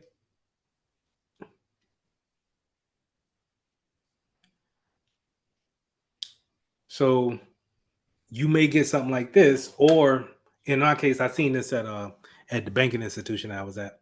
This is a gambling site. Okay. So your policy may say, hey, we don't support you ain't got no business being on a gambling site at work. So we shouldn't allow that. This category should be blocked. The way you see that category is in the details section there. So go ahead and click on details. And you see how each website has a category. Yes, sir. And I forget what categories, all the categories they have, but I think it's maybe about 40 different categories. And gambling is something that pretty much every business is going to block across the board, unless you work for MGM Grand or something like that. You know what I mean? Like Okay. it's going to be something crazy like that, or you work for Prize Picks, or what's the gambling fantasy sport thing? DraftKings? Who? DraftKings? DraftKings. You know what I mean? So those categories play a big part when it comes to web browsing and then what people can see and what they can't see, because it's easy for me to teach a class and say, hey, make sure you block 777.com. But you as a security professional, you as a smart guy, you'll say, well, that's not the only gambling site out there. But and it's you could think there's maybe millions of gambling sites out there. Well, you can't block all of them, but you can block these categories. That's what I Okay. was about to ask you next. Is like you said, you can't block all of them. You could block category, right? Right. And if that category, if when you register your website to be online, they when you register with GoDaddy or Squarespace, they're going to ask you, what category are you? What are you doing? Is this for IT? Are you selling products? Are you going to be in the marketing field, the marketing category? And this is how they put you in these columns. Okay. So this is, how we're going to base people off of, okay, if we're working for a school, yeah, for sure. We're going to block violence, adult, maybe drinking, drugs. You may even want to block the category for some medical sites. And what I mean by that is we had a special case where this was back when Trump was about to get into the office, and abortion was a big thing. And so we didn't want our employees getting into fights about abortion. Okay. So what we do? Well, and before anybody loses their mind behind what the president is going to say, we just go ahead and block that whole abortion or that medical category because we're a financial institution. Yeah, we'll see if anybody yells about it. We'll go ahead and shut that whole sector down. And so that'd be like something y'all have like Monday morning meetings, like, hey, this could be a potential issue. I Yeah, need IT and perfect. security to go ahead and block these keywords.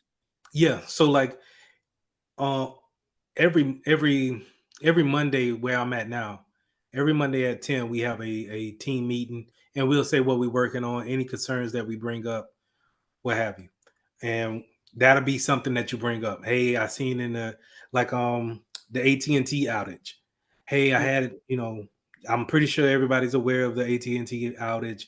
Just be on the lookout for different phishing scams that may come out of that. And just to kind of keep everybody up, their guards up, make sure we pivot right. But this is how you get everything under an umbrella, and you're not just trying to block one particular site. Yes, sir. Because while everybody may know of 777.com, everybody might not know about DraftKings. Okay. Especially, what I'm saying, if you're older guy, you're not even really into social media type of platforms. You think social media is the big four: Twitter, Instagram, da da da. And it's not, you're not even think about DraftKings being a social media type of platform. Yes, sir. So that's categories. Okay, now let's get into the heavy stuff here. Now, these next three, what I'm gonna do is I'm gonna throw all of these into the chat, right? And we're just gonna go one by one. Well, let's just go one by one. I'll just throw one at a time. Okay. Because this first one is a is a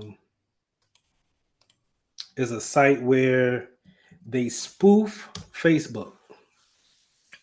Let's see if we can and you may need to type it out if it's not going to let you copy it correctly. And then, if it won't let you copy it correctly, then, let's just go ahead and type it out and beat the odds there. But just, yeah, let's look at it in virus total first. Okay.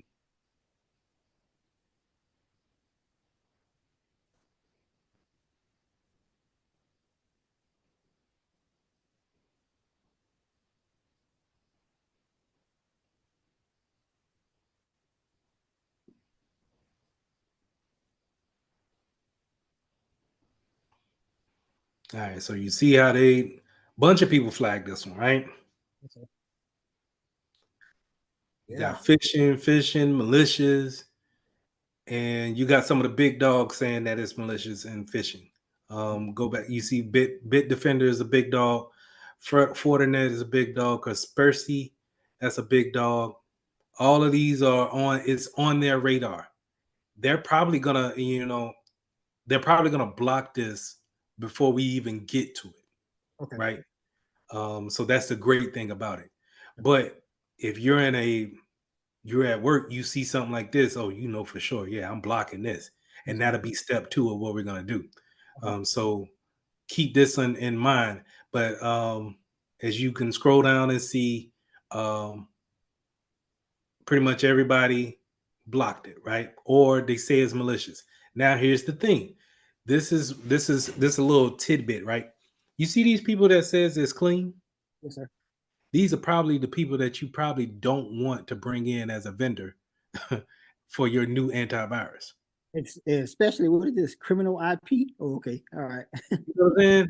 And it's like, okay, and Acronis should know better. Yes, sir. They're a big dog, and it's not on their radar. And maybe, benefit of the doubt, Maybe they didn't update their database just yet. Let's keep scrolling down. Let's see who else missed out on it.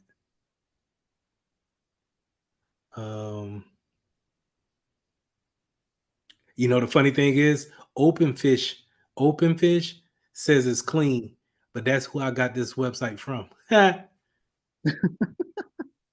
So okay, and maybe it's, you know, it's the part of the failure on Virus Total, and they don't have it updated just yet. But either way, Yes, sir. oh man, now it's just not coming up with your with your errors. Yes, sir. But okay, so yeah, that's where you may get some people saying that it's malicious, some people saying that it's not. Scroll back up to the categories. Let's take a look at those real quick. So those categories, let's go to details.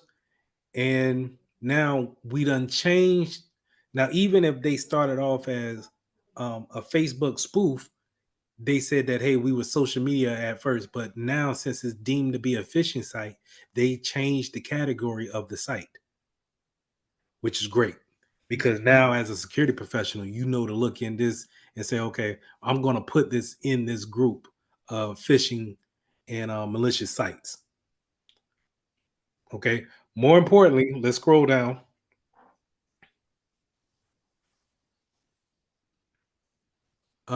We want the IP address. So scroll back up just a little bit. And let's just remember those A records right there, those two A records. All right. So what we're going to do in our second part, we're going to take these two IP addresses and we're going to block all incoming and outgoing traffic coming to and from those IP addresses. Okay. You get what I'm saying? So now, Firewall. remember, say it again. On the firewall, we're gonna block those two IP addresses coming in and coming out. Correct. That way we don't worry about any type of traffic. If they were, let's say, you remember when before we started and before you suggested the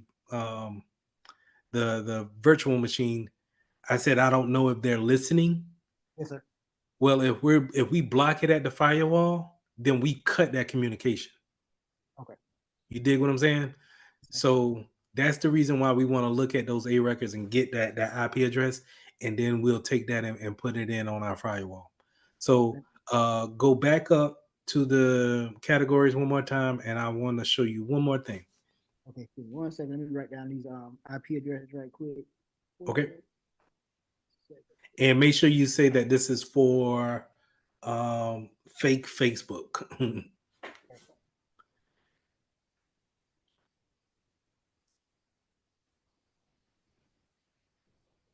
Okay. All right. And you said scroll back up to the categories real quick. So now you see community. Click on community. Now the good thing about the free version of Virus Total is that they'll still let people come in here and give community suggestions about those malicious sites or clean sites or whatever, however you want to put it. And this one doesn't have a particular comment yet. You can log in and say, hey, this site is a phishing site confirmed by OpenFish, and leave it there for anybody who may have any doubts, because they only had one person said that it was malicious, but they deemed it, they just don't know just yet, right? Yes, sir. So you can always look and see what they're saying about it in the community section.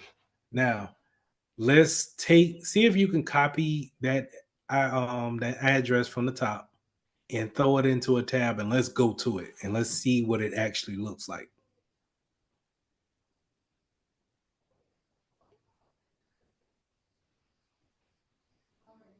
Nope, still won't let me. I don't know what's going on with it. I think that might be the settings all the way in that the settings in that that VM. I probably have to break it down and start it back over again from scratch. Well, let's type it in. And let's go there. Um,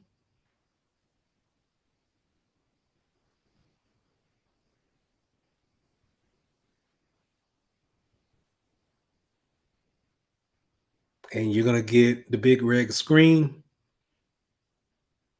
Should maybe hit refresh. It should have gave you something.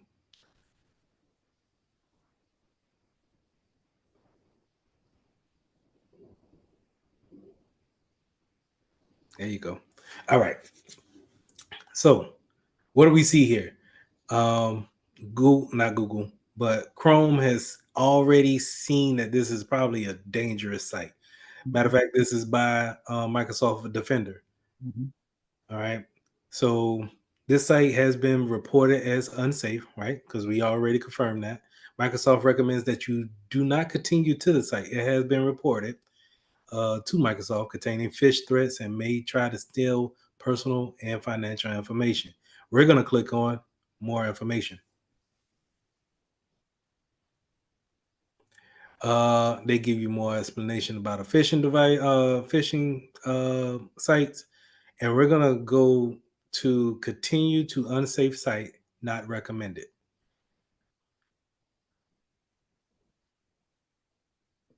And this is what we may have to refresh again.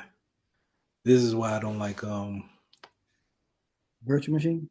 Edge. No, Edge. Oh, Edge. Oh, okay.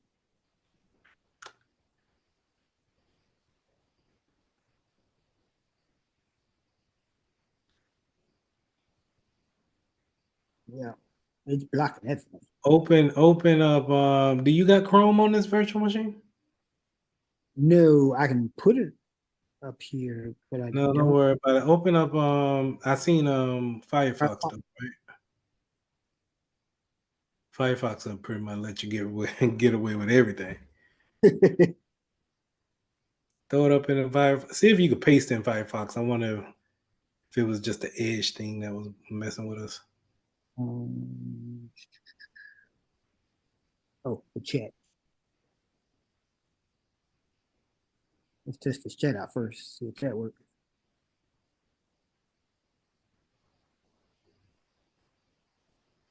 No, it didn't work.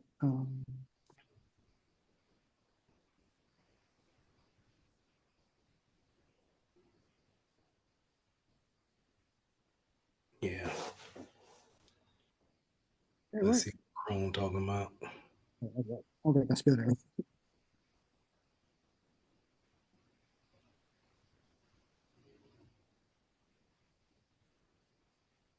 And put https:// at the front. Oh, I did the same exact thing. All right.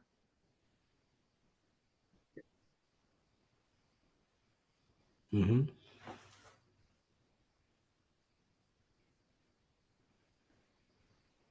That is G-A-R, right? GARAZ. Sorry. G-A-R-A. Z. Oh, okay. .com.pl /. All right, yeah. Now, let's try it again. Let's see if we can continue on to the site. See details. And ignore the risk and go to unsafe site. Click on the ignore the risk. Because we're trying to learn here, Firefox. Man, oh man. All right. Unshare your screen real quick. Let me show you on my side. Yes, sir. Matter of fact, we'll just do that. You sure? No, I'm not. You still gonna drive. I'm just gonna show you what it looks like on my okay. side. Okay, I think I'm still signed into. You want me to stay signed into TeamViewer on the virtual machine? On a version, yeah. They sign in and everything. Okay. I'm just gonna show you how it looks. Okay. So I'm going to take it, copy the address, and then I'm going to throw it over here to my guest.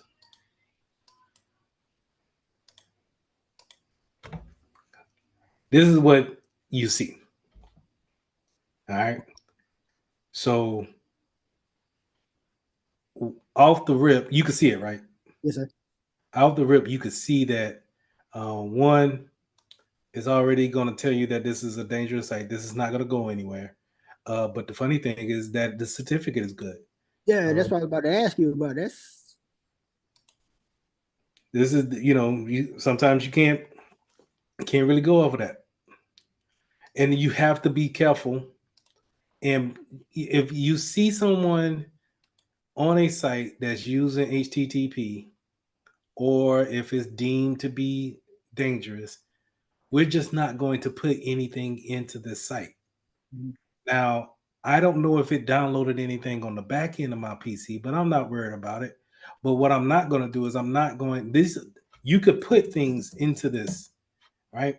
And I could put something here and hit that, and it would react as if I'm putting in the wrong materials. And it would ask me to do it again. Hold on, so let's see what Google says, because I don't know what it says. Server is overloaded. Please try again later. It already took my credentials. You get what I'm saying? Yep.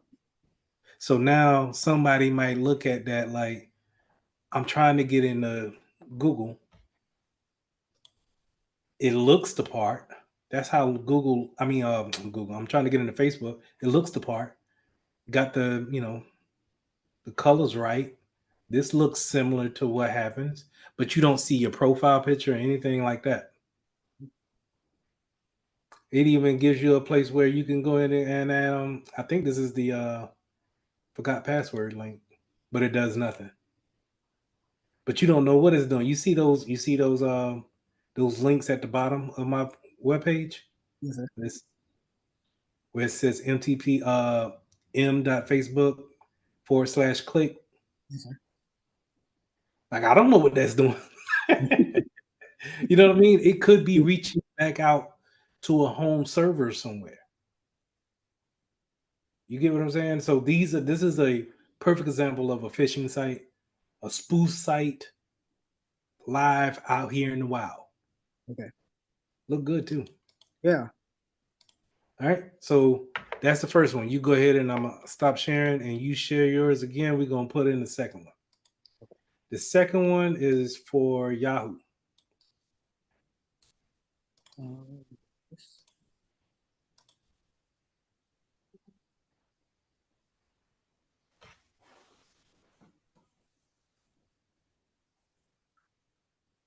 Did you put So that in the? I Oh put man. in the chat, the Google chat.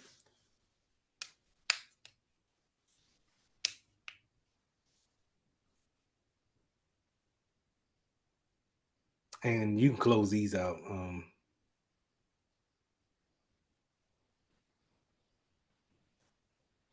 Yeah, close these out. All right. And then that Google chat.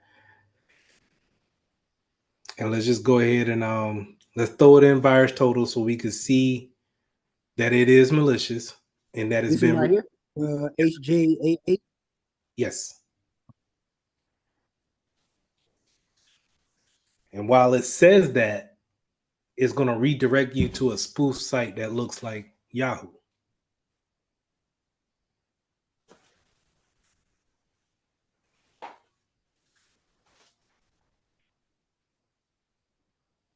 Pages developed.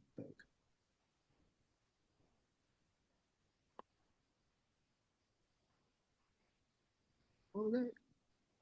Oh boy, my brain is getting old. I used to be able Yeah. to look at it once and remember it and go on about my business. Now I gotta go back a couple of times and make sure. Did I see that right? All right. No matches found. Cool. Yeah, I put that in there, right? HJAA pages develop /. Put in the HTTPS.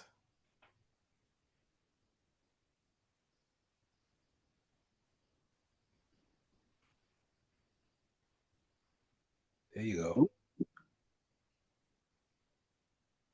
Ooh. Everybody seen this? Except for Cronus. Okay, yeah. I forgot about that. Yeah. Cronus.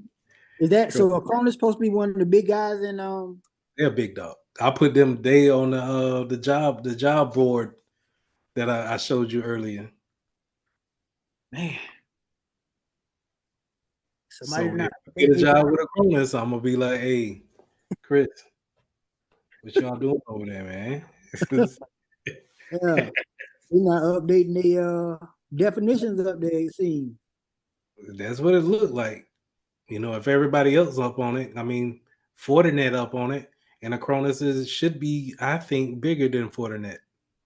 So let me ask you this, Mr. Mitchell. What do each company has different criteria for labeling what is malicious and phishing? Could it be that this website isn't meeting their definition of what is phishing?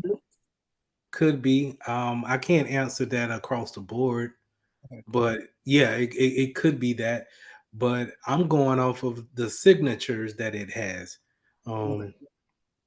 If we take, and maybe it just hasn't come to their knowledge that they needed to check that website just yet. Okay. Or maybe they don't have a big enough team to update the database. Yeah, that's true. So I can't really say the reason why they're not, and I'm picking at Acronis, and they still a big dog, even if I'm picking at them. But you know, when we checked this last website, and if they still haven't, that's 3 different phishing websites we've seen, and they still haven't updated none of them, then I might take them off my job board, because it's just kind of like, I don't want you working at a spot where it's like your clients is going to be like, man, you got us hacked. Yes, sir. Yeah. So throw this up in a try to go to this in a browser, that web page, see if it lets you go there. And we don't have to try it in Firefox. We can keep it in Edge, and okay, if I need to share, I'll share again.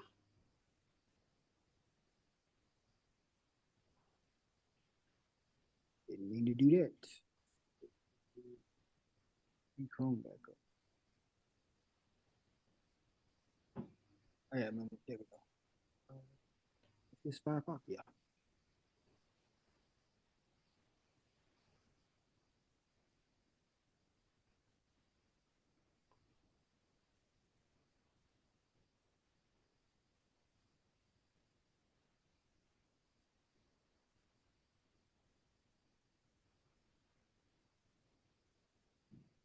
Mm-hmm.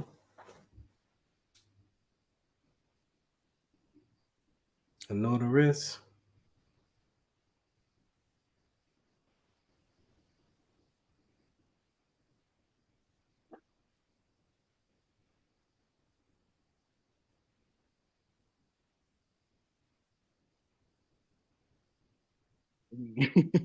Nothing. All right. Stop sharing. Yeah. And so this is what this one looks like. No, that's not what I want. Get out of here. Because I just looked at this. My guest still open?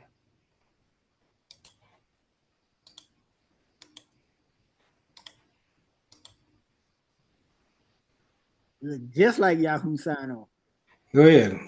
Put your email in there and see what you get. You know what I mean? But look at that photo. No obfuscation, no dots. Yeah. It shows you straight password. Yes, sir. Yeah. I mean, even if I overlook this, everything looks the same. I'm just kind of drowsy for the day. I'm just kind of going through the motions. And you'd be like, I ain't had to hit the I to see my password. They just got it open like that. Like, oh, well, hit next. You go to Yep. Yahoo's acting kind of weird today. That's weird. That's odd. They never did that before. Look at that, still spinning. Hit forgot password. What'd I do? Nothing. Hit help. What'd I do? Ew. So they even got it to where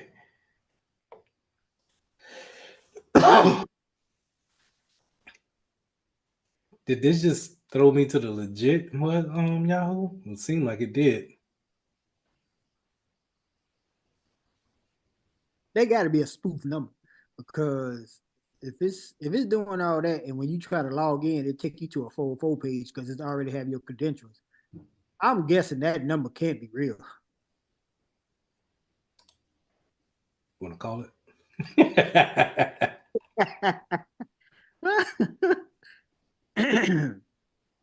It got to be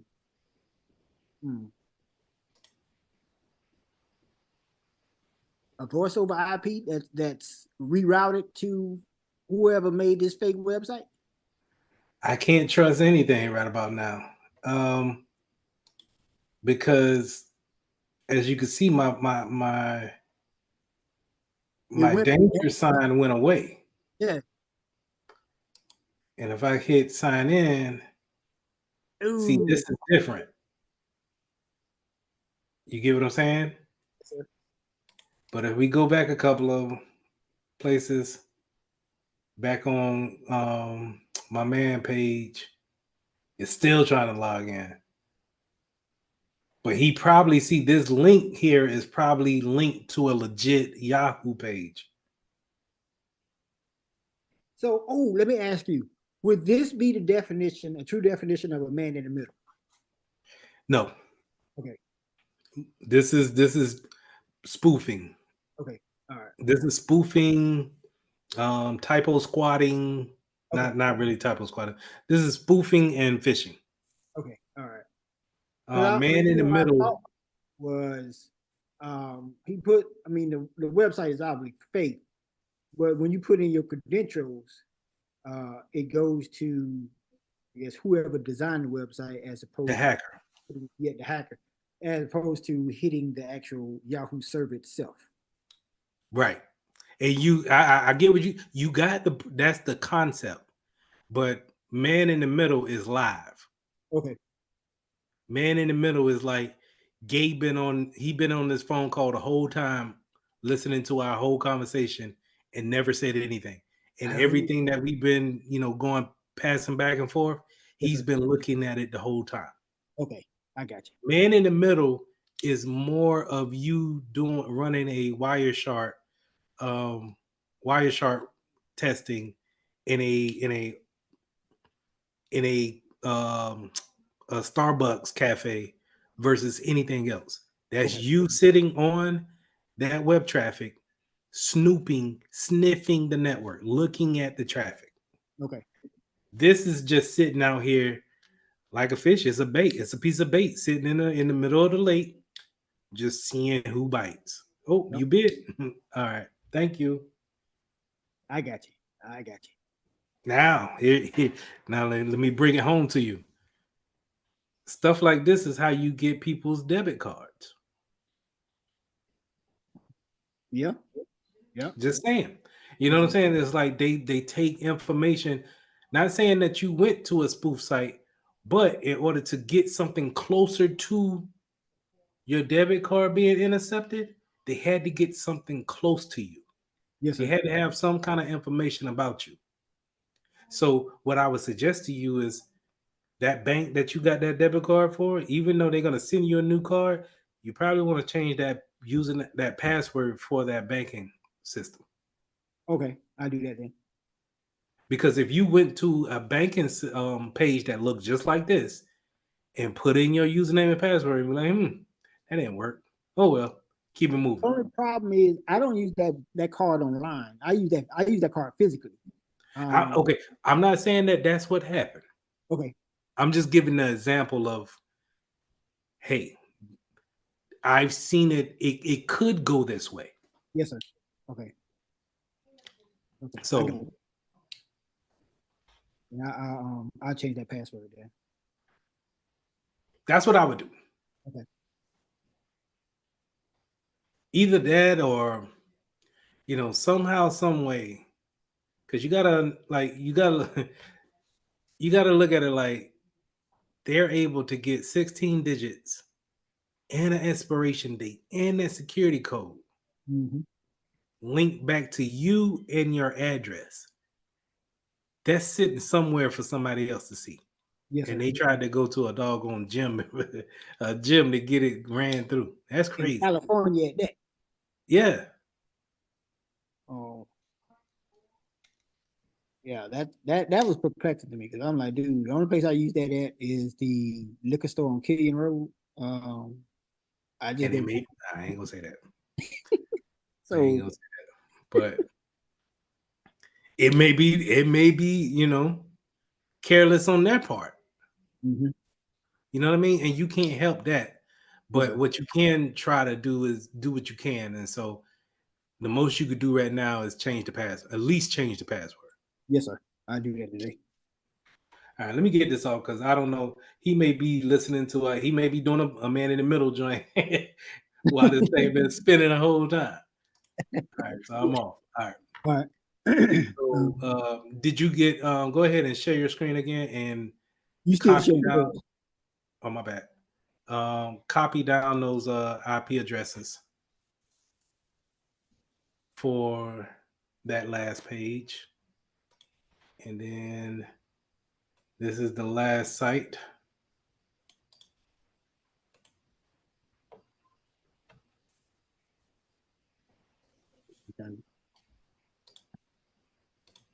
Oh wait, hold on. It was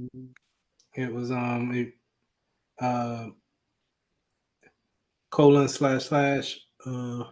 change that semicolon.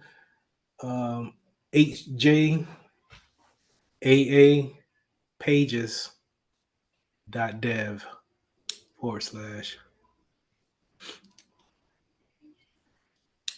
Yep. and that one has 3 community notes, it seems. Yeah, let's see what the community say.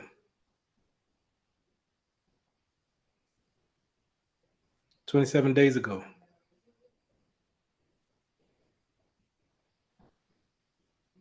Newly observed. These people out here in the wild today.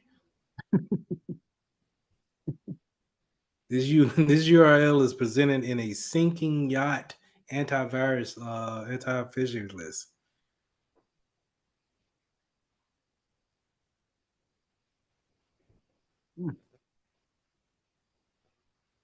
Dang it, man.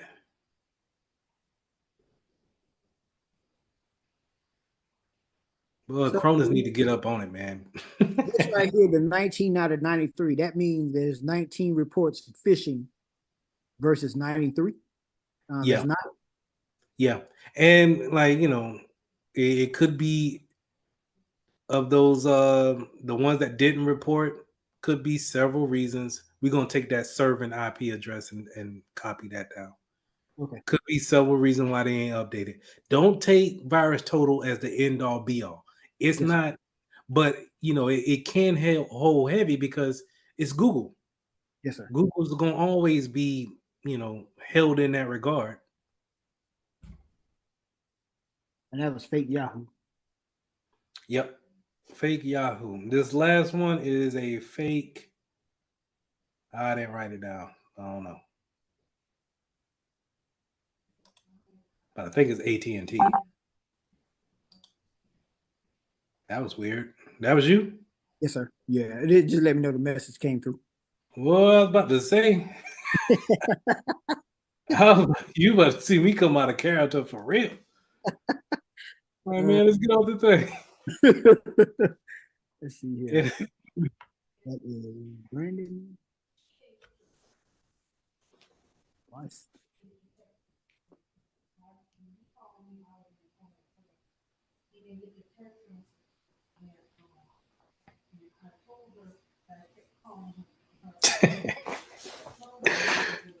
I knew I shouldn't have showed Chris these doggone sites, man. We done got hacked.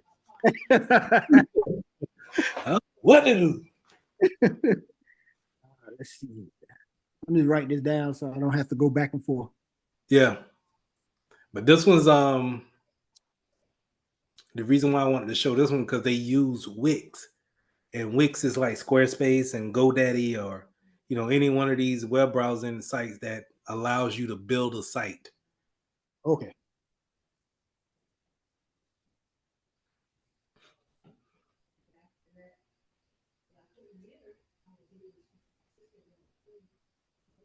But yeah, this is good training, man. I think that I'm gonna do this for a lab for the class too. Yes, sir. And I don't know how they'll feel about doing this on their own. We'll see. I gotta think about it more. I mean, if they can spin up a virtual machine, that one. Oops. Is that right? Yeah. Yep, that is.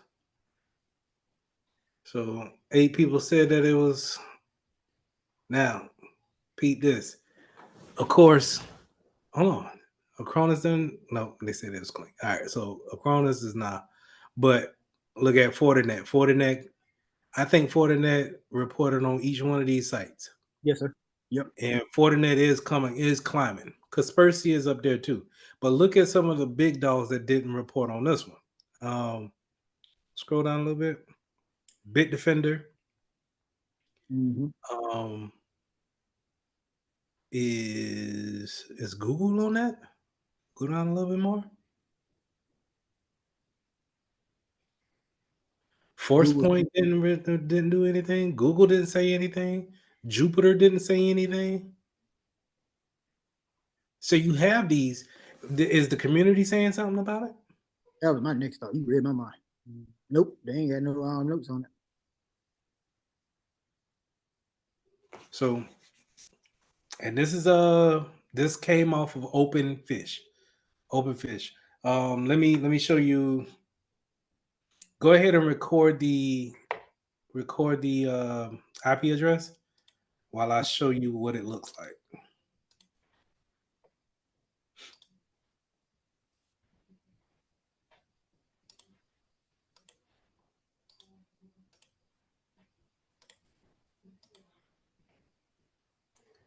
So you'll come here, right? Here, let's say, I throw this link somewhere in an email somewhere and say, hey, I've been working on your website, but I'm having some issues with this certain piece of it. Do you mind logging in and just taking a look and correcting, this, that, and the third? And it takes you here. You get your classic, hey, we don't know what's going on page. And all of these are clickable.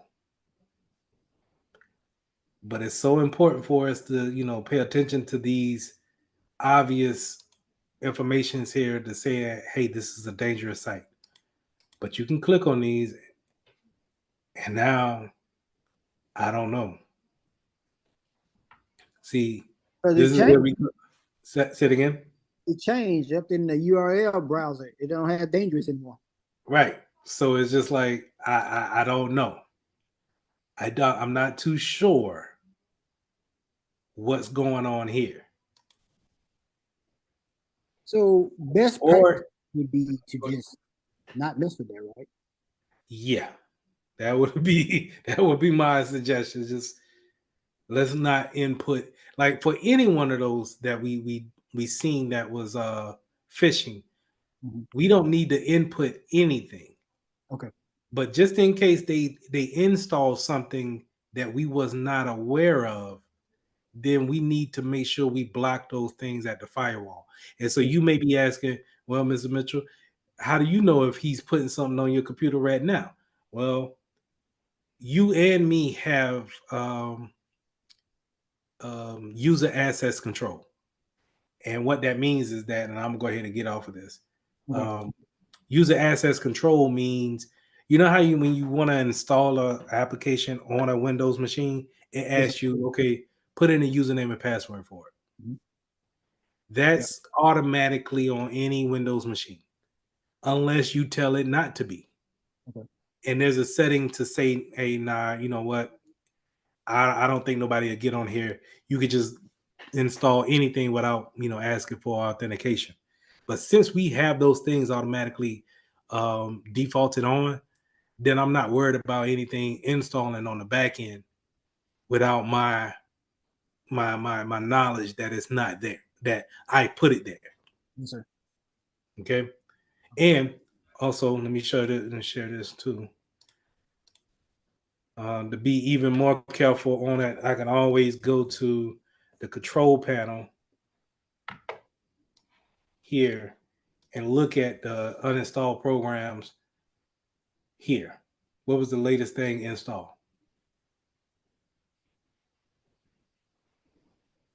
Latest thing that was installed was Microsoft Edge WebView 2 runtime. I don't know where this came from, but I just ran updates. So it might have came in on the updates.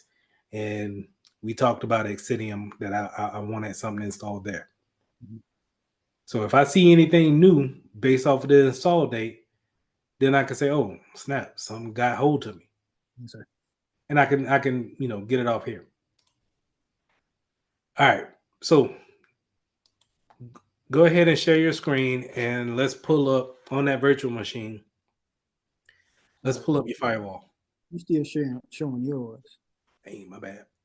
All right, go ahead.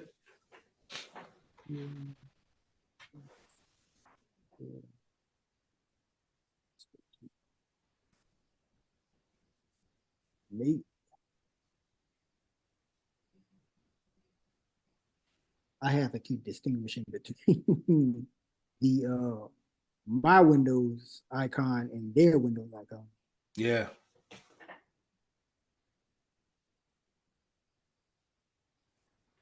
So type in firewall.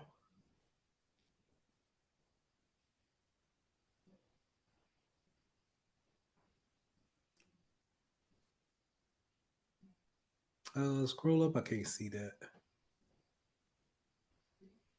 Oh no.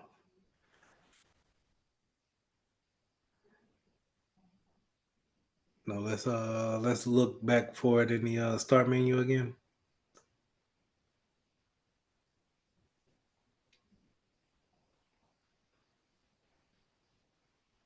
And you see Windows Defender Firewall. Yep.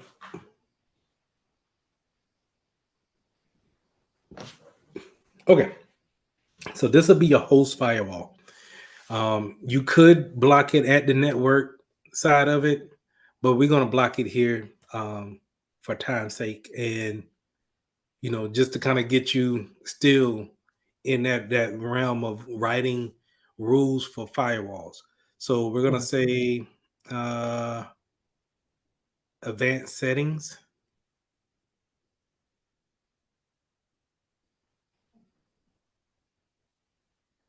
And this is your rule set. So remember, we have the IP addresses. Yes, and so we don't need to know your IP address because we're on the host. We don't need to know that part. But we don't want anything talking to those websites, and we don't want to receive anything from that website, right? So anything to it will be outbound. Anything from it will be inbound. Okay. So let's go into inbound rules. And we're going to say new rule off to the right.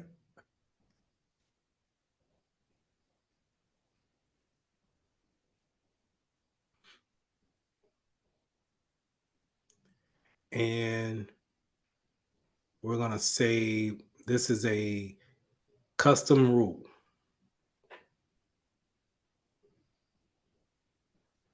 And hit next.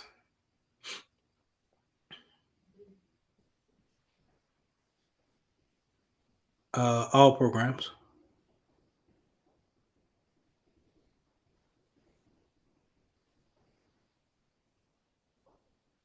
Scroll up a little bit so it can be right in the middle. Okay. It could be any prototype.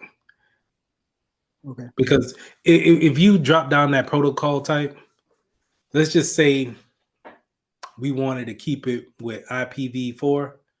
That's cool, but or IPv6. Mhm.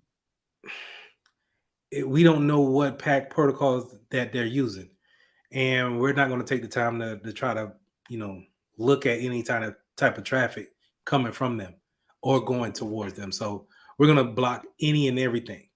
Okay. So let's go ahead and hit next.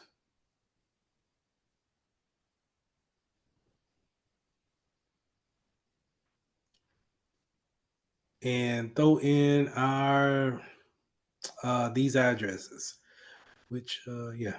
So all the addresses that you collected, yep. All right, let's start with the last one, which was Brandon. Mm-hmm.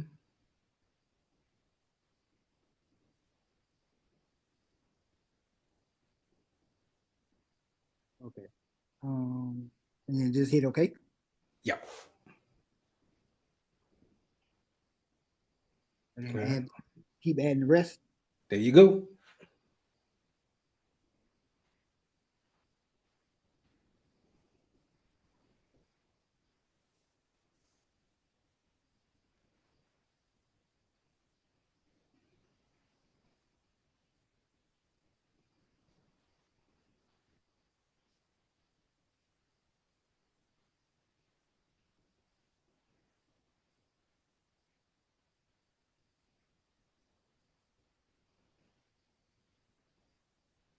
Now, if we wanted to be granular with it, we can do one IP address for each rule and name each rule differently. But since all of these are phishing sites, man, just lump them all in. And when we find more, we just come back to this rule and put in more addresses. Get what I'm saying? Okay. Now, customize interface to which this rule applies. Which remote IP address does this apply to? Let's say any. Hit next. And I'll let you decide what we want to do. This includes connection that is protected with IPsec as well. Block connection. There we go. And this will apply to all of those different domains. Okay. And then we're going to name it. So next. Mm-hmm. So in the name of it, you could put something like block phishing domains.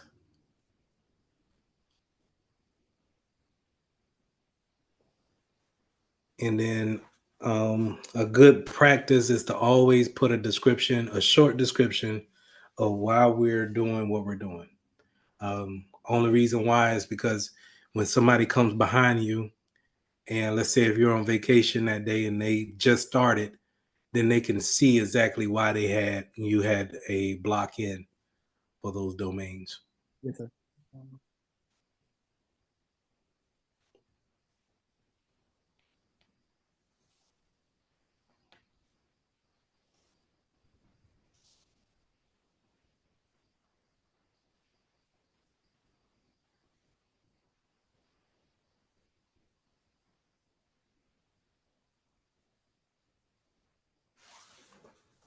Something like that. Yep, look good to me. Hit finish. Congratulations. You just blocked those sites from communicating to that virtual machine.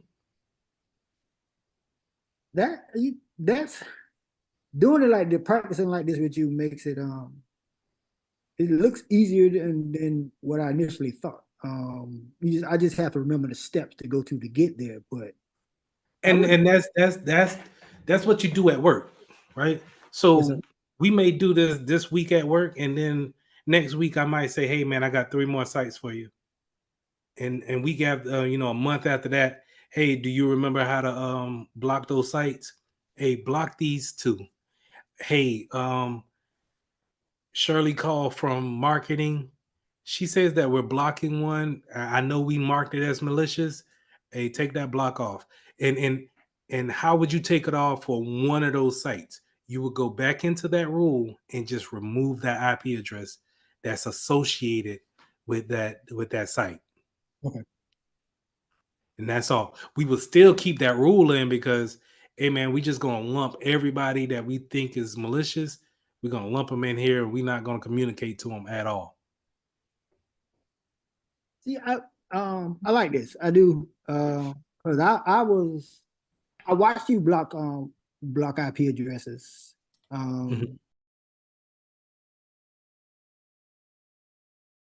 Lesson 12, implementing host security solutions. So we're going to talk about some firmware upgrades that we need to do, making sure our endpoints on our desktops, our laptops are secure. And we're also going to talk about embedded systems when it comes to security for them.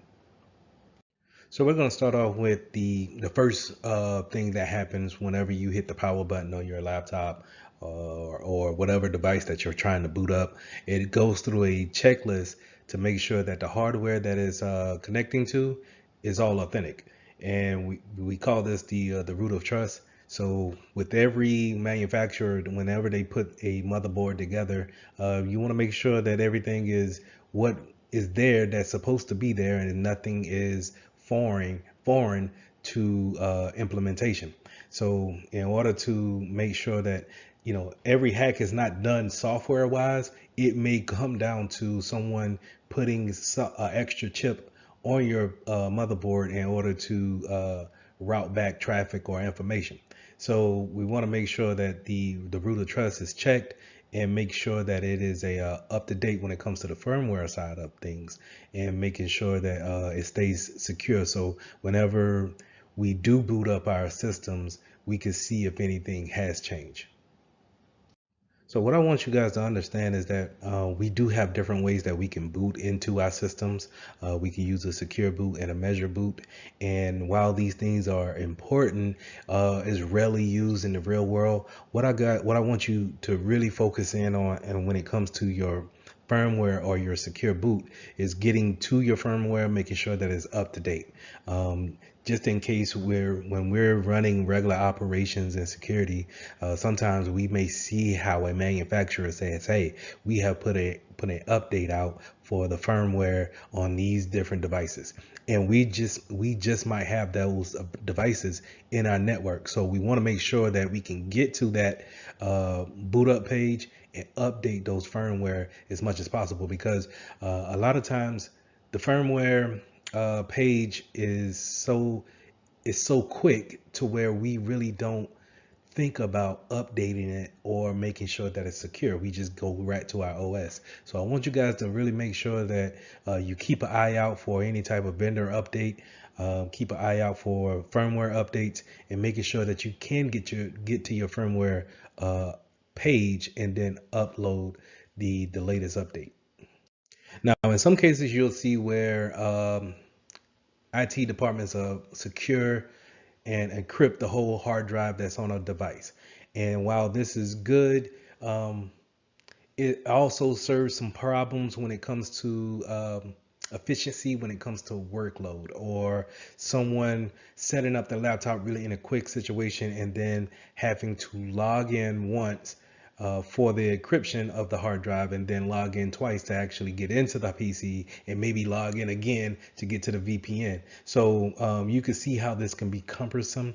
But when we're talking about very sensitive information, encryption of the whole hard drive could be a thing that we want to do, just in case we're doing a lot of traveling. Let's say we're working for the government and we encrypt that hard drive because we're going to a lot of out of the country places, and let's say if we leave the laptop on a plane.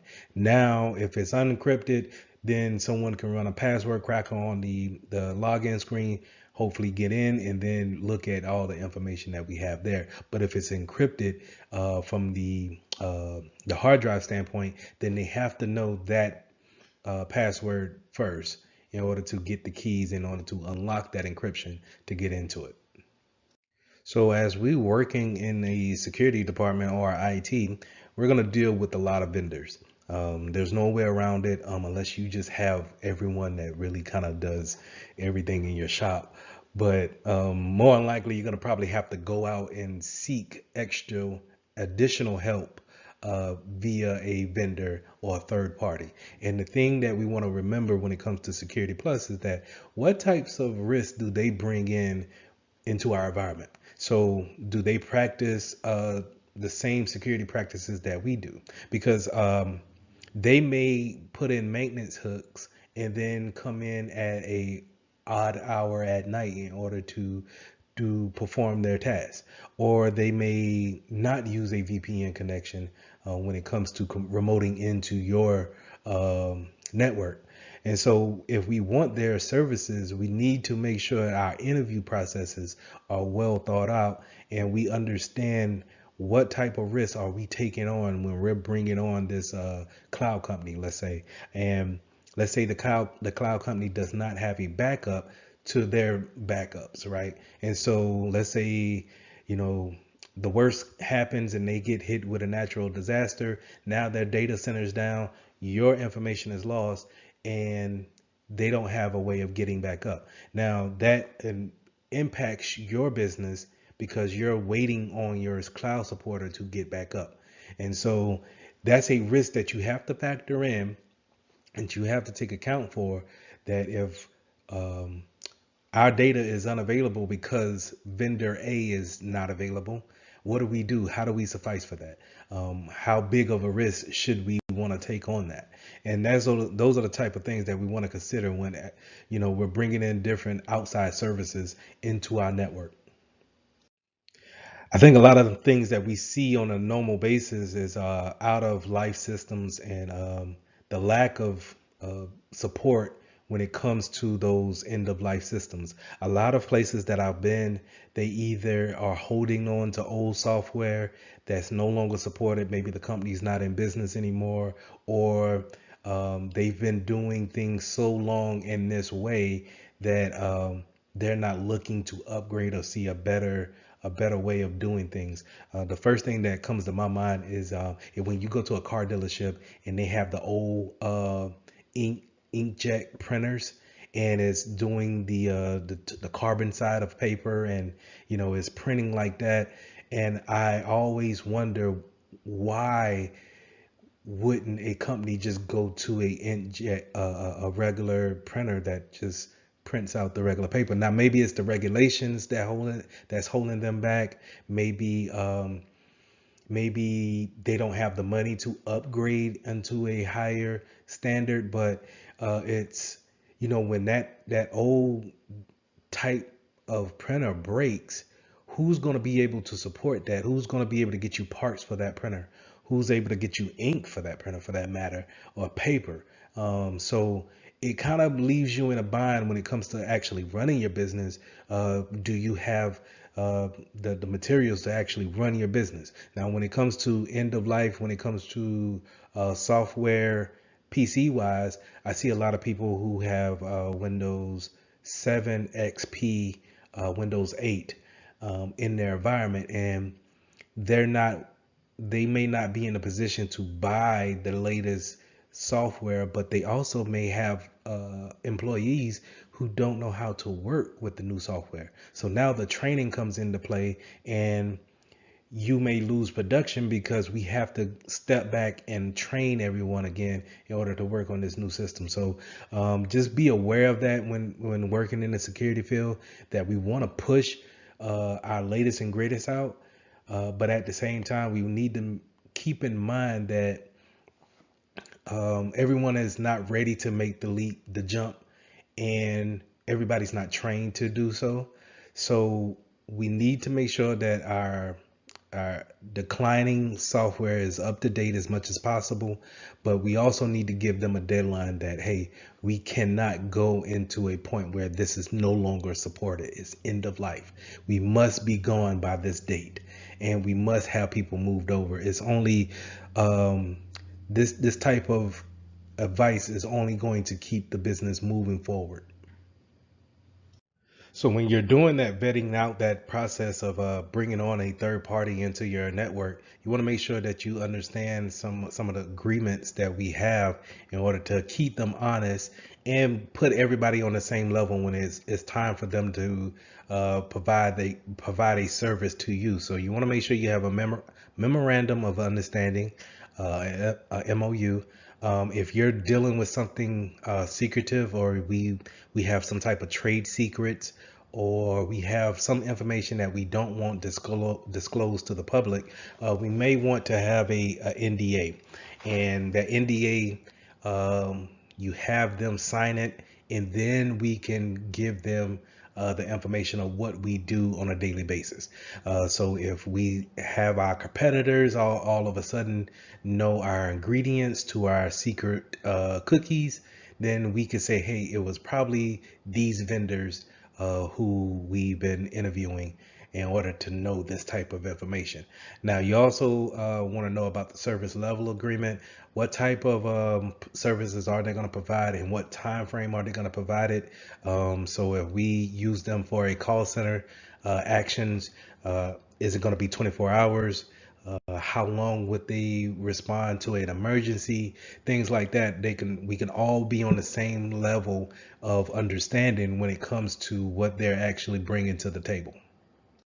So creating a host hardening process is usually comes with taking off applications that we don't necessarily use, only giving permissions where necessary, and making sure that we we reduce the attack area for the attacker as much as possible. And what I mean by that is that we are just not giving our users the desktop or laptop straight out of the box and everything is enabled and they can do whatever they want.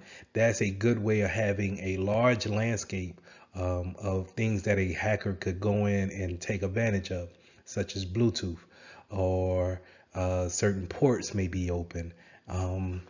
We may have applications that we never use on our laptop that may become vulnerable because of end of life just happened for that company that's not in style anymore, and we haven't changed that application because for whatever reason, and so we haven't did a rollout to actually roll back that application and take it off of people's machines, and so it's just sitting there, just not bothering anyone. But if someone was to get into the network, get onto that host and see that application, then they can say, oh, you know what, that host has been vulnerable for such and such. Let's take advantage of that and see what we can get. That's what, we can eliminate by having a hardening process. We have a checklist of things that we want to go through and make sure that we manipulate on our devices to make sure that we close down the things that we don't need, making sure that it becomes a harder attack vector for the hacker. Now, to kind of go into different types of software and different configuration factors that we want to go into that hardening process, is having a baseline of configurations, and also when it comes to the registry too. We can use software that keeps a baseline of applications on our network. These softwares, they look at everyone that's on the network and they see if you added a application or some type of let's say code or a different type of agent onto your machine, that it could roll back unto a known good state and say, hey, it uninstalled that application that you installed yesterday because that's not our baseline. And in order to keep things on a level playing field and to make sure that no one is bringing in new attack vectors, I'm going to roll back to our baseline configuration, and you're going to start doing your work today because I've given you everything that you need to do your job. Another important part about host management is making sure that we have patch management. So think about every device that we have on the network. needs to be patched and updated with the latest firmware, as well as OS patches and application patches, um, pretty much monthly on a monthly basis. And so making sure all these things are up to date and that we're not introducing any type of vulnerabilities because of the lack of patching is very important. Now, when you think of patching, I want you to think these are known vulnerabilities that are looking to be fixed through patches. When Microsoft gives you the warning and says, hey, it's time to patch your machine or update your machine, it's saying to you, hey, we noticed that there's something uh, bad with your machine to where a hacker could take advantage of and get information from you. Please apply this update and that will solve that issue. That happens on a monthly basis. Now, to your knowledge, we will always have patches. There will be no end to that. OSs is millions and millions of codes, lines of code. And so there's a good chance that someone's going to catch something every month if we have enough eyes to look at it. And so that's why we have different types of vulnerabilities coming out. That's why we have different patches coming out. But it's our jobs as security professionals to make sure that we patch those devices as quick as possible. Now, you heard me talk about some agents that we could put on our desktop or our laptop, and those agents talk back to some type of console in order to bring a service. In this case of hardening or keeping our endpoints protected, we want to make sure that we have antivirus malware protection on our PCs, and 9 times out of 10 that they're going to probably do a IDS and a IPS function. So remember, IDS is intrusion detection, and IPS is intrusion prevention system. And so these the antivirus will be able to detect, and it's also be able to prevent by blocking the virus. Right now, we also want to have something kind of like a DLP agent where it will see if any sensitive information is leaving our laptop, and we want to make sure that it can be put in place too to detect it as well as prevent it from actually happening. So having these endpoint agents on our PCs is probably something that we want to put into our baseline configurations and making sure that they are up to date as well. So all these things we want to take into consideration when it comes to having patches and making sure that we are protected overall when doing our daily tasks. Now, as antivirus has evolved over the years, it still is lackluster in some type of way of actually containing a spread or a outbreak of a virus. So we have these things called EDR protections, and this is where we have more functionality when it comes to an attack, and we can actually isolate devices on our network from being contacted from any other devices. So whenever our SOC, our security operations center, they contact us and say, hey, PC 123 is actually showing signs of this, that, and the third, we can use our EDR system to isolate it, basically kind of put it in its own silo within the network. Therefore, it cannot reach out to other PCs and affect them, but we can have a secure connection only to that PC in order to see what's going on with it and see if we can eradicate the problem before it gets out of control. So when we're talking about antivirus, more likely we're going to talk about a signature-based software that's going to download code that's similar to the malware that came onto the computer or would be coming onto the computer. They take this database that they download, these signatures, and they compare it to whatever files that you download or you add to your system. And then if they match, then they will flag it as a virus and quarantine it or delete it altogether. So this is what we mean by signature based, antivirus. Now, heuristic is getting a baseline to what's normal, and then anything that's abnormal, we will flag it as being malicious. We need to also be aware of embedded systems.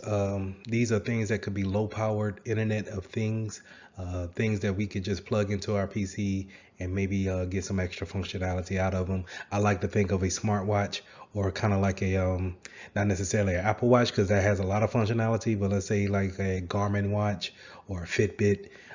These kind of embedded systems, they can get attached to our network and then maybe transfer some things back and forth. So we need to be mindful of those and see if we need to actually put on more security by locking down our USB ports and not allowing them to connect to our end devices.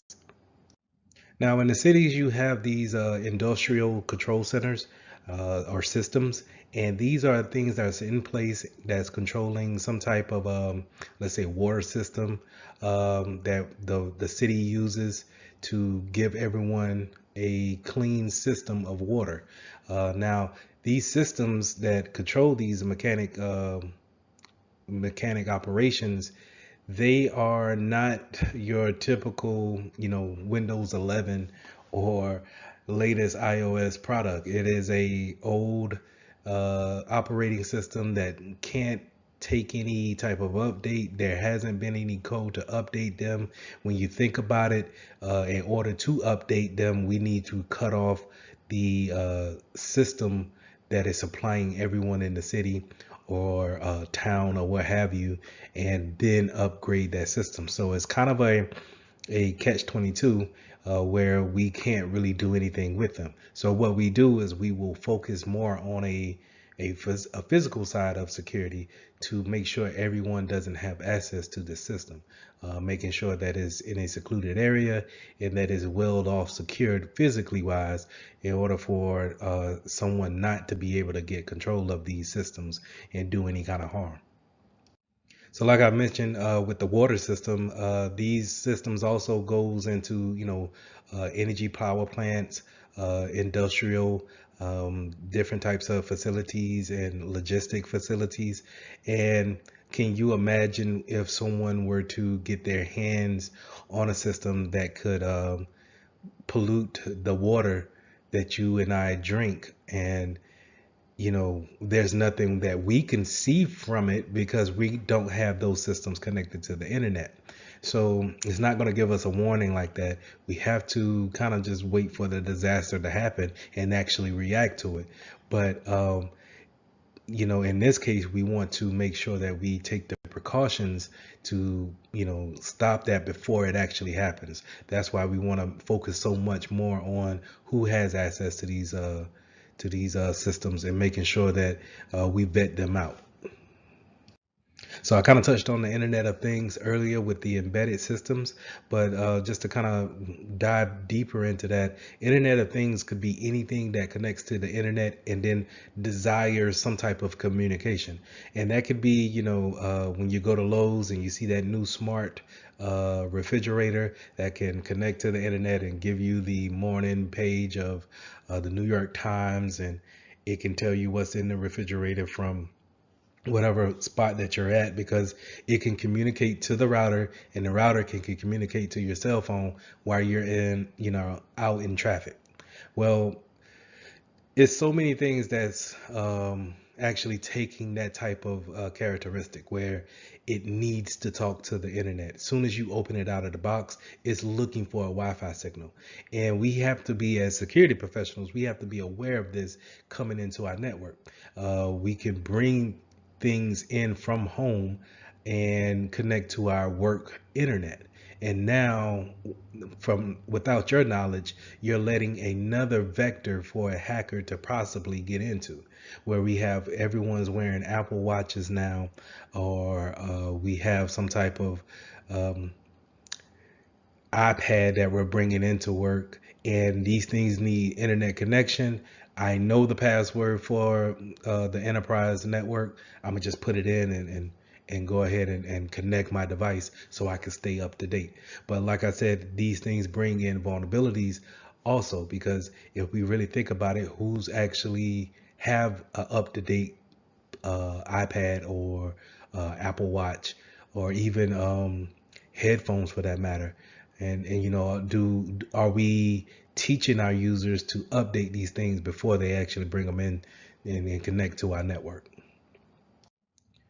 So other endpoints that we may have is different types of products that we actually need to do business.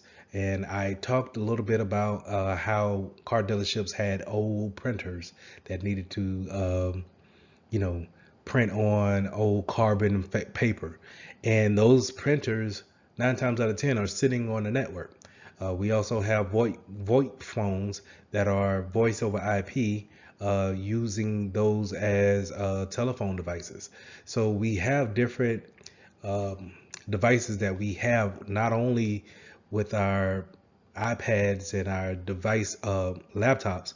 We also have different types of keypads that we may use in order to give extra functionality to our actual business.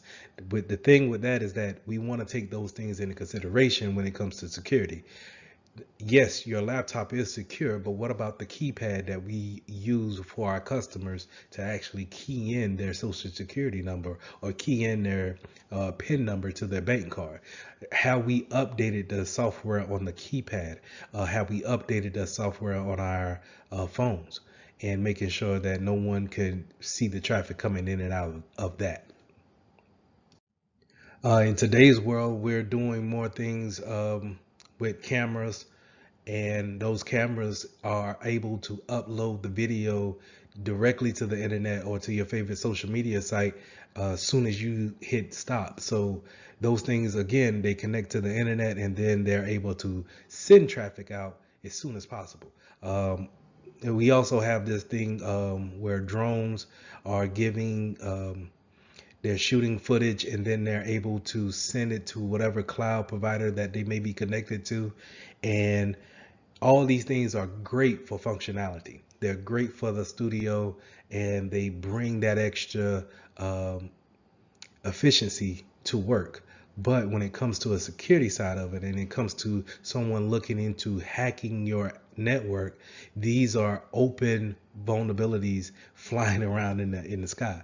And then, you know, if we forget to patch those things, or we forget to change the default passwords on those devices, then we stand a chance of being compromised just by having extra functionality in our workforce. You know, one field that we don't want to overlook is the medical field when it comes to different types of devices and what they can do, from everything from thermometers to pacemakers, I'm sorry, or ear aids.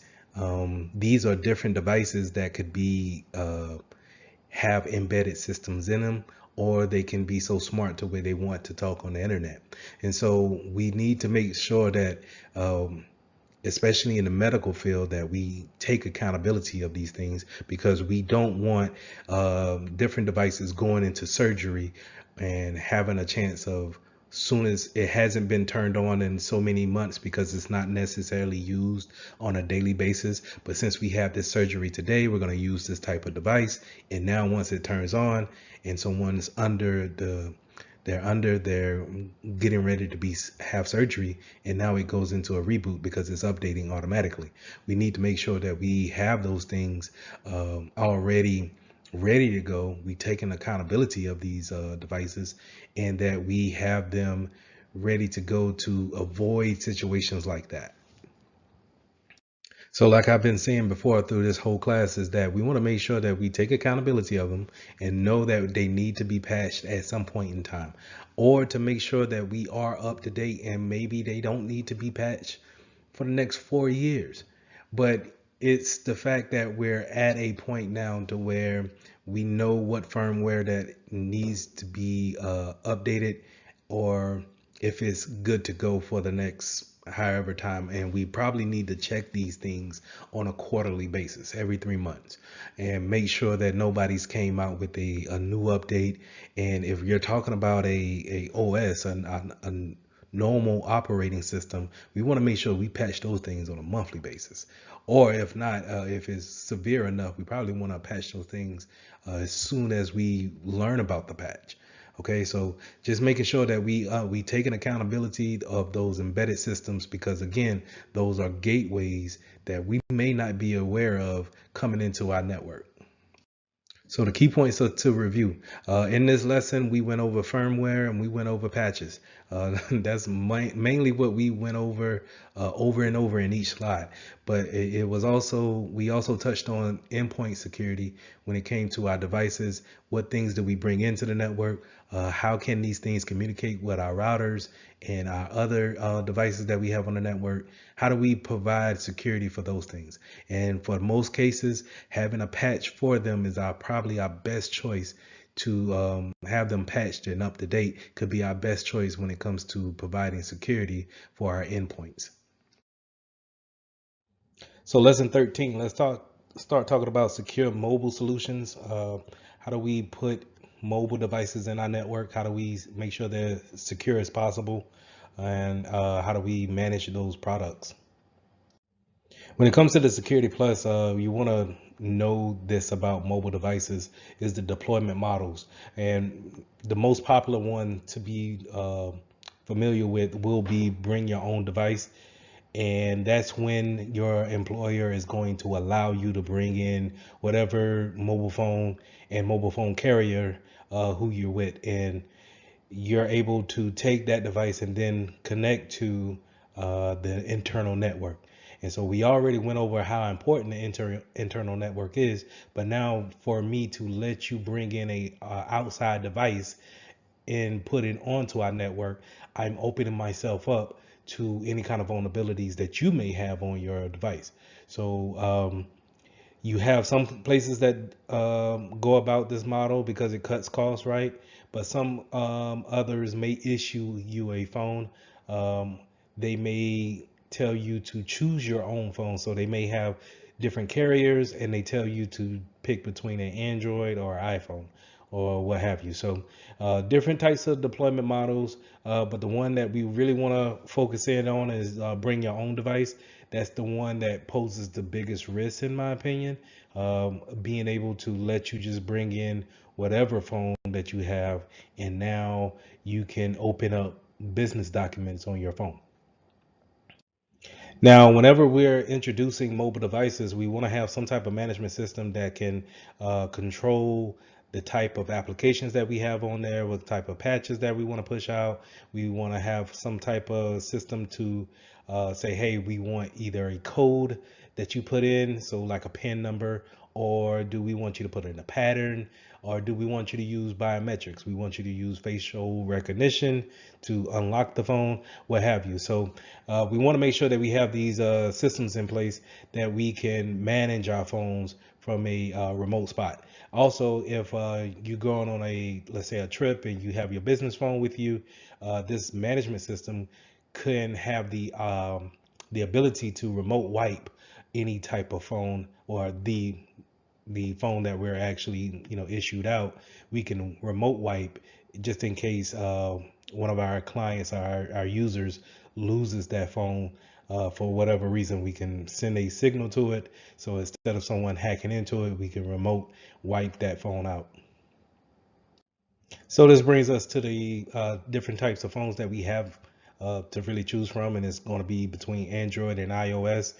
Here we see how Microsoft Azure is actually controlling the Apple OS environment within our network. So a lot of times you'll see a Windows shop, and when I mean Windows shop, meaning a business that's fully Windows, or they're heavily Windows with some MacBooks maybe sprinkled throughout, but they're heavily Windows, and yet the mobiles, the side of it is heavily Apple.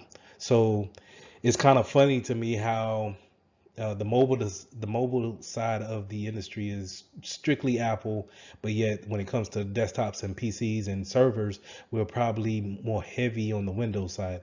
But anyway, Microsoft Azure is actually controlling or managing the Apple phones that we have on this network.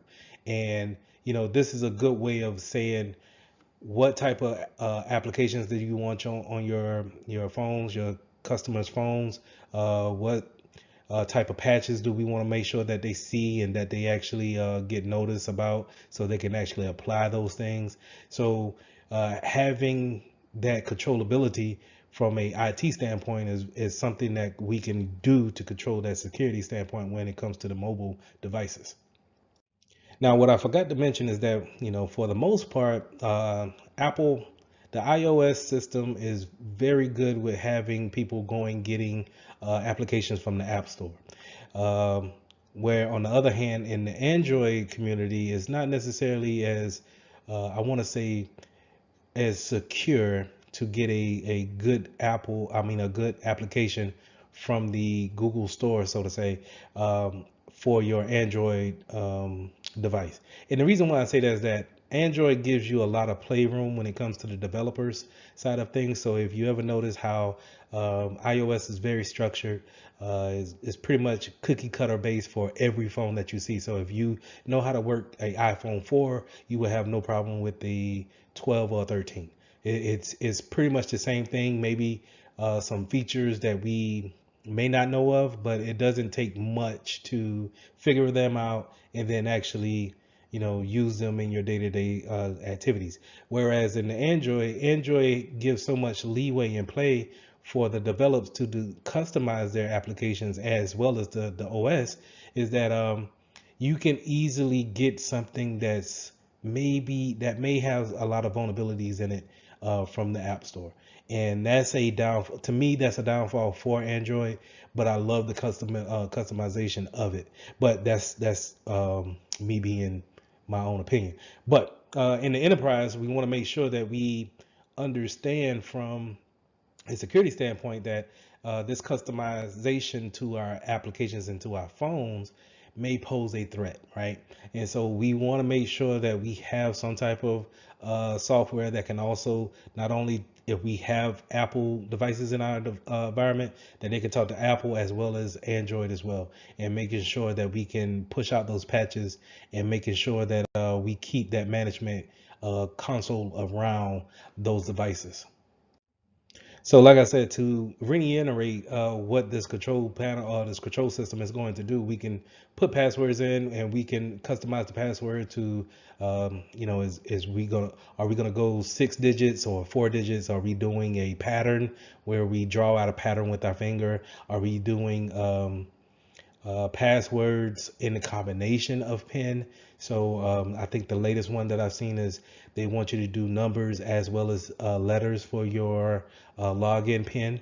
Now, biometrics is a good one to use, I believe, in my opinion, but it could be kind of scarce around individuals who don't want to use biometrics or don't want to have their face embedded, quote unquote, into the phone to have it memorized or to remember your face or fingerprint. So you may get some pushback on the biometrics, and you might have to rely on the PIN and the password in order for your users to use their devices. But it will behoove you to actually implement one of the other, if not two, in order to have a multi-factor when it comes to your mobile devices.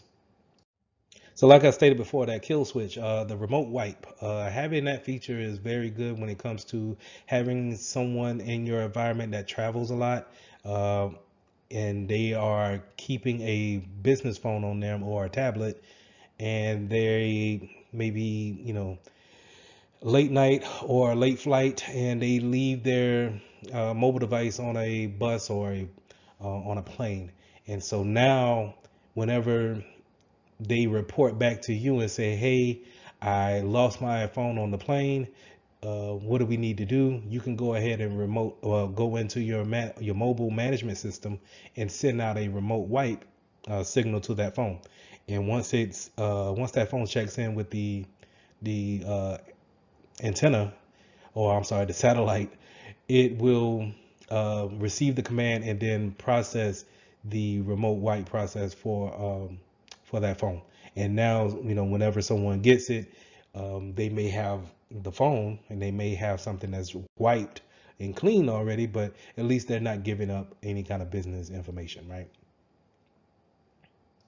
Sometimes you might want to put a full disk drive encryption on your mobile devices. So I think in the other class I mentioned how we will want to encrypt the whole hard drive on your laptop, just to kind of ease our notion of any type of lost device. And then once it's lost, then let's say I lost it in a place where it cannot reach the satellite, and therefore it can't get the remote wiping signal in order to wipe. And so now it's just pretty much open. But if I have put a full encryption on it, then that person, whoever may seize it, they gotta know the key or the password in order to get past that first layer of defense in order to see the contents of the mobile device. Now, in the conjunction of having a remote wipe session or feature, you can have location services on there as well. So tracking the phone, tracking the tablet is also a good way of keeping up with it, seeing exactly where it did someone leave it there, or if it's out of the reach of whoever was responsible for it. So geolocation and then geofencing and geotagging will fall into this category, and that's basically putting a tracking device on that mobile device, making sure that once it talks to the satellites in space, right, it's talking to those satellites, it's getting a geographical location on it, and then reporting back to that management server that we are using to actually manage our mobile devices. So just keep in mind that you've seen this thing before. If you ever have used the Android and it says find my phone, more than likely it's sending out a Bluetooth signal to that phone to actually find it. That's kind of a point of it, but a better example would be find my iPhone or the Apple, and that's going to have you log into a management type of a console, right? Your Apple ID to log into your account. You want to see where that iPhone is exactly what you see here on this slide, where it shows you a map, shows you the geolocation of where your iPhone or iPad is at. Application management. It's important to understand what's the baseline of our phones. Do we want our users to put any type of application on their phone, or do we want to keep it to only applications? And I think the first thing we want to do is just put that out in the policies first of what's accepted and then what we will, because every app is not meant to on a business phone, in my opinion. So we the baseline for it first, but then we want to use our management system to actually, if we hold back any type of add-on applications to it, or maybe restrict any type of download of unauthorized apps. So we want to make sure that we lay a baseline, and then we users know, hey, you can put bank applications on your phone. We're going to refrain from using any kind of social media applications on our phones. The reason why we want to do this is because, and especially for that actual scenario when it comes to not letting someone use social media applications on their phone, is because it comes down to content management, right? If we're able to look at different types of business emails on our phones and then mistakenly upload those things to a social media platform, then we are essentially leaking out information into the outside world, the public, right? That's what I'm trying to have you see when it comes to data loss, is that it's almost like an imaginary line around the business that I want you to think about.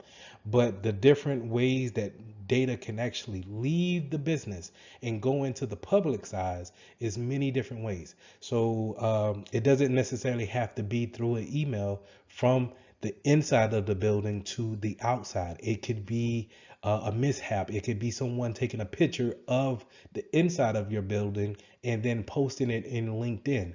And now, if I'm a hacker doing reconnaissance, I can just look at your profile and figure out, oh, okay, they have this type of doorway, they have this type of locks. I need to prepare myself in this type of manner, right? So that's what content management kind of goes into. Um, do we want to take that risk of having people leak out information uh, intentionally or unintentionally? Another risk that we take into consideration when it comes to mobile devices is rooting and jailbreaking. It used to be a hot little thing to do when to get a Fire Stick, an Amazon Fire Stick, and then jailbreak it in order to get so many channels on it, right? Same thing goes for mobile devices or any kind of customization to the iOS platform, is that we take it and then we jailbreak it, quote unquote. And then now it unlocks this kind of a special feature set. But jailbreaking causes a vulnerability, right? It opens another doorway to the sensitive information that may be on the phone. So how do we take accountability of that? How do we prevent that type of action that be happen? Or can is it something that we just need to accept, and then we set our policies up to punish whenever if we ever find out that something does happen like that. So the next thing I want you guys to think about when it comes to mobile devices is, how do we actually connect, right? Are we using telephone connections? When I say telephone connections, I mean, are we using the actual phone carrier's connection in order to communicate on the network? And or are we using some type of Wi-Fi signal? So for those who don't know, those are two different networks that we could be connected to. So if we're just, let's say we're not using Wi-Fi for that point in time, and we're only using the AT&T bars, then that's a whole different network than versus if we're connected to the local Wi-Fi that we're in the building, right? Also, because not only could somebody be leaking or sniffing the network on the Wi-Fi side, you could see some type of leakage on the networking, the telephone company side as well. So we want to be mindful of that. We also want to be mindful of, if we're going to give our customers, our users, hotspots in order to connect. Maybe that might be a better secure way in order to transfer the data back and forth. It's not about transferring personal data. It's about the business data being on that phone or accessible on the phone. If that makes sense. Is not so much that I'm worried about who am I calling on my cell phone. It's the fact that I can open up a professional email and read sensitive documents on that phone or on that iPad. And now I'm connected to um, this game that I downloaded, but on the back end of that game, it allows remote users to go in and then look at the kernel or transfer or transverse through my phone to see what type of files I have opened or saved downloaded on the phone. Right. So that's the thing that I want you guys to really get when it comes to the importance of why even worry about mobile devices. Okay, so to go and finish this slide up, we're talking about connecting either Wi-Fi or cellular services, but also, do you want to give hotspots? Do we want to make sure that we put in another mobile device to create a network in order to have more control of what our users connect to? Because a lot of times our users go and they're not really looking for a secure way of connecting. They just want to connect because they have a certain job that they need to do in a certain amount of time, and maybe connecting to the local Starbucks is the closest and fastest thing that they can do. So we want to make sure that we take all those things into consideration when we have users that's on the go. So another way we could connect is through Bluetooth. And while Bluetooth will not give you the Wi-Fi connection type of network, but it can send information from one device to the next, right? And so we seen a lot of this when in the earlier days where we had PDAs and we could connect from one PDA to the next, and they can send traffic or let's say contacts back and forth. And you don't really see it nowadays that often because we kind of send it through the data plan or the actual network.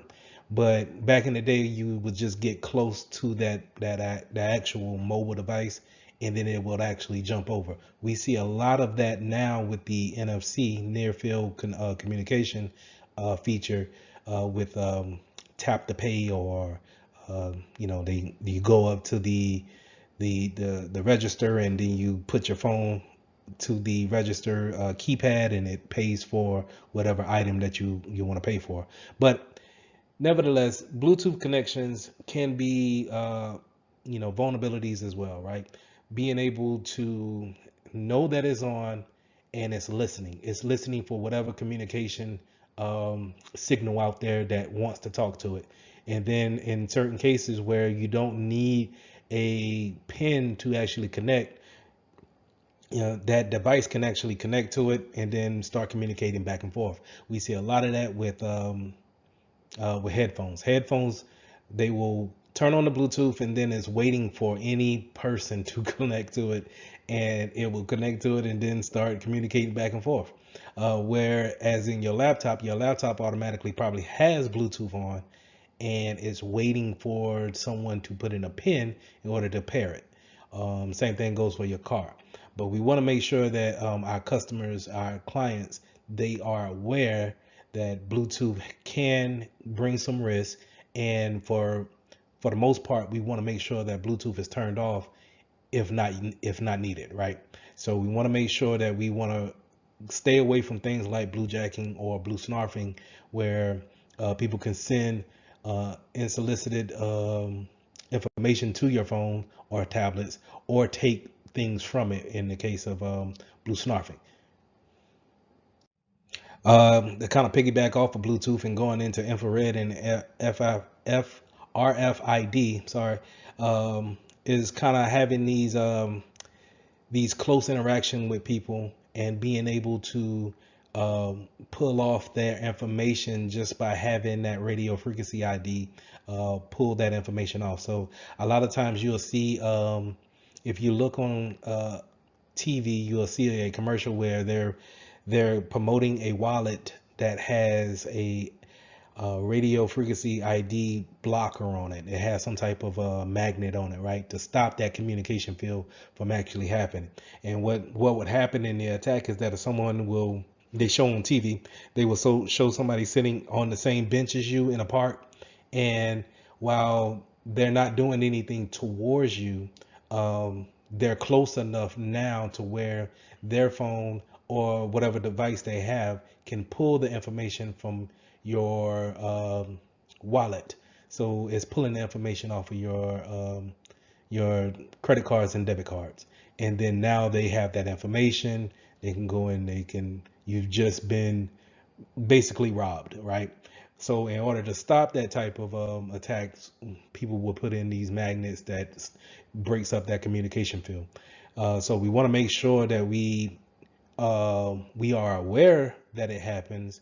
I personally haven't seen it happen, but hey, it might have happened and no one told me. So just make sure that you understand that type of attacks does happen, and it's pretty much getting into a personal space with someone, and then now that communication field has become open, and you can actually transfer data that way.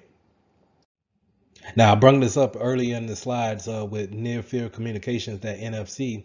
Uh, Now, it's not such a bad thing, right? In order to use this type of communication, it just can be used in the wrong way. But it's also becoming a more convenient way for people to pay for different items. So you see this communication becoming more prevalent in places like gas stations and gas pumps, where you could just point your phone or your card up to the device, and then it there's no swiping, there's no inserting the card and then pulling it out. It's simultaneously communicating back and forth the information that's needed in order to pay for the service. Another connection that we have when it comes to our mobile devices is just plain old USB connections. And sometimes we like to plug in our phones to our laptops just to kind of charge them up throughout the day, especially in a business setting.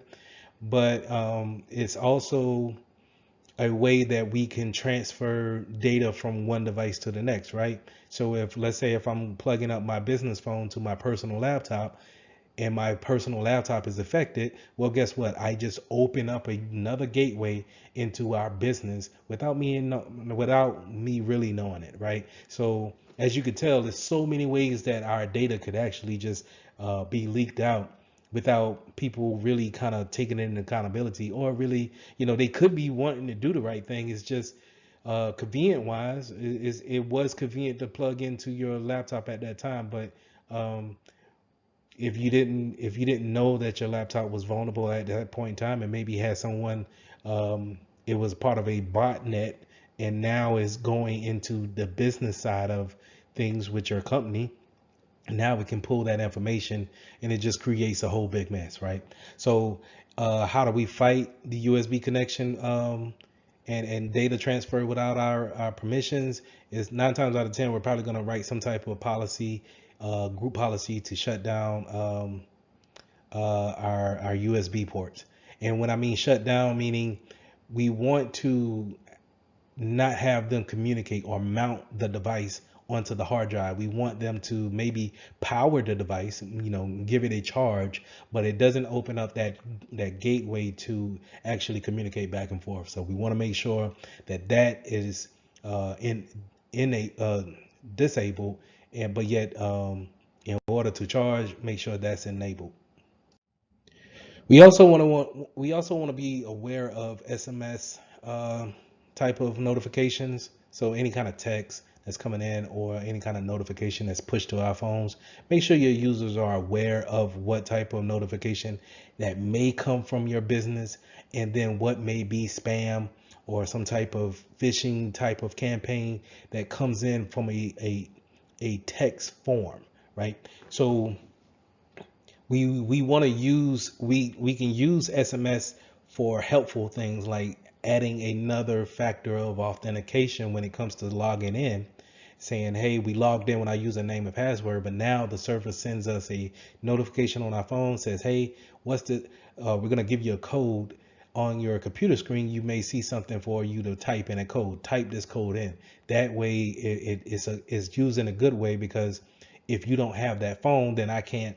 9 times out of 10, I'm gonna say, hey, my user will have their phone on them. So in order to know that this is you using this username and password, I'm gonna send this to your phone, because you should have that too.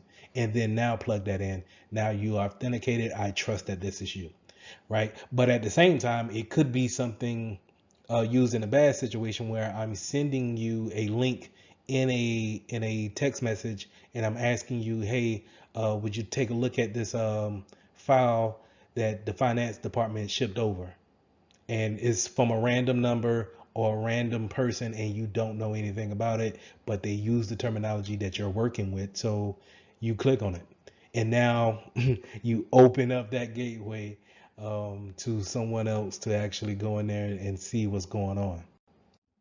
So overall, we want to make sure that we have our mobile devices patched as much as possible to ward us away from any type of vulnerabilities that may be on our mobile devices. Just like how we want to take care of our PCs and our laptops and servers, we want to take that same approach when it comes to the firmware on our actual phones. When Android and Apple say that, hey, we have updates ready, it's for security reasons, and for functionality as well. You may get a little bit more of a functionality standpoint, so Apple may give you some new emojis, but if you really read what's going on when it comes to the updates, they're saying, hey, this update is to provide more security to the phone, basically. So just make sure that your users are updating their phones, making sure that they are connecting to a Wi-Fi connection and pulling in all those over-the-air updates and updating those firmware. So the same thing goes for your mobile cars, right? Your actual Teslas and your new high-speed car.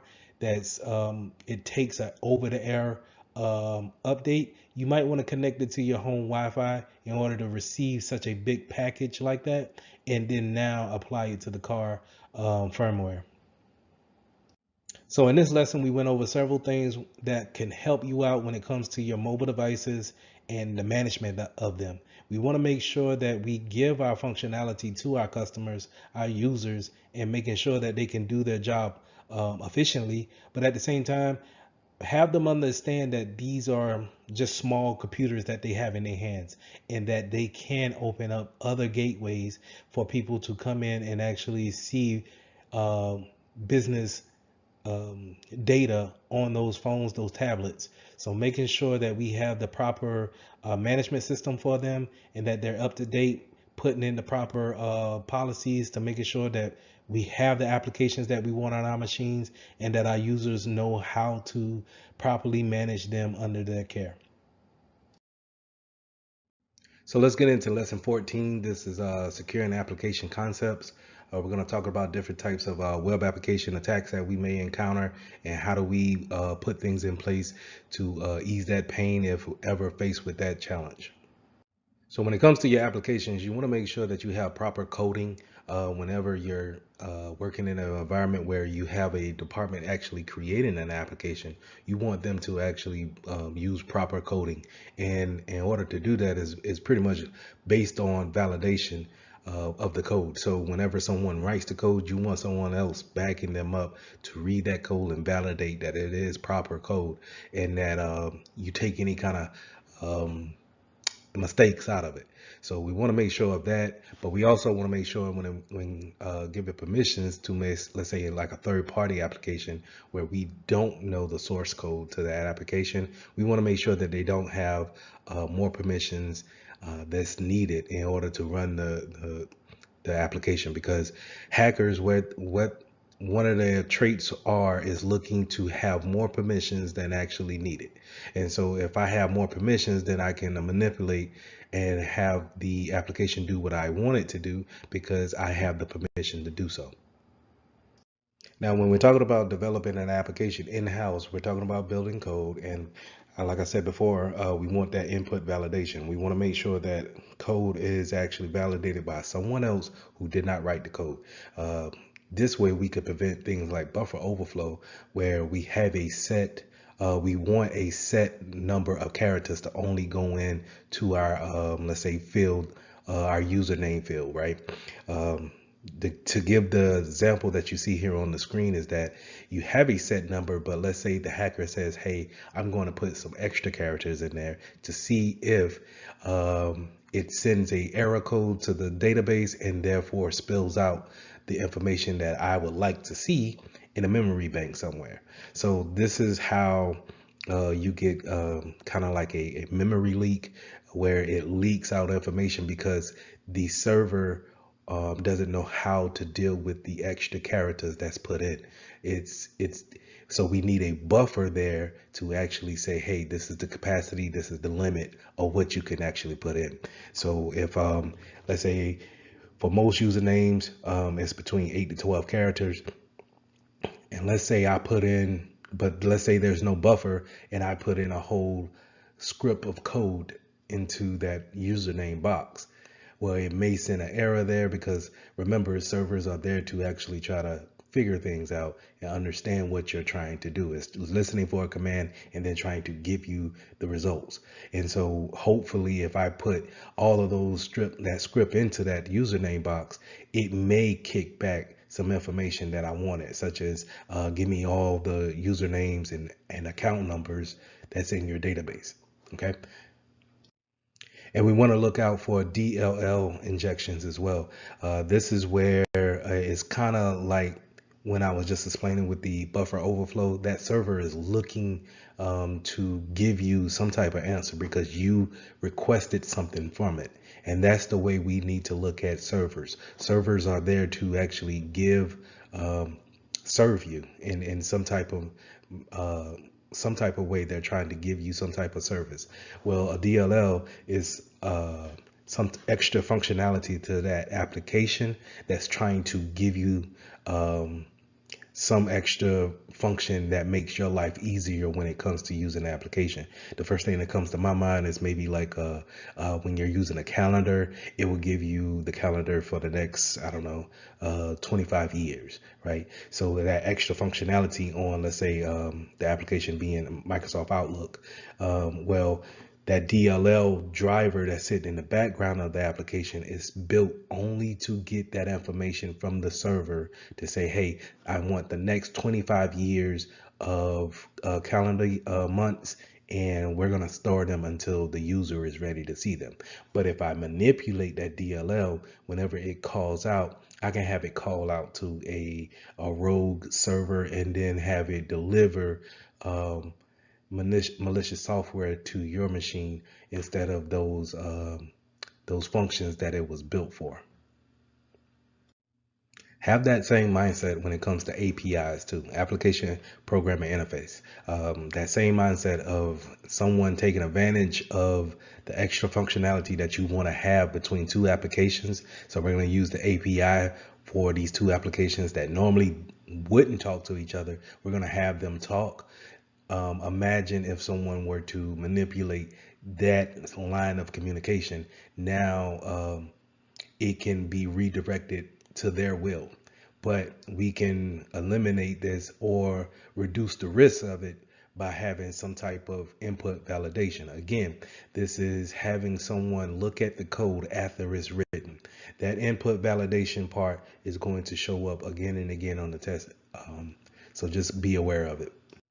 Now let's talk about replay attacks. Replay attacks is taking tokens or cookies that we have accumulated with our web browsing and then taking those cookies or session keys and then replaying it back to restart the session again. And then if I'm a hacker, then I'm going to manipulate whatever I want to after that. So if I go to a spot, let's say my banking account, and they give me a session key in order for me to do some transactions, but then I'm compromised in a way and the hacker sees my session key. Hopefully it had a time to live on it, which is a TTL. And that normally cuts the session off at a certain amount of time, but sometimes you could take those session keys and put them back into a browser and it still has your account open. For example, if have you ever been browsing on the internet and you close out the window, but then you close out the window, let us say to Facebook, but then you still have the actual Chrome window browser open, and you still open another tab in your session for your Facebook account is still logged in and actively running. So those are kind of just ways of seeing how your session can actually live without it being timed out, automatically going to a log out state. So we want to make sure that if we're building our own applications, we put those things in. How long should we be idle before we actually kill that session key? Or should we be taking cookies from our users and keeping them for data purposes? So these are things that we want to keep in mind when building our applications. We also want to be aware of these session hijacking and the cross-site request forgery. And this is where we are encountered by a link from the attacker that redirects us in some type of way or fashion or form. The main thing that we want to remember here is to teach our clients not to trust everything that we see when receiving emails or links in chats or links that are sent to you via the text. Sometimes links are very hard to read, and then even if they're easy to read, sometimes just one character can throw you to um, a whole different type of server somewhere that you didn't want to go. And sometimes these servers can give a front a front web page that looks promising. It looks like it's no harm to it, but you don't know what they're taking from you on the back end. We also want to watch out for cross-site scripting, and that's where a malicious hacker takes a script and embeds it on a legit website, and maybe the website owner doesn't know that that malicious script is on there, but it's there as a gateway to their malicious site, right? Or to gain some kind of access from your PC. So we want to make sure that we are aware of that. As security professionals, I put here on the second bullet, you can see that csi.forcepoint.com, we can go there and actually plug in the website that we are weary of, or just to check to see if they are any type of malicious links on there, and then we can warn our clients or whoever, hey, we might want to avoid that website until the owner fixes those issues that's on their site. Now, SQL attacks, I should have had this SQL attack slide right behind the buffer overflow slide, but it is pretty much how I like to group those things together. Is the SQL attack is normally how I look at a buffer overflow. I'm going to plug something into the username that's a SQL ejection, and thinking that since SQL is probably going to have some type of if I'm using a username and password, I'll probably have some database of all users that's using this platform that I got, and they probably have some passwords to them or an account associated with them. So if I could put in a query attack for that, then hopefully the server will give me back all the names that's here in the database. So that's what I like to do when I'm thinking about a SQL ejection attack. Is more of giving a command to a SQL database and then telling them to give me all of the information that's within the server. Along with SQL injections, we also have XML and LDAP injections. And all of these injections are pretty much going around the same route, right? I'm interjecting something that wasn't supposed to be there in the beginning, and I want something from it. That's why a hacker is going to come at it at that standpoint. And again, it all goes back down to input validation, making sure that we avoid things like this, because we can avoid it in the beginning of building it. And if we've skipped that part, and then now we pushed our application out real fast, when that vulnerability shows itself, we need to then make a revision to it, and then that's how you get application upgrade, that 2.0, because we needed to fix this issue, this XML issue that we had. And you don't want to take away that functionality or give so many revisions out so short of in so many short of a time, because it takes away from your customer's experience, right? So we just want to make sure when building an application, we want to make sure that we have the right people looking at the code and validating each other. Now, as a security professional, it's always good to give guidance when it comes to building an application in a corporate environment. So we want to take our people who are using code to build our applications. We want to make sure that they use the OAuth's website in order to see best practices on when writing code, or what's the top 10 vulnerabilities that we face when it comes to web applications. So this is a good way where we can point them in the right direction, so we can build our applications right the first time, and hopefully just make small revisions and not necessarily really big ones on a regular basis. So how should you handle your cookies when browsing on the internet? You want to make sure that we have cookies for the convenience of it, but we also want to make sure that we are not using the persistent having our cookies be so persistent to where we never clean them out. Meaning, for example, for me, I use the cookies just so I can stay logged in to ESPN and I can play my fantasy sports, right? And I don't like to log into ESPN just to get to that profile to play my fantasy sports. So I keep the cookies there to add, keep that session going. But I have to keep in mind that I have cookies that's for other sites as well that's keeping me logged in to those accounts. And so I will say on a maybe 2 to 3 months, I clear out my cookies, I clear out the browsing history, and I make sure that I start back over because you don't want to get into a point where if you are compromised and someone is snooping around on your PC, that they can look into your cookies and then find out where you've been and then actually see if there's some sessions automatically authenticated in there. And so now you have, basically let them into an account that they really may have been looking for, but they're glad that it's always been open because you kept the cookies on your web browsing history. So I talked a lot about, in-house applications. If we're building it, then we're going to use input validation to actually look at the code, have someone else look at the code, maybe even have someone else look at the code. But let's say if we're using third-party applications. Let's say if we bought the application and now we're going to put it in-house. The main thing that we want to make sure in that situation is that we make sure that they don't have any vulnerabilities that's out there.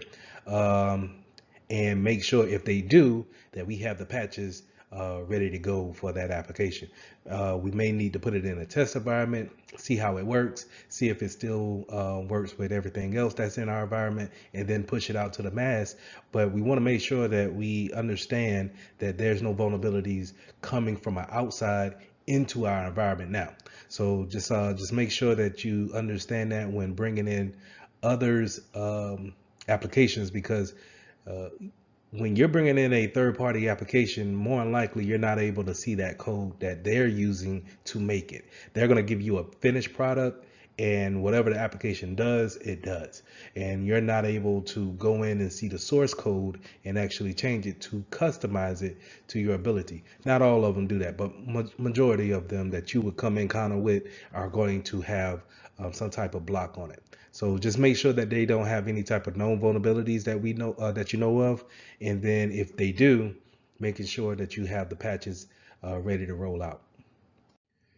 You can also use some type of coding practice where we're using obfuscation on, and this is kind of like a big word for it, but another word for it is just using camouflage. And a good example is what you see a lot of times when it comes to passwords. When you're typing in your passwords, you're getting these little stars or you get dots instead of actual letters of what you're seeing. But now, for convenience purposes, they have the little I that's at the end of the password block, and you can hit that and you can see what you typed in. Because I get it, once you start typing in 14 characters, it's kind of hard to remember if you hit the A or did you hit a P.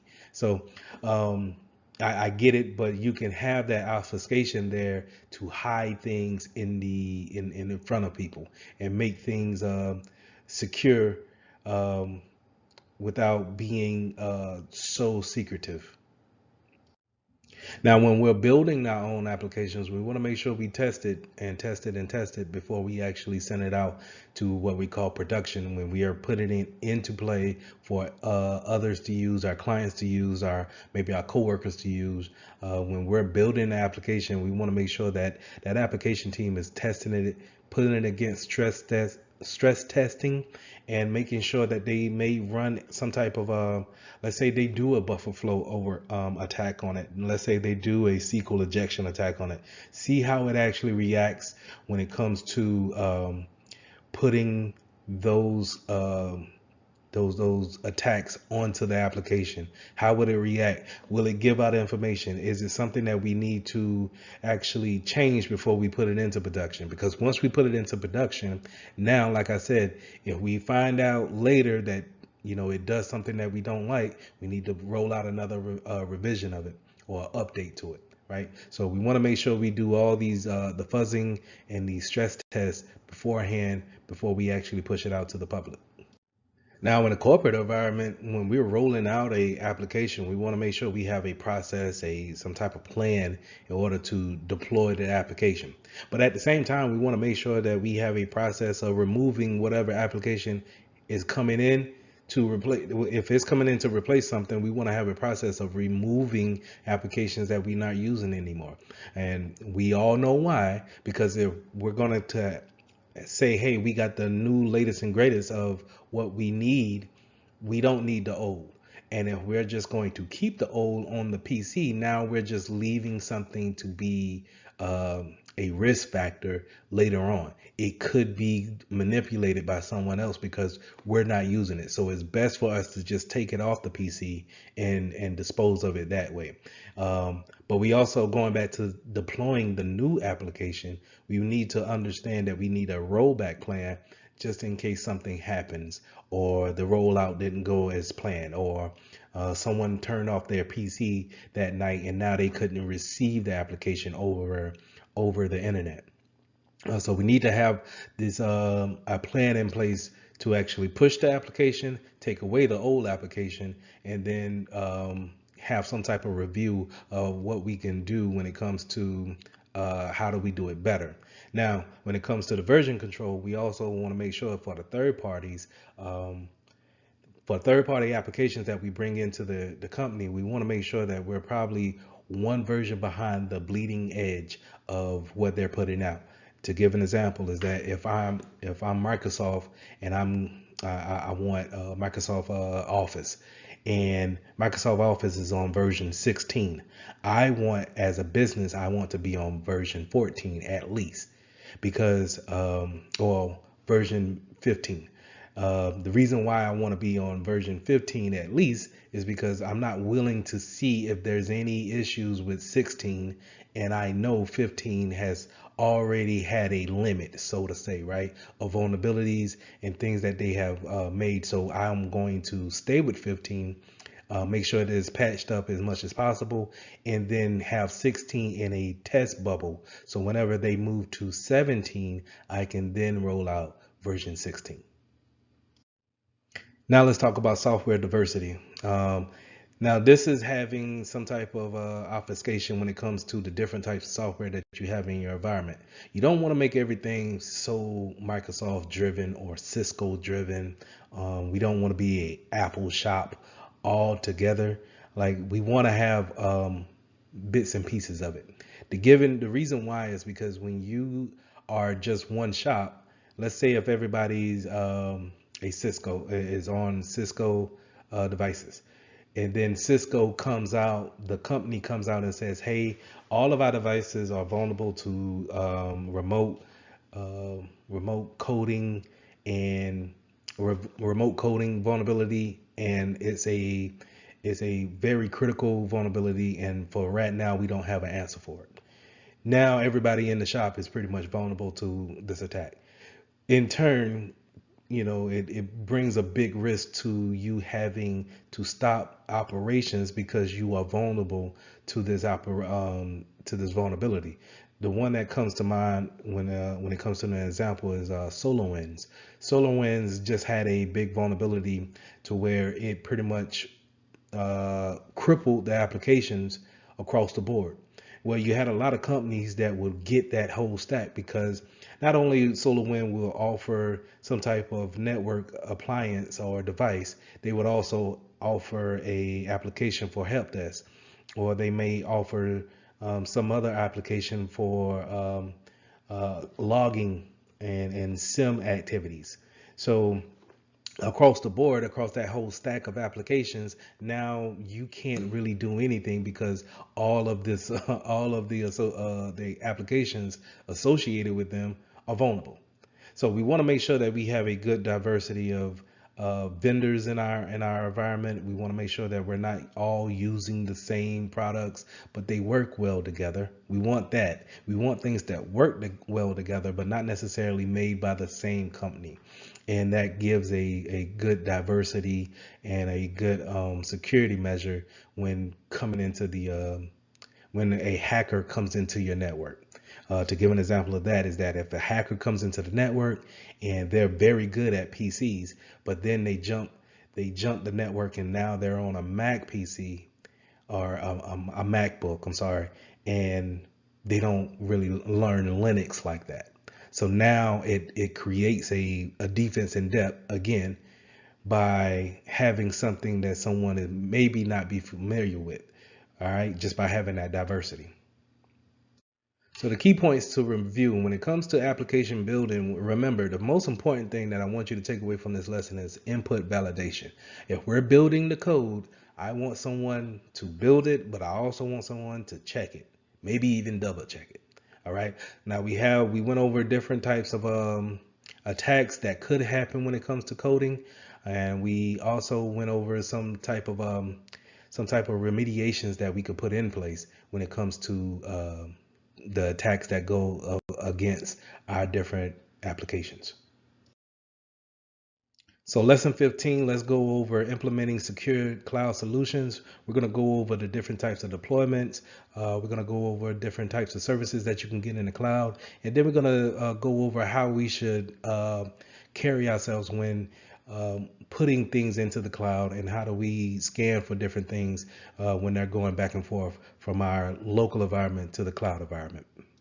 So there are 3 cloud deployment models, and we're going to go with public, private, and then hybrid. And with the public means that anybody can use it, whether you're a business or you're a private entity, or you're just a community service group. Anyone can use this public deployment model when it comes to the cloud. The one that comes to mind is AWS or Google, like Google Drive, or you want to think of a Microsoft account. Those are public domains when it comes to the cloud. Now you have private, where it's just like that's your own section of the cloud. So no one else is going to be able to be on the same server that you're on. No one will, if you're not, you pretty much bought out that section of the cloud for your own personal or business use. Then you have community. Now, community or some type of hybrid, some type of community means that we're doing the same thing. We're in the same industry. So I like to think of it in a medical sense. Where you may have a big hospital that needs to put information into the cloud, but you also may have a small dentist office that want to put things in the cloud. Since we're in the same medical field and we deal with the same type of data, 9 times out of 10, we're probably can get together and get into a cloud deployment in that community section. So now let's talk about the cloud services models that you're normally going to see when it comes to buying some type of service off a cloud provider. You're going to see infrastructure as a service, IaaS, software as a service, SaaS, or platform as a service, PaaS. And we also are kind of getting into the anything as a service, that's XaaS. And let's start off with infrastructure as a service. Infrastructure as a service is pretty much they give you the bare bones of a cloud environment. So they're going to give you maybe an operating system, and you're going to have to build everything from there on out. So they may not even give you the operating system. They may just give you storage and a interface in order to connect to it, to the cloud platform. And now you have to go up there and set up your networking. You need to set up what type of servers that you want to use, install the servers, configure the servers. You're building everything from scratch. So I want you to think about, whenever you see infrastructure, it is the most work that needs to be done in order to get a finished product. You're talking about someone who can go to the grocery store and buy raw materials and make things from scratch. All right, not just buying something that's already pre-made and then warming it up. That's more in these other models that we're going to get to. So infrastructure as a service is bare bones. You're building everything from the the from the ground up. That's the easiest way I can put it. So software as a service is well, let's skip software as a service and let's go to platform as a service, and then we'll go to software. So platform as a service is you already have a pre-configured OS, and it's going to be sitting there waiting for any type of configurations or special applications to go on there, and now you build it from that standpoint.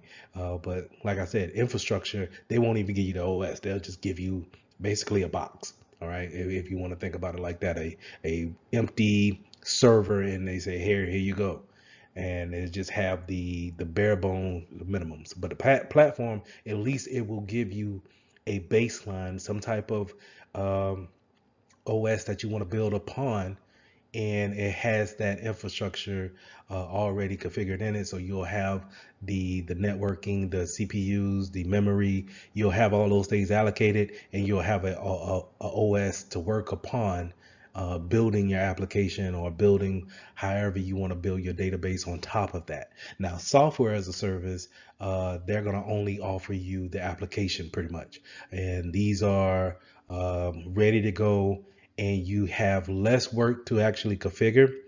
Um, it's going to be pretty much, these are the layouts. You don't really get too much of a configuration or customization to your company. So a good way of thinking about this is things that we already use on a everyday basis. So if you have an email account with Yahoo, Gmail, or Hotmail or whatever, those are software as a services. They're already pre-configured for you, and you just pretty much log in and you use them.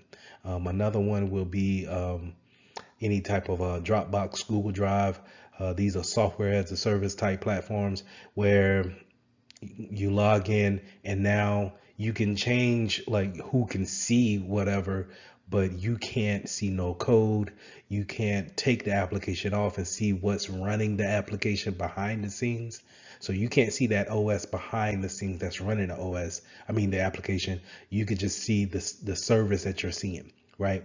And those are um, the most ready to go out of the box.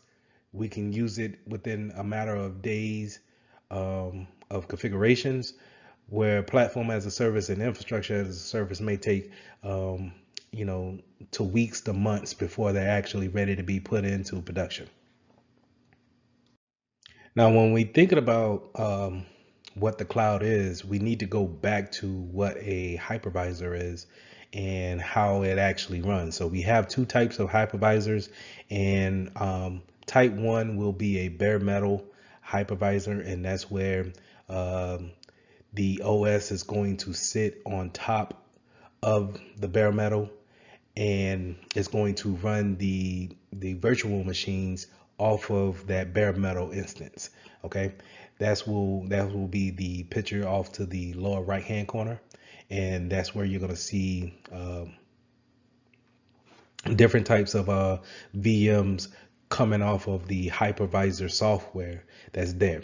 Now, a type two hypervisor will be something more where you have a hardware, but then it has a operating system already installed on it, and then we actually go in there and allocate some of the hard drive and memory space that's allocated to that's given by the OS, and we can actually spin up virtual machines off of that. That's where you see where things like VirtualBox come into play, or um, oh Jesus, VMware platforms come into play, where you actually download it on your personal PC, but then you can spin up a Mac OS on a Windows platform on your personal machine. So that's type 2 hypervisors. When we're talking about the cloud and these cloud providers, we're more likely going to be talking about a type 1 hypervisor.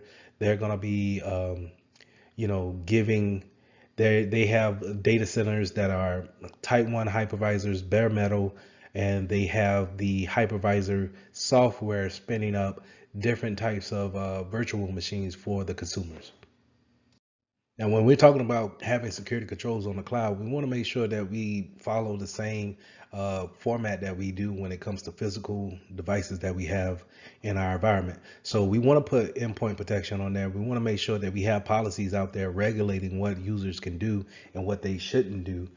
We also want to make sure that our firewalls and our logging systems are actually seeing the traffic and logging the traffic, maybe preventing the traffic that's going to our cloud provider, and making sure we watch that traffic from our users to the cloud provider. So making sure we have all these things in place will keep our data secure, but at the same time keep our internal networks secure as well.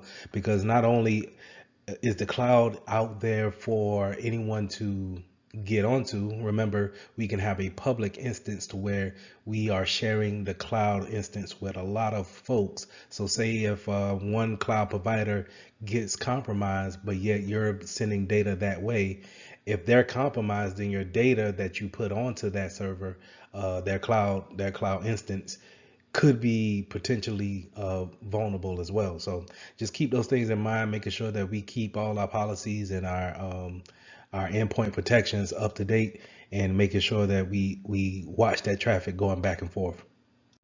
We want to make sure that we are aware about how much power we want to pull from the cloud environment. So the reason why the cloud is so popular is because of its elasticity, resiliency, being able to expand, contract at a very short time. Given the fact from which we came from of buying RAM or buying storage and then waiting for delivery dates, we can have changes to our environment in a matter of minutes. So you want to be aware of the type of CPU and RAM storage that you get on your cloud instance. You want to make sure that you have something that's uh, allocated within your budget. Let's say that you don't want to overkill something that doesn't. You don't need that much power. You don't need that much storage. So just make sure that you have something that works into your favor, and you don't have to really worry about having too much or too little worth of power. Now, with that power comes availability too. A wonderful thing about the cloud is that it seems to never be down, right? And a lot of these cloud providers, they have databases scattered throughout the globe, and they're all connected to where if one were to have a maintenance day or even a natural disaster, then they can easily route traffic to another point, and you as a consumer really never see it go down or is not available. So having that uptime, having that availability standpoint is such a real attractive point to businesses, because where if we're having all our data in one spot here in let's say Tennessee, and then a hurricane comes and makes it to Tennessee, one makes it to Tennessee and then destroys that data center, um, then now we have to pretty much suspend business until we get that data center back up and running, and that could take months to years, right? So having a cloud instance back that data up or make that data available at any given time is something that we want to look into, and making sure that we have the proper cloud provider in place in order to make our data available. Now, when you're talking about the network section of the cloud, we want to make sure that we focus more on private networking and separations of the networks. We making sure that we do a logical aspect when thinking about how we actually divvying out our IP addresses when it comes to the cloud, making sure that we're not just lumping everybody into the same mixture. We want to do it like we do a physical building. The marketing department has a set number of addresses, and the legal team has a set number of addresses, IP addresses. So we want to do the same thing when it comes to our cloud environment, separate these IPs out, And we also, if we can do NAT gateways and as well as putting VPNs out there, let's take advantage of those things because, like I said, the cloud is not necessarily such a new type of technology. Is more popularized nowadays, but um, it's the same concept of what we've been doing in physical locations. It's just now we're using the internet to have our data pushed to a data center that may be outside of our state or country for that matter. And now we just want to make sure that we treat that as a kind of a distance operation center. You want to be mindful of your security groups when you're talking about giving people access to your um, cloud instance. So we want to make sure that if we're building any type of identity or usernames or any type of users in the cloud, we want to make sure that we follow our best practices and give them only the enough permissions to do the job, and making sure that we follow the directions of if someone leaves, then we take away permissions from our cloud instances as well, because we don't want to just think about our Active Directory software that's physically in the building. We also want to make sure that the username and password that they use to log on to the cloud instance is also disabled whenever they leave the company. And sometimes it can be lost within the whole concept of working. But we need to, as security professionals, be aware of that and have that in our plans and steps to make sure that the identity access and management part of it stays true. Now, when we're talking about moving data from your local machine out to the cloud provider, we want to have something that's kind of scanning those documents or data and making sure that is not leaking any type of sensitive information. So this is where CASB will come into play. CASB stands for Cloud Access Security Broker, and it's going to sit as an agent on your local device, and it's going to look at your user putting information out to the internet or to a cloud provider, right? So whenever, because here's the thing, you don't, while as security professionals in our work environment, we may have a set number of cloud providers that we work with, but that's not necessarily who all your users work with. So to give an example of that, the security team may say, hey, you can use box.com and Dropbox for your storage outside to a cloud provider, but you may have users putting things in OneDrive, Microsoft OneDrive or Google, and putting it in their Google Drive. And we're not aware of it because we allow everything to go out to Google. So we want them to go and search on Google and maybe look at their email on Google, right? Well, Google also offers all of those different applications, which is, cloud based. So we want something like a CASB sitting on our PC to scan those documents going to other cloud providers that we may not be aware of that our users may be using. So in this lesson, we went over the different types of cloud deployments, the different types of services that you could have, and we also went over different types of security measures that we need to put in place in order to teach our users how to use their cloud.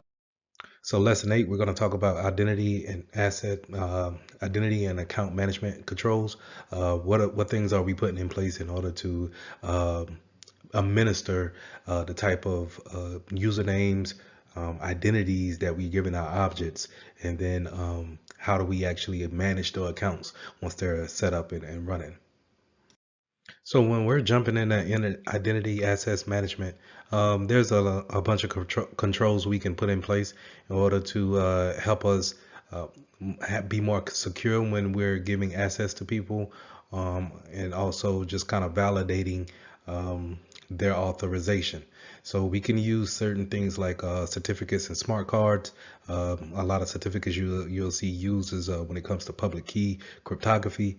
We can also use tokens, and tokens will give us this type of validation that this person is who we say they are, because we may have giving them a username and password, but we also gave them a token to, we assigned them a token to actually validate the username and password. So we can use those things. We can also use identity providers such as Federated Identity Management, where if I log into one web page, then automatically another web page may accept me because of our by me knowing a mutual party. So a lot of times what you want to think about is when you can go to a certain website and they say, hey, if you have a Google account, then log in with your Google account. You won't have to set one up. We'll automatically trust the fact that you have a Google account in order to create this account with us. And from here on out,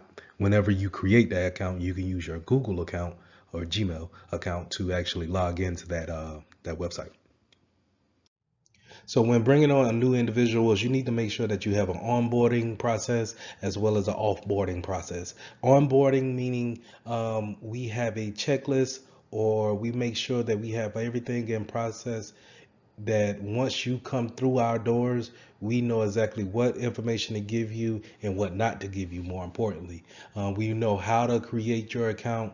We know how to give you permissions to where you can print to certain printers, be able to share files within your first day, and you're not sharing out of your scope of the things that you need to do in your work day. So we want to make sure that HR has the proper policies, making sure IT has their proper policies as well, and that everyone that we bring on, that it's a almost a cookie cutter type deal, to where everyone has the same process. Also, we want to make sure that we do the opposite whenever we let someone go. Someone gets fired or quits, or God forbid passes on. We want to make sure that we have a offboarding process as well, making sure that we take away permissions, we take away cell phones, any kind of tablets that they may have, laptops, tokens, anything that we have given them.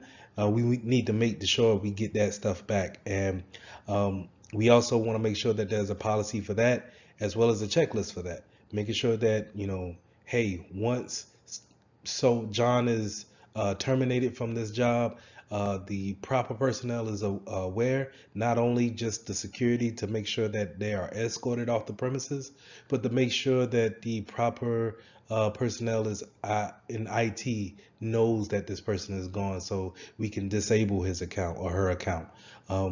We also want to make sure that in the onboarding process, or in the interview process, that we might want them to sign an NDA. Maybe the job that we're bringing them on for, we need to tell them trade secrets or important information that makes us unique in our field.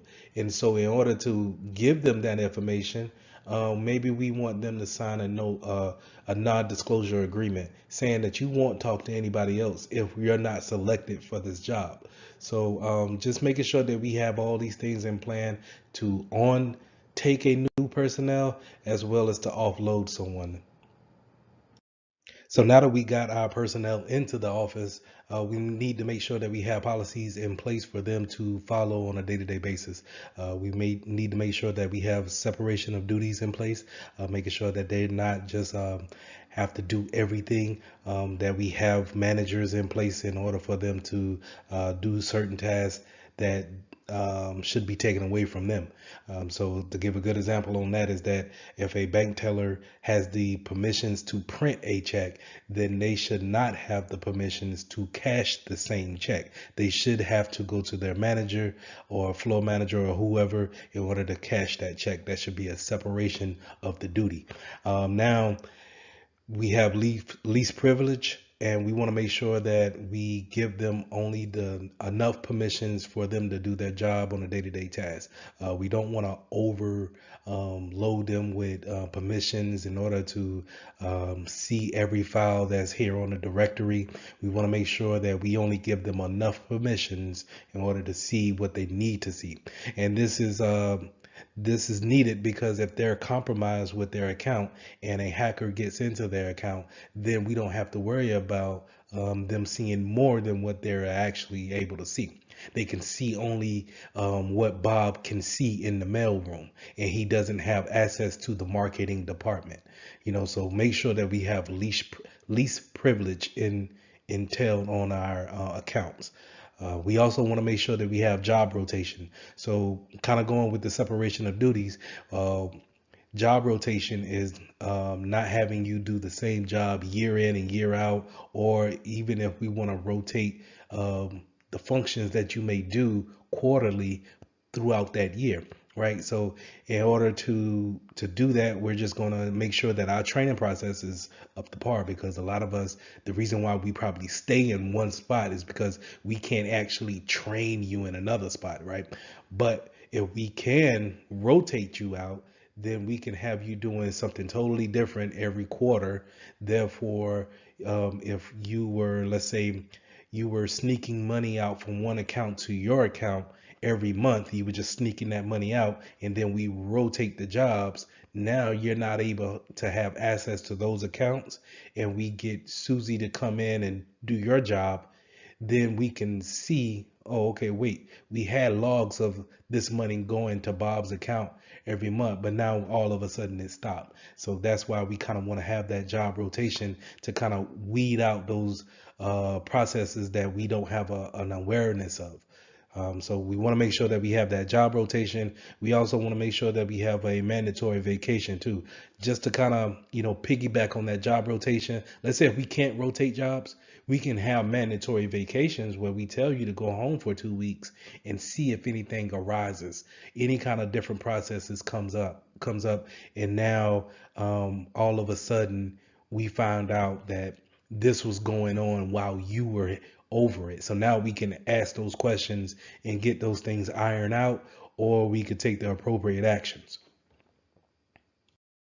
So like I said, HR needs to have those onboarding processes, but we also, like I said, to have those offboarding processes, making sure that we get everything back. We want to get our laptops back, phones, we give out phones, but make sure we take them back. Make sure we change the phone number, and we just don't give the same phone number back to the new guy or the new girl that's coming onto the job, right? Making sure that we take back tokens, bank credit cards. I'm sorry, not bank credit cards, but business credit cards, just in case, you had someone that was traveling, and sometimes you forget to get those type of items back, USBs, USB thumb drives. And these are things that we accumulate over our time, our tenure at our business, and we just accumulate all this business assets, and we just don't. We sometimes a breakup, or let's say if I'm really mad and I quit the job, then do I have a policy in place to say, hey, Lee's not gonna come up to the business to give back the stuff. Can we remote wipe the cell phone that he kept? Can we remote wipe the laptop that he kept? What information was on that laptop? Can we shut it down in any other way? Because I may not get that back. Let's say if you have an employee suddenly pass on, then how do you go about respecting the family but also protecting the business at the same time?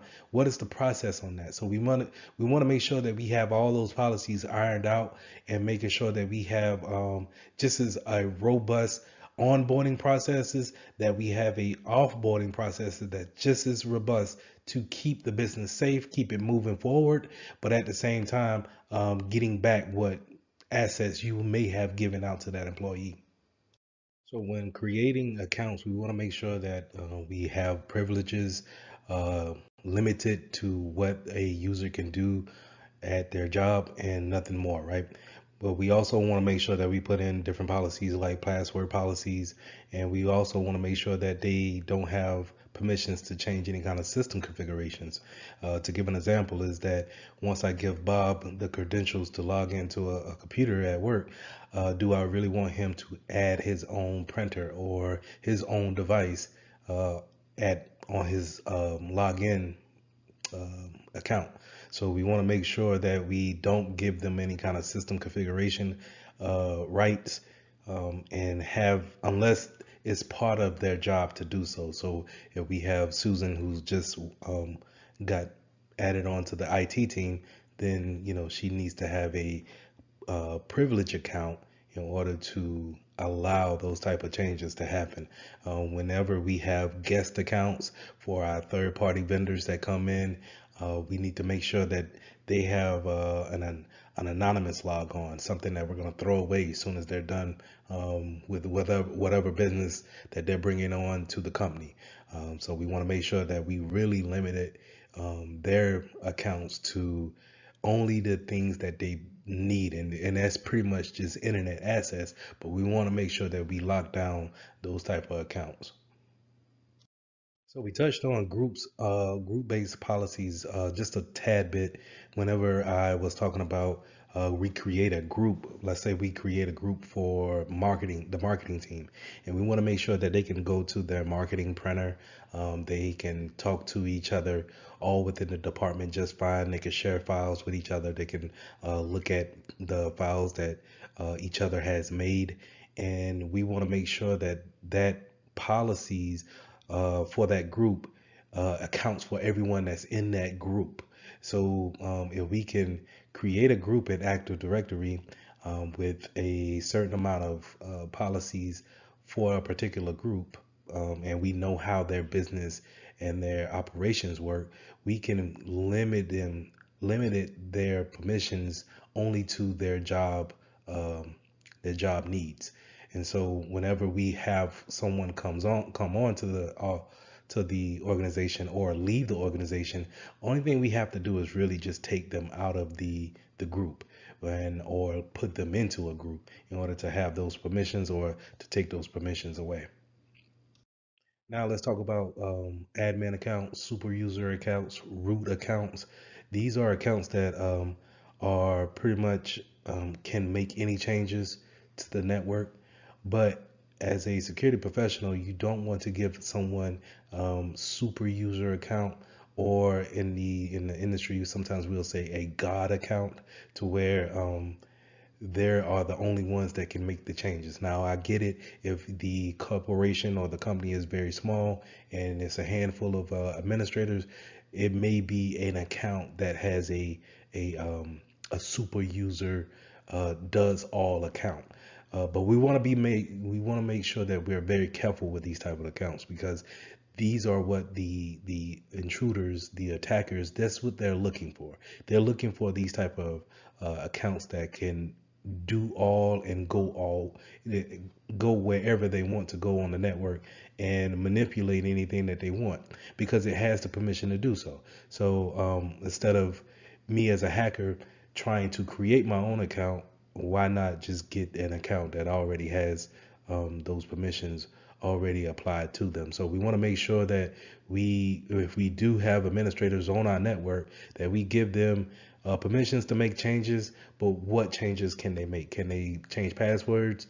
And if they can change passwords, can they change group policies? And if they can change group policies, maybe they can't allow websites or disable antivirus software. So we want to make sure that we give them permission, but not all the permissions.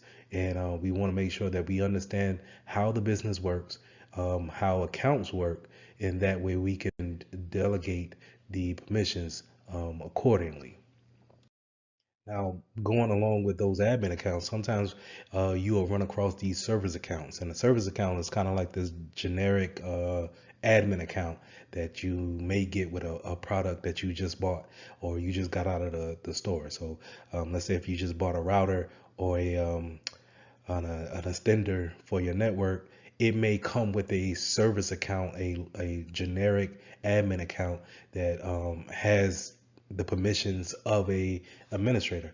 The thing to be aware about those type of accounts is that a lot of us do not understand where they're at. So the router in your house may have a service account actually stamped onto that physical router. So, whenever you can, just pause this video and go and look at your router and see if there's a service account linked to it. It may have a username of admin and the password of an admin. And if you would to plug in the the web page for your device, you could use that credentials to get in and make the changes on your router. So we need to be aware that these service accounts are out there, and we need to make sure that we are able to get into those, change passwords, change the credentials, and maybe take some of the permissions away on those type of accounts, or make sure that we just at the least, change the password on them. So this slide pretty much reiterates what I said in the previous slide with the generic accounts. And they're kind of like generic admin accounts, but we also have shared accounts that, let's say in certain examples, would be kind of like we're working in a bank and we need to print checks.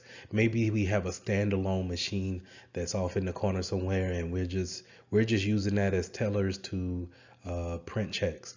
Well, instead of giving people permission for that, since it's a standalone machine, we may have a one login machine, login credentials for that machine. And then now it's shared among the 10 or 11, 12 people that's in that particular branch for that bank. And so we need to make sure that those credentials that's on those standalone machines that are shared accounts, we want to make sure that our users are very aware about the security of those accounts, and then making sure that we go in as administrators on that account. And then, like I said, kind of trimming it down, trimming the permissions down to where it can only do but so much damage.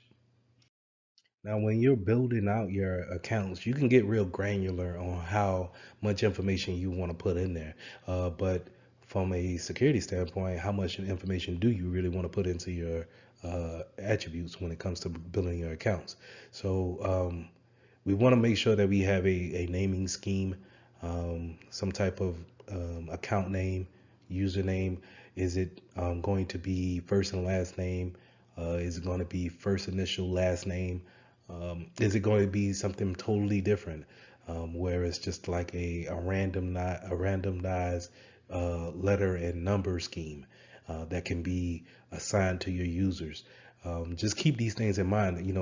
It's good to have is user friendly whenever your username is first and last or first initial last name, but when it comes to, let's say, reconnaissance on the hacker side, if I'm doing any kind of reconnaissance on, let's say, LinkedIn, then if I have a name in place and a company to link it to, then I can easily figure out the first part, which is your username. And then now the hard part would be the password.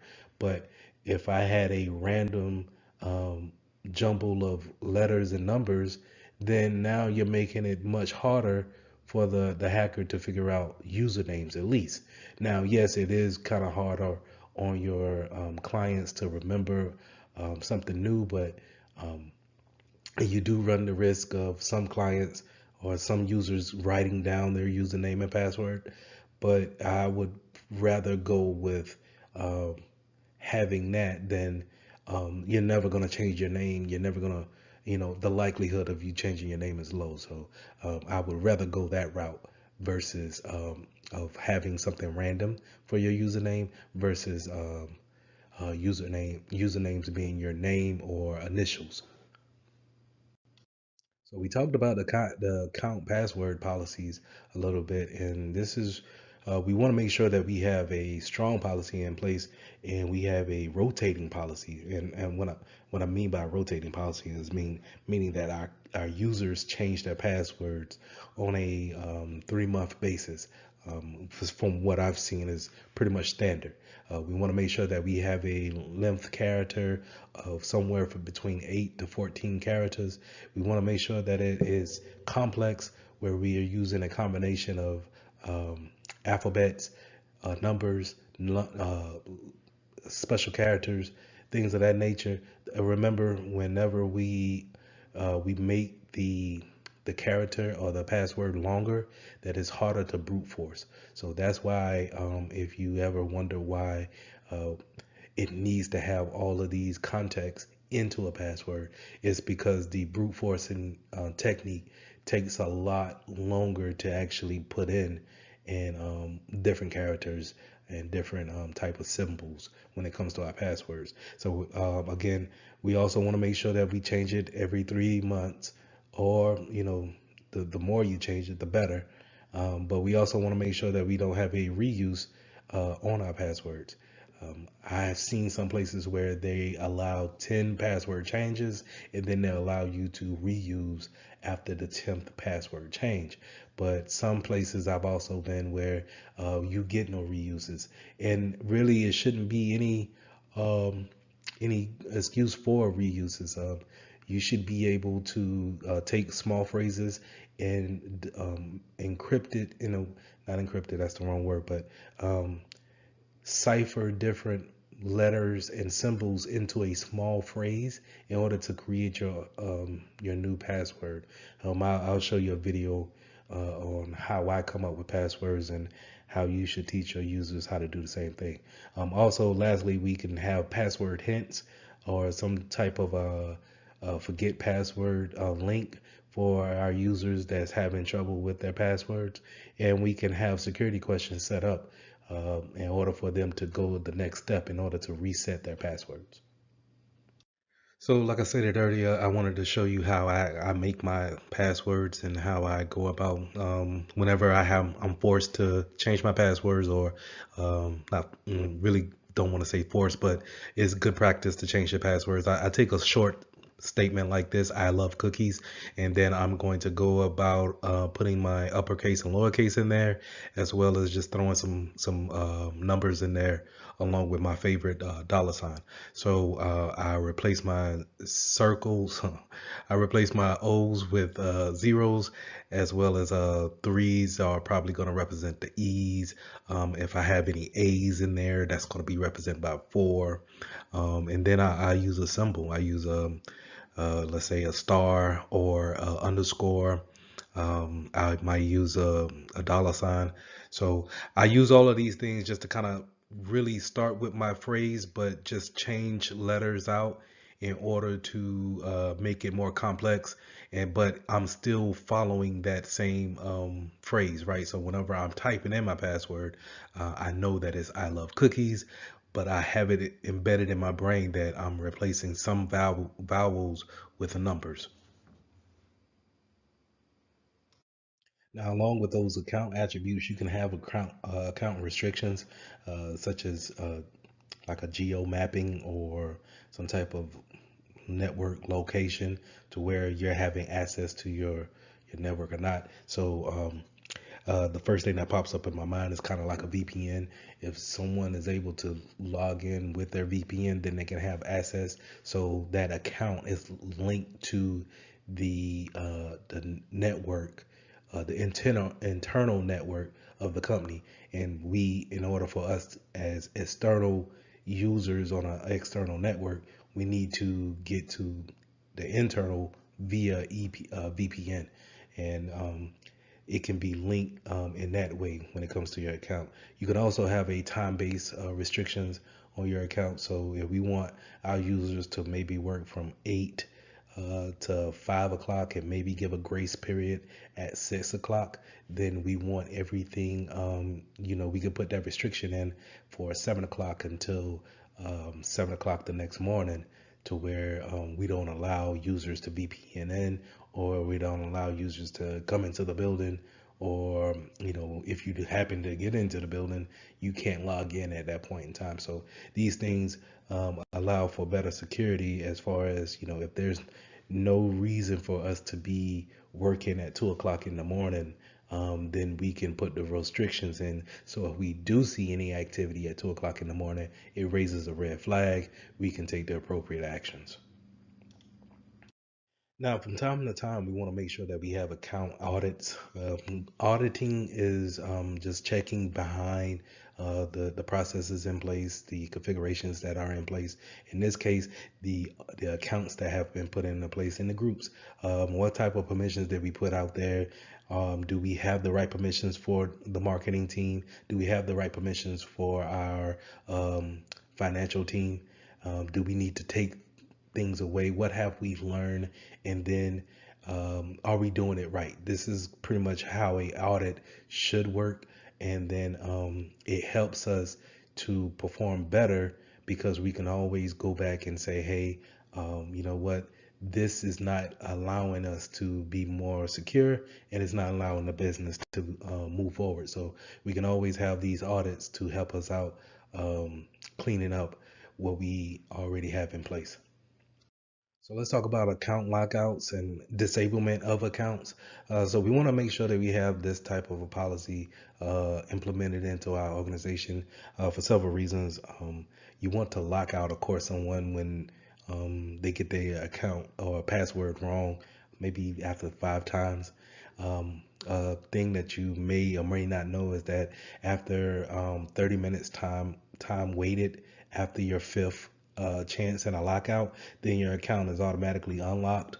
There is a configuration in there to where it stays locked, and then the only one that can unlock you is the IT team or whoever is the administrator over the Active Directory. But we want to make sure that we are locking accounts out and that we are disabling accounts that are not needed with the company anymore. We want to make sure that if Bob leaves the network, or I'm sorry, Bob leaves the company, then we disable his account, not necessarily delete his account, but disable his account in order for him to not use that same username and password in order to, maybe go to an external login or network and then get back into the business side of the network, log in with his old account that we never disabled, and then be able to pull or transfer files or what have you. So we want to make sure that we disable.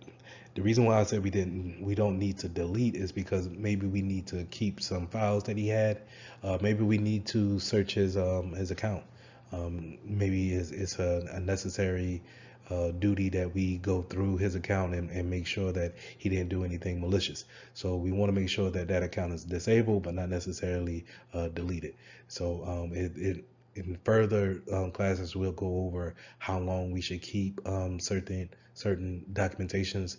So this is another attribute to what you want to do when it comes to disabling an account. So when bringing on individuals, making users onto our network, we can either have them grouped into certain groups and then they have permissions and rights that way, or we can have based off the resources that they're going to be working with, or the ownership is going to determine what type of rights that they have. So when it comes to ownership, resource ownership, then we're going to talk about discretionary access control. That's hey, you work for me, so I'm going to say that you need to have access to these documents, and that's discretionary. On my discretionary, I'm going to give you access or request access. And then you have role based. Role based is more likely what you're going to see into the real world. You're going to be able to be lumped into a group. If you're working in the marketing department, then you will be lumped into the marketing group and get the policies and the permissions that the marketing group will receive. And the same thing goes for finance, HR, different departments that you may have in a 9 to 5 type of organization. So just to kind of go into ACLs. ACL stands for Access Control List, and this is where we pretty much we give people permission based on their role or group or time in the organization. We give them permission on what they can and cannot do when it comes to their username and the resources we have on the network. So maybe you cannot print to the printer that's on floor 15, but yet you can go and see whatever documents that we have in for the contracting group. So when creating different users, we want to make sure that we have different standards for those type of users, and we want to make sure that we don't give them more permissions that they actually need to do their job. A lot of times we can go ahead and just give someone all the assets in the world. Yes, it creates less work for us to actually come back and maybe dumb down those permissions. It creates less work that way, but from a security standpoint, if you're giving them that much access to different things on your network, then you're opening yourself up to a bigger risk of being attacked. But when developing ACLs, we not only just have role-based access controls, we can also have mandatory access controls, which is abbreviated for MAC. A lot of times you'll see this in the government sector. I know a lot of time when I was in the military that we would use labels and clearances to actually show what type of access you have, whether it be private, confidential, um, um, unclassified, secret, top secret. So you will see these type of things whenever you're um, studying for the exam. Just think whenever you're seeing labels or clearances, then you're probably talking about a mandatory access control. We also have attribute-based um, access control, which is a combination of the subject and the object, where you're the actual subject and then the object you're trying to get to will be the printer on the 15th floor. So you can have those type of attributes determine what type of assets you have throughout the company. You can also have rule-based access controls, and this is where it's not determined by the users or the managers that's in the organization. It's determined by the system, and it's more of a stricter access, but a very secure access as well. So, when sometimes when authenticating to a certain site, you may have certain sites that trust each other on a federation level, and they say, "Hey, if you log into one, then we automatically trust you to coming in and accessing this account on our side." So, a lot of times you'll see kind of like these inner workings together, and that's where you get OAuth and OpenID kind of connecting these accounts together on different sites. You see it when it comes to different websites as well as from a website down to a mobile app. So going back to our onboarding process, whenever we're bringing on new individuals to our network, we want to make sure that we put out different policies that they know the terms on which we allow certain behavior. A lot of times, everyone who's been hired on have probably signed an acceptable use policy, AUP, and that's pretty much laying out the guidelines of what you're allowed to do and what will not be tolerated at this organization. So we want to make sure that our policy strictly outlines everything that we are willing to allow on our network. You also want to make sure that in some cases you want to make sure that you have a rules of behavior when it comes to social media. Are you allowed to take pictures within the organization and then post them on social media? It's not necessarily how much you can post in your actual saying in a statement, but then if you're letting out secret information or confidential information in a post, then we need to have policies against that too. So just make sure that we outline these type of things are what kind of behavior we're willing to accept of our users. We also want to make sure that this is where we outline if they're going to bring in their own phone to use within the organization, or if we're going to give them a phone. Once they if they're going to bring into the organization their own phone and then put corporate emails on their phone, then technically that information is outside of the care of the organization. So how would they need to monitor that? How would we need to have our users take care of that information that's on their personal phone? So all those things need to be outlined on a policy and make sure that our users sign those policies upon entry.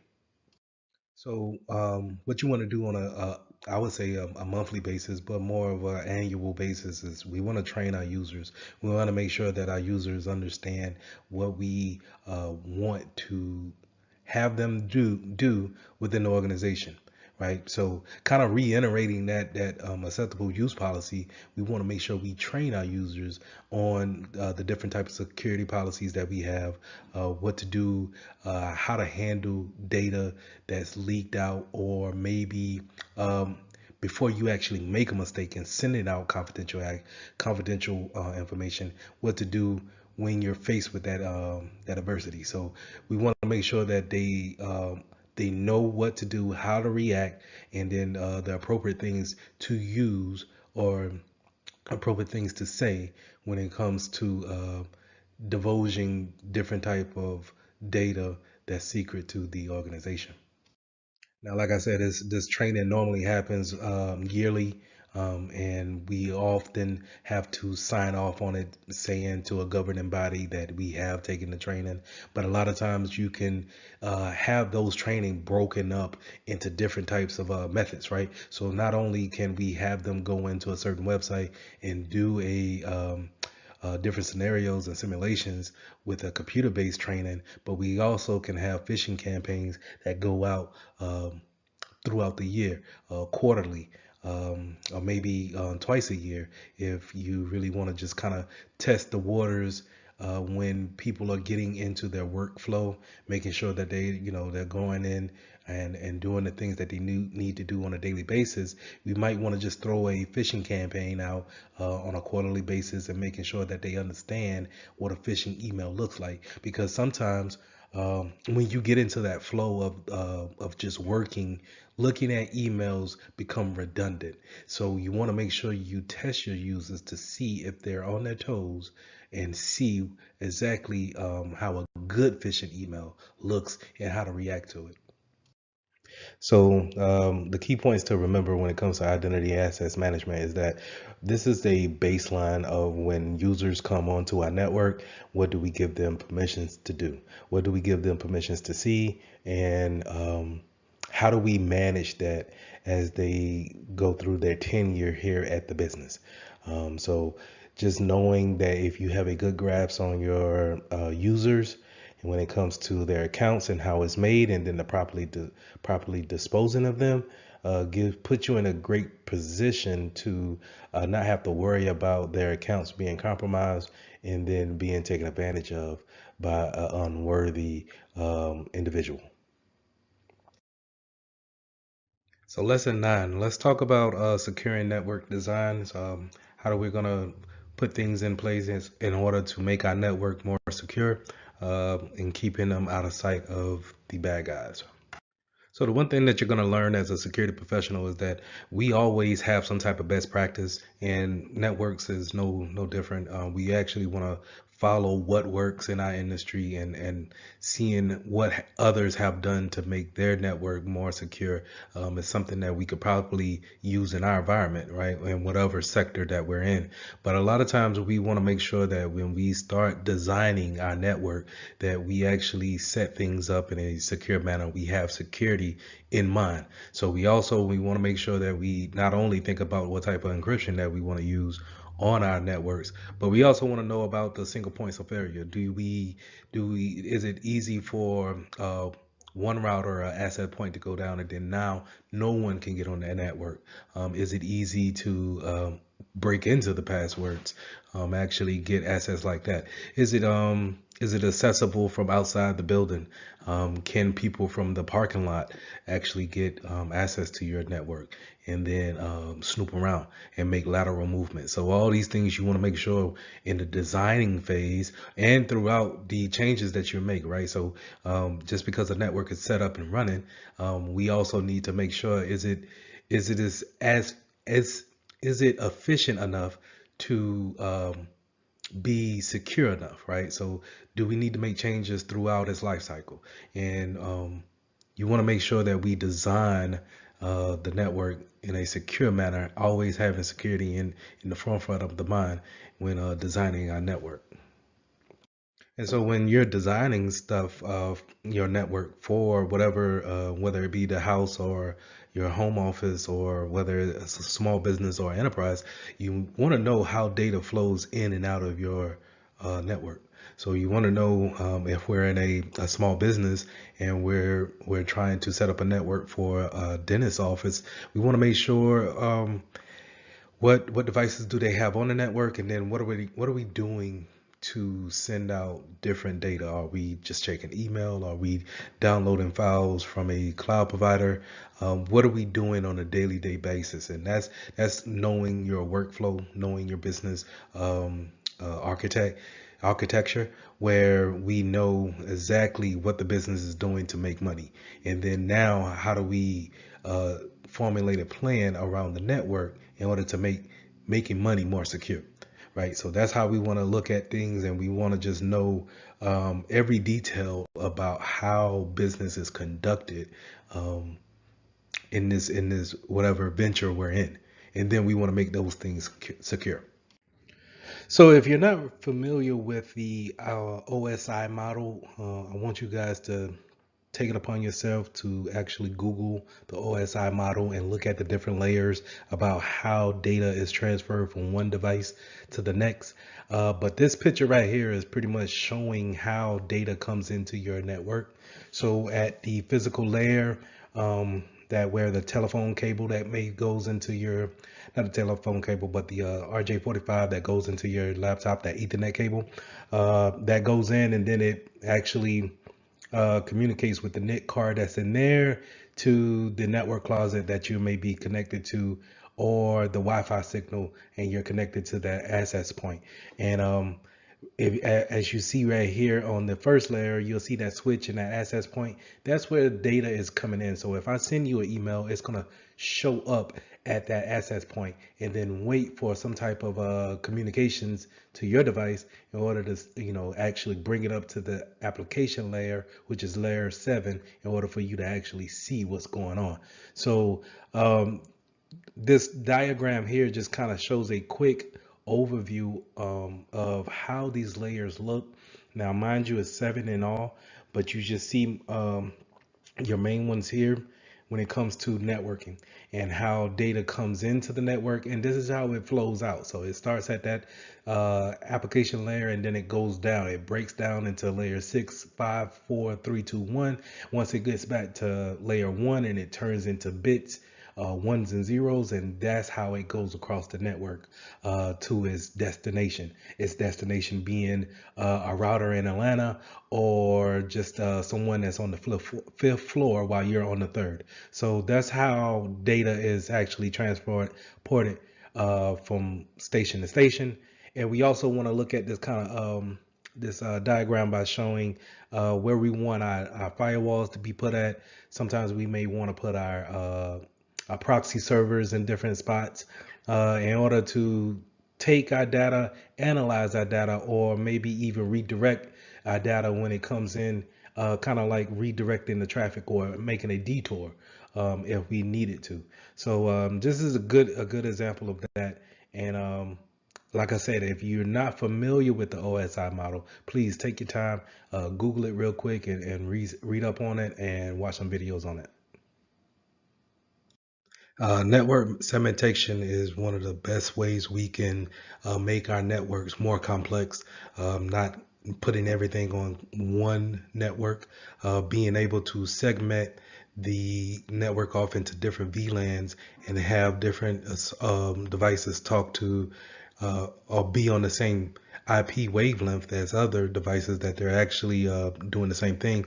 I think it shows a complexity that you've put thought and effort into your network, but it also it's a hindrance to a individual trying to hack onto your network, trying to see what's actual valuable on your network. So if we want to separate our marketing department away from our financial department, it serves a lot of a more of a purpose than just lumping everybody in onto one network. Now, this slide talks about network topologies and zones. So when you're into the networking field, you're gonna probably be looking at everything from a high level, but also you're able to get into the weeds of your network. So whenever you're looking at a topology, you're probably looking at images on a PowerPoint or some type of diagram, and it looks similar to what you see here on the screen.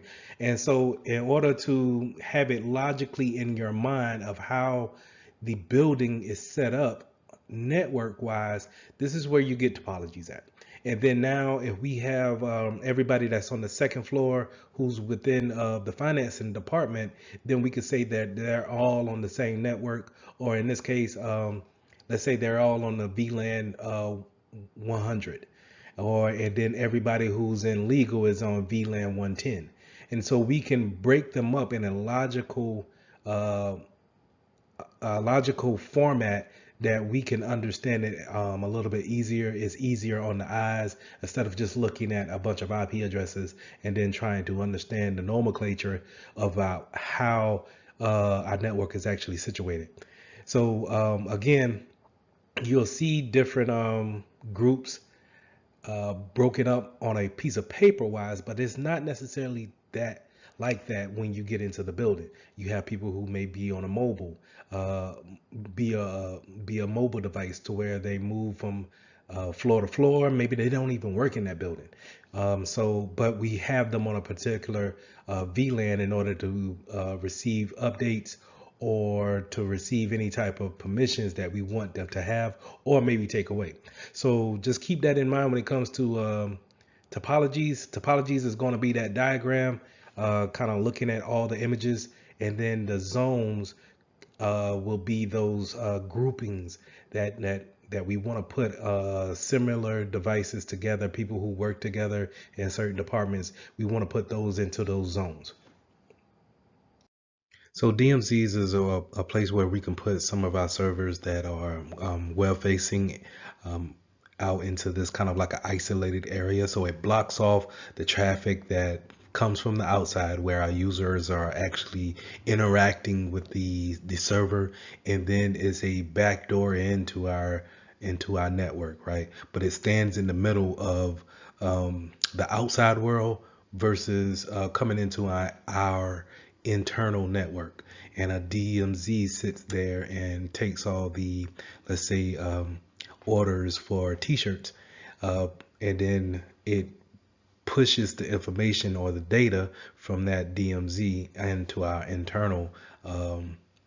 internal servers where we can take the data and fulfill the order of that t-shirt. So DMZs is a good way of just kind of isolating something that we need for it to be out to our customers or our users, something that they can touch and actually put information in, but we don't want them to actually come into our internal network and then place those same orders or put in different information, different data on our internal networks, because you don't know who they are, right? So we can use DMZs for this action. Now we also have something called based in host, and it's kind of the same thing. Or you'll hear some people may use honeypots, something that's out there sitting away from the internal network, but it's accessible for outside networks, or if in the case of a honeypot, then it's out there for a hacker to actually see and then actually try to manipulate. And then what we're doing as security professionals, we're logging that information down and learning from whatever tactics that they're using on that machine. So hopefully we all are familiar with IPv4. That's where you'll do your command prompt. You'll bring up your command prompt. You'll type in IP config, and then it'll come back with some information about what kind of IP you got from your router. And more than likely, it's gonna have a 4 octets, and those octets are separated by the periods or the dots in between those numbers, and that's an IPv version 4 type of address. The thing about that is that it's only set to so many addresses in the world. So that's why we have different classes, and different businesses have different types of classes of IP addresses. So if you think about it, if we're set to so many IPv4 addresses, then eventually someone will have the same IP address, right? So if we set them up in classes, then we can use something we call NAT, network address translation, to when we send information outside of our network, then it uses NAT to change into a public IP address, and then uses NAT again to change back into a private once it reaches its destination. But on this slide, we're talking about IPv version 6, and version 6 is pretty much it's a never ending type of address, to where it's enough to give everything in our network and a unique address, as well as our internet of things. So we're thinking watches, doorbells, let's say smart refrigerators, our cars, anything that needs network address, we can give it a IPv version 6 address, and it'll be able to communicate just as well when it comes to the network. So the main things that we want to make sure is that IPv6 has a more secure it has a more secure version to it than IPv4. But the thing is that everybody is not equipped or ready to make that switch from IPv4 to 6. So you will see more people using 4 than actually 6. So just keep those things in mind. But it is a more secure method of using network addressing. It's just that we're not ready to actually make that transition over. So not only to having VLANs and segmentations physically on the network, we can have certain things such as having a data center, alternate data center that's out there, or a data center that's not in the necessary same region as us. A lot of people now may go to the cloud and have that be their data center. That the cloud gives this access of having a greater availability factor to your actual data center that your company may have.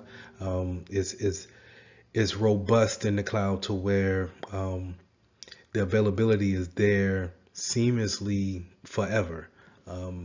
And so it has a greater chance of the data has a greater chance of being accessed versus if, let's say, if there's a big storm coming into the city and your data center is in the same city as your building, and then now no one can work from home because not only is the city out of power, your data center is also out of power. Therefore, no one can access the data. So the cloud kind of eliminates that single point of failure, so to say.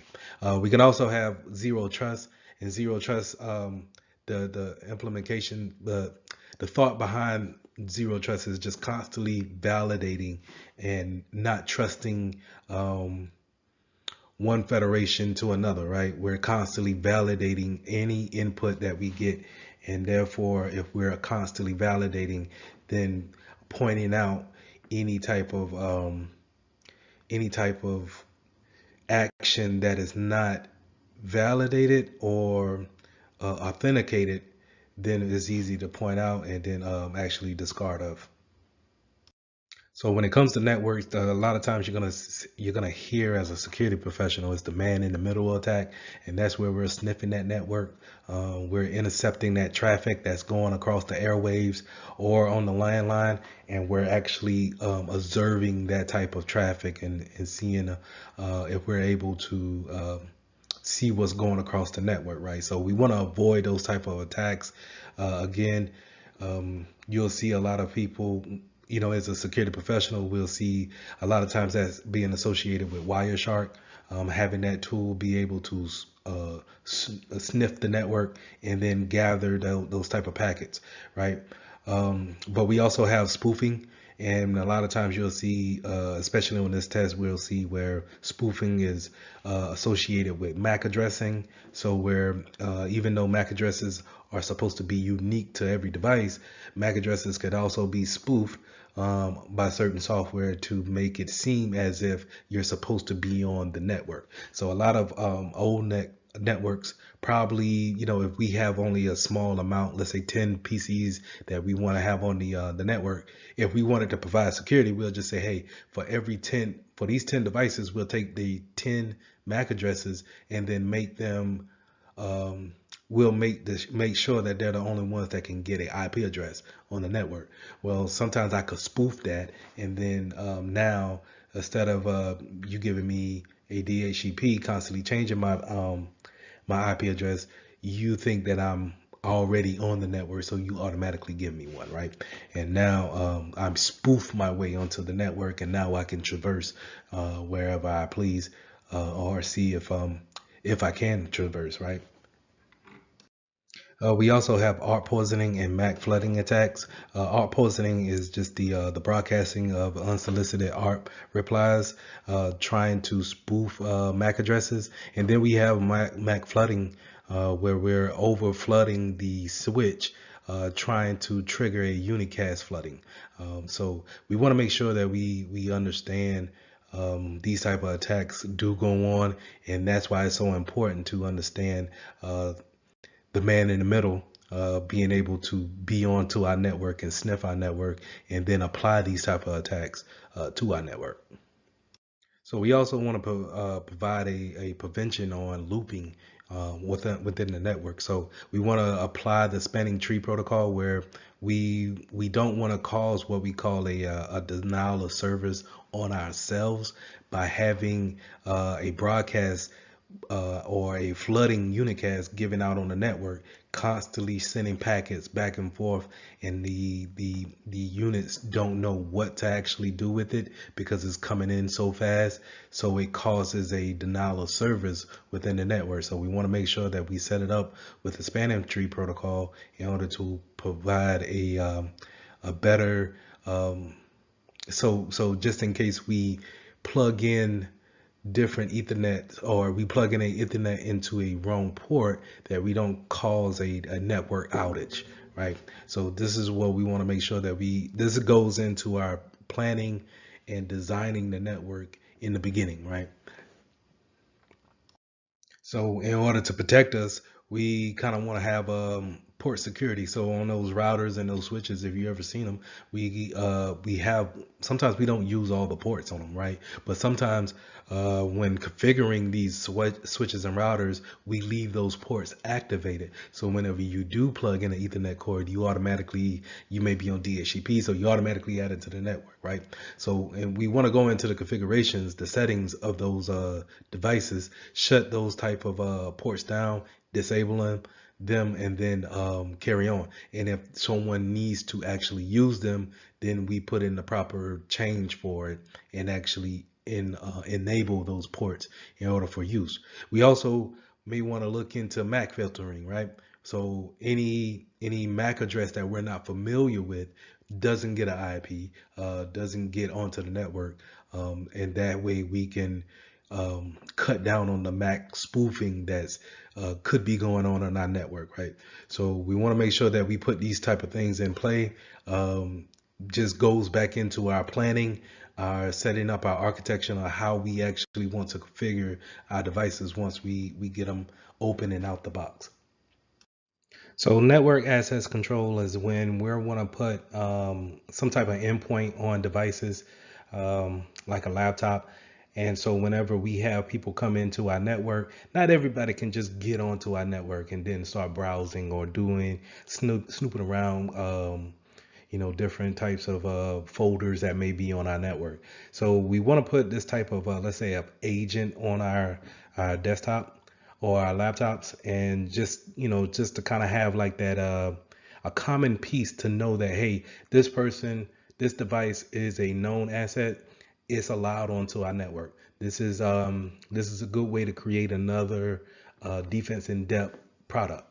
So having that endpoint type of control will be able to easily point out people who are not allowed onto our network, right? So if we only want to, let's say if we're a small business and we only have 15 devices that's into our network, but then all of a sudden we see 20 devices. Now we got to say, okay, these four, or I'm sorry, these five new devices, we can go ahead and kick off the network. And if it's legitimate traffic or a legitimate device, we can then make an exception for them and then bring them on, or more importantly, put our endpoint agent on that PC or device in order to keep track of it, and then make any type of changes or updates to it accordingly. So the main thing I want to talk about on this slide is the SSID, your service set identifier, and that's when if you're on a Windows machine, you'll look down at your Wi-Fi signal, the little symbol you have there, whenever you want to connect to a new network, and you want to make sure that if it doesn't need to be broadcast, if that SSID doesn't need to be broadcast as a network administrator, go ahead and just shut that off. There's no need to broadcast it out if everyone is automatically connected to it. And the reason why we want to go ahead and shut it off is because it's a good way for me to go and create another SSID that's similar to it. So if my SSID says bayonet 1, then I can, as a hacker, I can go in and say, okay, everybody's connected to bayonet 1. Why don't I just create a bayonet 2 with a rogue access point and see who I can get to connect to mine? Because employees are not necessarily tech savvy to understand why, as administrators, we do what we do. So whenever someone comes in from a long day of work and they're just trying to connect to the network, and they don't really know if there shouldn't be a bayonet 2 SSID. They just want to get to the internet. Yeah, so we just want to make sure that we can disable that if possible. And then if we need to broadcast it out, make sure that our employees know which ones to contact and which ones is a legitimate one. So if they see any type of rogue access point, then they can go ahead and report that to the proper authorities. So just to kind of add more on to the wireless access point, when we're setting up our wireless access points, whether we're in a business environment or we're back at the house, or some type of we're setting up a wireless device at our friend's house or maybe at the church, we want to make sure that we're using Wi-Fi protected access 2, WPA2. Now, if you have a more high speed upgrade of a router and you see WPA3, I would use it, but sparingly, because you want to make sure that people are able to connect to it and then actually have some service. So more than likely, you want to make sure that you're using WPA2, and we definitely want to stay away from WPA, just the version 1 issue of it. So we want to make sure we stay away from version 1, but yet we use WPA2. And a lot of times on these routers, if you try to use WPA, just the version 1, it'll give you some type of warning saying, hey, you can use it, but at your own leisure. This is unsafe. Okay, so again, just to kind of to beat this point in, is that Wi-Fi protected access 2 is what we want to go with in our environment. So Wi-Fi protected setup, I've seen this on several home devices, routers, or let's say extenders that you can buy. And I also seen this button. It's a button that you can press on your, let's say, a printer.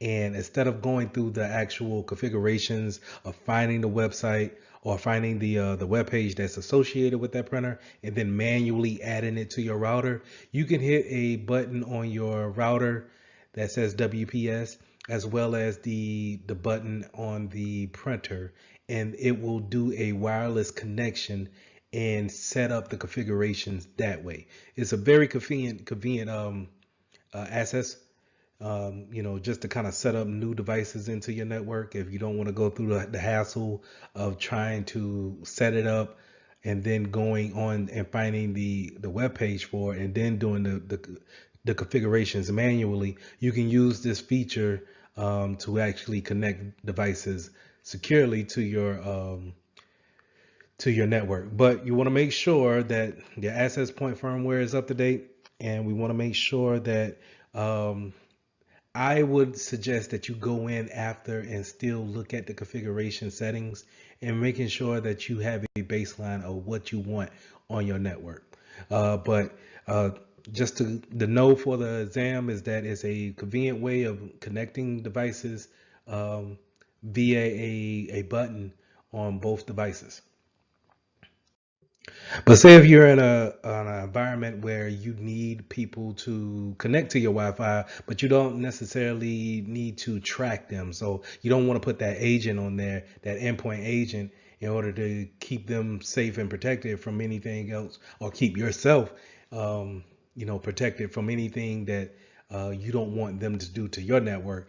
You may want them to go through a open authentication or a captive portal, and this is what you see a lot of times when you go to a motel or some type of a coffee shop, and it has a public Wi-Fi. But whenever we connect, is that it brings you to a splash page, a setup page of saying, "Hey, you're connected."